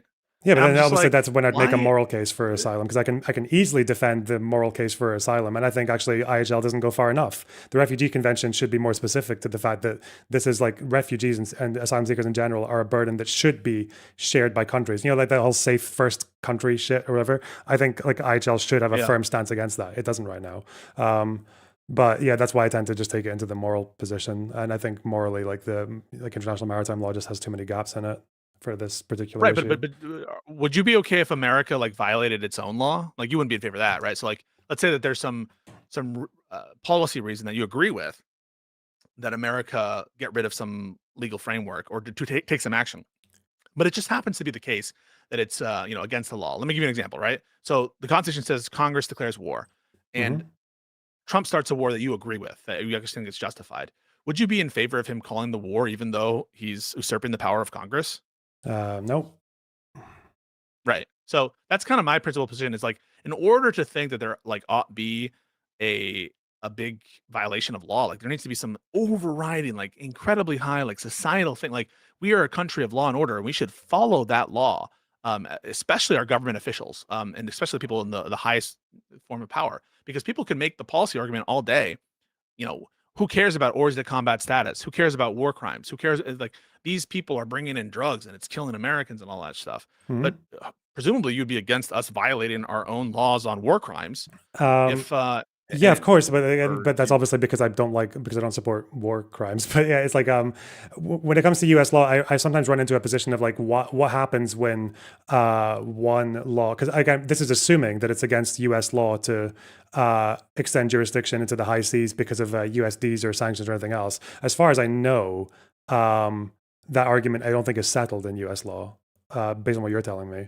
part of it is not settled, but even to the extent that like America is a signatory on one of these major maritime agreements that limits the degree to which you can do these kinds of seizures in the high seas to a narrow set of circumstances. So Okay. regardless of whether it's self-executing under American law, by which we mean it enforces itself, that it's an actual part of U.S. law, I think U.S. should abide by its treaty obligations, all else equal. Like America should. That's part of the reason, by the way, that we talk about the Budapest Memorandum, right, or whatever the Ukraine shit is, that we should abide by the agreements that we make, and unless we get rid of them by some process. And so I'm a big process cuck. I'm a big process pill, and I'm a big like institutional competency guy. I don't want the president to unilaterally take steps that have been entrusted in other bodies. And America came to an agreement. America should abide by that agreement, and we shouldn't just ignore it. And that's kind of where I'm at. Is even if it's the case that I agree with the policy here, which I don't. If there's some big problem that needs some other legal framework, we should find a way to, through our process, through our laws, through our republic, find a solution to that problem. But just because it's inconvenient to do so doesn't mean we don't have to. Okay. Yeah. Yeah, we can probably bring that up on Live and Learn. Yeah. I don't know if they'll want to talk about that or Democrat shit. I don't know how exposed you are to the domestic American political context. Not much. I'll have to hijack yeah. not as much as you guys. So I'll have to hijack and make it about boats, because obviously the Russian shadow fleet has a lot of ramifications for Europe. I don't know if you know about cases that we've had here with Russian oil vessels sort of like skirting like very close to international waters, and there's been we've had loads of disputes with this over here. But yeah, I imagine that's the case. I'm gonna have some questions about Starmer and Nigel Farage and what's going on there. Plenty to talk about there. Little United Kingdom. Yeah. All right, but hey, appreciate you. Thank you for the conversation, and I hope you all are doing dandy. Have a wonderful week, everybody, and get some coffee. Take care, man. Bye. I thought that conversation was fine. You guys are freaks. What?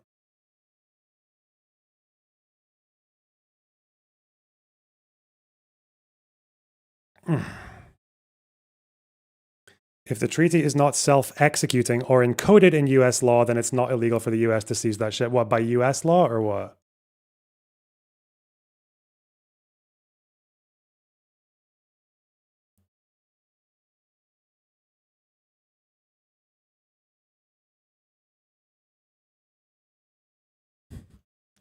What?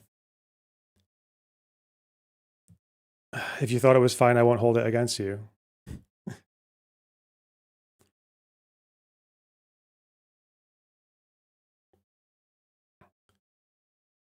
You're joking. What am I joking about? What?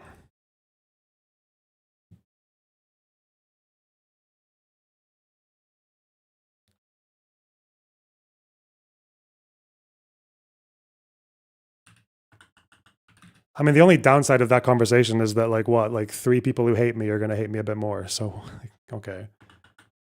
Let them go. Let them be mad. Fuck. That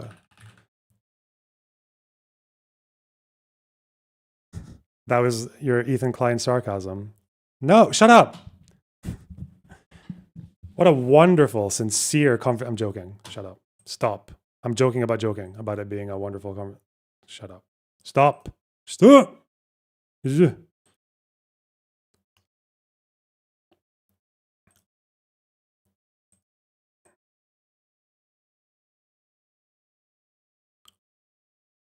Okay.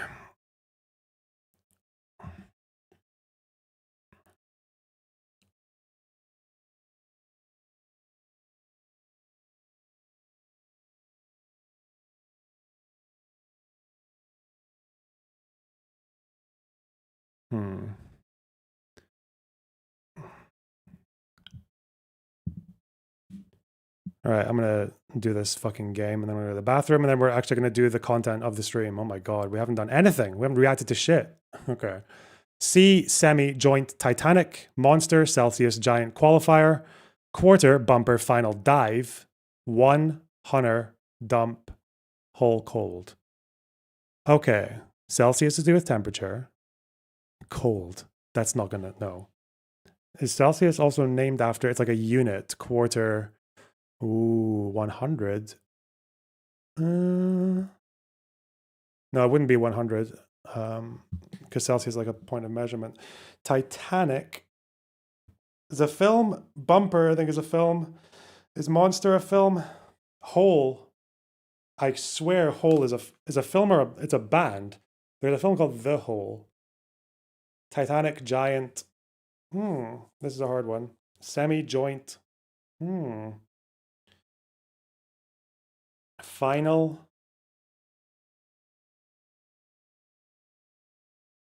Fuck me, my brain's actually so fried from that conversation. Oh God.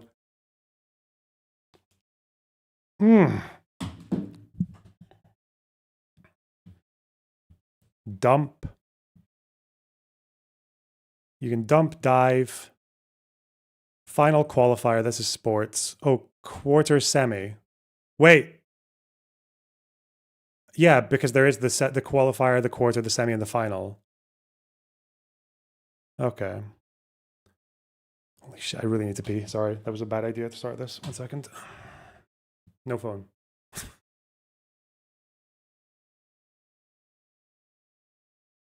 I'll just leave my fucking VC open. Hang on. There you go. Talk to Spider. Spider's in now. Go. Wait, what? Where's my Discord? Where's my fucking Discord?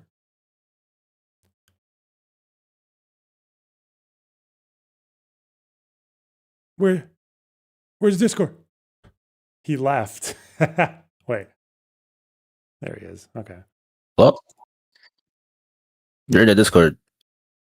You're in the Discord. Hello? ¿Qué pasa, mi casa? You're in the Discord. Like, you can hear me, right? I'll be right back. Y'all can talk and chat.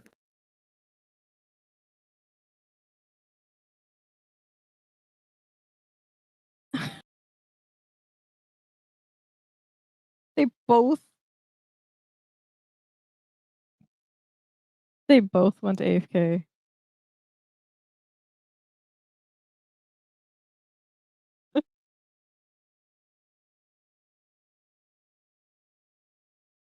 Wait, me to oh shit, you're here too. How was the convo with the Pisco and the Owner Box guy?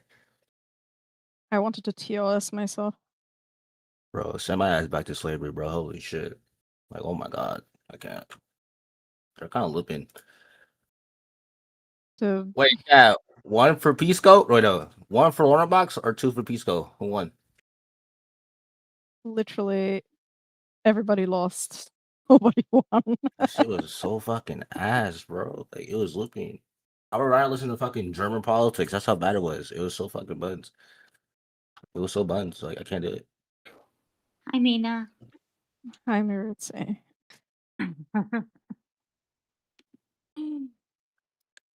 Okay, somebody asked me free speech, yay or nay.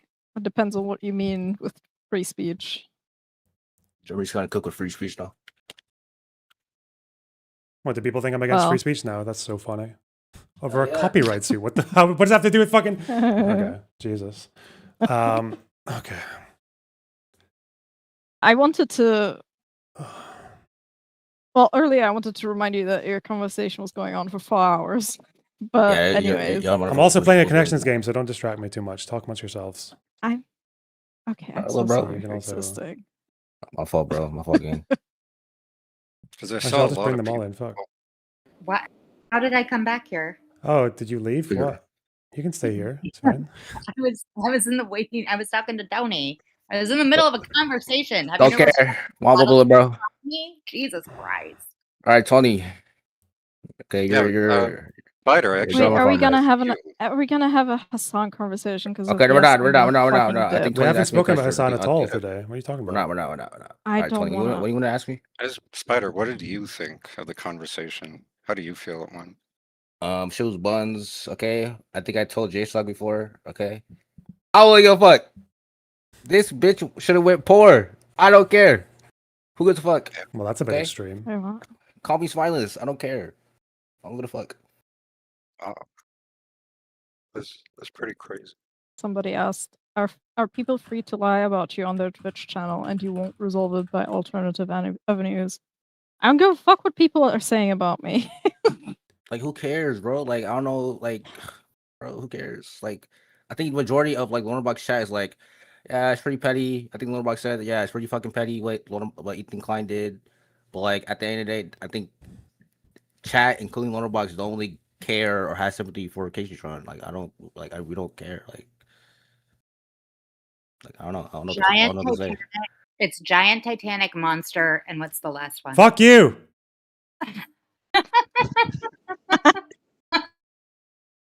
I'm not playing with them anymore. Okay.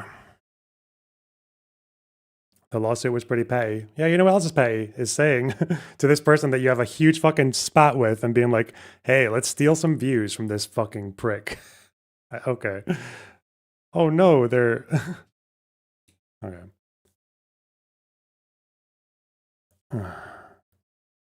Dump hole. Oh, wait, dump hole. Wait, no, wait. You could have like a dive, like as a noun, but then what would the last one be? C. Huh? Why is C there? C. Seesaw? What?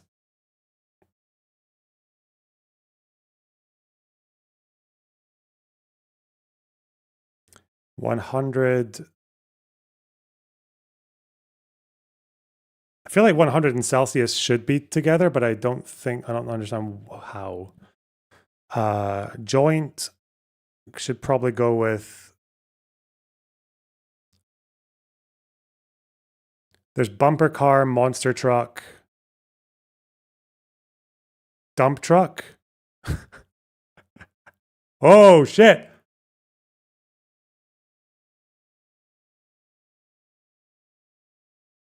There's not like a whole cold dive, giant Celsius, sea joint, Titanic one. Joint, no. Oh, a bar. It could be like like a bar, a hole, a dive, a joint, and a dump. A disreputable establishment. Nice. Celsius. Bumper. Bumper car, monster truck. No, it's not dump truck. Okay. Nice one. Cold. Titanic. Sea, cold.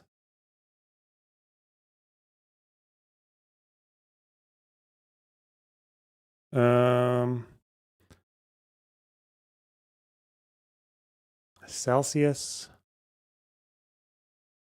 Fuck my ass, man. Okay, let's say Celsius.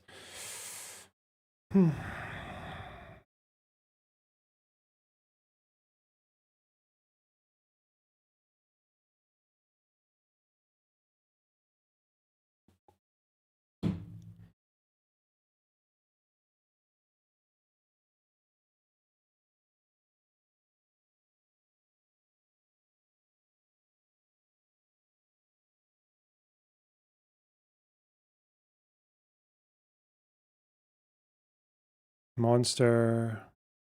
Sea giant bumper Celsius cold. Titanic. Titanic. Tit. Bum. I'm looking at first halves of words now. Oh shit. Mons. So no, definitely not.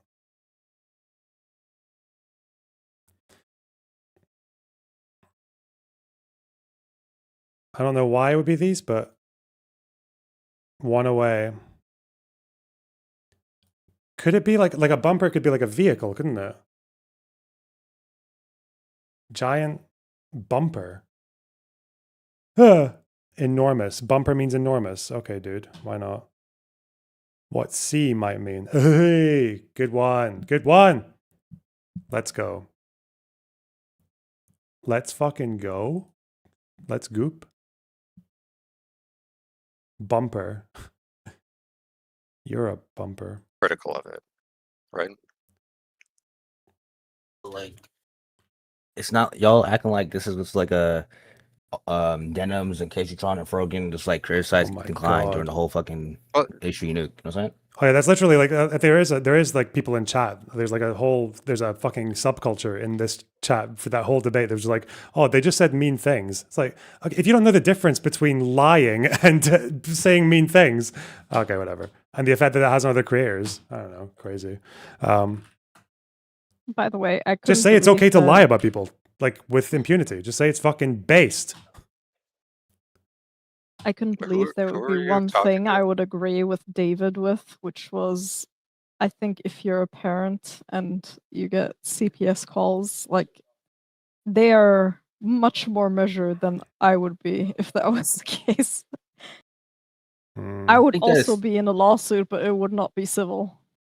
I feel like a CPS call like probably gave like the final nail in the coffin for like people to be more pro Ethan. Like, am I tripping or what? I don't know what people mean by pro. Yeah, okay. Actually, I do know exactly what that means after watching the chat. Because I think there is definitely people in this fucking community who just think that like it's impossible to assume like any kind of like any moral failing on Ethan's part, which is fucking weird. I don't know. Didn't he lose a defamation suit or have to settle? Like whatever. That was the Ryan Kavanaugh Yeah. case. So I mean, obviously. He's been a bit mischievous at times. Yeah. He doxed somebody in the past. Whoa. That's it. Whoa. Pretty nasty. But do you remember that? Oh, fucking I wanted to pick your brain about Okay, the... do we have anything else to talk about though besides? Yes. Also, yes. Okay, all right. Yes. Topic? Yes. Well, I wanted to pick your brain about Venezuela. Me? Yes. Oh, okay. I don't know shit about Venezuela. Not really. Well, yeah, but the situation that's going on. Okay. The thing that you were going to debate Pisco about, or whoever. Well, that tanker is more to do with its connection to Russia and Iran, not to Venezuela. Venezuela's incidental. Yeah, but how much of about the tanker are you aware?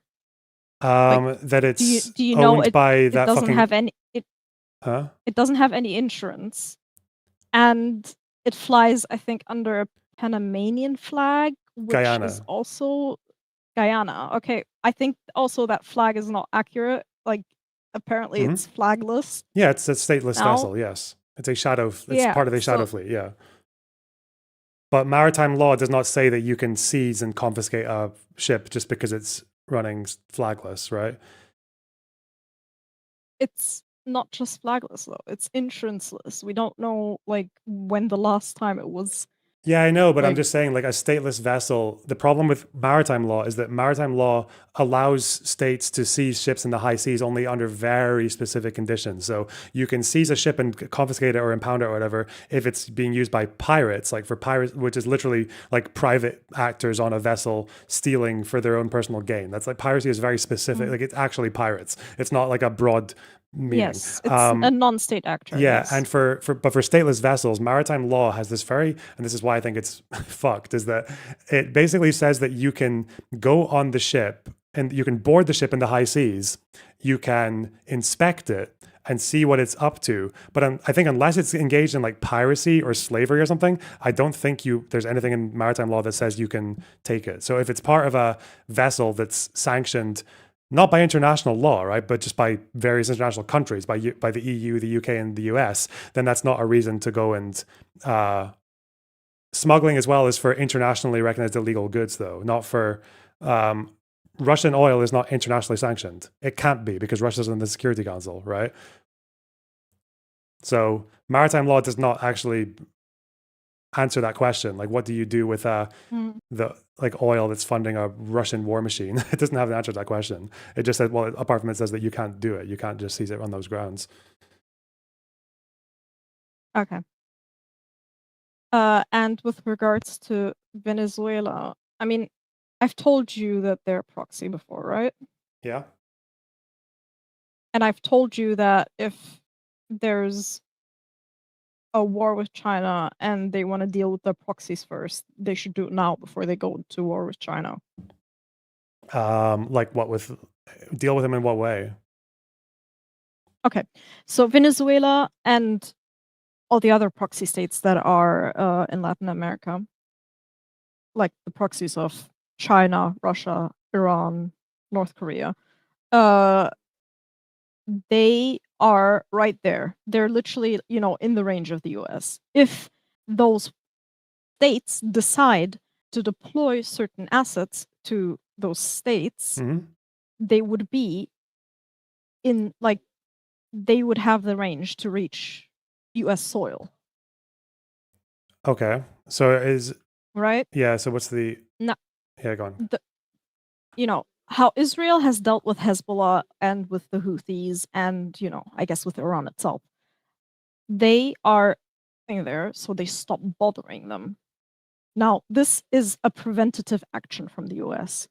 They are going there so they don't bother them in the future if they go to war with China, or if China goes to war with the US. It's more accurate in that order. Well, the difference, I suppose, is that Hezbollah fired rockets at Israel. They didn't just set up shit stuff. Same with Houthis, Iran. So, and Iran obviously funded them. But like Venezuela, how preemptive can you be with Venezuela, according to you? I mean, right now, if you look at what's going on, the most they're doing is like loitering around in the sea, taking an oil tanker. That's like the most recent event, I suppose, and then like shooting boats, right? The little rigs that are have drugs or whatever on them. Okay, so in war games with China, the first action, this will be simultaneous, by the way, with the invasion of Taiwan, is that they will attack US bases in the Indo-Pacific and Japan. So it's not even an aggression that comes from the US primarily. The Chinese will immediately attack also the US bases. So the US would have causes belly to go to war with China. Now, in that aspect, China would then, probably send assets to those countries because they are proxies. It would make it much easier for them to put land-based assets on those countries than, I don't know, send jets all the way through the Pacific to the US to shoot down assets. Obviously, they could also use their submarines, but land-based assets would be harder. Land-based assets would then be used in those proxy states. Okay.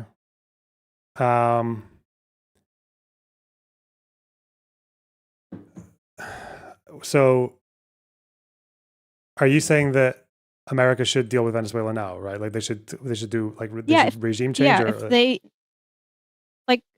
the intelligence community agrees that, or especially Taiwan agrees that an invasion of Taiwan is likely in 2027. Right now is like the best time to deal with these states before they actually go to war with China. Yeah, Whoa. or China goes to war with them. I don't know, because I think when you're in a position right now where Venezuela has, like, would you say that Venezuela they haven't aggressed, at least in an international law sense, on America yet, have they? Like drug dealing and all that is not really like a crime of aggression. No, drug dealing. I don't give a fuck about what the administration says. Okay, but drug dealing is really it's just a front for the like stupid, like Republican voters that don't know anything about geopolitics, that don't give a fuck about anything beyond their own borders, and all they want, all Republicans really want, is like a strong border and not to die from fentanyl. Like, and this is also another thing, but that's like whatever. It doesn't matter right now. They hear, okay, we're shooting these drug boats. They're gonna go, yeah, we like that. So this is, I think, them saying, okay, we're shooting down these drug boats that are a threat to our national security. I don't believe that. I think it's a front to like make sure that domestically everything is fine for them from their voter base. You know, I think it's setting a pretty scary precedent to have, like, we anticipate a war with China, maybe, but so we don't even, so we should start like dealing with Venezuela that hasn't attacked us and as a preemptive defense there. I feel like with preemptive, you have to be like in a pretty precarious position. Like you have to be in a position where literally like you are jeopardizing yourself or jeopardizing your advantage by not doing anything. And you probably If have you to want to feel take like the high road, yeah. It's not even you just wanna about take taking the the high hi- roads. hi- It's also like about avoiding. It's all, the whole point. I think the whole point in having like a very strict standard for preemptive action is not just a moral high road, but it's also because you want to avoid conflict, right? You want to exhaust every other option to avoid conflict. Like, do you think that that's the case now? That there's literally nothing that can be done to avoid a conflict rather than by dealing with Venezuela? Do you believe there's a way to deter China? I don't know. I don't know how imminent the Chinese war is. I don't think it's imminent, is it? No, 2027 to 2030. I think 2027 is pretty imminent to me. I don't know. Wait, what's that based on? Okay. Let me pull it up then.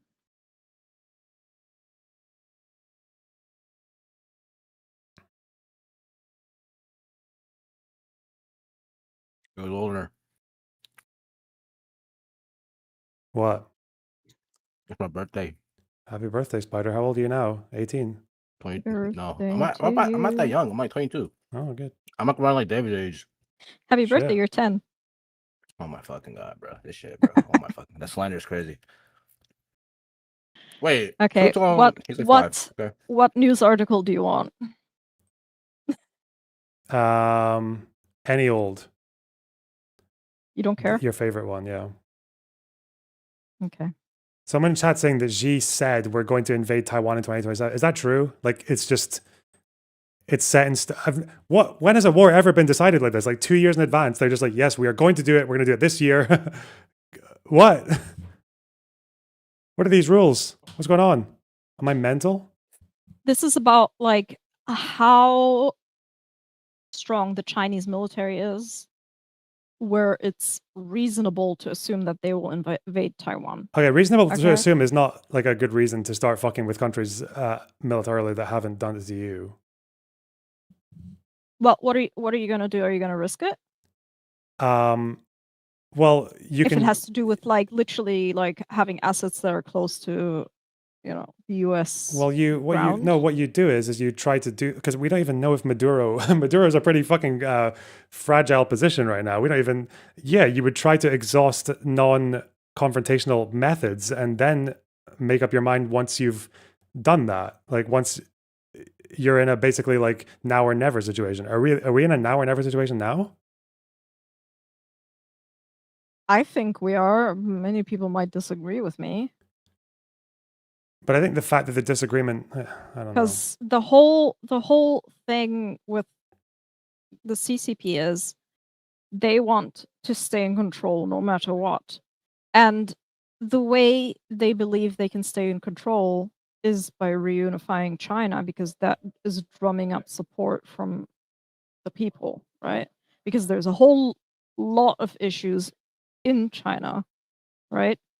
Whole heck of a lot of issues in China. And they are saying it's fine, we can reunify China and we will be the greatest country in the world afterwards, or whatever the fuck. I'm sure you can talk to Gombi about this. He's much more obviously, you know, he is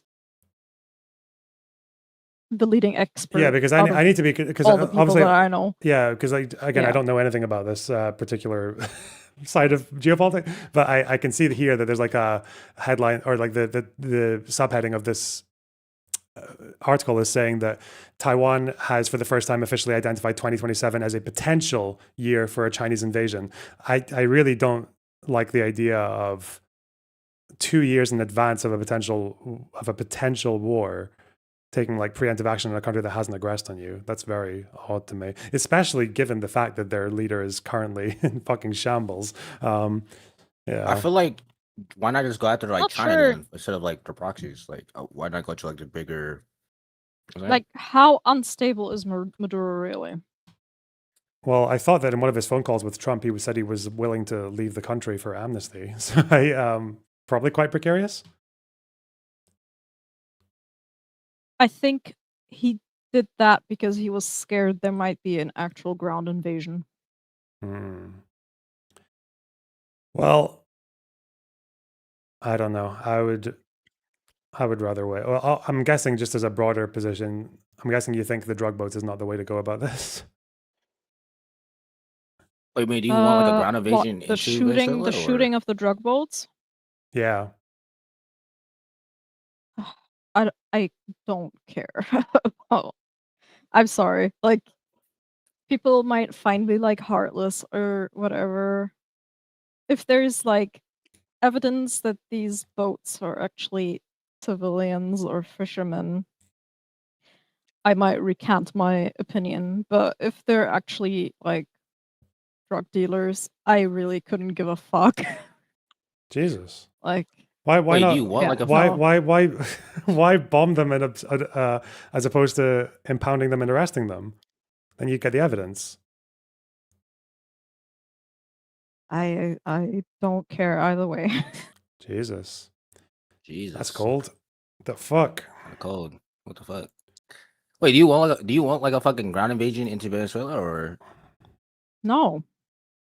That would be a waste. Women, am I But right? do you, I'm joking. That would be way harder than. But like, I think you said anything. like earlier Yeah. that like yeah, fuck yeah, bro. Like this is the time. Like, you know what I'm saying? But like, it sounds like you want it sounds like you want an invasion of Venezuela. No. Low key. I think an invasion would be much more costly than necessary. I think destabilizing Venezuela by, for example, taking the oil tankers, like blockading Venezuela would be much easier than actually doing a ground invasion. That's like. Yeah. So, do you want to do like a Cuba style like coup aside in like fucking Venezuela or something, or? As Like a long as queue? they're like. As long as they don't align with like the Axis, I guess. I don't know. I don't care. If there's a military coup, I'd be fine with it as long as they don't align with the Axis. Oh, that's me.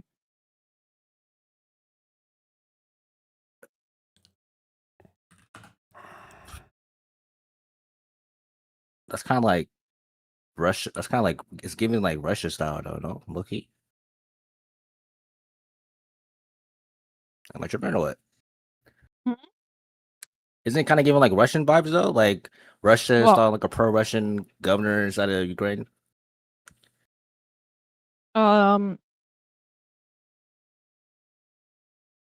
Sure. I mean, look. In my opinion, we are holding ourselves to a much, much higher standard than we should generally. Like, for example, the oil tanker situation in the Nordic Sea and Baltic Sea. Like, I don't know, the fucking oil tankers or the companies that own them or whatever going to court and then taking the oil tankers back so they can join back into the Shadow Fleet, whatever the fuck. Like, this whole like legal situation with the Shadow Fleet, do away with it. Just, I don't know, take the old oil tankers, strike them down, whatever you want to do with them, so long as they don't rejoin the Shadow Fleet afterwards. Yeah. My big question is, why are people so fucking baffled by the idea that if Ethan Klein called Pisco a fake lawyer and then said, let's watch this Pisco video and take all those views away from him, that piece of shit. And then Pisco says, and then Pisco responds by saying, yeah, fake lawyer this, bitch. I'm suing and I'll represent myself. Fuck you. Why would that be a bad thing to do? Why would that not be justified? Like, why are you going back to that? I mean, the whole like, it's kind of giving like Israel vibes. Okay, I'm not gonna hold you. Okay, but the like, I don't care. We mean, you know, you want to know what I care about? You want to know what I care about? It sounds like, bro, Spider, you are sounding like you're sounding like the Spider. You want to know what I care about? What do you care about? I care about my in-laws not dying in Estonia. That's what I care about. Okay, but what the fuck does the Shadow Fleet in fucking Venezuela have to do with the fucking family in Estonia? It's to do with whether China wins. Or Russia, even. But what the fuck? Because Russia's involved as well. Wait. Pause. If it was a Russian Shadow Fleet, for sure, fine. But what the fuck does that got to do with your family Venezuela is in Estonia? part of the Russian Shadow Fleet, right? Like the Russian Shadow Fleet takes Iranian oil and Russian oil. The Shadow Fleet is a proxy to China, so why not just why not just like send weapons to Taiwan? Why not just like focus on the bigger enemy than the proxies by China? Like, what the fuck? Am I tripping or what? Because like it sounded like, am I tripping?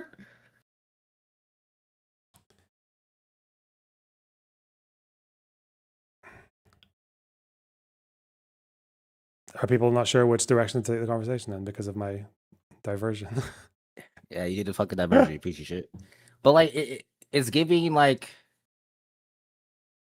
what is it giving? I don't it's care. Giving. What giving, comparison? It's giving like it's giving the Galactic Empire for Star Wars. Okay, I'm not gonna hold you. I don't care. But like, should we follow a standard? You could call me Satan. You could call me anything. But like, should we follow a standard though?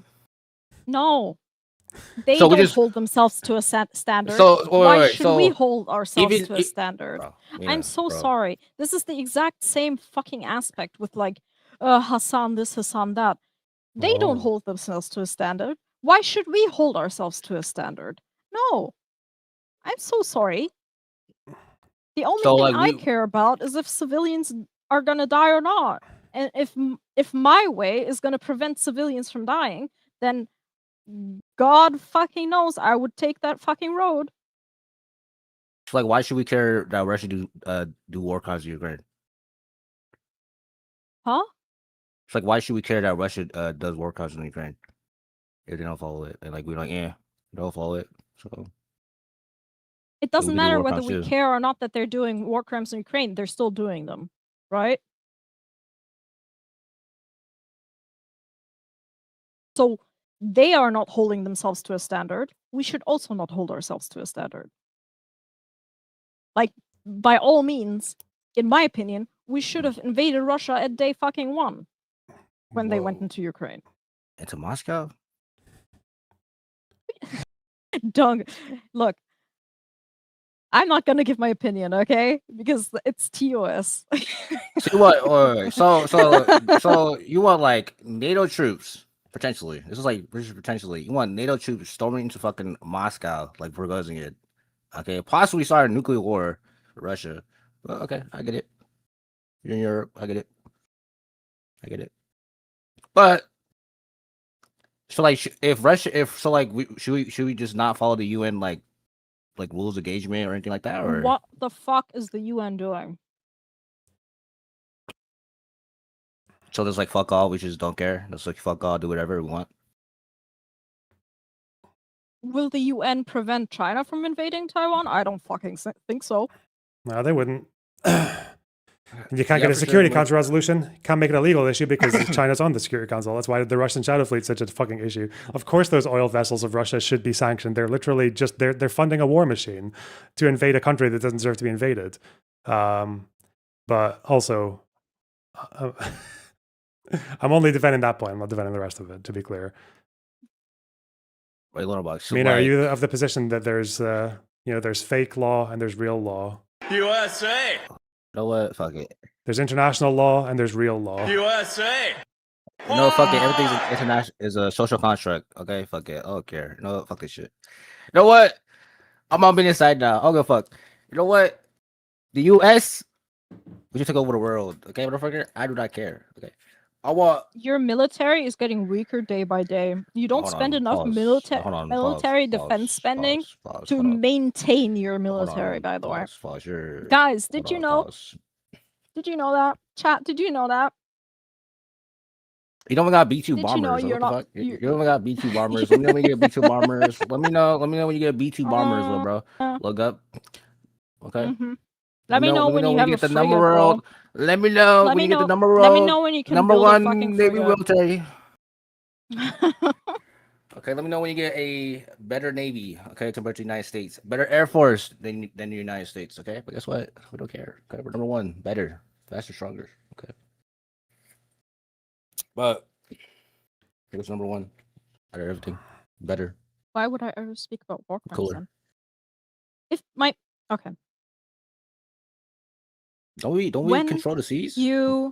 When you look, okay, everybody, quote me on this. In like 5 or 10 years' time, when we're actually at war, Epic Phil said yeah, you're an idiot. people are gonna be like, "Wow, you're talking like law doesn't matter." Okay. Then tell me in like 5 to 10 years' time, when we're actually at war, how fucking right I was. I don't Okay, give a fuck. then what if 10 to 5 Whoa. years, then we're not awarding what? Create a monster in here, this community. What the fuck? Or maybe you were always like that. Okay. Fuck. What the fuck? Listen, I don't know anything about fucking the impending war with China, so maybe I'll read more and see where we go. I'd like to Yes, you think should. there are other ways to avoid a war right now, but okay. I'm gonna watch a video on Venezuela, just to be clear. All right, so No, Is that bro, the do one I the sent you? bond that shit. well, Oh, this one's fuck. called "What's Going On in Venezuela." You sent me something different, didn't you? I sent you the. Wait, which one Which the- one do you want me to watch? There was the Lumi thing or the fucking. Oh, that was shadow from tanker? that was from earlier today. Now you can watch the one with the the shadow fleet thing. Yeah, that looks good. I think that's very informative. If you have absolutely nothing else to do, you can watch the Lumi one because that one is just brain dead. Okay. Anyways, Okay. have fun. All right. Bye bye. Are you gonna do the bond that shit too, or not?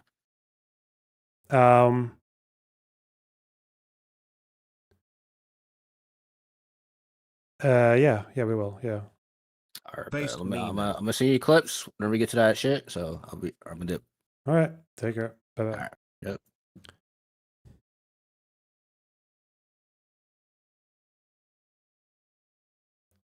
Bulb, sweet Bulb, thanks to $5. YouTube automodded my comment praising the Australian hero dude. YouTube is now officially Islamophobic. Hey, good one. Seabugs, thanks for $2. Paleo archaeology arc, don't know. Say, thanks for the $5.99. Podcast viewer here. Months before the nuke, Ethan complained about Snark Reddit restreaming the pod and re-uploading member content multiple times. Alita, thanks for the $99.99. You said mute. You paid $100 for a mute, and we didn't do it. Oh no. I'm so sorry. Screeno, thanks for the tier 2 sub. What's the donation goal to stop this discussion? Seabugs, thanks for the tier 2 sub. What's the donation goal to stop this discussion? You guys are... What the fuck was wrong with that debate?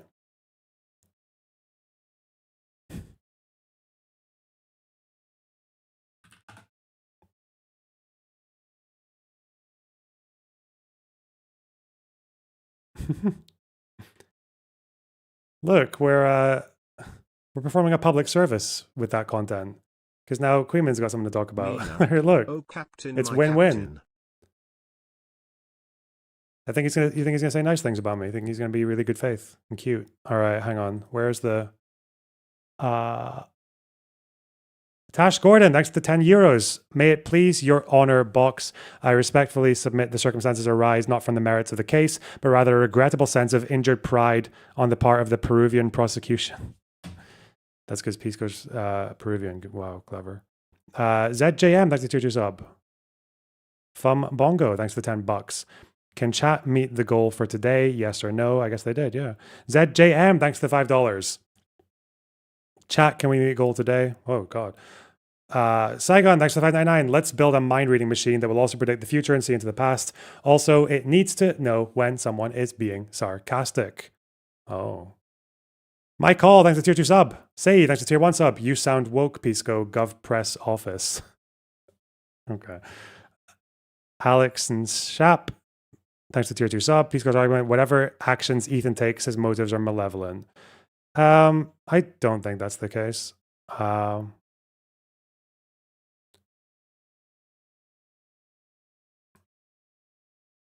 Pisco has a profound sense of justice. Okay, that's why. I don't know. Like some of the like when you have these people being like, oh yeah, Ethan is he's doing this because they called CPS on him. They sent him skulls, and I'm just like, hang on.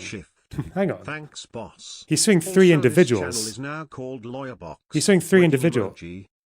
He's suing three individuals, none of whom sent him skulls or called CPS. Like, I don't know why people make these arguments. Like, it's not, if what he's doing is actually just like a collective punishment, like just three random cunts who are part of a loose community, that would be fucking mental. Like that, if that's the justification, that doesn't make any sense at all. That's just like, it's like indiscriminate targeting. Like, yeah.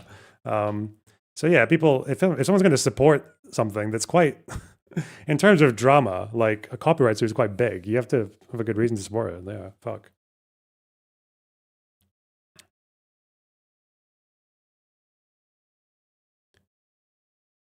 I just get so fed up with this kind of like coddling that people do. Right? Like, that's why I just think like if Ethan was, I need an answer to why this is wrong. Like if Ethan called Pisco a fake lawyer, defame the fuck out of him like with that, and then says, let's watch this shitty ass Pisco video so he doesn't get any fucking views, prick. And then Pisco just comes with that's just like, that's below the belt online drama. So if you're gonna do below the belt online drama, Pisco just comes in and says, hey, fake lawyer, eh? Watch this. I'll represent myself. Why would that be bad? Wait. Who's picking the fight there? Who's fucking around?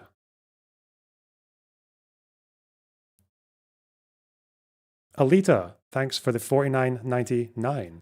Do you think denims contribute to the environment where the CPS call originated? Yeah, of course you did. Yeah, what the fuck? Yeah. Is that even controversial?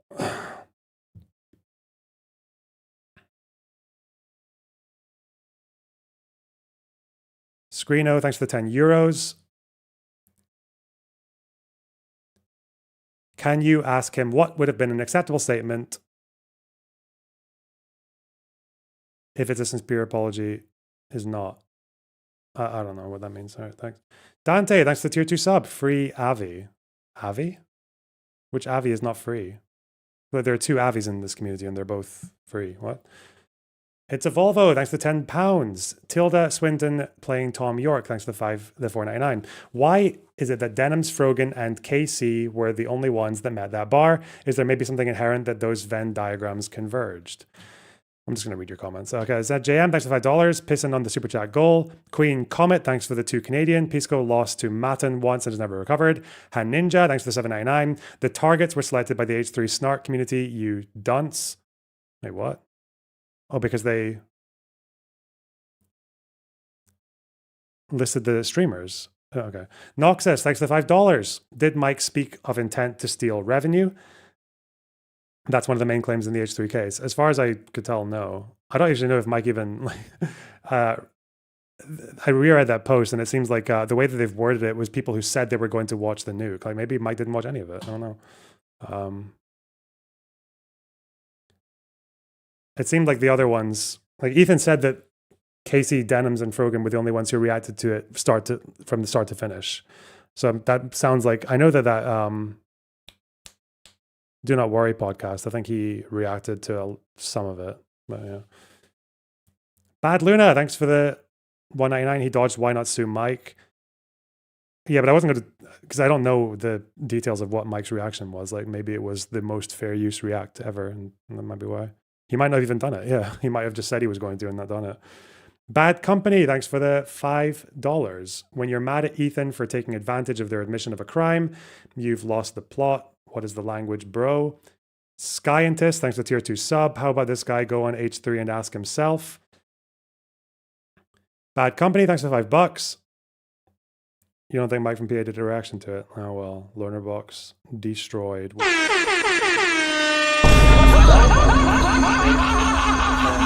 Really like integral to the argument anyway, that's why I didn't fucking harp on it too much. Wasn't like an essential.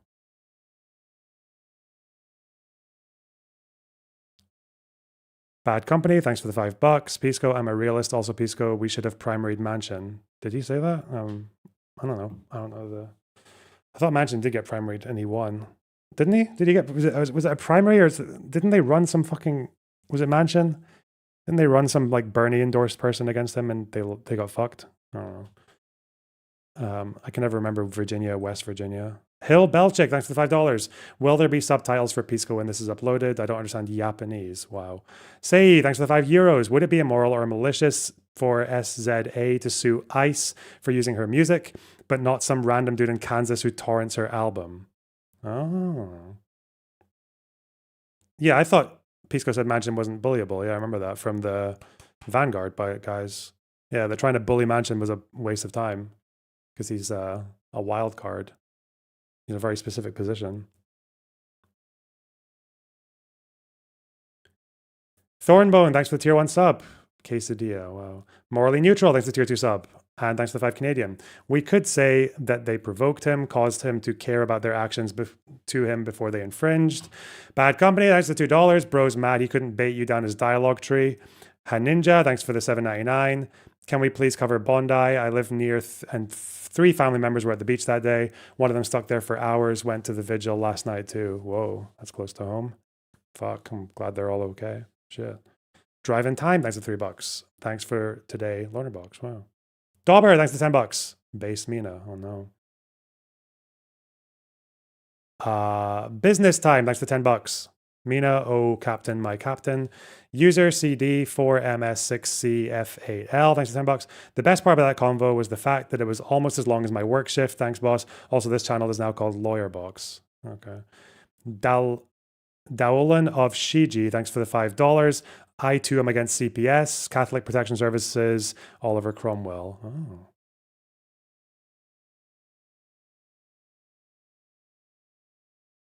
Okay. What is this fucking video? The U.S. military has issued a warning. On this episode of What's Going On with Shipping, the U.S. military has issued a warrant and has seized a tanker off the coast of Venezuela. How funny would it be if I went to get a drink of water while this video was playing? I need to get one though. 1 minute. Called Dibel. So there are 3 Maronite towns here in this region, Dibel, Anibel, and Ermesh, who are surrounded by a Shia Hezbollah stronghold that using them as a human shield, firing missiles from their towns toward North Israel communities, asking for response of IDF in order to destroy Christian homes and churches and get Israel in troubles by saying that they are attacking Christians. People of the world should know these atrocities by Hezbollah by terrorizing Christians and using them as a human shield. And they will do it more and more during the war. They already infiltrated Mount Lebanon. They dig tunnels in Mount Lebanon, storehouses of... That's right.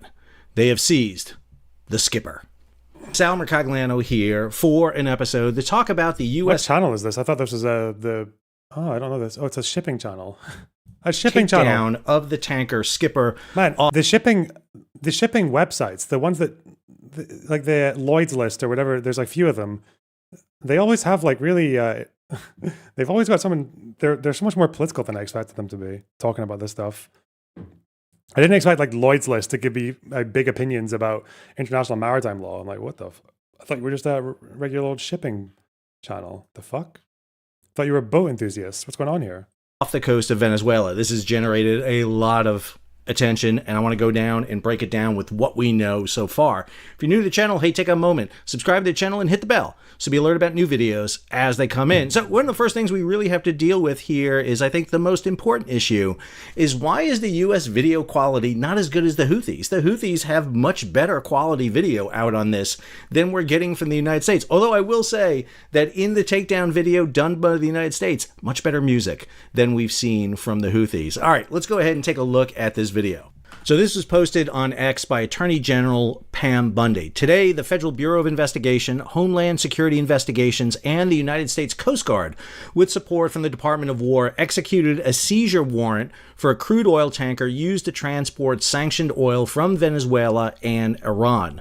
For multiple years, the oil tanker has been sanctioned by the United States due to its involvement in an illicit oil shipping network supporting foreign terrorist organizations. This seizure, completed off the coast of Venezuela, was conducted safely and securely, and our investigation alongside the Department of Homeland Security to prevent the transportation of sanctioned oil continues. Sanctioned So the oil. takedown by the U.S. Now, my understanding is that the sanctioned oil in question here is not just Venezuelan. I think it is Venezuelan as well, but it's because this particular tanker was sanctioned by the United States in 2022, so under Biden, because it was blending Iranian oil with oil from other countries, and it was owned as part of a shadow fleet owned by a Russian. So it's basically like IRGC oil and Russian shadow fleet. That's kind of like the connection. So when they say that it's got nothing to do with either of those countries, this tanker was going from Venezuela to Cuba. I think there's two arguments to that. One is it wasn't going to just Cuba. The amount that it had on it, like the cargo or whatever, was too much for just a trip to Cuba. So like it could have been going somewhere else, which would have been either Iran or China after Cuba. And second is that because it blends Iranian oil with oil from other countries, then we don't really know like exactly whose oil in what proportion is on the ship. But the main thing for me, at least, is not so much the Venezuela thing. I don't really think the aggression against Venezuela makes any sense at this point. But the fact that it was like a Russian shadow vessel is like a bit more important. It's a Russian shadow vessel for smuggling Iranian oil. So it's like, it's money for Russia and it's also money for Hezbollah and the IRGC. Military, specifically the U.S. Coast Guard, was mentioned here. And the reason the Coast Guard is identified here, even though these are Navy helicopters, these are Navy Seahawk helicopters you're seeing here, the U.S. Coast Guard has law enforcement authority. The U.S. military does not. And in this case, because there was a filing in the Department of Justice, literally a arrest warrant was issued for this ship. It is the U.S. Coast Guard that has to execute this mission. Here's the track of the motor tanker Skipper for roughly the last 6 months, coming out of Hong Kong via Malaysia up into the Persian Gulf, specifically over to the UAE and Iraq, not Iran, and then around to off the coast of Guyana in October. And the ship has been sitting there since the end of October. Now, this track was provided to us from the good crew over at Tanker Trackers, who do visual investigation of tankers. And they were able to catch this tanker on multiple occasions here, as you'll note here. Here you see satellite image of the ship. This is from October 29th. This is Skipper. Her status is empty at this moment. Here she is off of Barcelona and Puerto de la Cruz. Same condition. Ship is showing as empty. This is as of November 4th. Now here she is south of Curacao showing... I still don't understand how this works, but they have all these kinds of fucking methods to scramble so that no one knows exactly where each ship is at each time. Like it appears like it's in Guyana, but it's actually in Venezuela, like all this shit. Like, yeah, it's very... And it's growing. They've been, ever since the Russian invasion of Ukraine, this whole shadow fleet thing has been a growing enterprise. A condition of not empty. Believe the cargo is Venezuelan crude oil. These satellite images give us a little better look at what was going on with the ship. Here you see her on November 14th by the Jose Terminal. We see skipper loading, and then here on December 7th, south of Curacao, the ship is engaged in what's called an STS, a ship-to-ship transfer of fuel to another tanker, the Neptune 6. These were images grabbed of Skipper when she was pierside loading at the time. And here is that blow up of that aerial view. We believe the Skipper had loaded at least 1.8 million barrels of crude oil on board. Again, this is all from tanker trackers. Here's Skipper right now. She is just east of the Windward Islands heading northbound. We don't have an identity of where the ship is going yet. She's still showing Georgetown and Guyana, but that is not where she's heading. Pull up our information here on marine traffic. Skipper is a crude oil tanker built in 2005, 20 years old, under the flag of Guyana. She is not registered in Guyana. We're going to come back to that in a second. 310,000 tons. Length overall of 333 Why do they meters. use she, her pronouns referring to ships? I don't know. Why do they do it for countries? That is 1,092 feet. The ship is roughly the size of an aircraft carrier. When we pull up her compliance warnings here, we get a lot of red flags. So the vessel is currently sanctioned by OFAC. We're going to come back to that in a minute. Her cargo has been carrying risk-detected and sanctioned cargo. This is going all the way back to 2022. We see cargo coming out of Venezuela, cargo coming out of Iran, and cargo coming out of Venezuela again. Her ownership, the vessel is a registered owner. So this is one thing I'm not sure about because I wasn't able to find an answer for it. It's owned by a Russian who runs the Shadow Fleet. And I'm guessing he makes his money by leasing out the vessel. That's probably how you'd make it if you own the fleet. Or he takes some kind of fucking premium for each journey or whatever the fuck. But as far as I recall, the sanctioning is to do with both, right? Like it's because it's basically trying to hamper the military efforts, not just of the IRGC, but also of Russia, right? Does anyone know an answer to that? Does this like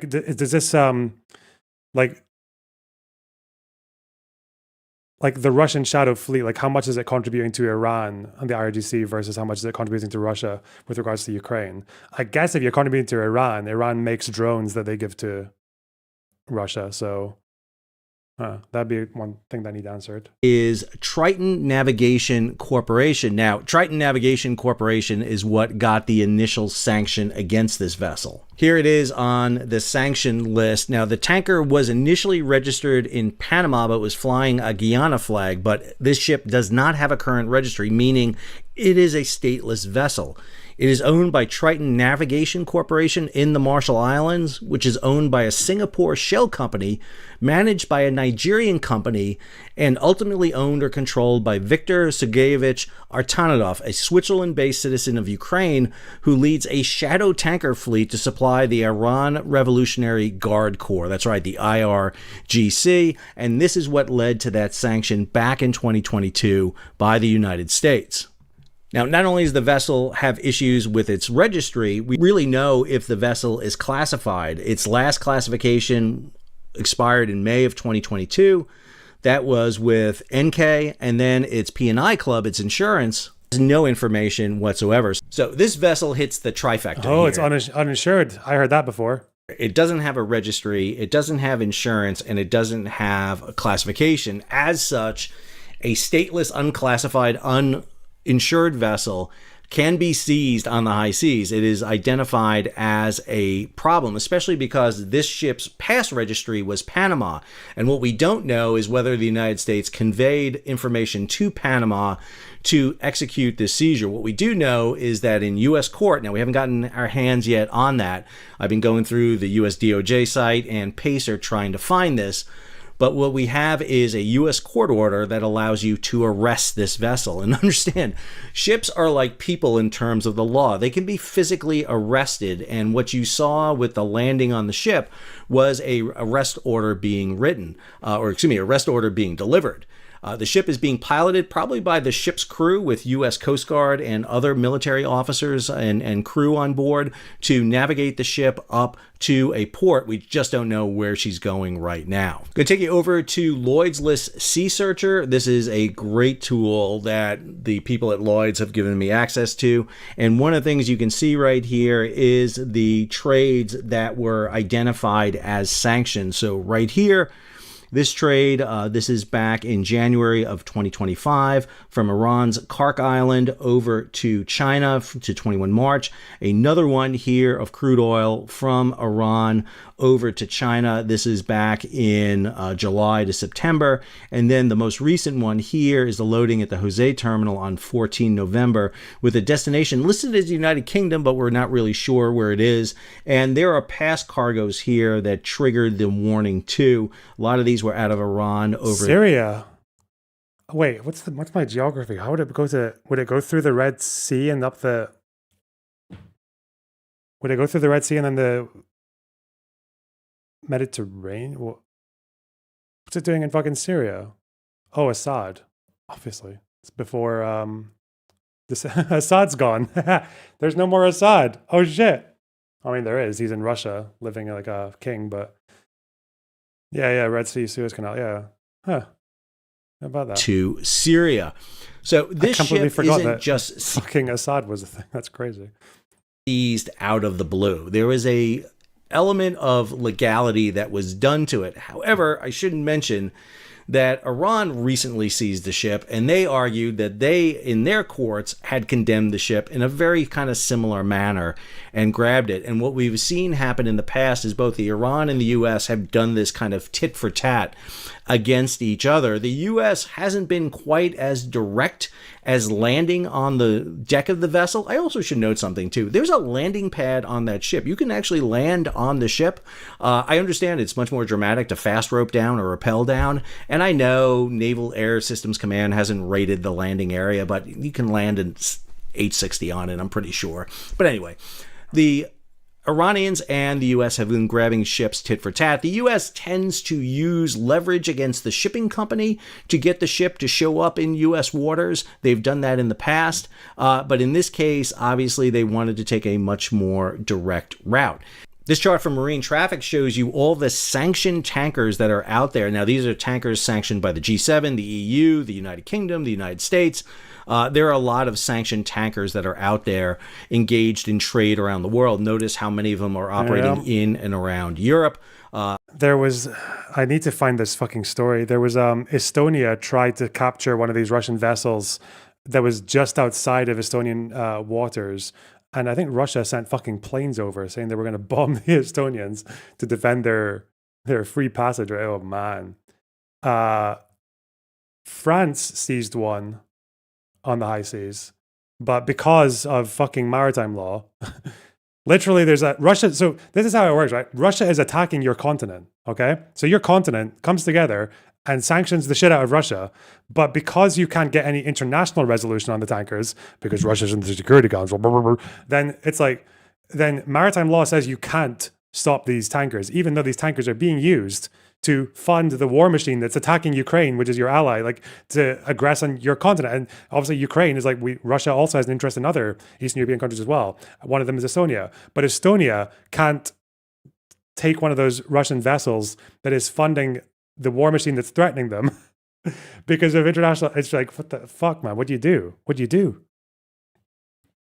They are shagging international law. God. Germany did impound a ship and confiscate it, but that ship had it derailed, it malfunctioned and ended up in German water. Ukraine is bombing. Ukraine's in a different situation because Russia's at war with them. I don't know how that affects international law on it, but well, yeah, obviously, because it's a Geneva Conventions question, not maritime law. A lot of them are Russian, coming out of the Baltic and the Black Sea, heading over to India, Southeast Asia, and East Asia, engaged. Understand, the concept of the shadow fleet is not a Russian creation. It actually comes out from U.S. sanctions against Venezuela and Iran. What Russia has done is taken the shadow fleet concept, this parallel fleet that they've created, and done it on steroids. And that's what we're seeing being done here. All right, let's take a moment and put this into context now. What does this mean going forward? Is the U.S. going to be grabbing tankers left and right? Is this a blockade of Venezuela? Well, you've got a couple of things at work here all at the same time. According to what Attorney General Bondi put out, this was done because of sanctioned oil that was carried by both Iran and Venezuela on board the ship. That's what triggered the takedown, along with the vessel not meeting any of the requirements as set out by international law. Now, some of you guys are going to be screaming at me. I know this. The U.S. hasn't ratified UNCLOS, the UN Convention of the Law of the Sea. 100% true, and I think the U.S. should ratify UNCLOS. I'm a big proponent of ratifying the Sea Treaty.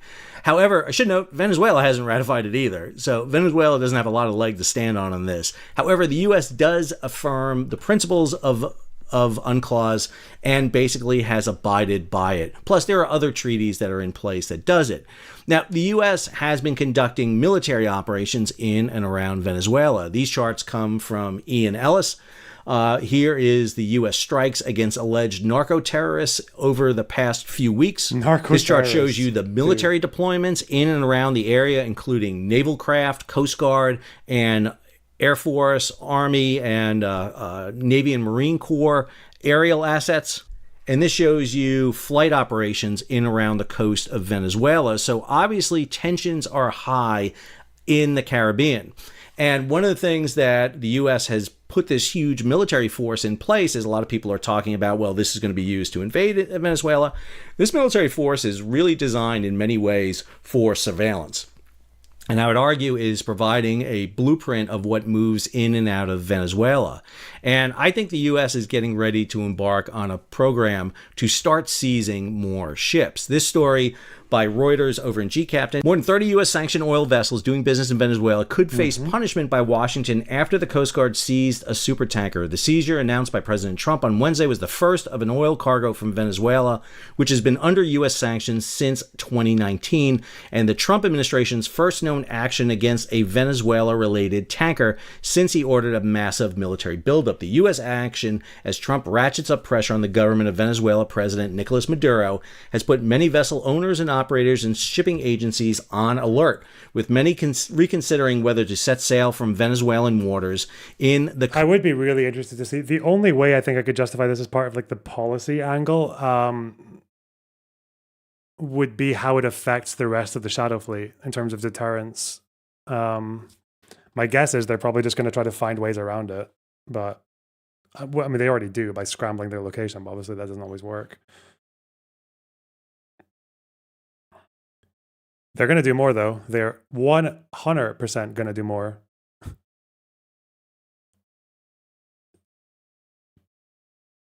going to be a fucking bloodbath. Barbas, next to $5. Hagari, today I'm going to show you the narco terror tunnels. Good one. Hey. It might be an effective naval blockade of Venezuela.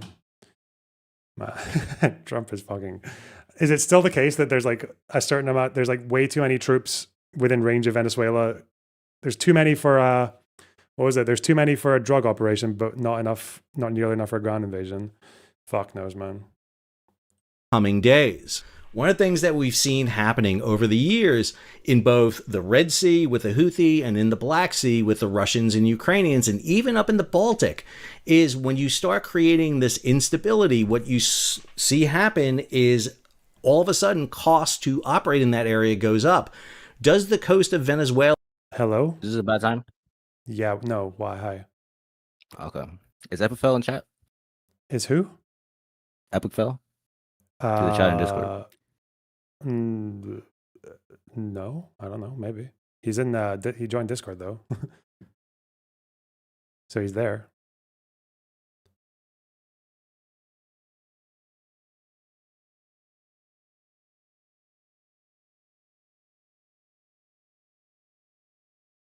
Did he just leave? What the fuck? Okay. Become a war risk insurance area. If I am sending a tanker into Venezuela to load cargo, I got to be worried about, will the U.S. seize it? And if I am operating nefariously, if I'm carrying cargo that has been sanctioned or my ship has been sanctioned, I got to think the U.S. may grab it, not just off the coast of Venezuela, but maybe in the Persian Gulf, maybe in Europe, maybe off the coast of Asia. This could be a economic coercion strategy being used by the United States, not just against Venezuela, but also against Iran. And let's not forget, just did a video yesterday about the drone strike by the Ukrainians against the Russians. This is creating a huge amount of instability on the world's oceans. I get very concerned that the world's oceans are not going to be that blue ocean commons. He got timed out. Why did he get timed out? Someone tried to sabotage him. Sorry, where cargo and trade can flow God. freely, but instead we're reverting back to kind of great power fighting on the oceans. And we kind of get that from this article right here by Mike Schuller. The UANI, the United Against Nuclear Iran, a US-based advocacy group that tracks Tehran-linked shipping and sanction invasion, has praised the Trump administration's seizure of the very large crude carrier. UANI, I'm pretty sure, is a big pro-Israel organization. I think. I feel like whenever I see them, it comes up in the context of Iran, Israel. United Against Nuclear Iran. I mean, they incidentally support Israel, but I think they're actually like a proper advocacy group. Skipper off the coast of Venezuela, calling it a significant step in combating illicit oil smuggling that funds authoritarian regimes in Iran and Venezuela. And this could be a warning shot across the bow to Iran's shadow fleet, but I gotta imagine to other nations' shadow fleet, the Venezuelans, and the largest one out there, the Russians. Remember, the Russians, Iranians, and Venezuelans can trade oil. All of them can. However, individual nations, the United States, the G7, the EU, have put sanctions against both tankers and the companies they operate because those ships have been doing it in violation of rules or laws they have passed. Does it have the power of the United Nations behind them? No. This is being done by individual nations against these powers. And again, this has the potential to cause problems. Some will call what the United States did piracy. It is actually not piracy because it's done by a nation, which is by definition the exact opposite of piracy. Piracy are done by lawless, stateless groups. The U.S. did not commit piracy here. What the U.S. has done is seized a vessel through a court order. They have basically kicked the door in, issued the search warrant, seized the asset, and are now... The search warrant is like completely redacted, though. They name the laws, like the statutes that they're using, but they don't... there's not really that much else to it.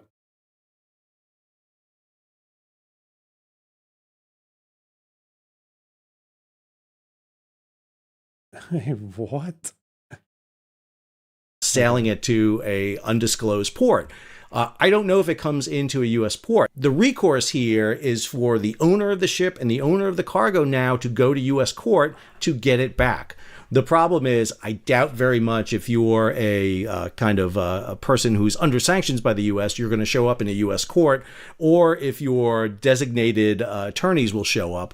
I also have a question about whether or not Venezuela is going to show up to make a petition back to get its 1.8 million barrels of crude oil. What I do fear is that this is the beginning of a long process that is going to ramp up.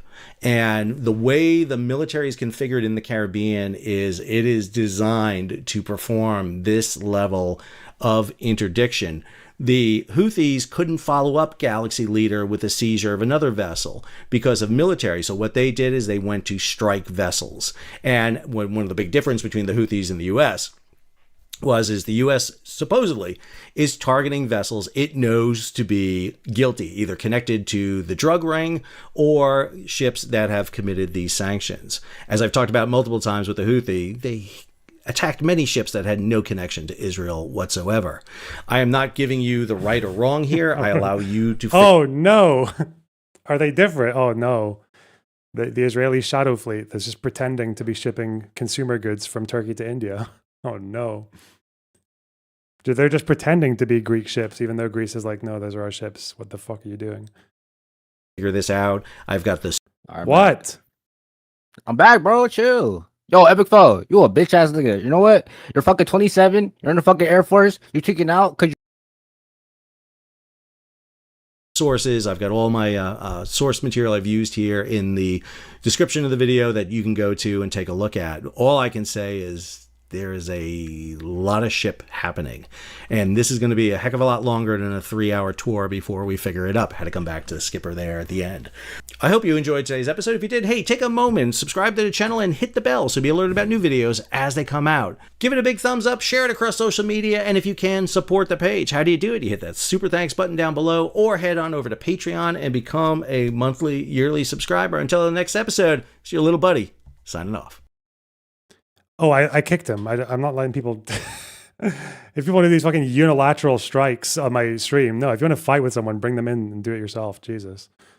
Do it man to man. What are all these? I need someone to argue against this fucking shit. the Pisco Ethan lawsuit. God, it'd be so good. The fact that he would represent himself after being called a fake lawyer. Dude.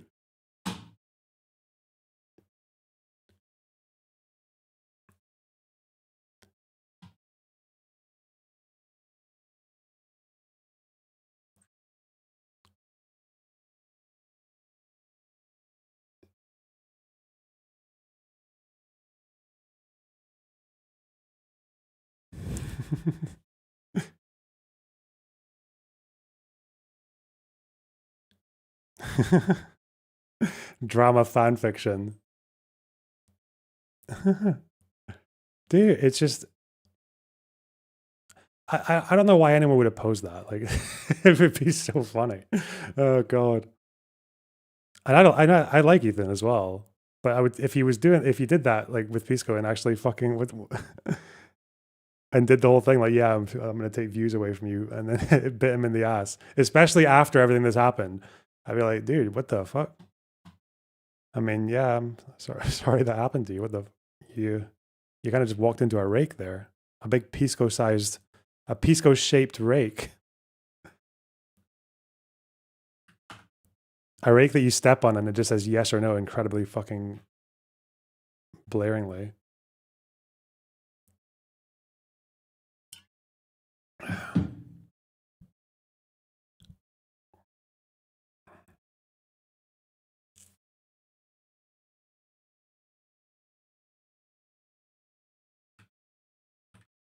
Dan molding in 5.4.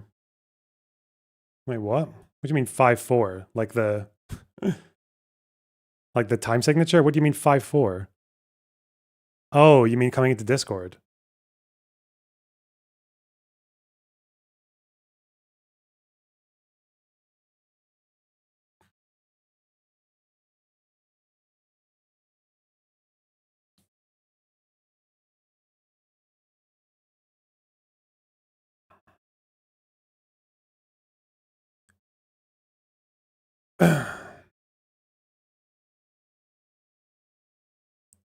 Club 5.4. Are we replacing fucking 6.7 now with your 5.4 shit? Oh god. Okay, we should talk about the thing we came here to talk about, shouldn't we? The stream title.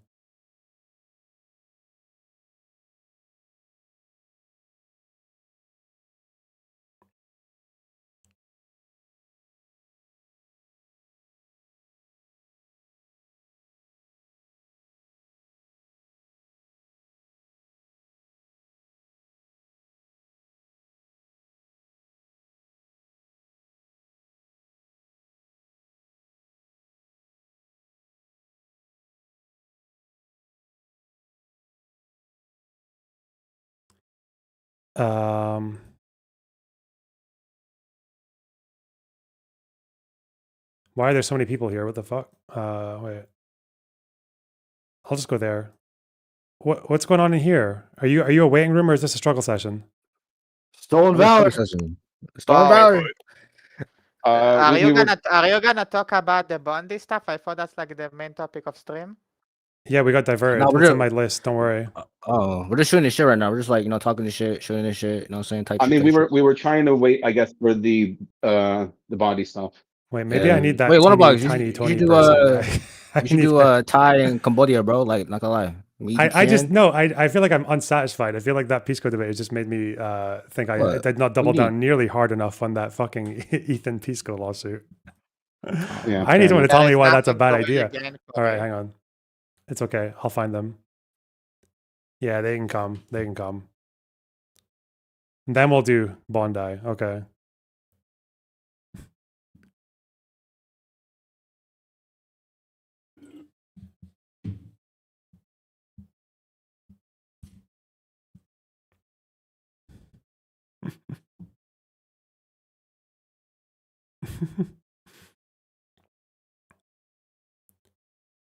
I don't even know if the waiting room is fucking fillable right now, is it?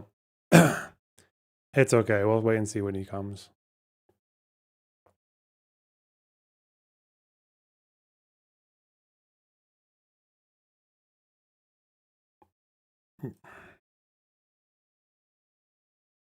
Hello. Hello. Okay. I need it from you because you're like on the other side of this argument. Yeah, I guess so. I need to know why.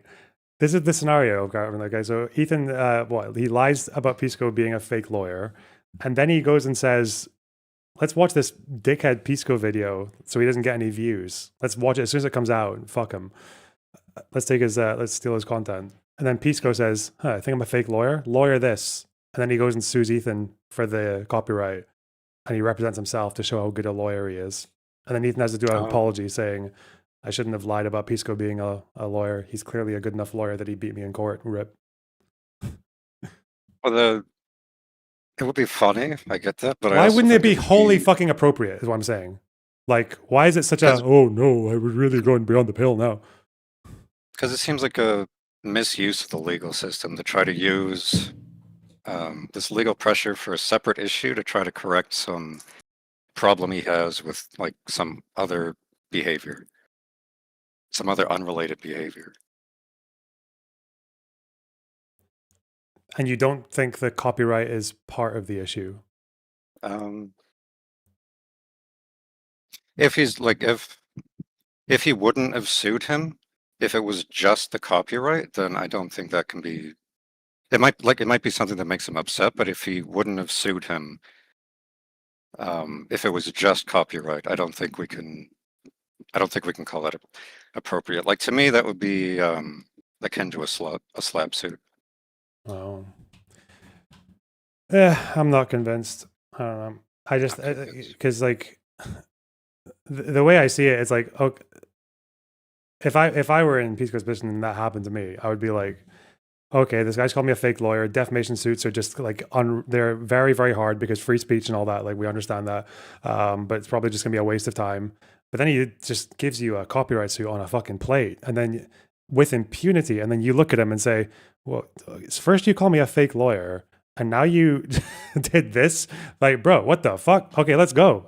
Yeah, that I just don't see that mindset. It just seems completely like appropriate. But I feel like both factors are part of that. Like they both factor into supporting one another. I don't know. Fuck. It's like, for me, it seems like people shouldn't use the legal system to correct these kind of personal disagreements when they aren't material to the thing that they're suing them for. Okay. You know what I mean? Actually, I had another hypothetical for you about just sort of like stated intention to take away views from something. Wait, I hear music. Sorry. Oh. I think there are some cases where everybody would agree that it would be good to take away views from some work. Like if we had, like suppose Candace Owens made some crazy documentary about like the JQ, or like Nick Fuentes made something. Yeah. And people would, like I think in general, I think you would probably agree that it would be desirable that we wouldn't want them to like profit financially from that work, and that ideally we would want people to only, if they were going to absorb that content, to absorb it through somebody else's reaction when they were being critical of it. Well, okay, but let's say I watched the Fuentes video, but I paused like every 10 seconds to correct whatever Holocaust denial shit he's saying to push back on him, then versus if I just want to watch the video to take the view from him, I could just like, that would be me restreaming it without pushback. I feel like my desire to, if there's any video out there that I think is damaging to the world, then I'm probably going to watch it with the intent of correcting as much as I can as possible in it. Like, why? Because that, you see how those two motives don't overlap, right? If I want to take views away from a fucking Holocaust denial video or whatever, then why would I watch it and just not say anything? Or why would I watch it and say, oh yeah, like let's siphon from, let's watch it here so you don't have to watch it there, you know? Like, yeah, but somebody who would view it and would want to have critical commentary over it from somebody who is like knowledgeable and able to push back. I think that's how a lot of people viewed the H3 content nuke thing. Mm-hmm. I think that's how a lot of how they viewed it, and I don't think that they're necessarily right. But I think that there are cases where people would agree that they would prefer the view go to somebody who's given some kind of reaction, even if it's not like the most like over the top, crazy, transformative reaction, that they would prefer having one of those reactions rather than watching it from the original and giving them like financial reward or whatever. Okay. I don't know. I don't see people running into that problem if they intend to do like a full thorough fucking debunk or whatever, but I don't know. Shit. Yeah. I think we're good then. All right. So you said it would be funny if Pisco did the thing with Ethan, but you would still consider it improper use of the Yeah. even it would be even funny, if he but felt personally offended by Ethan saying, I've just called you a fake lawyer and now I'm gonna watch your video and steal your views. Like, fuck you.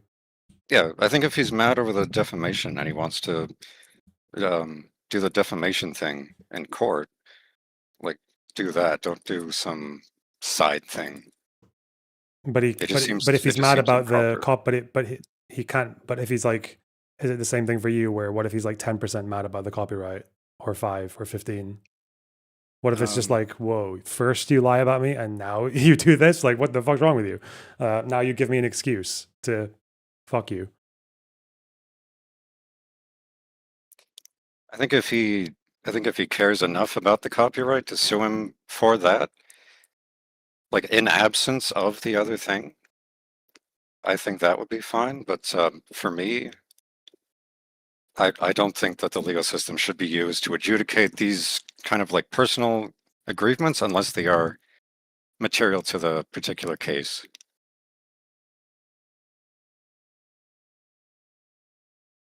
Okay. Even though obviously civil suits are like it's not like criminal law. It's like in civil law, it's always up to the choice of the person taking the lawsuit. You just don't think they should choose to do it because it's like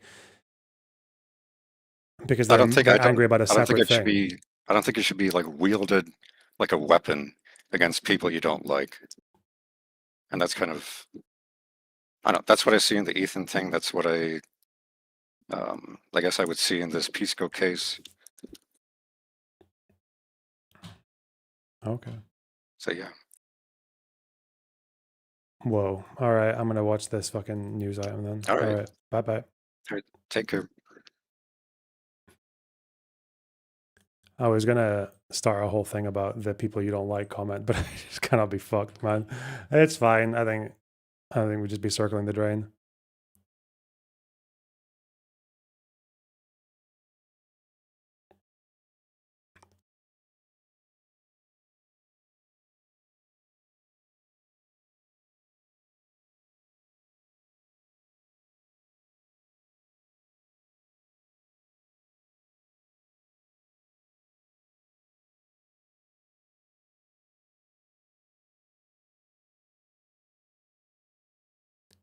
Who do you think Lycan's talking about here? Who do you think Lycan's having a pop at here? Yeah, yeah. And let me just say this. Yeah.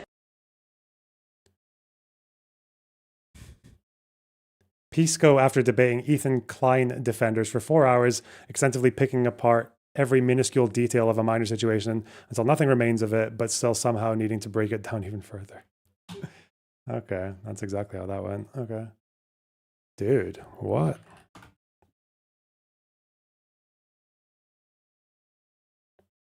Straight facts.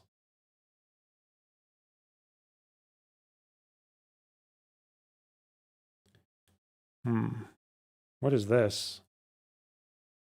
Oh, this is Canada to do with boats. Okay, no thank you. Bokit, thanks for the 5 Canadian. I'm late to this discourse, but I find it funny that Canada's new budget has stronger expropriation laws than China posted in stream suggestion. Oh, expropriation laws. Is that what that is?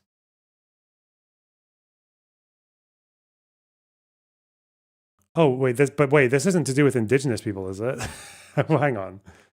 Why is this making me think it's for indigenous stuff?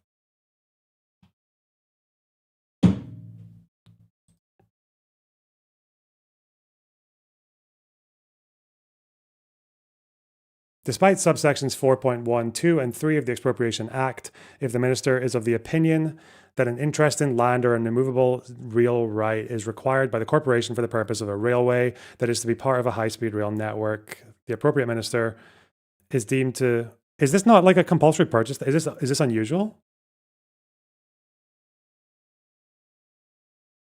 Is this not normal? I thought lots of states had these measures.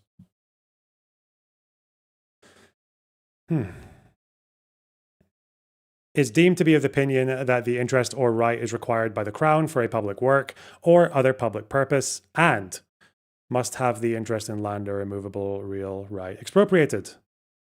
Sections 8 and 11 of the Expropriation Act do not apply in respect of a notice of intention to expropriate an interest or right required for the high-speed rail network.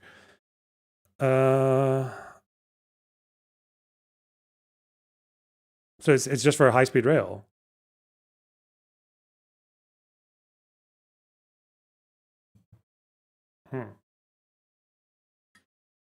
Did I thought like, I guess is it expropriation without compensation? Wait, hang on.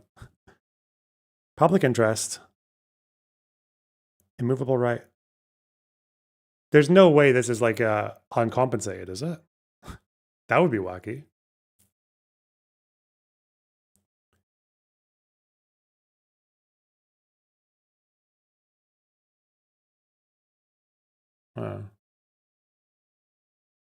Don't know. I don't know that whole story. Seems pretty cranky though. Seems kooky. Who's this? Hello, Corporal Punishment. What's your story?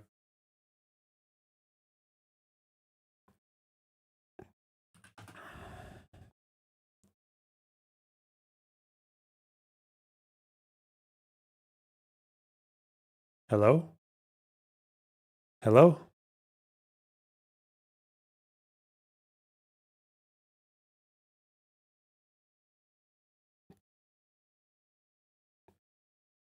Hey, hello? Hey.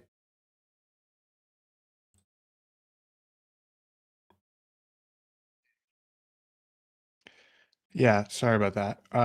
I just wanted to jump in to say that the law is used for when we are upset with each other. So this idea that we have these high standards for when there's going to be lawsuits are stupid. Okay. Whoa. You mean civil law? All right. Thanks. Okay. Yes. Civil law is obviously outside of crimes like murder or robbery. The idea that civil law is going to be used for anything other than petty disputes, I think, is pretty ridiculous. Okay. Yeah, I don't know. I'm trying to think of like why it's not, but I don't know. I don't feel convinced. Okay. Oh, they just laughed. What the fuck? Why are people leaving without saying goodbye and shit? Like I just feel like I'm talking to myself and then they go. What? Okay. Huh.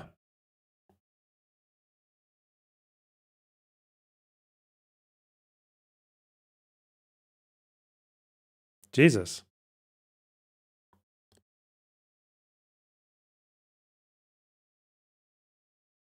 They want you to cover the news. Dude, it's not even like a... Okay. It's not even going to be a very long section, is it? Because it's pretty open and shut. I guess there's lots of there's lots of surrounding memes, but do we need that? Like, okay, hang on. First of all, I'm gonna go bathroom. Sorry.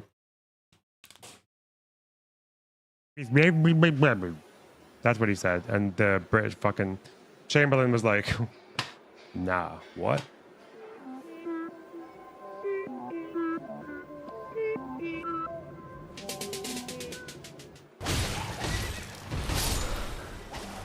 Nice. What does that red mean? Does that mean I've got enough to level with? I think he's oh. I think he's out of control. He's lost control. With my fucking taxpayers' bees. Okay. With my fucking taxpayers' bees. Oh no. Look, I will be very honest here. I so mean fighting with you. I thought you were some unhinged retard, but like, you were very reasonable. This is the Islamic trans takeover. Okay.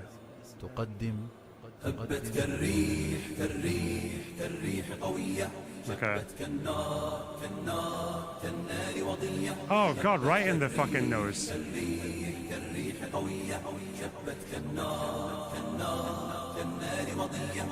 Okay. Wait, these are guys, okay. Don't care about this. Don't care about watching a... Who? You missed Sundowner. I think the Sundowner's in the... Wait, people said he was in the Discord, but I haven't seen him, so I don't know what's going on there. Who's this? Hello? Hello? Hi, Loner Box. How's it going? I'm fine. How are you? I'm all right. So I think it might be helpful to crystallize what the purpose of law is, since that's the thing you guys seem to have been struggling on. I'm also an attorney. I think there's a difference between petty disputes and just plain disputes. And that's what I think is the purpose of civil cases, right? They don't want to be dealing with petty disputes, except we do have small claims courts for those. However, what complicates things is that when you're dealing with streamers, you are dealing with people with a certain amount of power and therefore responsibility. And that's where lines can get blurred, because it's not just... It's very easy to step over a line and over into a legal landmine like Ethan said. And it's a little bit unclear if this is the appropriate venue to deal with these issues. But the actual answer is people with more responsibility should in fact be acting more careful if they're doing these kinds of things, right? I mean, similar thing with the whole Destiny nonsense that you understandably don't want to go into. I'm not going to ask you to. Mm-hmm. One of the fundamental issues there is he wasn't acting responsibly, right? Like, simply, like, he could have been acting more responsibly in his personal behaviors, and that creates extra risk. Likewise with Ethan's nuke, they could have and should have been acting more responsibly and more carefully, and this bit them in the butt. Is it disproportionate? Probably. There's a solid argument to be had for that, but we don't really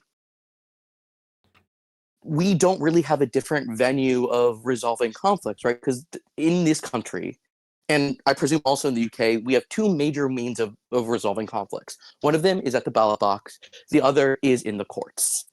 I mean, that really is what this is for. And so on the one hand, there's an issue with frivolousness. There's an issue of you don't want problems that aren't meant to actually be on this matter to be resolved. We don't really want to deal with schoolyard bully insults to a certain degree. On the one hand, on the other hand, harassment is a thing. Mm-hmm. Right? We do punish people for harassment. And at a certain point, you can become enough of a nuisance that we do say you're not allowed to bother this person. I think it's complicated by the fact that we don't have, and it's especially in America, and I don't know how the UK deals with freedom of speech issues, but certainly, but in America, we don't have a corpus of law that really deals with streamer versus streamer disputes. I mean, what do you think about that framing? Okay, so just to summarize what you said, I thought I was just going to let you give an opinion and then leave, but it's okay. Yeah. It sounded like you were saying that that the American system doesn't really have there's not really anything in place to allow streamers to resolve like issues that might get solved in other parts of society. Like if a journalist like fabricates a quote or something like that, or they lie about someone, they can get in trouble very easily because either their employer will help them, or because there's a general like standard of ethics that most people are aware of. Or and we've also done one other thing. We've done something specific with papers and with journalists. We've, at least for now, until the Supreme Court decides otherwise, have to a certain degree taken them out of the civil court system.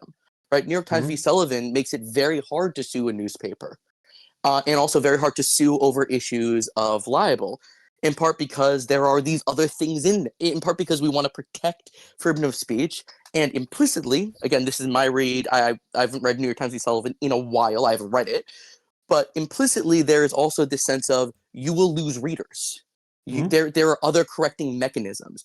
Those don't exist here. Yeah. So the argument of, well, this isn't for petty disputes, that's maybe. There's an argument to be had about not being about petty for disputes, but it is about disputes.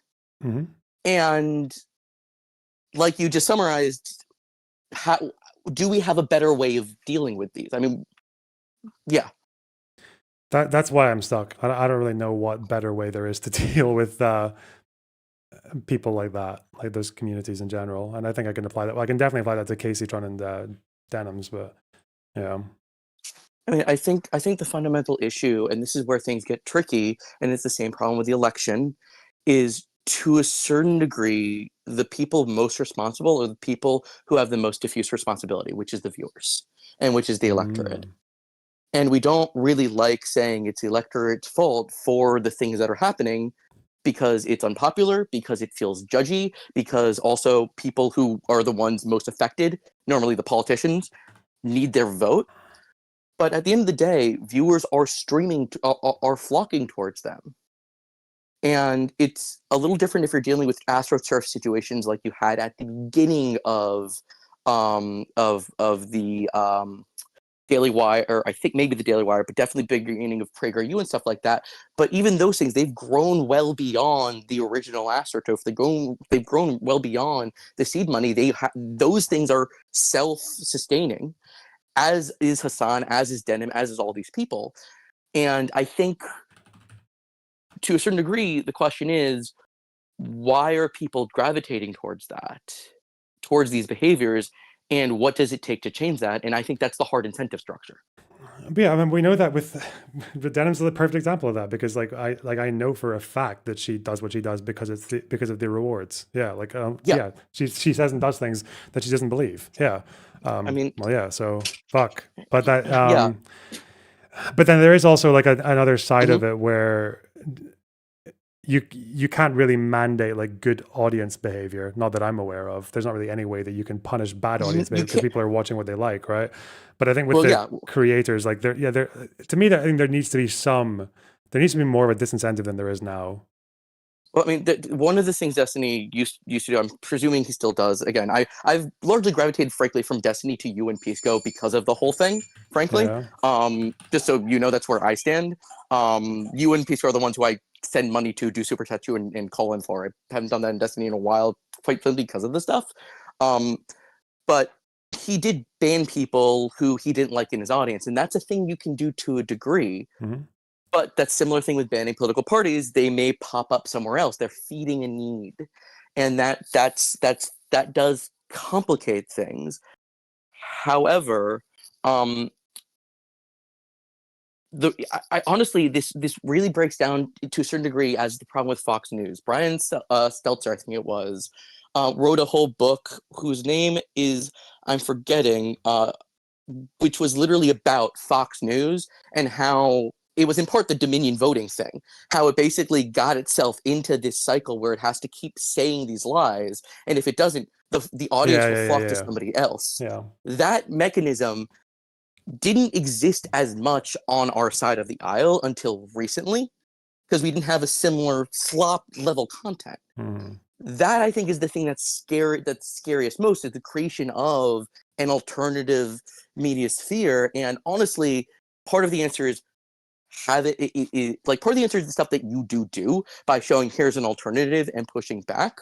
But the thing that Fox News did that it's very effective at, that Denim is very effective at, that Hassan is very effective at, which is they refused to have on liberals that weren't on the payroll or did not, or had a or were known for being very good at debating and would often cut people off. Right, so that was a thing that they consistently do. So at least throughout the 2000s, which is when I became super politically focused, you might have Rachel Maddow, but you could never get a conservative onto her show. You would almost never have that happen. Same thing with Fox News. Yeah, you had Hannity and Combs, but like Combs was like in small letters, and Al Franken wrote a whole book called Lies and Lying Liars Who Tell Them. Whole other conversation about Al Franken, not for right now. But part of it, he counted the amount of time that Combs spoke versus Hannity spoke in like a month, and Hannity literally just eclipsed Holmes in the amount of speaking time he was given. And so, Adam Mockler mentioned that he was trying to create like his own media thingy.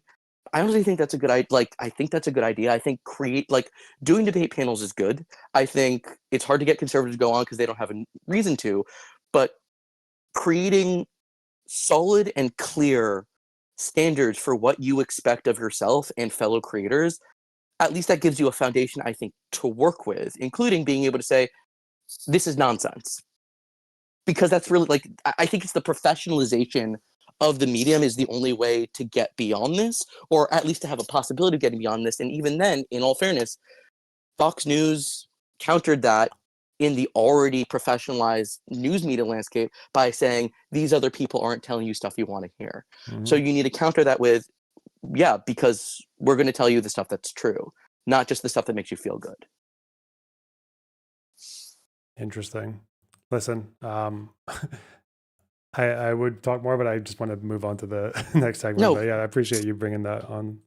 You're very welcome. I have to run to be able to hear the next segment, but seriously, Learnerbox, you do good work. Keep it up. Whoa, thanks. All right, take care, man. You're welcome. Bye-bye. You too. Bye.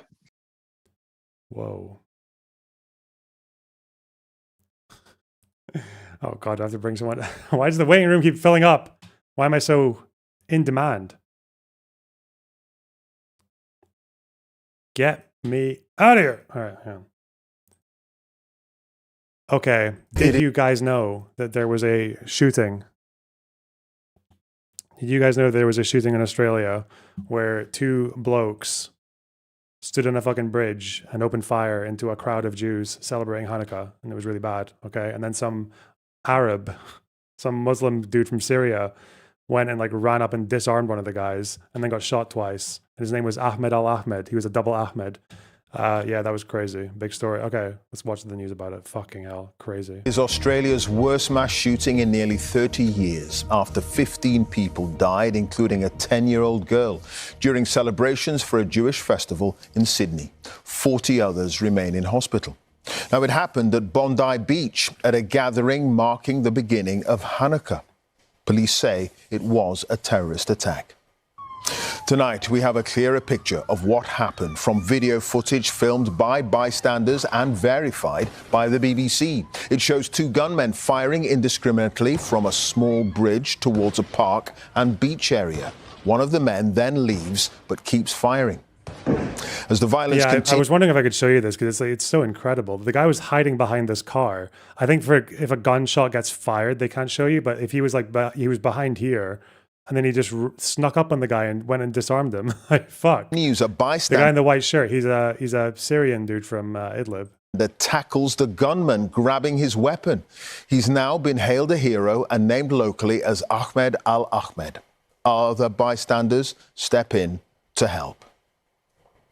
Well, one of the gunmen was later killed, and the second suspect is now in a critical condition in hospital. We'll bring you reaction from around the world, including here in the UK. But first, Katie Watson has our top story tonight from Bondi Beach. Her report contains some distressing scenes.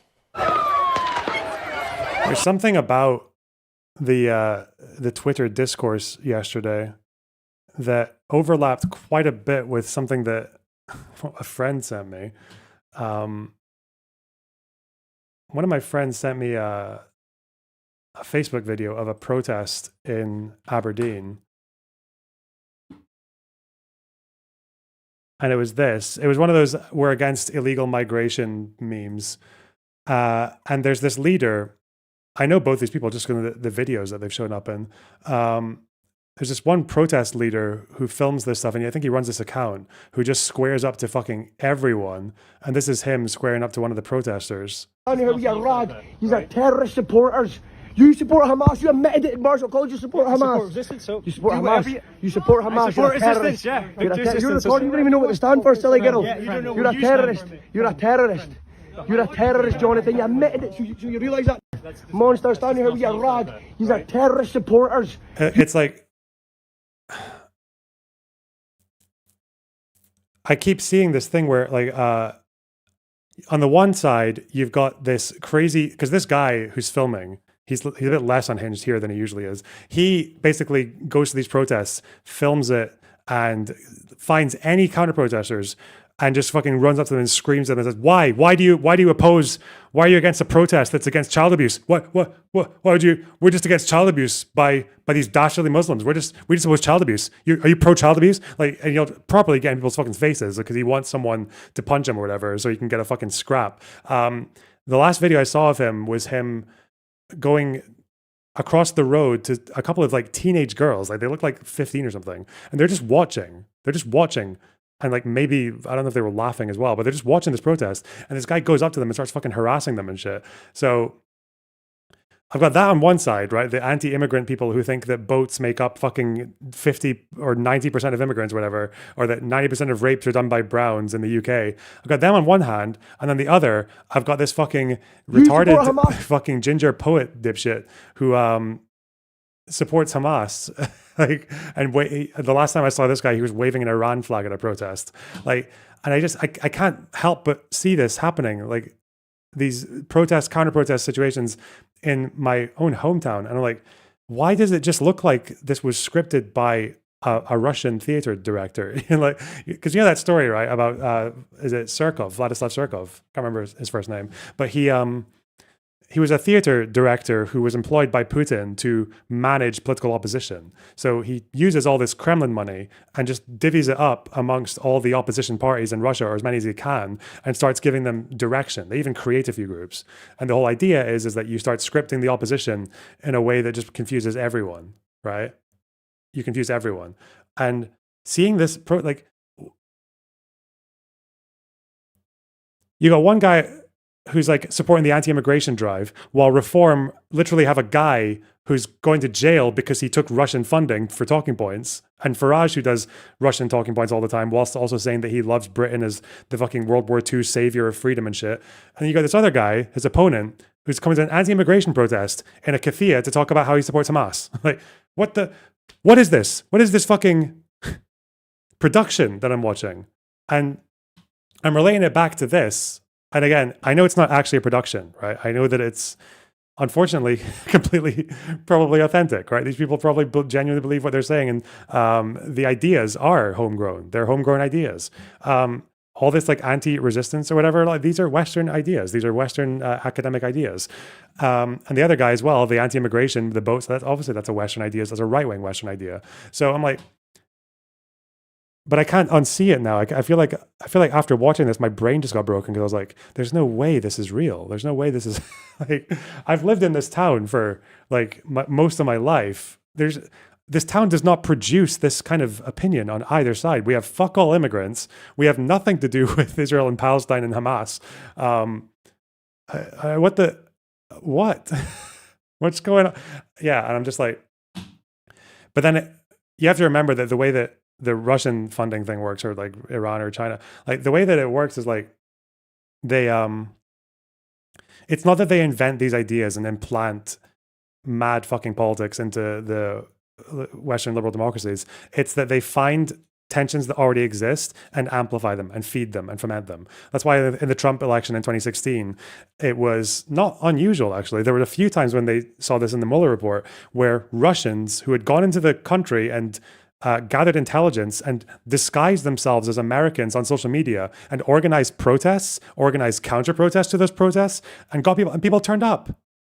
Or they posted stuff on social media, and then New York Times or American news outlets, mainstream ones, would post these things as if they were authentic American opinions. But I'm relaying it back to this because yesterday on Twitter, I saw fucking Drew Pavlou basically doing all sides of this script by himself. He was, first of all, he was fucking yapping about how Muslims are a threat and terrorists and all this shit. But then also, we love this Ahmed Al-Ahmed guy who's one of the good ones, and thank God we had this Muslim to protect us from the other Muslims, and then he changed because people were saying that actually he was an Australian man, and they published a fake name, and there was a bot account, and fucking some account in Iceland was spreading this disinformation that he had a different name and wasn't actually called Ahmed. And then there were people saying, arguments about whether or not he's Lebanese fucking Christian or Shia or Sunni. It turns out he's actually Syrian. I saw this fucking account, he's a Christian Maronite, bro. And so many of these, and then obviously you've got the other side. They're saying oh yeah, this is a false flag. This is just a false flag. This is the Mossad. 60,000. I'm like, dude, what is happening? And this all took place in the space of a few hours. The guy he's fucking Muslim. He's from Idlib. It's confirmed, isn't it? His brother said he's from Idlib. He's from Idlib. He's not. Who said he was a fucking Maronite? What? Who's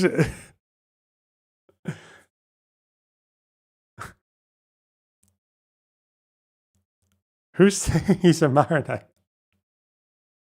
If he is, I'm gonna fucking lose my shit, man.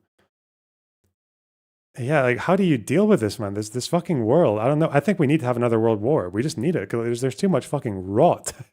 What the fuck? Oh God. Horror on Bondi, an unimaginable scene on Australia's most famous beach. People running, but from what? At this point, few understood what. Netanyahu said the hero was Jewish. How? Why did he say that? Probably because his social media said, he probably saw some fucking pro-Israel account that said it on Twitter.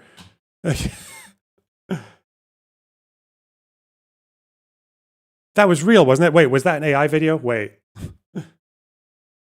It's on video, isn't it? Did he actually? Wait, someone's fuck me. I need to make sure I didn't hear him say, hang on. I swear I saw a video. Hang on. Was it real?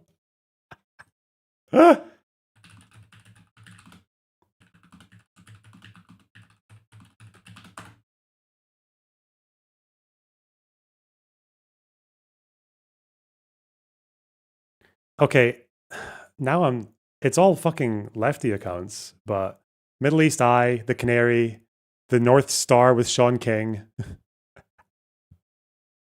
TRT. Let's just see the clip. Is this fake? Wait, oh, he's speaking in Hebrew. Oh, wait.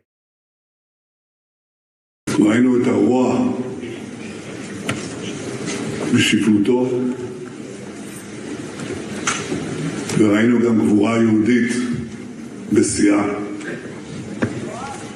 אני ראיתי בדרך הנה סרטון של יהודים. Hebrews, get my Hebrews in, war thongs. War thongs. Is it real? War thongs. Hey. Is this real? It looks real. So. It looks very real.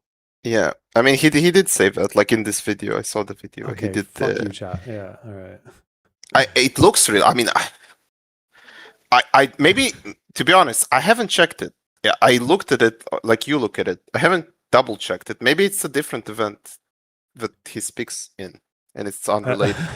Okay. This could be this could be from a different event. No, I think. Okay, let's see.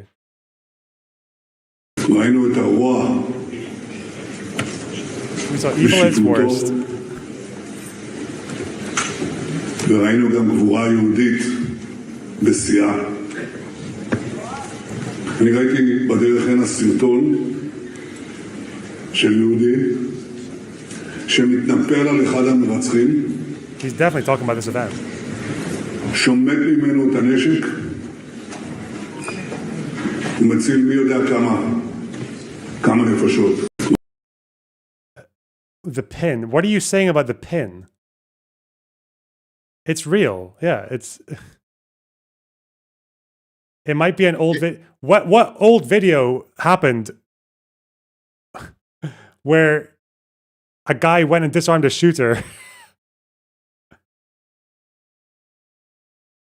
He always uses the pins. It's yeah, real. Yeah, of course it's fucking real. Yeah, God. It looks very real. But I'm pretty sure he corrected himself as well pretty fast. Okay. He did. It's like a few hours later. This was at the time when it was still going on. He was at this event, just for context. Okay. But you know why he said it was a Jew who disarmed him, right? Because he gets misinformation. Yeah. He would have seen it. He'd have been on Twitter. He's probably not on Twitter. His media guy is probably on Twitter, and he just told him. Dude.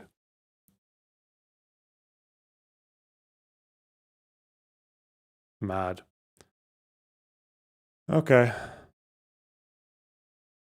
Or maybe because the event was Jewish, but still, like... Okay. The guy didn't look Jewish. Well, it's hard to say, but he looked... yeah. Okay. Fuck me. I don't know. I don't... Ouch. Okay. You all good? I want to ask you one small thing regarding your Pisco conversation. So just a small detour. Okay? Oh, wait. Can we do it afterwards, please? I need to finish this thing. And then we can do it. Fine. Okay, take care. Bye-bye. Okay, there's a new thread from the Prime Minister of Israel account. We saw an action of a brave man. Turns out a Muslim brave man, and I salute him. Turns out. It turns out. That's a good word choice there. I wonder why you said turns out.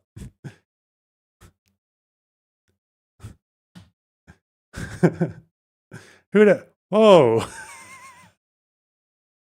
It's so fucking tragic, man. It's all you can do. Was unfolding. I went to the window and I just saw a guy in a white car on top of it, letting off shots going off. And then there was an older lady who was on the right-hand side of the pathway who was put down. So I saw her go down, and I saw a guy on the left-hand side go down. And it was like a grandma, she was bleeding a lot. And then like a lot of people, they've been crying. Some people, they became white as well. And yeah, it feels very sad for the Jewish community because it was like a party for them. The two gunmen. Now, if this guy had been the disarmer, the internet would have probably still been in disagreement. I don't think they would have resolved the issue. It's been resolved now, right? It's been resolved now.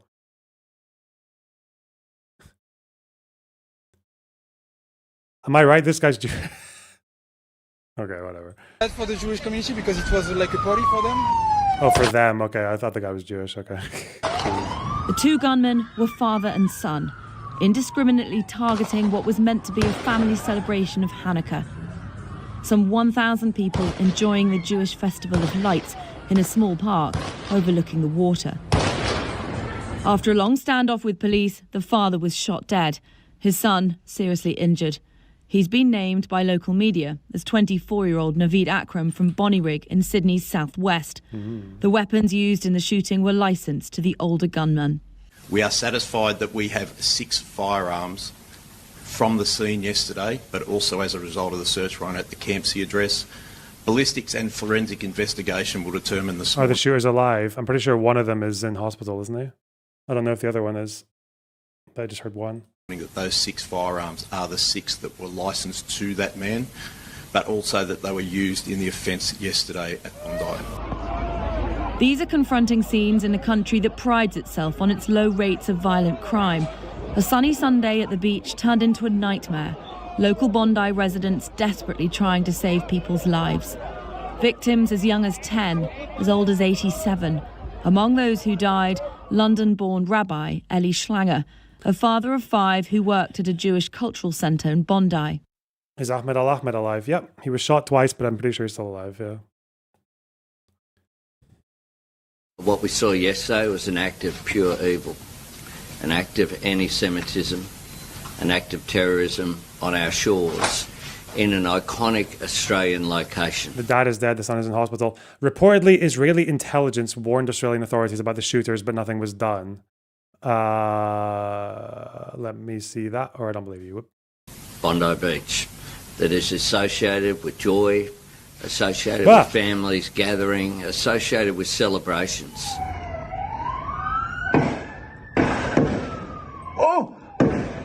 Most people ran when the shots rang out. This man didn't, and he's been hailed a hero.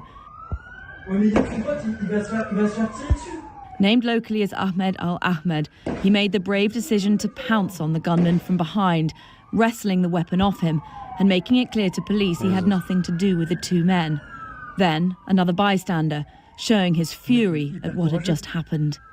Thank you to innocent bystanders and civilians. They warned of general attacks being planned, but nothing about these people or this event. That would make more sense, yeah. Who stood up, risked their own lives to save other people's lives. This is a terrible, wanton act of destructive violence, but there are still amazing people that we have in Australia, and they showed their true colours last night. Throughout the night, police worked hard to secure the scene. An explosive device was removed from a car thought to be one of the gunmen's. That is no longer a threat. There were 2 improvised explosive devices found at the scene. They were taken by our rescue and bomb disposal unit. They were found to be active devices, so they were taken back and rendered safe by our police, who do a professional job. But this is a country in shock. Mass shootings rarely happen here, and in Bondi too, a beach that defines Sydney, this laid-back and safe city that people are so proud of. Australians are in utter disbelief something like this has happened. Katie Watson, BBC News in Bondi. We'll have more from Katie in a moment, but much of the attack was filmed by onlookers and reveals a sequence of horrifying events. Joe Inwood's report contains some distressing scenes. This is the earliest footage we have of the gunmen. It's not clear how soon after the attack started they began filming, but it captures the rest of the event. It takes place on Campbell Parade at the northern end of Bondi Beach. Both men are standing on this bridge, firing down into this area of parkland where the Hanukkah festival was taking place. About 30 seconds after this footage There's stopped, 3 people, not shooters, it was 2, wasn't it? Father and son. one of the men, the one in white trousers, moves off the bridge to take up a position around here, from where he can fire at point-blank range at the crowds. 2 minutes and 50 seconds after the video begins, we have the extraordinary moment when a passerby decides to tackle him.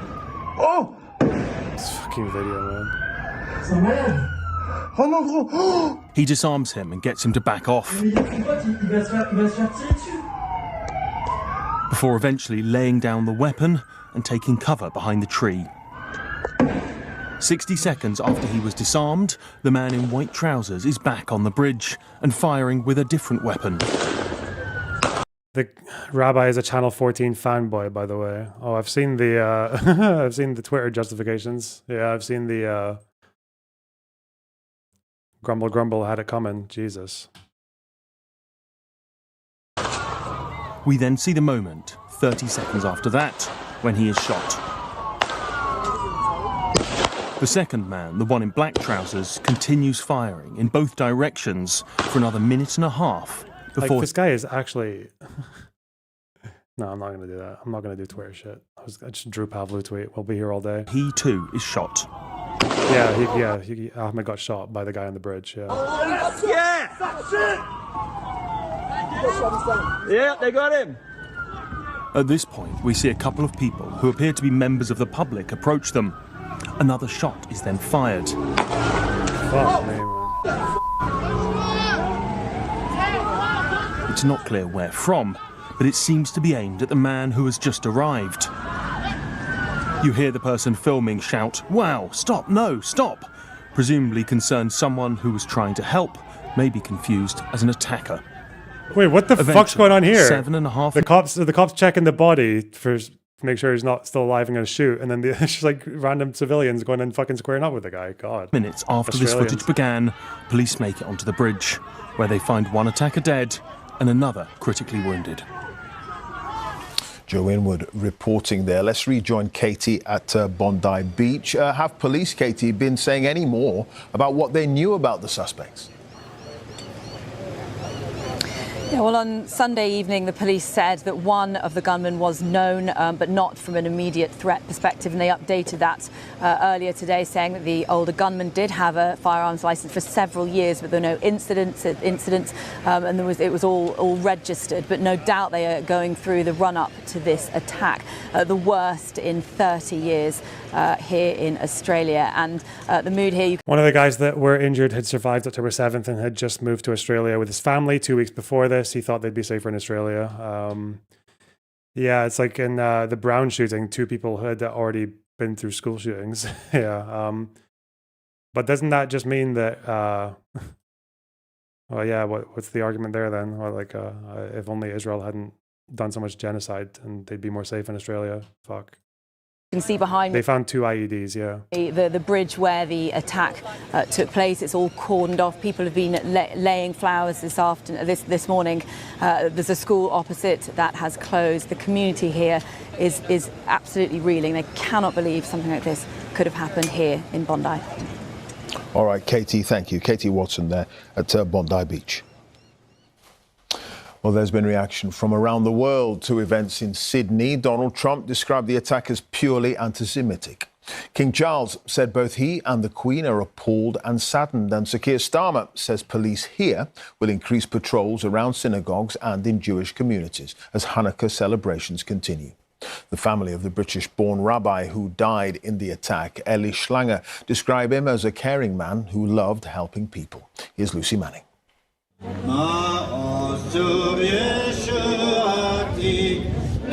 The message of Hanukkah is that there is light even in the darkest of times. So in London and across the UK, the Jewish Festival of Lights was celebrated amidst the darkness. Vosh's stream title immediately pivoted to Netanyahu blaming Palestinians.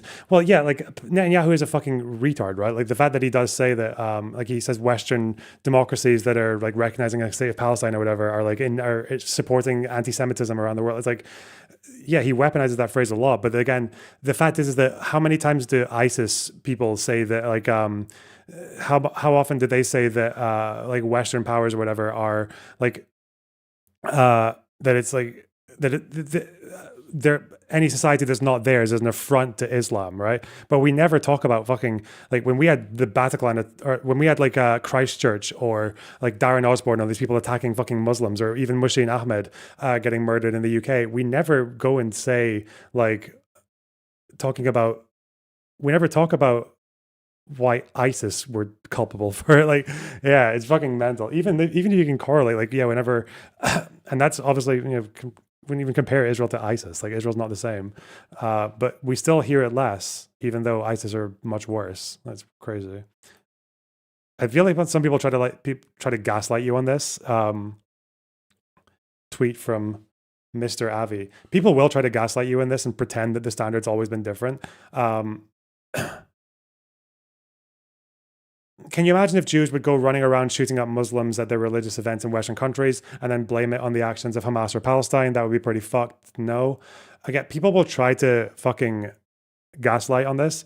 People will try to say, oh no, yeah, we always say that when ISIS does an attack that puts Muslims in danger. Dude, people never make that the fucking head of the argument. They attack the perpetrators and the ideologies that feed the perpetrators. That's what they do. Like Great Replacement, are we going to blame the like Muslims who commit crimes in Western countries or the rapists or the ISIS attacks that happen in Europe? No, we generally don't. We blame the ideology that makes people interpret those events in a way that makes them want to take action. Like, we blame the people who see demographic change and call it a genocide, right? Yeah, fuck. Like, yeah, literally no one did this. It's just gaslighting. No one blamed... They did, actually. People did blame Christchurch on ISIS and on Muslim crimes and Rotherham and everything else. The Christchurch shooter did. That, or the people who supported him did. The right-wingers did. Like the Sargons and the... They did. But left-wingers generally... No, left-wingers didn't. They never did that. But they'll pretend that they did now. It's really annoying. Anti-Semitic attack. Just last Hanukkah, London-born Rabbi Eli Schlanger was celebrating Hanukkah in his own joyful way. The best response to anti-Semitism, he said.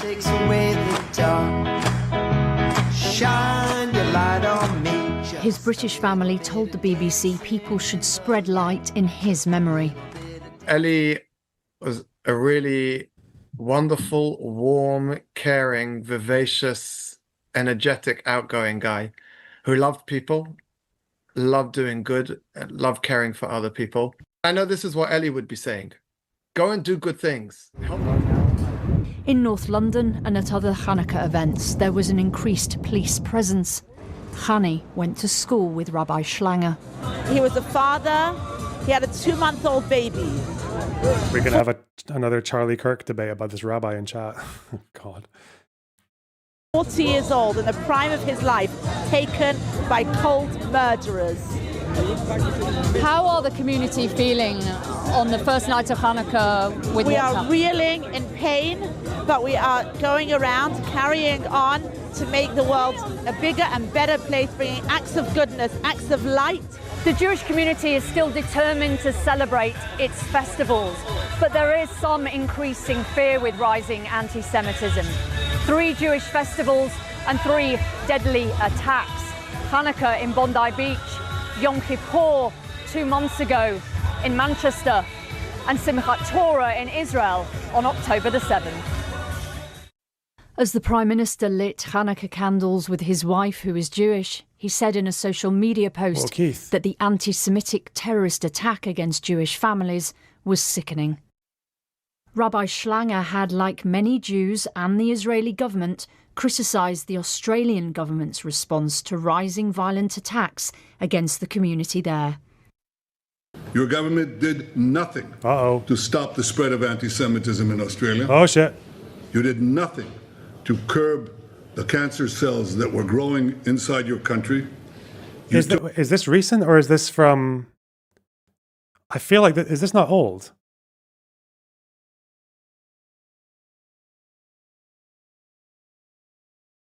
Also, why is every Netanyahu clip like 480p? Took no action. You let the disease spread. And the result is the horrific attacks on Jews we saw today. Oh, he's President Trump told the Jewish world they should still celebrate Hanukkah proudly. But to Australia and the Prime Minister, to everybody that we know so well, we get along with so well, we have a great relationship. That's a terrible situation going on over there. Terrible. Think of that. Hanukkah is the story of the survival of the Jewish religion. And yet, on the first day of this festival, people were again murdered just because they were Jews. Lucy Manning, BBC News. It's a relatively small event. The flag behind him is of Dimona, not exactly a central city. Netanyahu?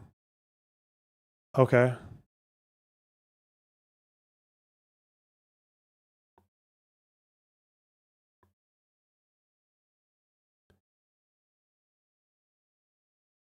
Well, shit. Fucking hell. You asked why it was 400p? Oh, I'm so sorry. The LED menorah. Dude, it's just fucking crazy. Fucking Rob Reiner got killed by his son, apparently. Is that allegedly? Or it's not even the only one. I didn't actually know this until... I didn't know this until just a minute ago. The Trump... No, not Trump. Well, yeah, Trump did comment as well.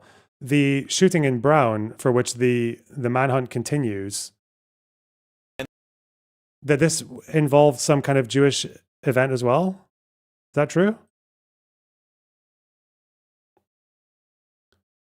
Brown professor says shooting broke out at review session for her class final. Was this, do we know? Well, we don't know, obviously, because the perpetrator is still at large, right? Rachel Friedberg, a Brown University economics professor, said Saturday's mass shooting at the school, wow, retard, happened at a review session for the final exam of her Principles of Economics course. Friedberg said she was not present during the shooting. The session was led by her teaching assistants, she said, one of whom alerted her. Friedberg then raced to Rhode Island Hospital, where an Ocean State media reporter spoke with her. Friedberg said she had heard the following account from a teaching assistant, who said she was not shot, but visited the hospital to support several of their injured students. Doesn't this, yeah. She's a teaching professor of economics at Brown and a faculty associate in the program for Judaic studies. So I don't think it was a Judaic studies thing that was being targeted, but she was she taught, so she is Jewish and she teaches Judaic studies. I don't know if that's a coincidence yet, because I don't think we know the motive here, but I think 2 people died here, right? 2. And the suspect is still on the loose. Suspect's still on the loose. Although I thought they had caught a person of interest. Hang on. See what it says here. Also, wait. Trump's comment. What did he say? Trump said something fucking weird. And Brown University, great school. Great, really one of the greatest schools anywhere in the world. Things can happen. So to the 9 injured, get well fast. And to the families of those 2 that are no longer with us, I pay my deepest regards and respects from the United States of America. Thank you very much. It's a very, and Brown University, great school. Great, really one of the greatest schools anywhere in the world. Things can happen. So to the 9 injured, get well fast, and to the families. Whoa. Okay, just a little announcement for chat to solve the fucking argument for everyone, to let you guys know where I stand on the sensitivity or lack thereof.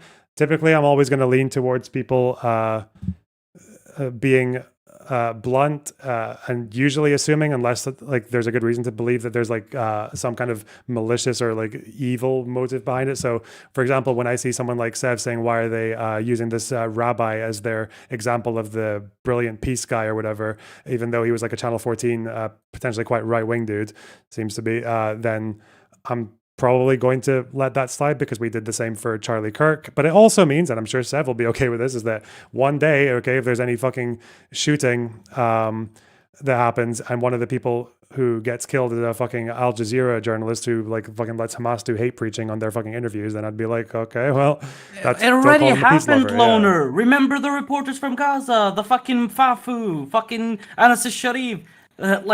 Bro, they were bad people, and people made fun of their deaths when they died. Why is this suddenly bad Jewish guy not okay to make fun of? I didn't even make fun of him. Why are they romanticizing this dude who's like, wouldn't it be so much better? He literally said on video, wouldn't it be so much better if we took all this land around me in the West Bank from the Arabs? Mm-hmm. Why would the fuck would I be okay with no, I'm not gonna be okay with letting us people getting sensitive about this shit. This guy's a fucking extremist, and he doesn't deserve the romanticism that he's getting after his death.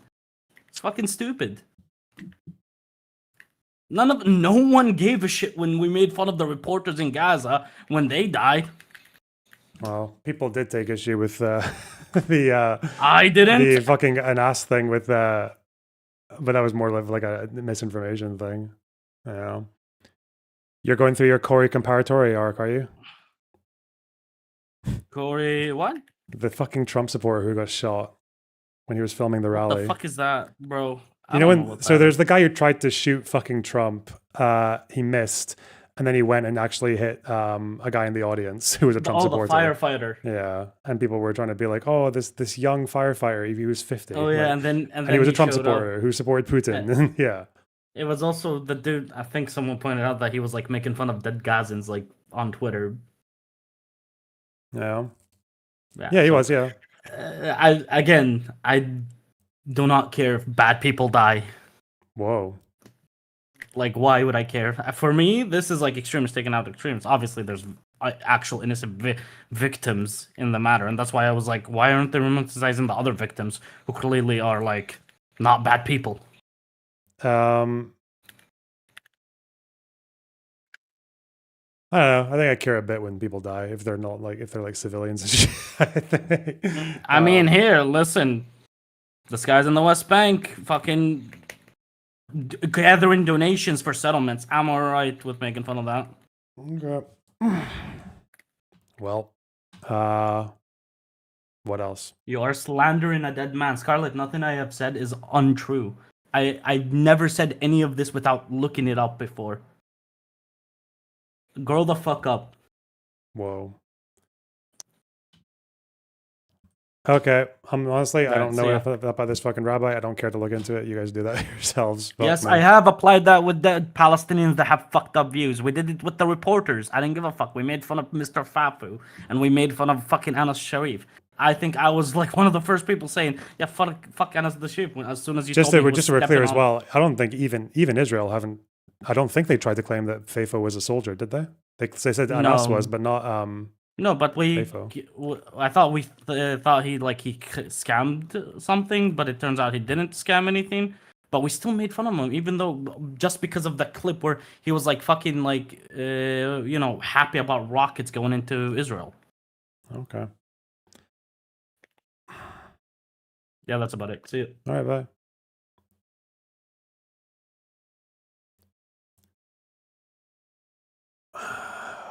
Gunman still at large. This was 9 hours ago.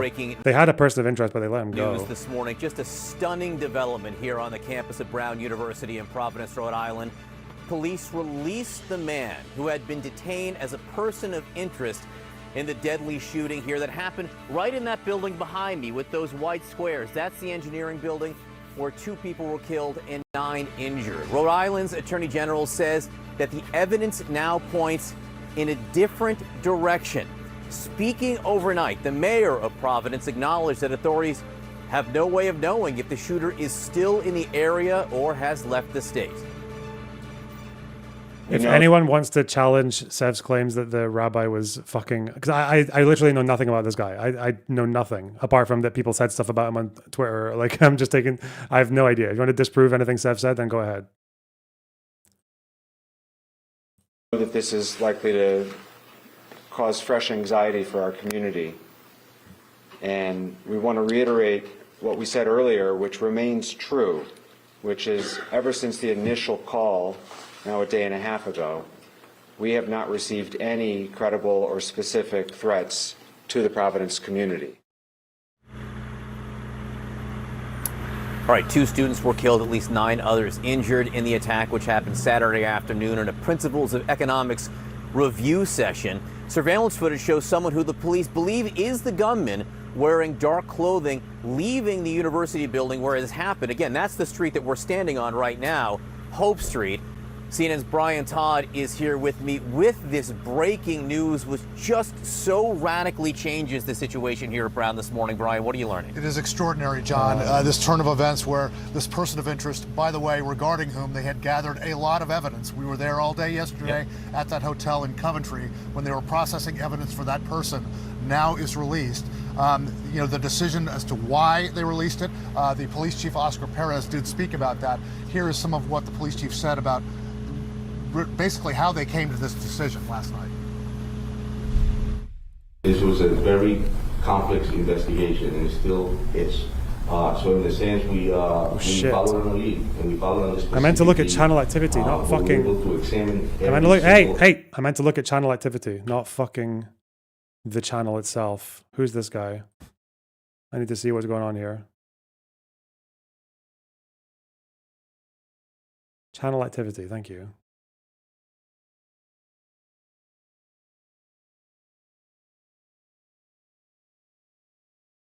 It's fun. Hey, dude, how fucking like shoehorning do you have to? It's fun hate watching while getting my protein in before I go to sleep.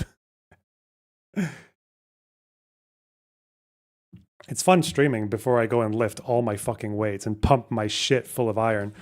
This is based, I wouldn't care if someone like Lorna Boxer Sev disappeared. The IDF knew massacres and shootings would happen. They're not stupid. Okay. You're right. They knew anti-Semitism is a big problem. Yeah. Fuck. You agree with the IDF? You and the IDF? You're like that. Boss. Evidence that led us to these individuals. And at that point, that's how investigations work. Investigations will tell us whether something is valid or not, whether something needs to be ruled out. It's not a mistake. It's just how investigations work. And a couple of extraordinary things here, John. Number one, the mayor, Brent Smiley, saying last night they have no way of knowing whether the gunman is in the community or even in the state. And yet they're saying that there is no credible or no immediate threat to the community, and there's no need for a lockdown or no need for a shelter in place. I'm just laughing at chat. Those two things may seem kind of incongruous here as this investigation continues. So we have to dig on this. You know, is there any indication of where this gunman may be? It's extraordinary that they're saying they have no way of knowing whether this person is in the state or not. I think another question that we have to kind of dig on here that they're not giving a lot of answers to is the surveillance footage. Is there any more than that one piece of footage of the guy going around the corner? They did say there was very little or no footage from inside the building from that moment. So we have to kind of figure out, or hopefully the authorities will give us some clues as to whether there's more surveillance footage. We just don't know what they have at this point or where they even begin. One thing that we should make clear, they never publicly stated the name of this person of interest. I was wondering, like, is there anything with school shootings and stuff like this? I feel like is it common for a shooter to go into a school, shoot people, and then leave, and just them 10 hours later still can't find them? I would have thought there's enough surveillance in the United States that wouldn't really be a problem. But maybe it's always, obviously way back in the day, you know, like 60s and 70s, people could be at large for decades, and that doesn't really happen anymore. Usually they get caught quite quick. But, This was something that was developed by CNN and other outlets via sources from inside there. But they were careful throughout the day about releasing information, but it turned out they just don't feel like they had the right guy. Brian Todd, great reporting on this. Obviously, a lot more to do. Thank you very much. With us now, CNN law enforcement analyst Jonathan Wackrow. Jonathan, great to see you this morning. Let's start with where we are and where we're going. So what now? I mean, after you have a person of interest in custody, you develop all this kind of evidence on that person, but it turns out you now believe he's not connected. What do you do? Yeah, well, John, listen to that sigh of relief that authorities had announced when they stated that they had a person of interest in custody has. Oh, chat's moving too fast for me to keep up with. What the fuck? It's already gone. Where's that message? You guys are so active. Fuck.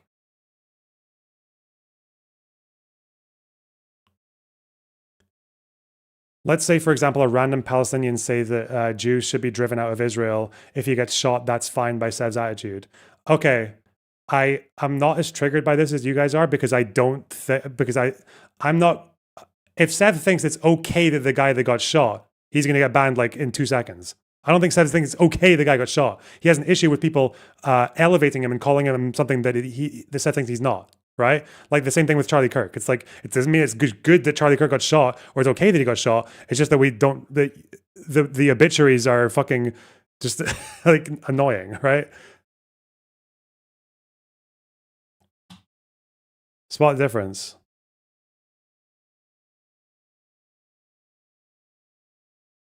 I don't think Seth thinks it's okay that the rabbi got shot. Anyway, ugh.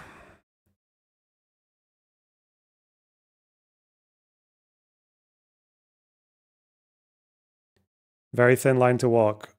Well, listen, the only person who I respect being angry right now is Scarlett, because she was also mad about Charlie Kirk and the way I spoke about him and the way people were valorizing him and puffing him up when he died, right?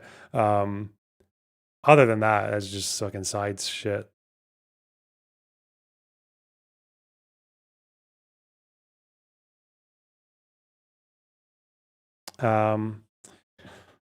Where's the guy? What was the thing happening in the UK?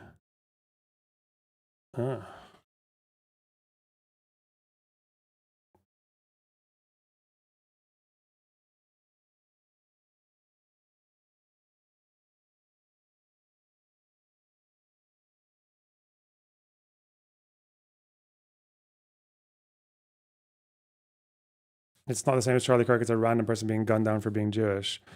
I think if the guy was targeted, the position would probably be the same. No, if he was targeted for his opinions, the position would probably still be the same. He didn't deserve to die. He was a civilian. But also in a community like this, people are going to comment if the obituary that's going out for them is different to what they were like when they were alive. If what Sev's saying is true. Anyway, hang on. I was gonna... Fuck, I can't... Oh, meme, thanks for the $4.99. Have fun on Lib and Learn. Pisco Convert earlier was totally fine. Not sure why it was so divisive for chat to listen to. I don't know, because they just don't have a sense of humor. They're too online, okay? I mean, they're in... No, wait. You guys need to be more online, okay? Watch me more. Thank you. Views, super chats. Someone was asking me about this. UK's sons and daughters need to be ready to fight. Someone in chat said, this is me. Oh. Amid growing Russian threat, says head of the armed forces. Dude, I don't know. Like, it's very unlikely there'll be a draft. But if it came to me, like, I'd be so pissed off. But I don't think I could complain. Like the amount of yapping I do about threats and military and shit. I'm like, dude, yeah. If you need to make me useful against my will, let's go. Fuck. Just put me. I'll show them my intel skills. My Al Qassam website farming. Oh god.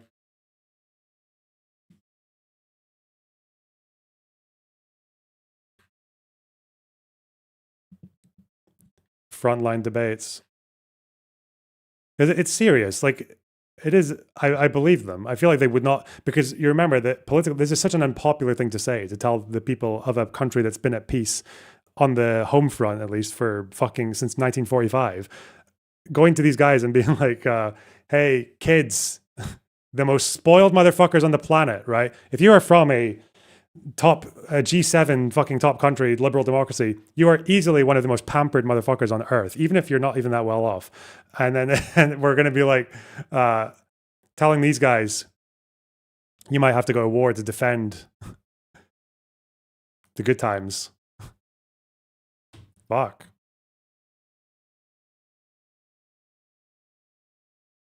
I believe it. Shit. I mean, I hope it's not true, but I'm too old and crusty. Fuck. Anyway. Really been replaced by this sobering reset in the entire investigation. And the reality is it brings investigators back to square one. They have no suspect in custody. And really, they're not even intimating that they have somebody that they're even looking at. And the challenge is that as time goes on, this investigation gets significantly harder. So this is a really hard reset, going back to almost square one, hey, Leonard, where they have... Yep. Dropping in for a second to share some, just because this story is just, I don't know, I've found it somewhat, there's a bit of like a hollow irony, just because this is the same thing that happened with the Charlie Kirk shooter, where you had like Kash Patel and the FBI immediately jump out saying, we got the guy, we're great. And then the guy that grabbed is like immediately released. And I can grab an article for you where Trump is already going full nutso, it's not the FBI's fault, Kash Patel's doing his best, and like his little duo of like head-ass podcasters are actually the most qualified people in the world to run, the most important security agency of the country. It's honestly insane how fucked this is at this point. Yeah, like that. So it's not what usually. Again, I don't know what usually happens. Like what was that 2021 school shooting like? Was there a man at large for 24 hours, or were they just always caught immediately? I really don't remember. I mean, it depends. Usually there's at least suspects going at this point, where in terms of like they have ideas of where to go, whereas at this point, or at least when they don't know, they're not like, we got the guy, everything is safe. Because in this case, you had, Kash Patel being immediately like, we got the guy, everything is safe, don't worry. Oh yeah, they won't jump to the yeah. Exactly. And this is the second time we've had these high profile shootings happen where Kash Patel immediately starts, spouting shit that's obviously disproven almost immediately. It's just it just makes me worry just how incompetent the two of them, Boingo and Patel seem with this. Like I don't know how to describe how bad the two seem when it comes to handling shootings like this in high profile, because again, we've now had two high profile shootings where for all intents and purposes, the people who've done them have effectively gotten away with it for days. I mean, we only got the guy who shot Charlie Kirk because his dad turned him in. Like, the FBI had no leads. They were just, running around with their heads cut off for days on end until his dad was like, wait a minute, why were you running off with my gun to the school where the guy got shot? And now it's like, we don't know who the fuck did it. He might have been wearing camo and a gray vest. Sorry. I mean, people, like crazy people are going to see this and they're going to take notes, and it worries the fuck out of me. Well, are you Jewish? Oh no, don't worry. You're a bit less.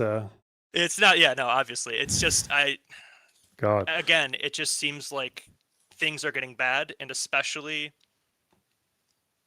I don't know. It seems like these shootings are getting bad, and it seems like the government's getting less and less capable of dealing with them, while we have two idiots in charge being like, everything is fine, everything is fine. I mean, even absent all the political picks, like the fact that they had that fucking loyalty test that still hasn't been answered for, I don't think. No, yeah, I think like it's proper like DEI policy right fucking up the competency of the FBI. I mean, you've got now a bunch of FBI agents suing ex-FBI agents suing the FBI, saying they got released over like it was some BLM protest. So again, it's beyond that. Or again, with the Charlie Kirk shooting, you had them trying to desperately bring back some she was like I believe like a Pakistani woman who was like the head of the Utah office for like decades, like agent in charge, super qualified, one of like the the best of the best. They let her go because brown woman, and then immediately this happens, like, oh my god, what the fuck are we going to do? Like, we got rid of the qualified people who we should be, replaced them with a bunch of morons, and now people are just, we don't actually have a good way to respond to crises like these. Well, good luck, guys. I mean, at least the midterms are looking bad for Trump, eh? Oh, God. They can't come sooner. Anyway, I'll leave you to it. Okay, bye-bye. What is this? This looks funny.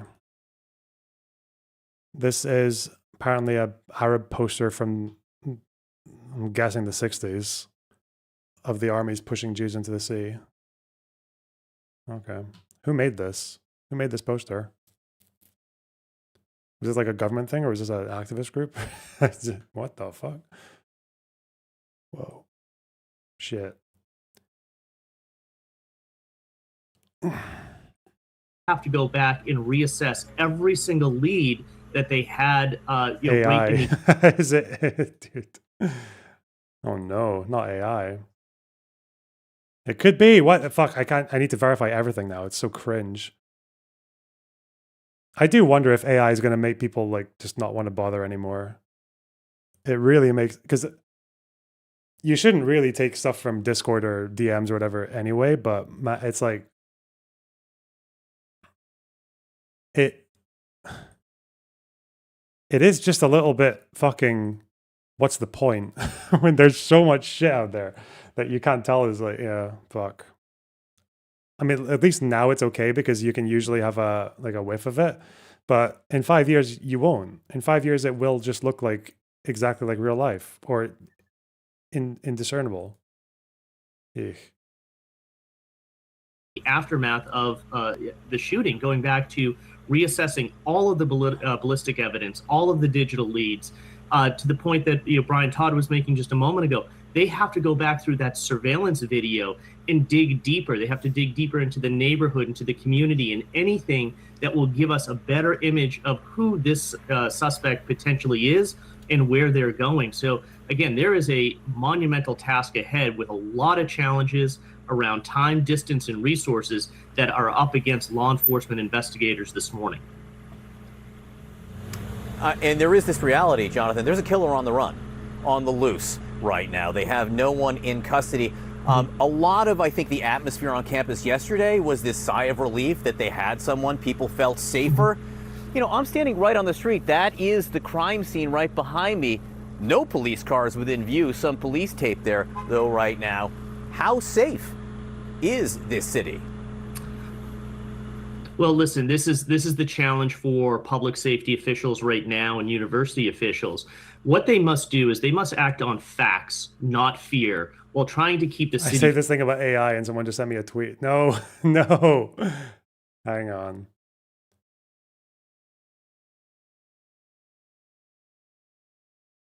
Can you drag me? No, not yet. We'll finish in a second. Functioning as they move this investigation forward. We said early on that there were a lot of indications that this. I mean, this is just a dead end, though, right? Like, this isn't going anywhere. Yeah, we don't know the motive. We don't know anything about the shooting because the guy's still not fucking caught. They caught one guy. They said, "Oh, that's not actually the guy." Rip. Trust the FBI. So I'm gonna talk to this person. Hanar, hello. Hello. How's it going? Yeah. Okay.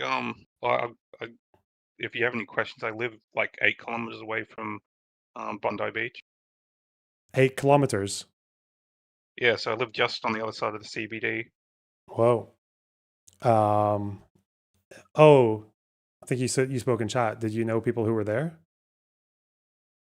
No, but so when I was in high school, I went to like an independent private school, and all the schools that we played with were all the Jewish schools around the eastern suburbs.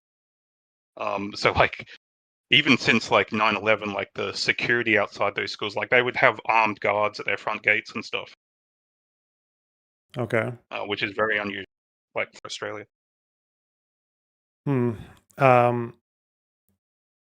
Is there what has the atmosphere been like in that area, or just in Australia in general, with regards to anti-Semitism over the last year or two? So I feel like Sydney's not quite as bad as Melbourne. So Melbourne's got a much more like progressive activism, but it's definitely been like, especially since October 7th, like there's been a pretty stark shift. Like there's been quite a lot of like people like have been caught like spray painting swastikas on like Jewish centers or synagogues, and arson attacks on like the same kind of structures. People being injured in protests and counter protests, and it was like it came on like very like quite hard after October 7th. What I have no idea what the political situation is now in Australia. Is your current prime minister like less or more racist than the Stop the Boats guy? Like, the anti-Islam stuff, is that like also growing, or? I mean, that's like definitely like people who were kind of like apolitical but kind of had nationalist like personal leanings have definitely been shifting like more towards like anti is like and against like Islamic immigration and stuff, but also because like a huge percentage of the population that come in illegally via boats are from Muslim countries as well. So it's like there's a lot of kind of like talking point positions that people can use for that kind of thing. And then when people see like footage of like Palestinian protests like shouting like "kill the Jews" outside the opera house and stuff, that definitely is going to push people in that direction.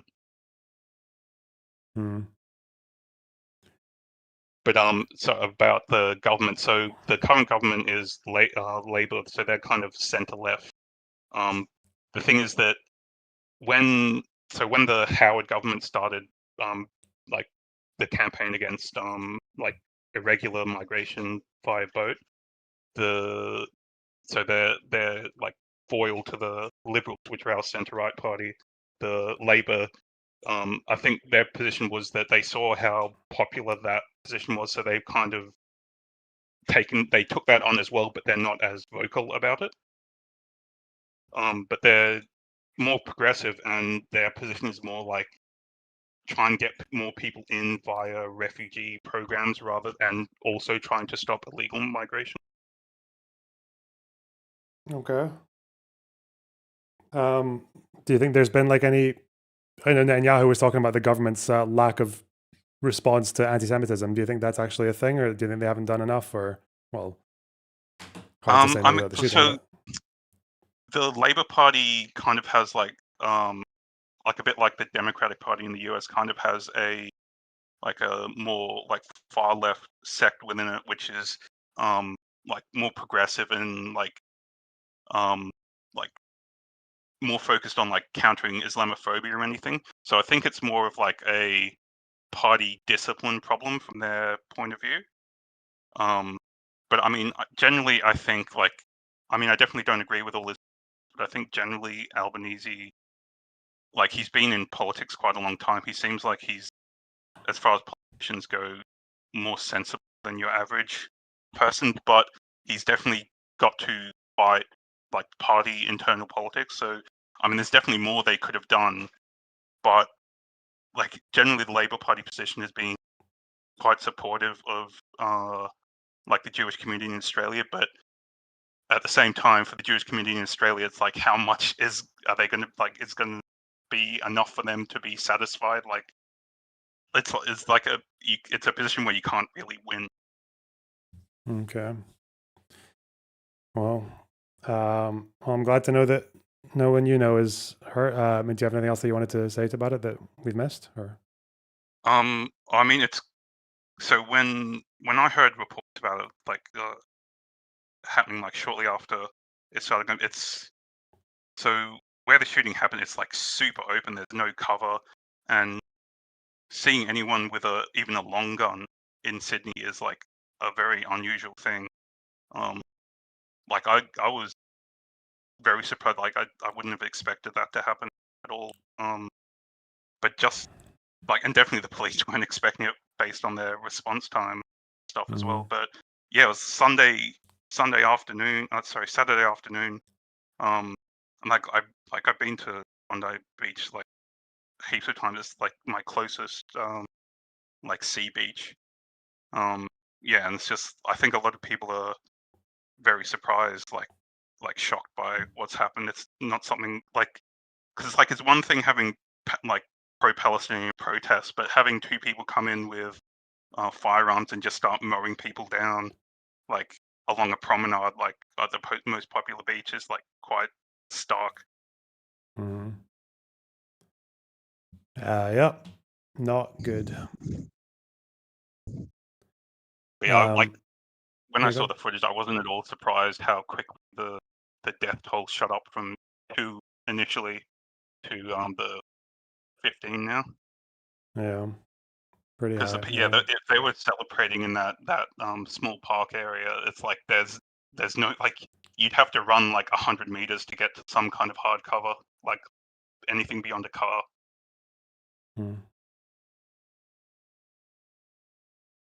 Okay. Well,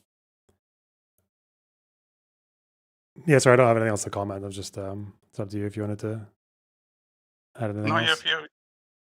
if you have anything you want to ask me, you can always just message or whatever. Yeah, okay. I appreciate you coming on. Thank you. And no problem. Cool, take care. Okay, let's see the verdict on this man. This is like the longest clip I can find of him. And a special Oh, the fucking audio, man. thank you to all those from all around the world that have given funds and supported the Jewish people of Israel. Friends, ladies and gentlemen, I am here at the Marpeset Shel HaMedina, which means the porch of the country. It's an unbelievable place. It's a very, very high peak, and from here you can see half the country. Unbelievable place. Can you imagine if this was in the hands of the Arabs? This is right in the heart of the West Bank. This is why this needs to be in the hands of the Jewish people, because of its security, and obviously the obvious, because it belongs to us, because it's our land. Whoa. I'm standing over here with a beautiful, beautiful Chayal, a soldier, a man who has left his family to be able to protect this village at this very, very heightened moment. What's your name? And my name is Dolev. Dolev. And Dolev, on behalf of the entire village over here, has received a very, very sizable donation from our community in Sydney, and he has a couple of words to say. Okay, so first of all, hi from hi from Israel to the beautiful community of Sydney. Okay, so one of the, apparently in the press, they're saying that the fundraising was for the IDF, not for the settlements, but obviously he's like promoting the settlements, yeah. As a representative of the reserve group, that we stationed here in Abdullah, I want to thank you for your donation. We still need some other equipment like shoes, new vests. Can I show you your shoes? Yeah, I'm still not wearing proper army shoes. You understand? Yeah, he's okay, yeah. in the army and he's wearing regular sneakers. Was he targeted? I don't, as far as I know, I have no idea. I don't think there's any evidence that these ISIS guys knew that they were hitting anything other than a Jew event. Yeah. Shouldn't work like that. So we're being called. So people are asking why this guy got the obituary or all the airtime, and it's probably because he was also a community leader. Like, it's very possible that this guy did good things for the Jewish community in Australia when he was there, but then also had piece of shit ideas for Palestine. Like, that makes perfect sense. There you go. It doesn't mean he deserves to die. Probably means that he's not the best candidate to have an obituary saying that he was a symbol of peace or whatever the fuck, right? It's not that complicated. It's not right. Okay, we're leaving. It's not right to hold everybody up. I'm sorry. Yeah, we're coming. You're coming. Okay, we're walking. So thank you very much for your donation. It's gonna go. Is it questionable that these donations go straight to the IDF for the claim that it's bad on itself? No, I mean, if you're just like fundraising for the IDF, I don't think is inherently bad. No, like at the end of the day, unless you're a fucking retard, like yeah, the IDF, they need some money, right? Like they can't just have no fucking defenses unless you want to see what the world would look like if that happened. They can't just be walking around in their fucking pants unless you want all of Israel to die. But the settlement advocacy is obviously fucking cringe. Yeah. Directly to support our battalion here. Not symbol of peace material. And thank you so much. And also thank you for sending your... Anyway, whatever. He's like one of fucking 15 people who died. Like, there were probably more. Jesus. Such actual brain rot. Okay.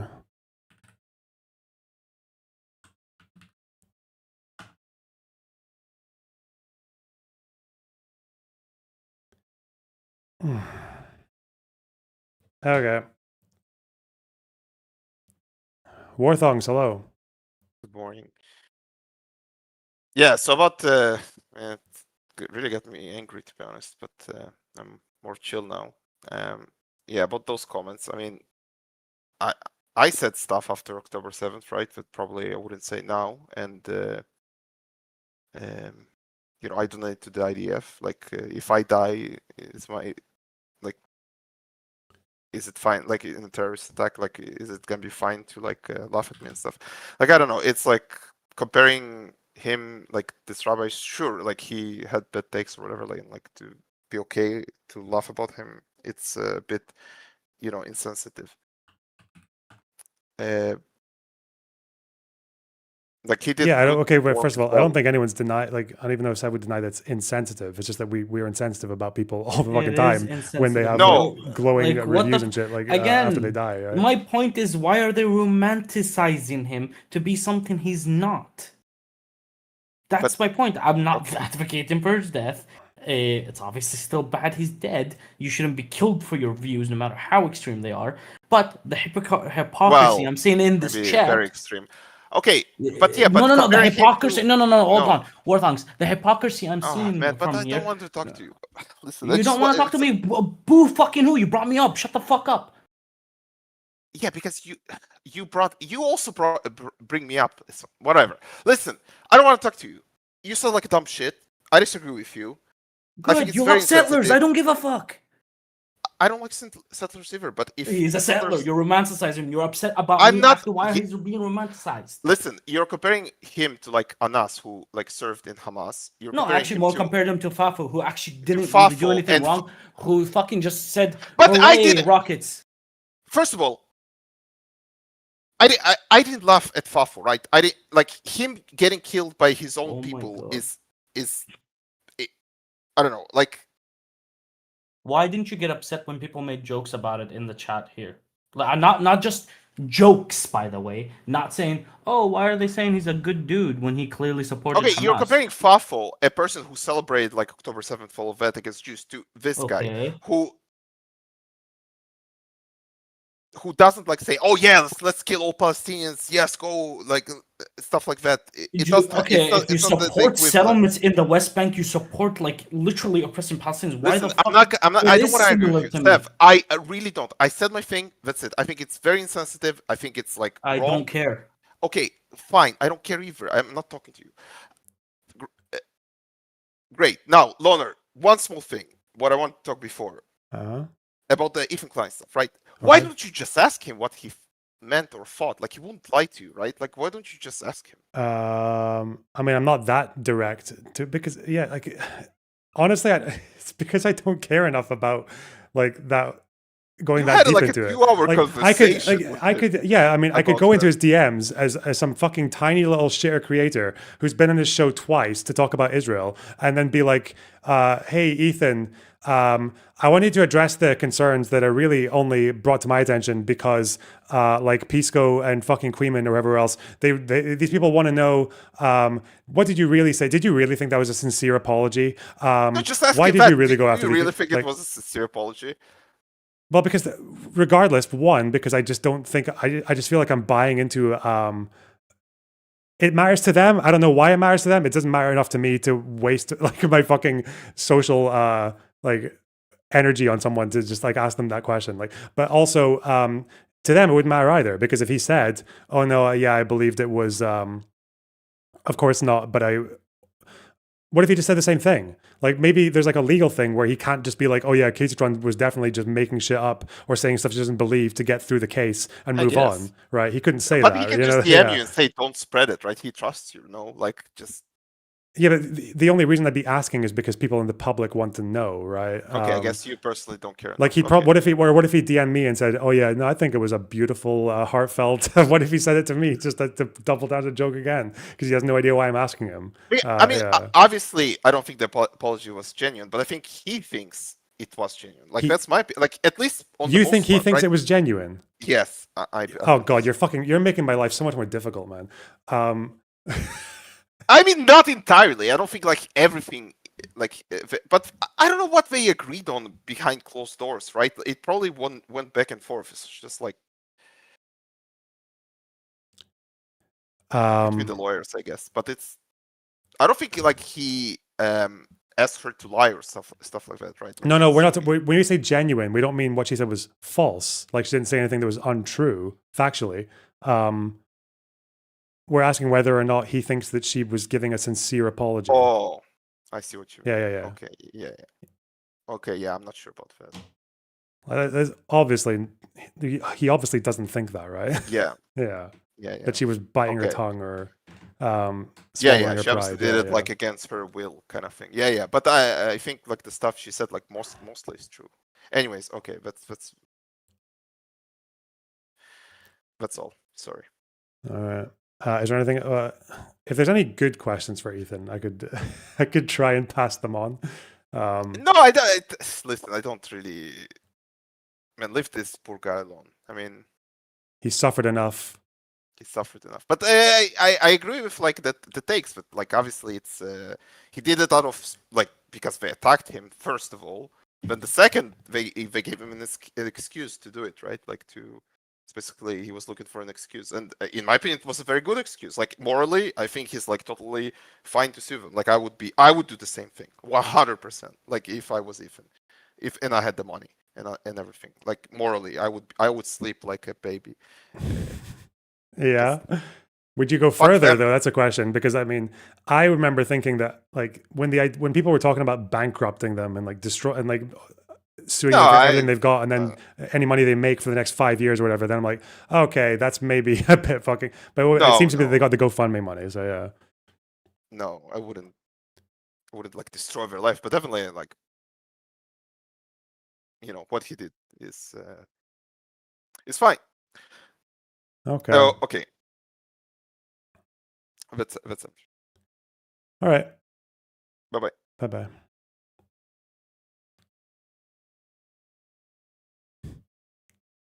Fucking hell.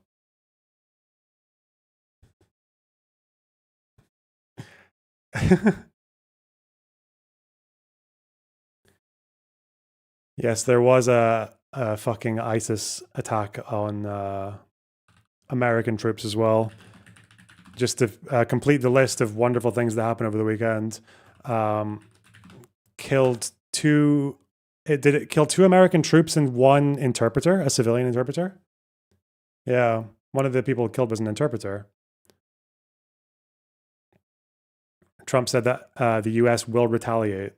This was an ISIS attack. Oh, yeah, don't forget to have the whistling plane in the background. Wonderful. Then they said it wasn't ISIS. On us and Syria.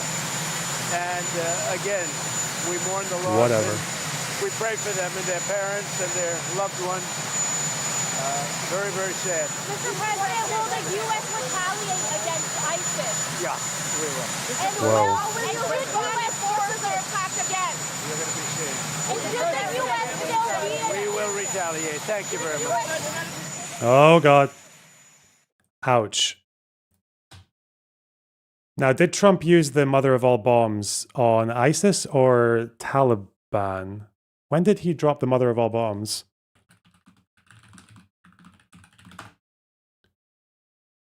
It was on Afghanistan, so... Oh, it was ISIS, though. It was ISIS Afghanistan. Yeah. Huh. Yeah.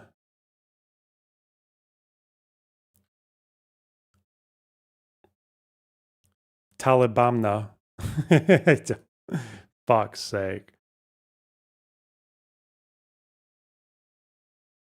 Well, I don't think he's going to mother of all bombs Syria. Was it ISIS-K? If it was... What does the K stand for? I know that they're in Afghanistan, ISIS-K, but are they... Is it Kabul or is it just the country? Where, I don't know. If there are lots of ISISes, okay? Don't fuck with me. Stop. Apparently, we don't even know if this was ISIS that attacked the dudes in Syria, apparently. Yeah. Trump just said that. What if he retaliates against the wrong target? That would be fucking mental. Khorasan. No, that's not it. That's a planet in Star Wars. What's your favorite Daniel Johnson song? Oh, a good question from Liquid Sonic. That's fucking fresh. Favorite? I like The Sun Shines Down on Me.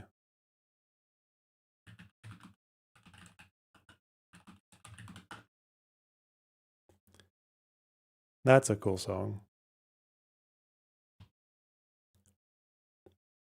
Trying to think what other ones I would maybe... Oh, I Had Lost My Mind. What am I saying? That's my favorite song ever. I heard that song once when I was like 22 and I was like, this is my favorite song for as long as I live. With the little fucking cartoon and shit from the documentary.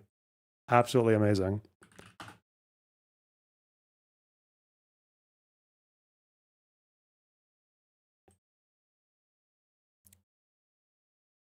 Oh.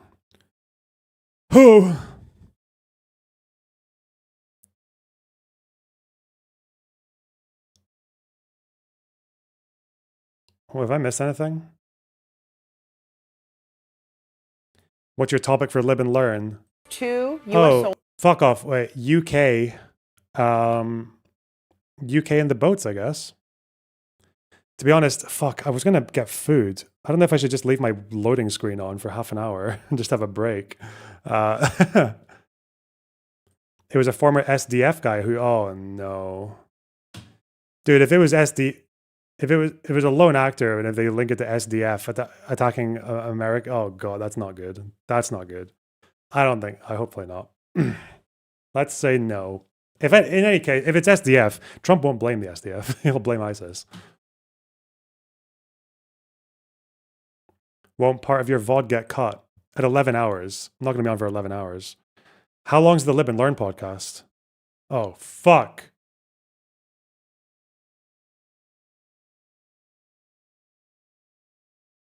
Fill the goal, guys. Get me the goal. I need to fuel. I've been streaming way too long. What the fuck? This is a long day. Long ass. It'll be close to 11 hours. I'll have to restart stream. Rip. I'm going to lose all you guys. Hopefully any of them are streaming now and I can go there.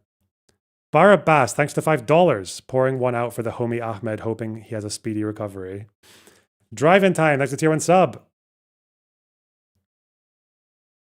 Okay. Sleep schedule destroyed. It's definitely going in that direction. Definitely going in that direction. I don't think any of the Live and Learn guys are... Oh, IRI's on. I can go there. You should leave and play the content nuke. Ah, just a flex of loyalty.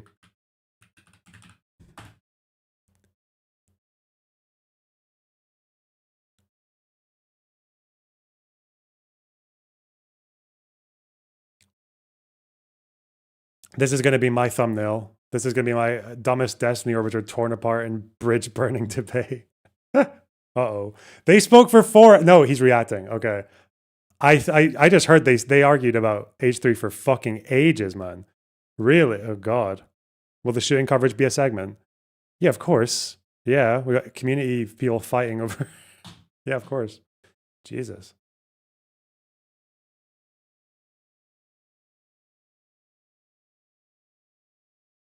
They did speak for about 4 hours. Gosh. Khalid Mishal. Trump should heed the growing calls within MAGA and reject Israel's agenda. Wow. What a fascinating figure. He's so crafty. He's so crafty. The Hamas lefty whisperer, the guy who whispers to the Western lefties, has become a MAGA whisperer.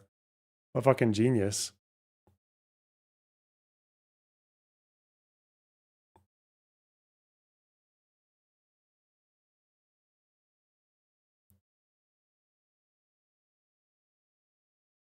That was 4 hours too. That's 8 hours. Pisco argued about H3, H3. Yeah, well, he cares about the facts. Gotta respect that. Okay, what the hang on. Where are we?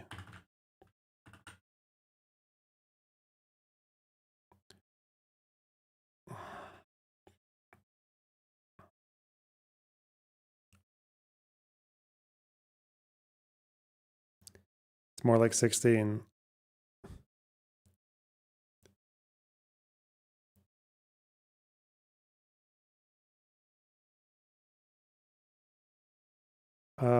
Who's this? Jonavan Finkelsmurf.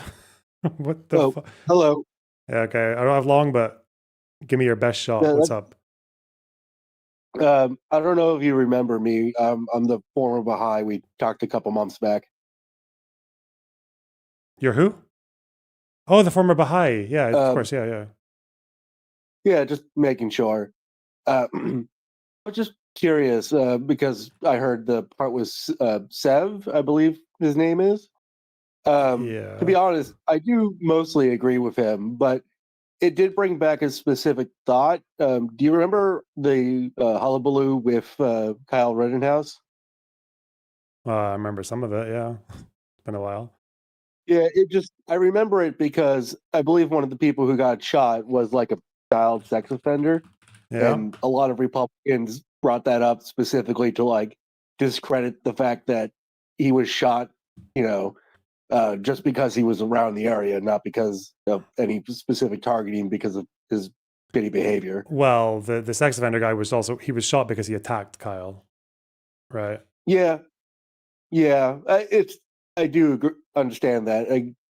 It's more that I remember Republicans specifically pointing out that he was like a sex offender to kind of disregard the whole fact.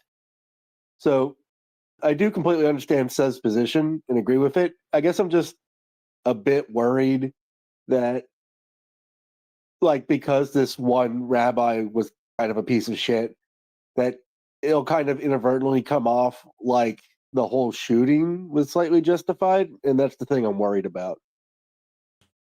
Oh, maybe to like an outsider or whatever, but no, I think in this community, I think people are generally okay for understanding one comment apart and separating it from the other. Yeah, no hate towards Seth. Like, I do understand and mostly agree with his position. It's more of just a concern about other things that might come from like this sort of behavior, Okay. I'm just curious about your thoughts on that. That was I don't like humoring that stuff. Like, I think if someone's going to just say, "Oh, so you think it's fine," when I think the argument is pretty clear. You can disagree with it, right? You can disagree with it completely, but that should be what people react to. Like that should be, obviously, if people are fucking emotional or like. But yeah, I don't know. I just know that I don't really want to be in a space where those kinds of like assumptions are normal to be made or people have to worry about them.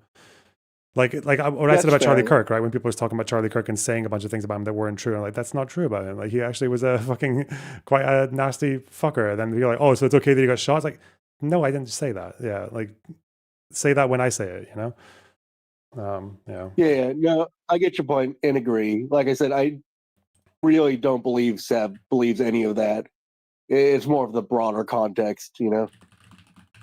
Okay. Well, see, it's the same thing. Like, I'm not saying how dare you be emotional. It's understandable. That's right. So, okay. Yeah, Fuck, I'm talking it to makes chat. Anyway, perfect sorry, I'm sense. getting triggered. All right, I need to go and have my little break, I think, before I Sorry. do live and learn. That's all right. No worries. Hopefully I didn't upset thanks anyone. for... I was just curious about your position. No, that's fine. Thanks for coming on. No worries. Have a good one. Bye-bye. Yo, I think it's half an hour when I'm on.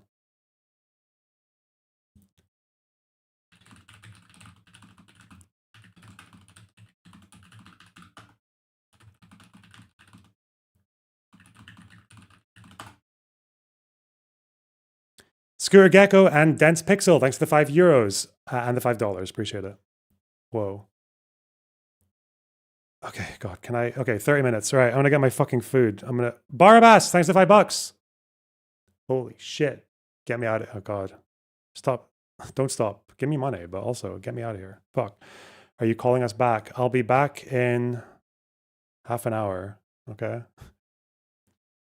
What a solid stream, you guys. Well done. Good job. That fucking debate, man. I don't. Oh, I need to get better at like paying attention to people. There were so many times I was just drifting off while he was talking. It's so fucking rude, but I was just fuck me. Fuck's sake. One day I'm gonna do that in like a very high stakes conversation. I'm gonna kill myself.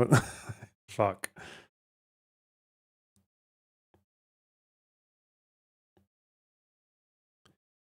Just throw up a Kitchen Nightmares episode and leave the stream up.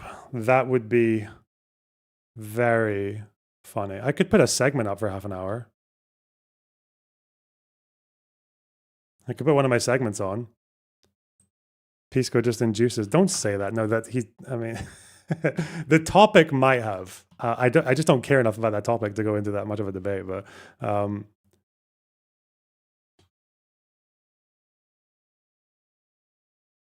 or usually because I reach a point where I think there's just like, this is clearly just a subjective agree to disagree. Like, I don't really know how you go further, but I don't know. Make a second channel for that. No, I could just play one of my VODs. No, the stream cuts. I need to go. Fuck me. Okay, I'm gonna go. I'm gonna raid out to IRI. You can have the views, okay? Nice. Let's go. Fuck. He's streaming, okay. I don't even know about Rob Reiner. Play the Pisco debate again. Cinema, shut up. Bye. See you soon.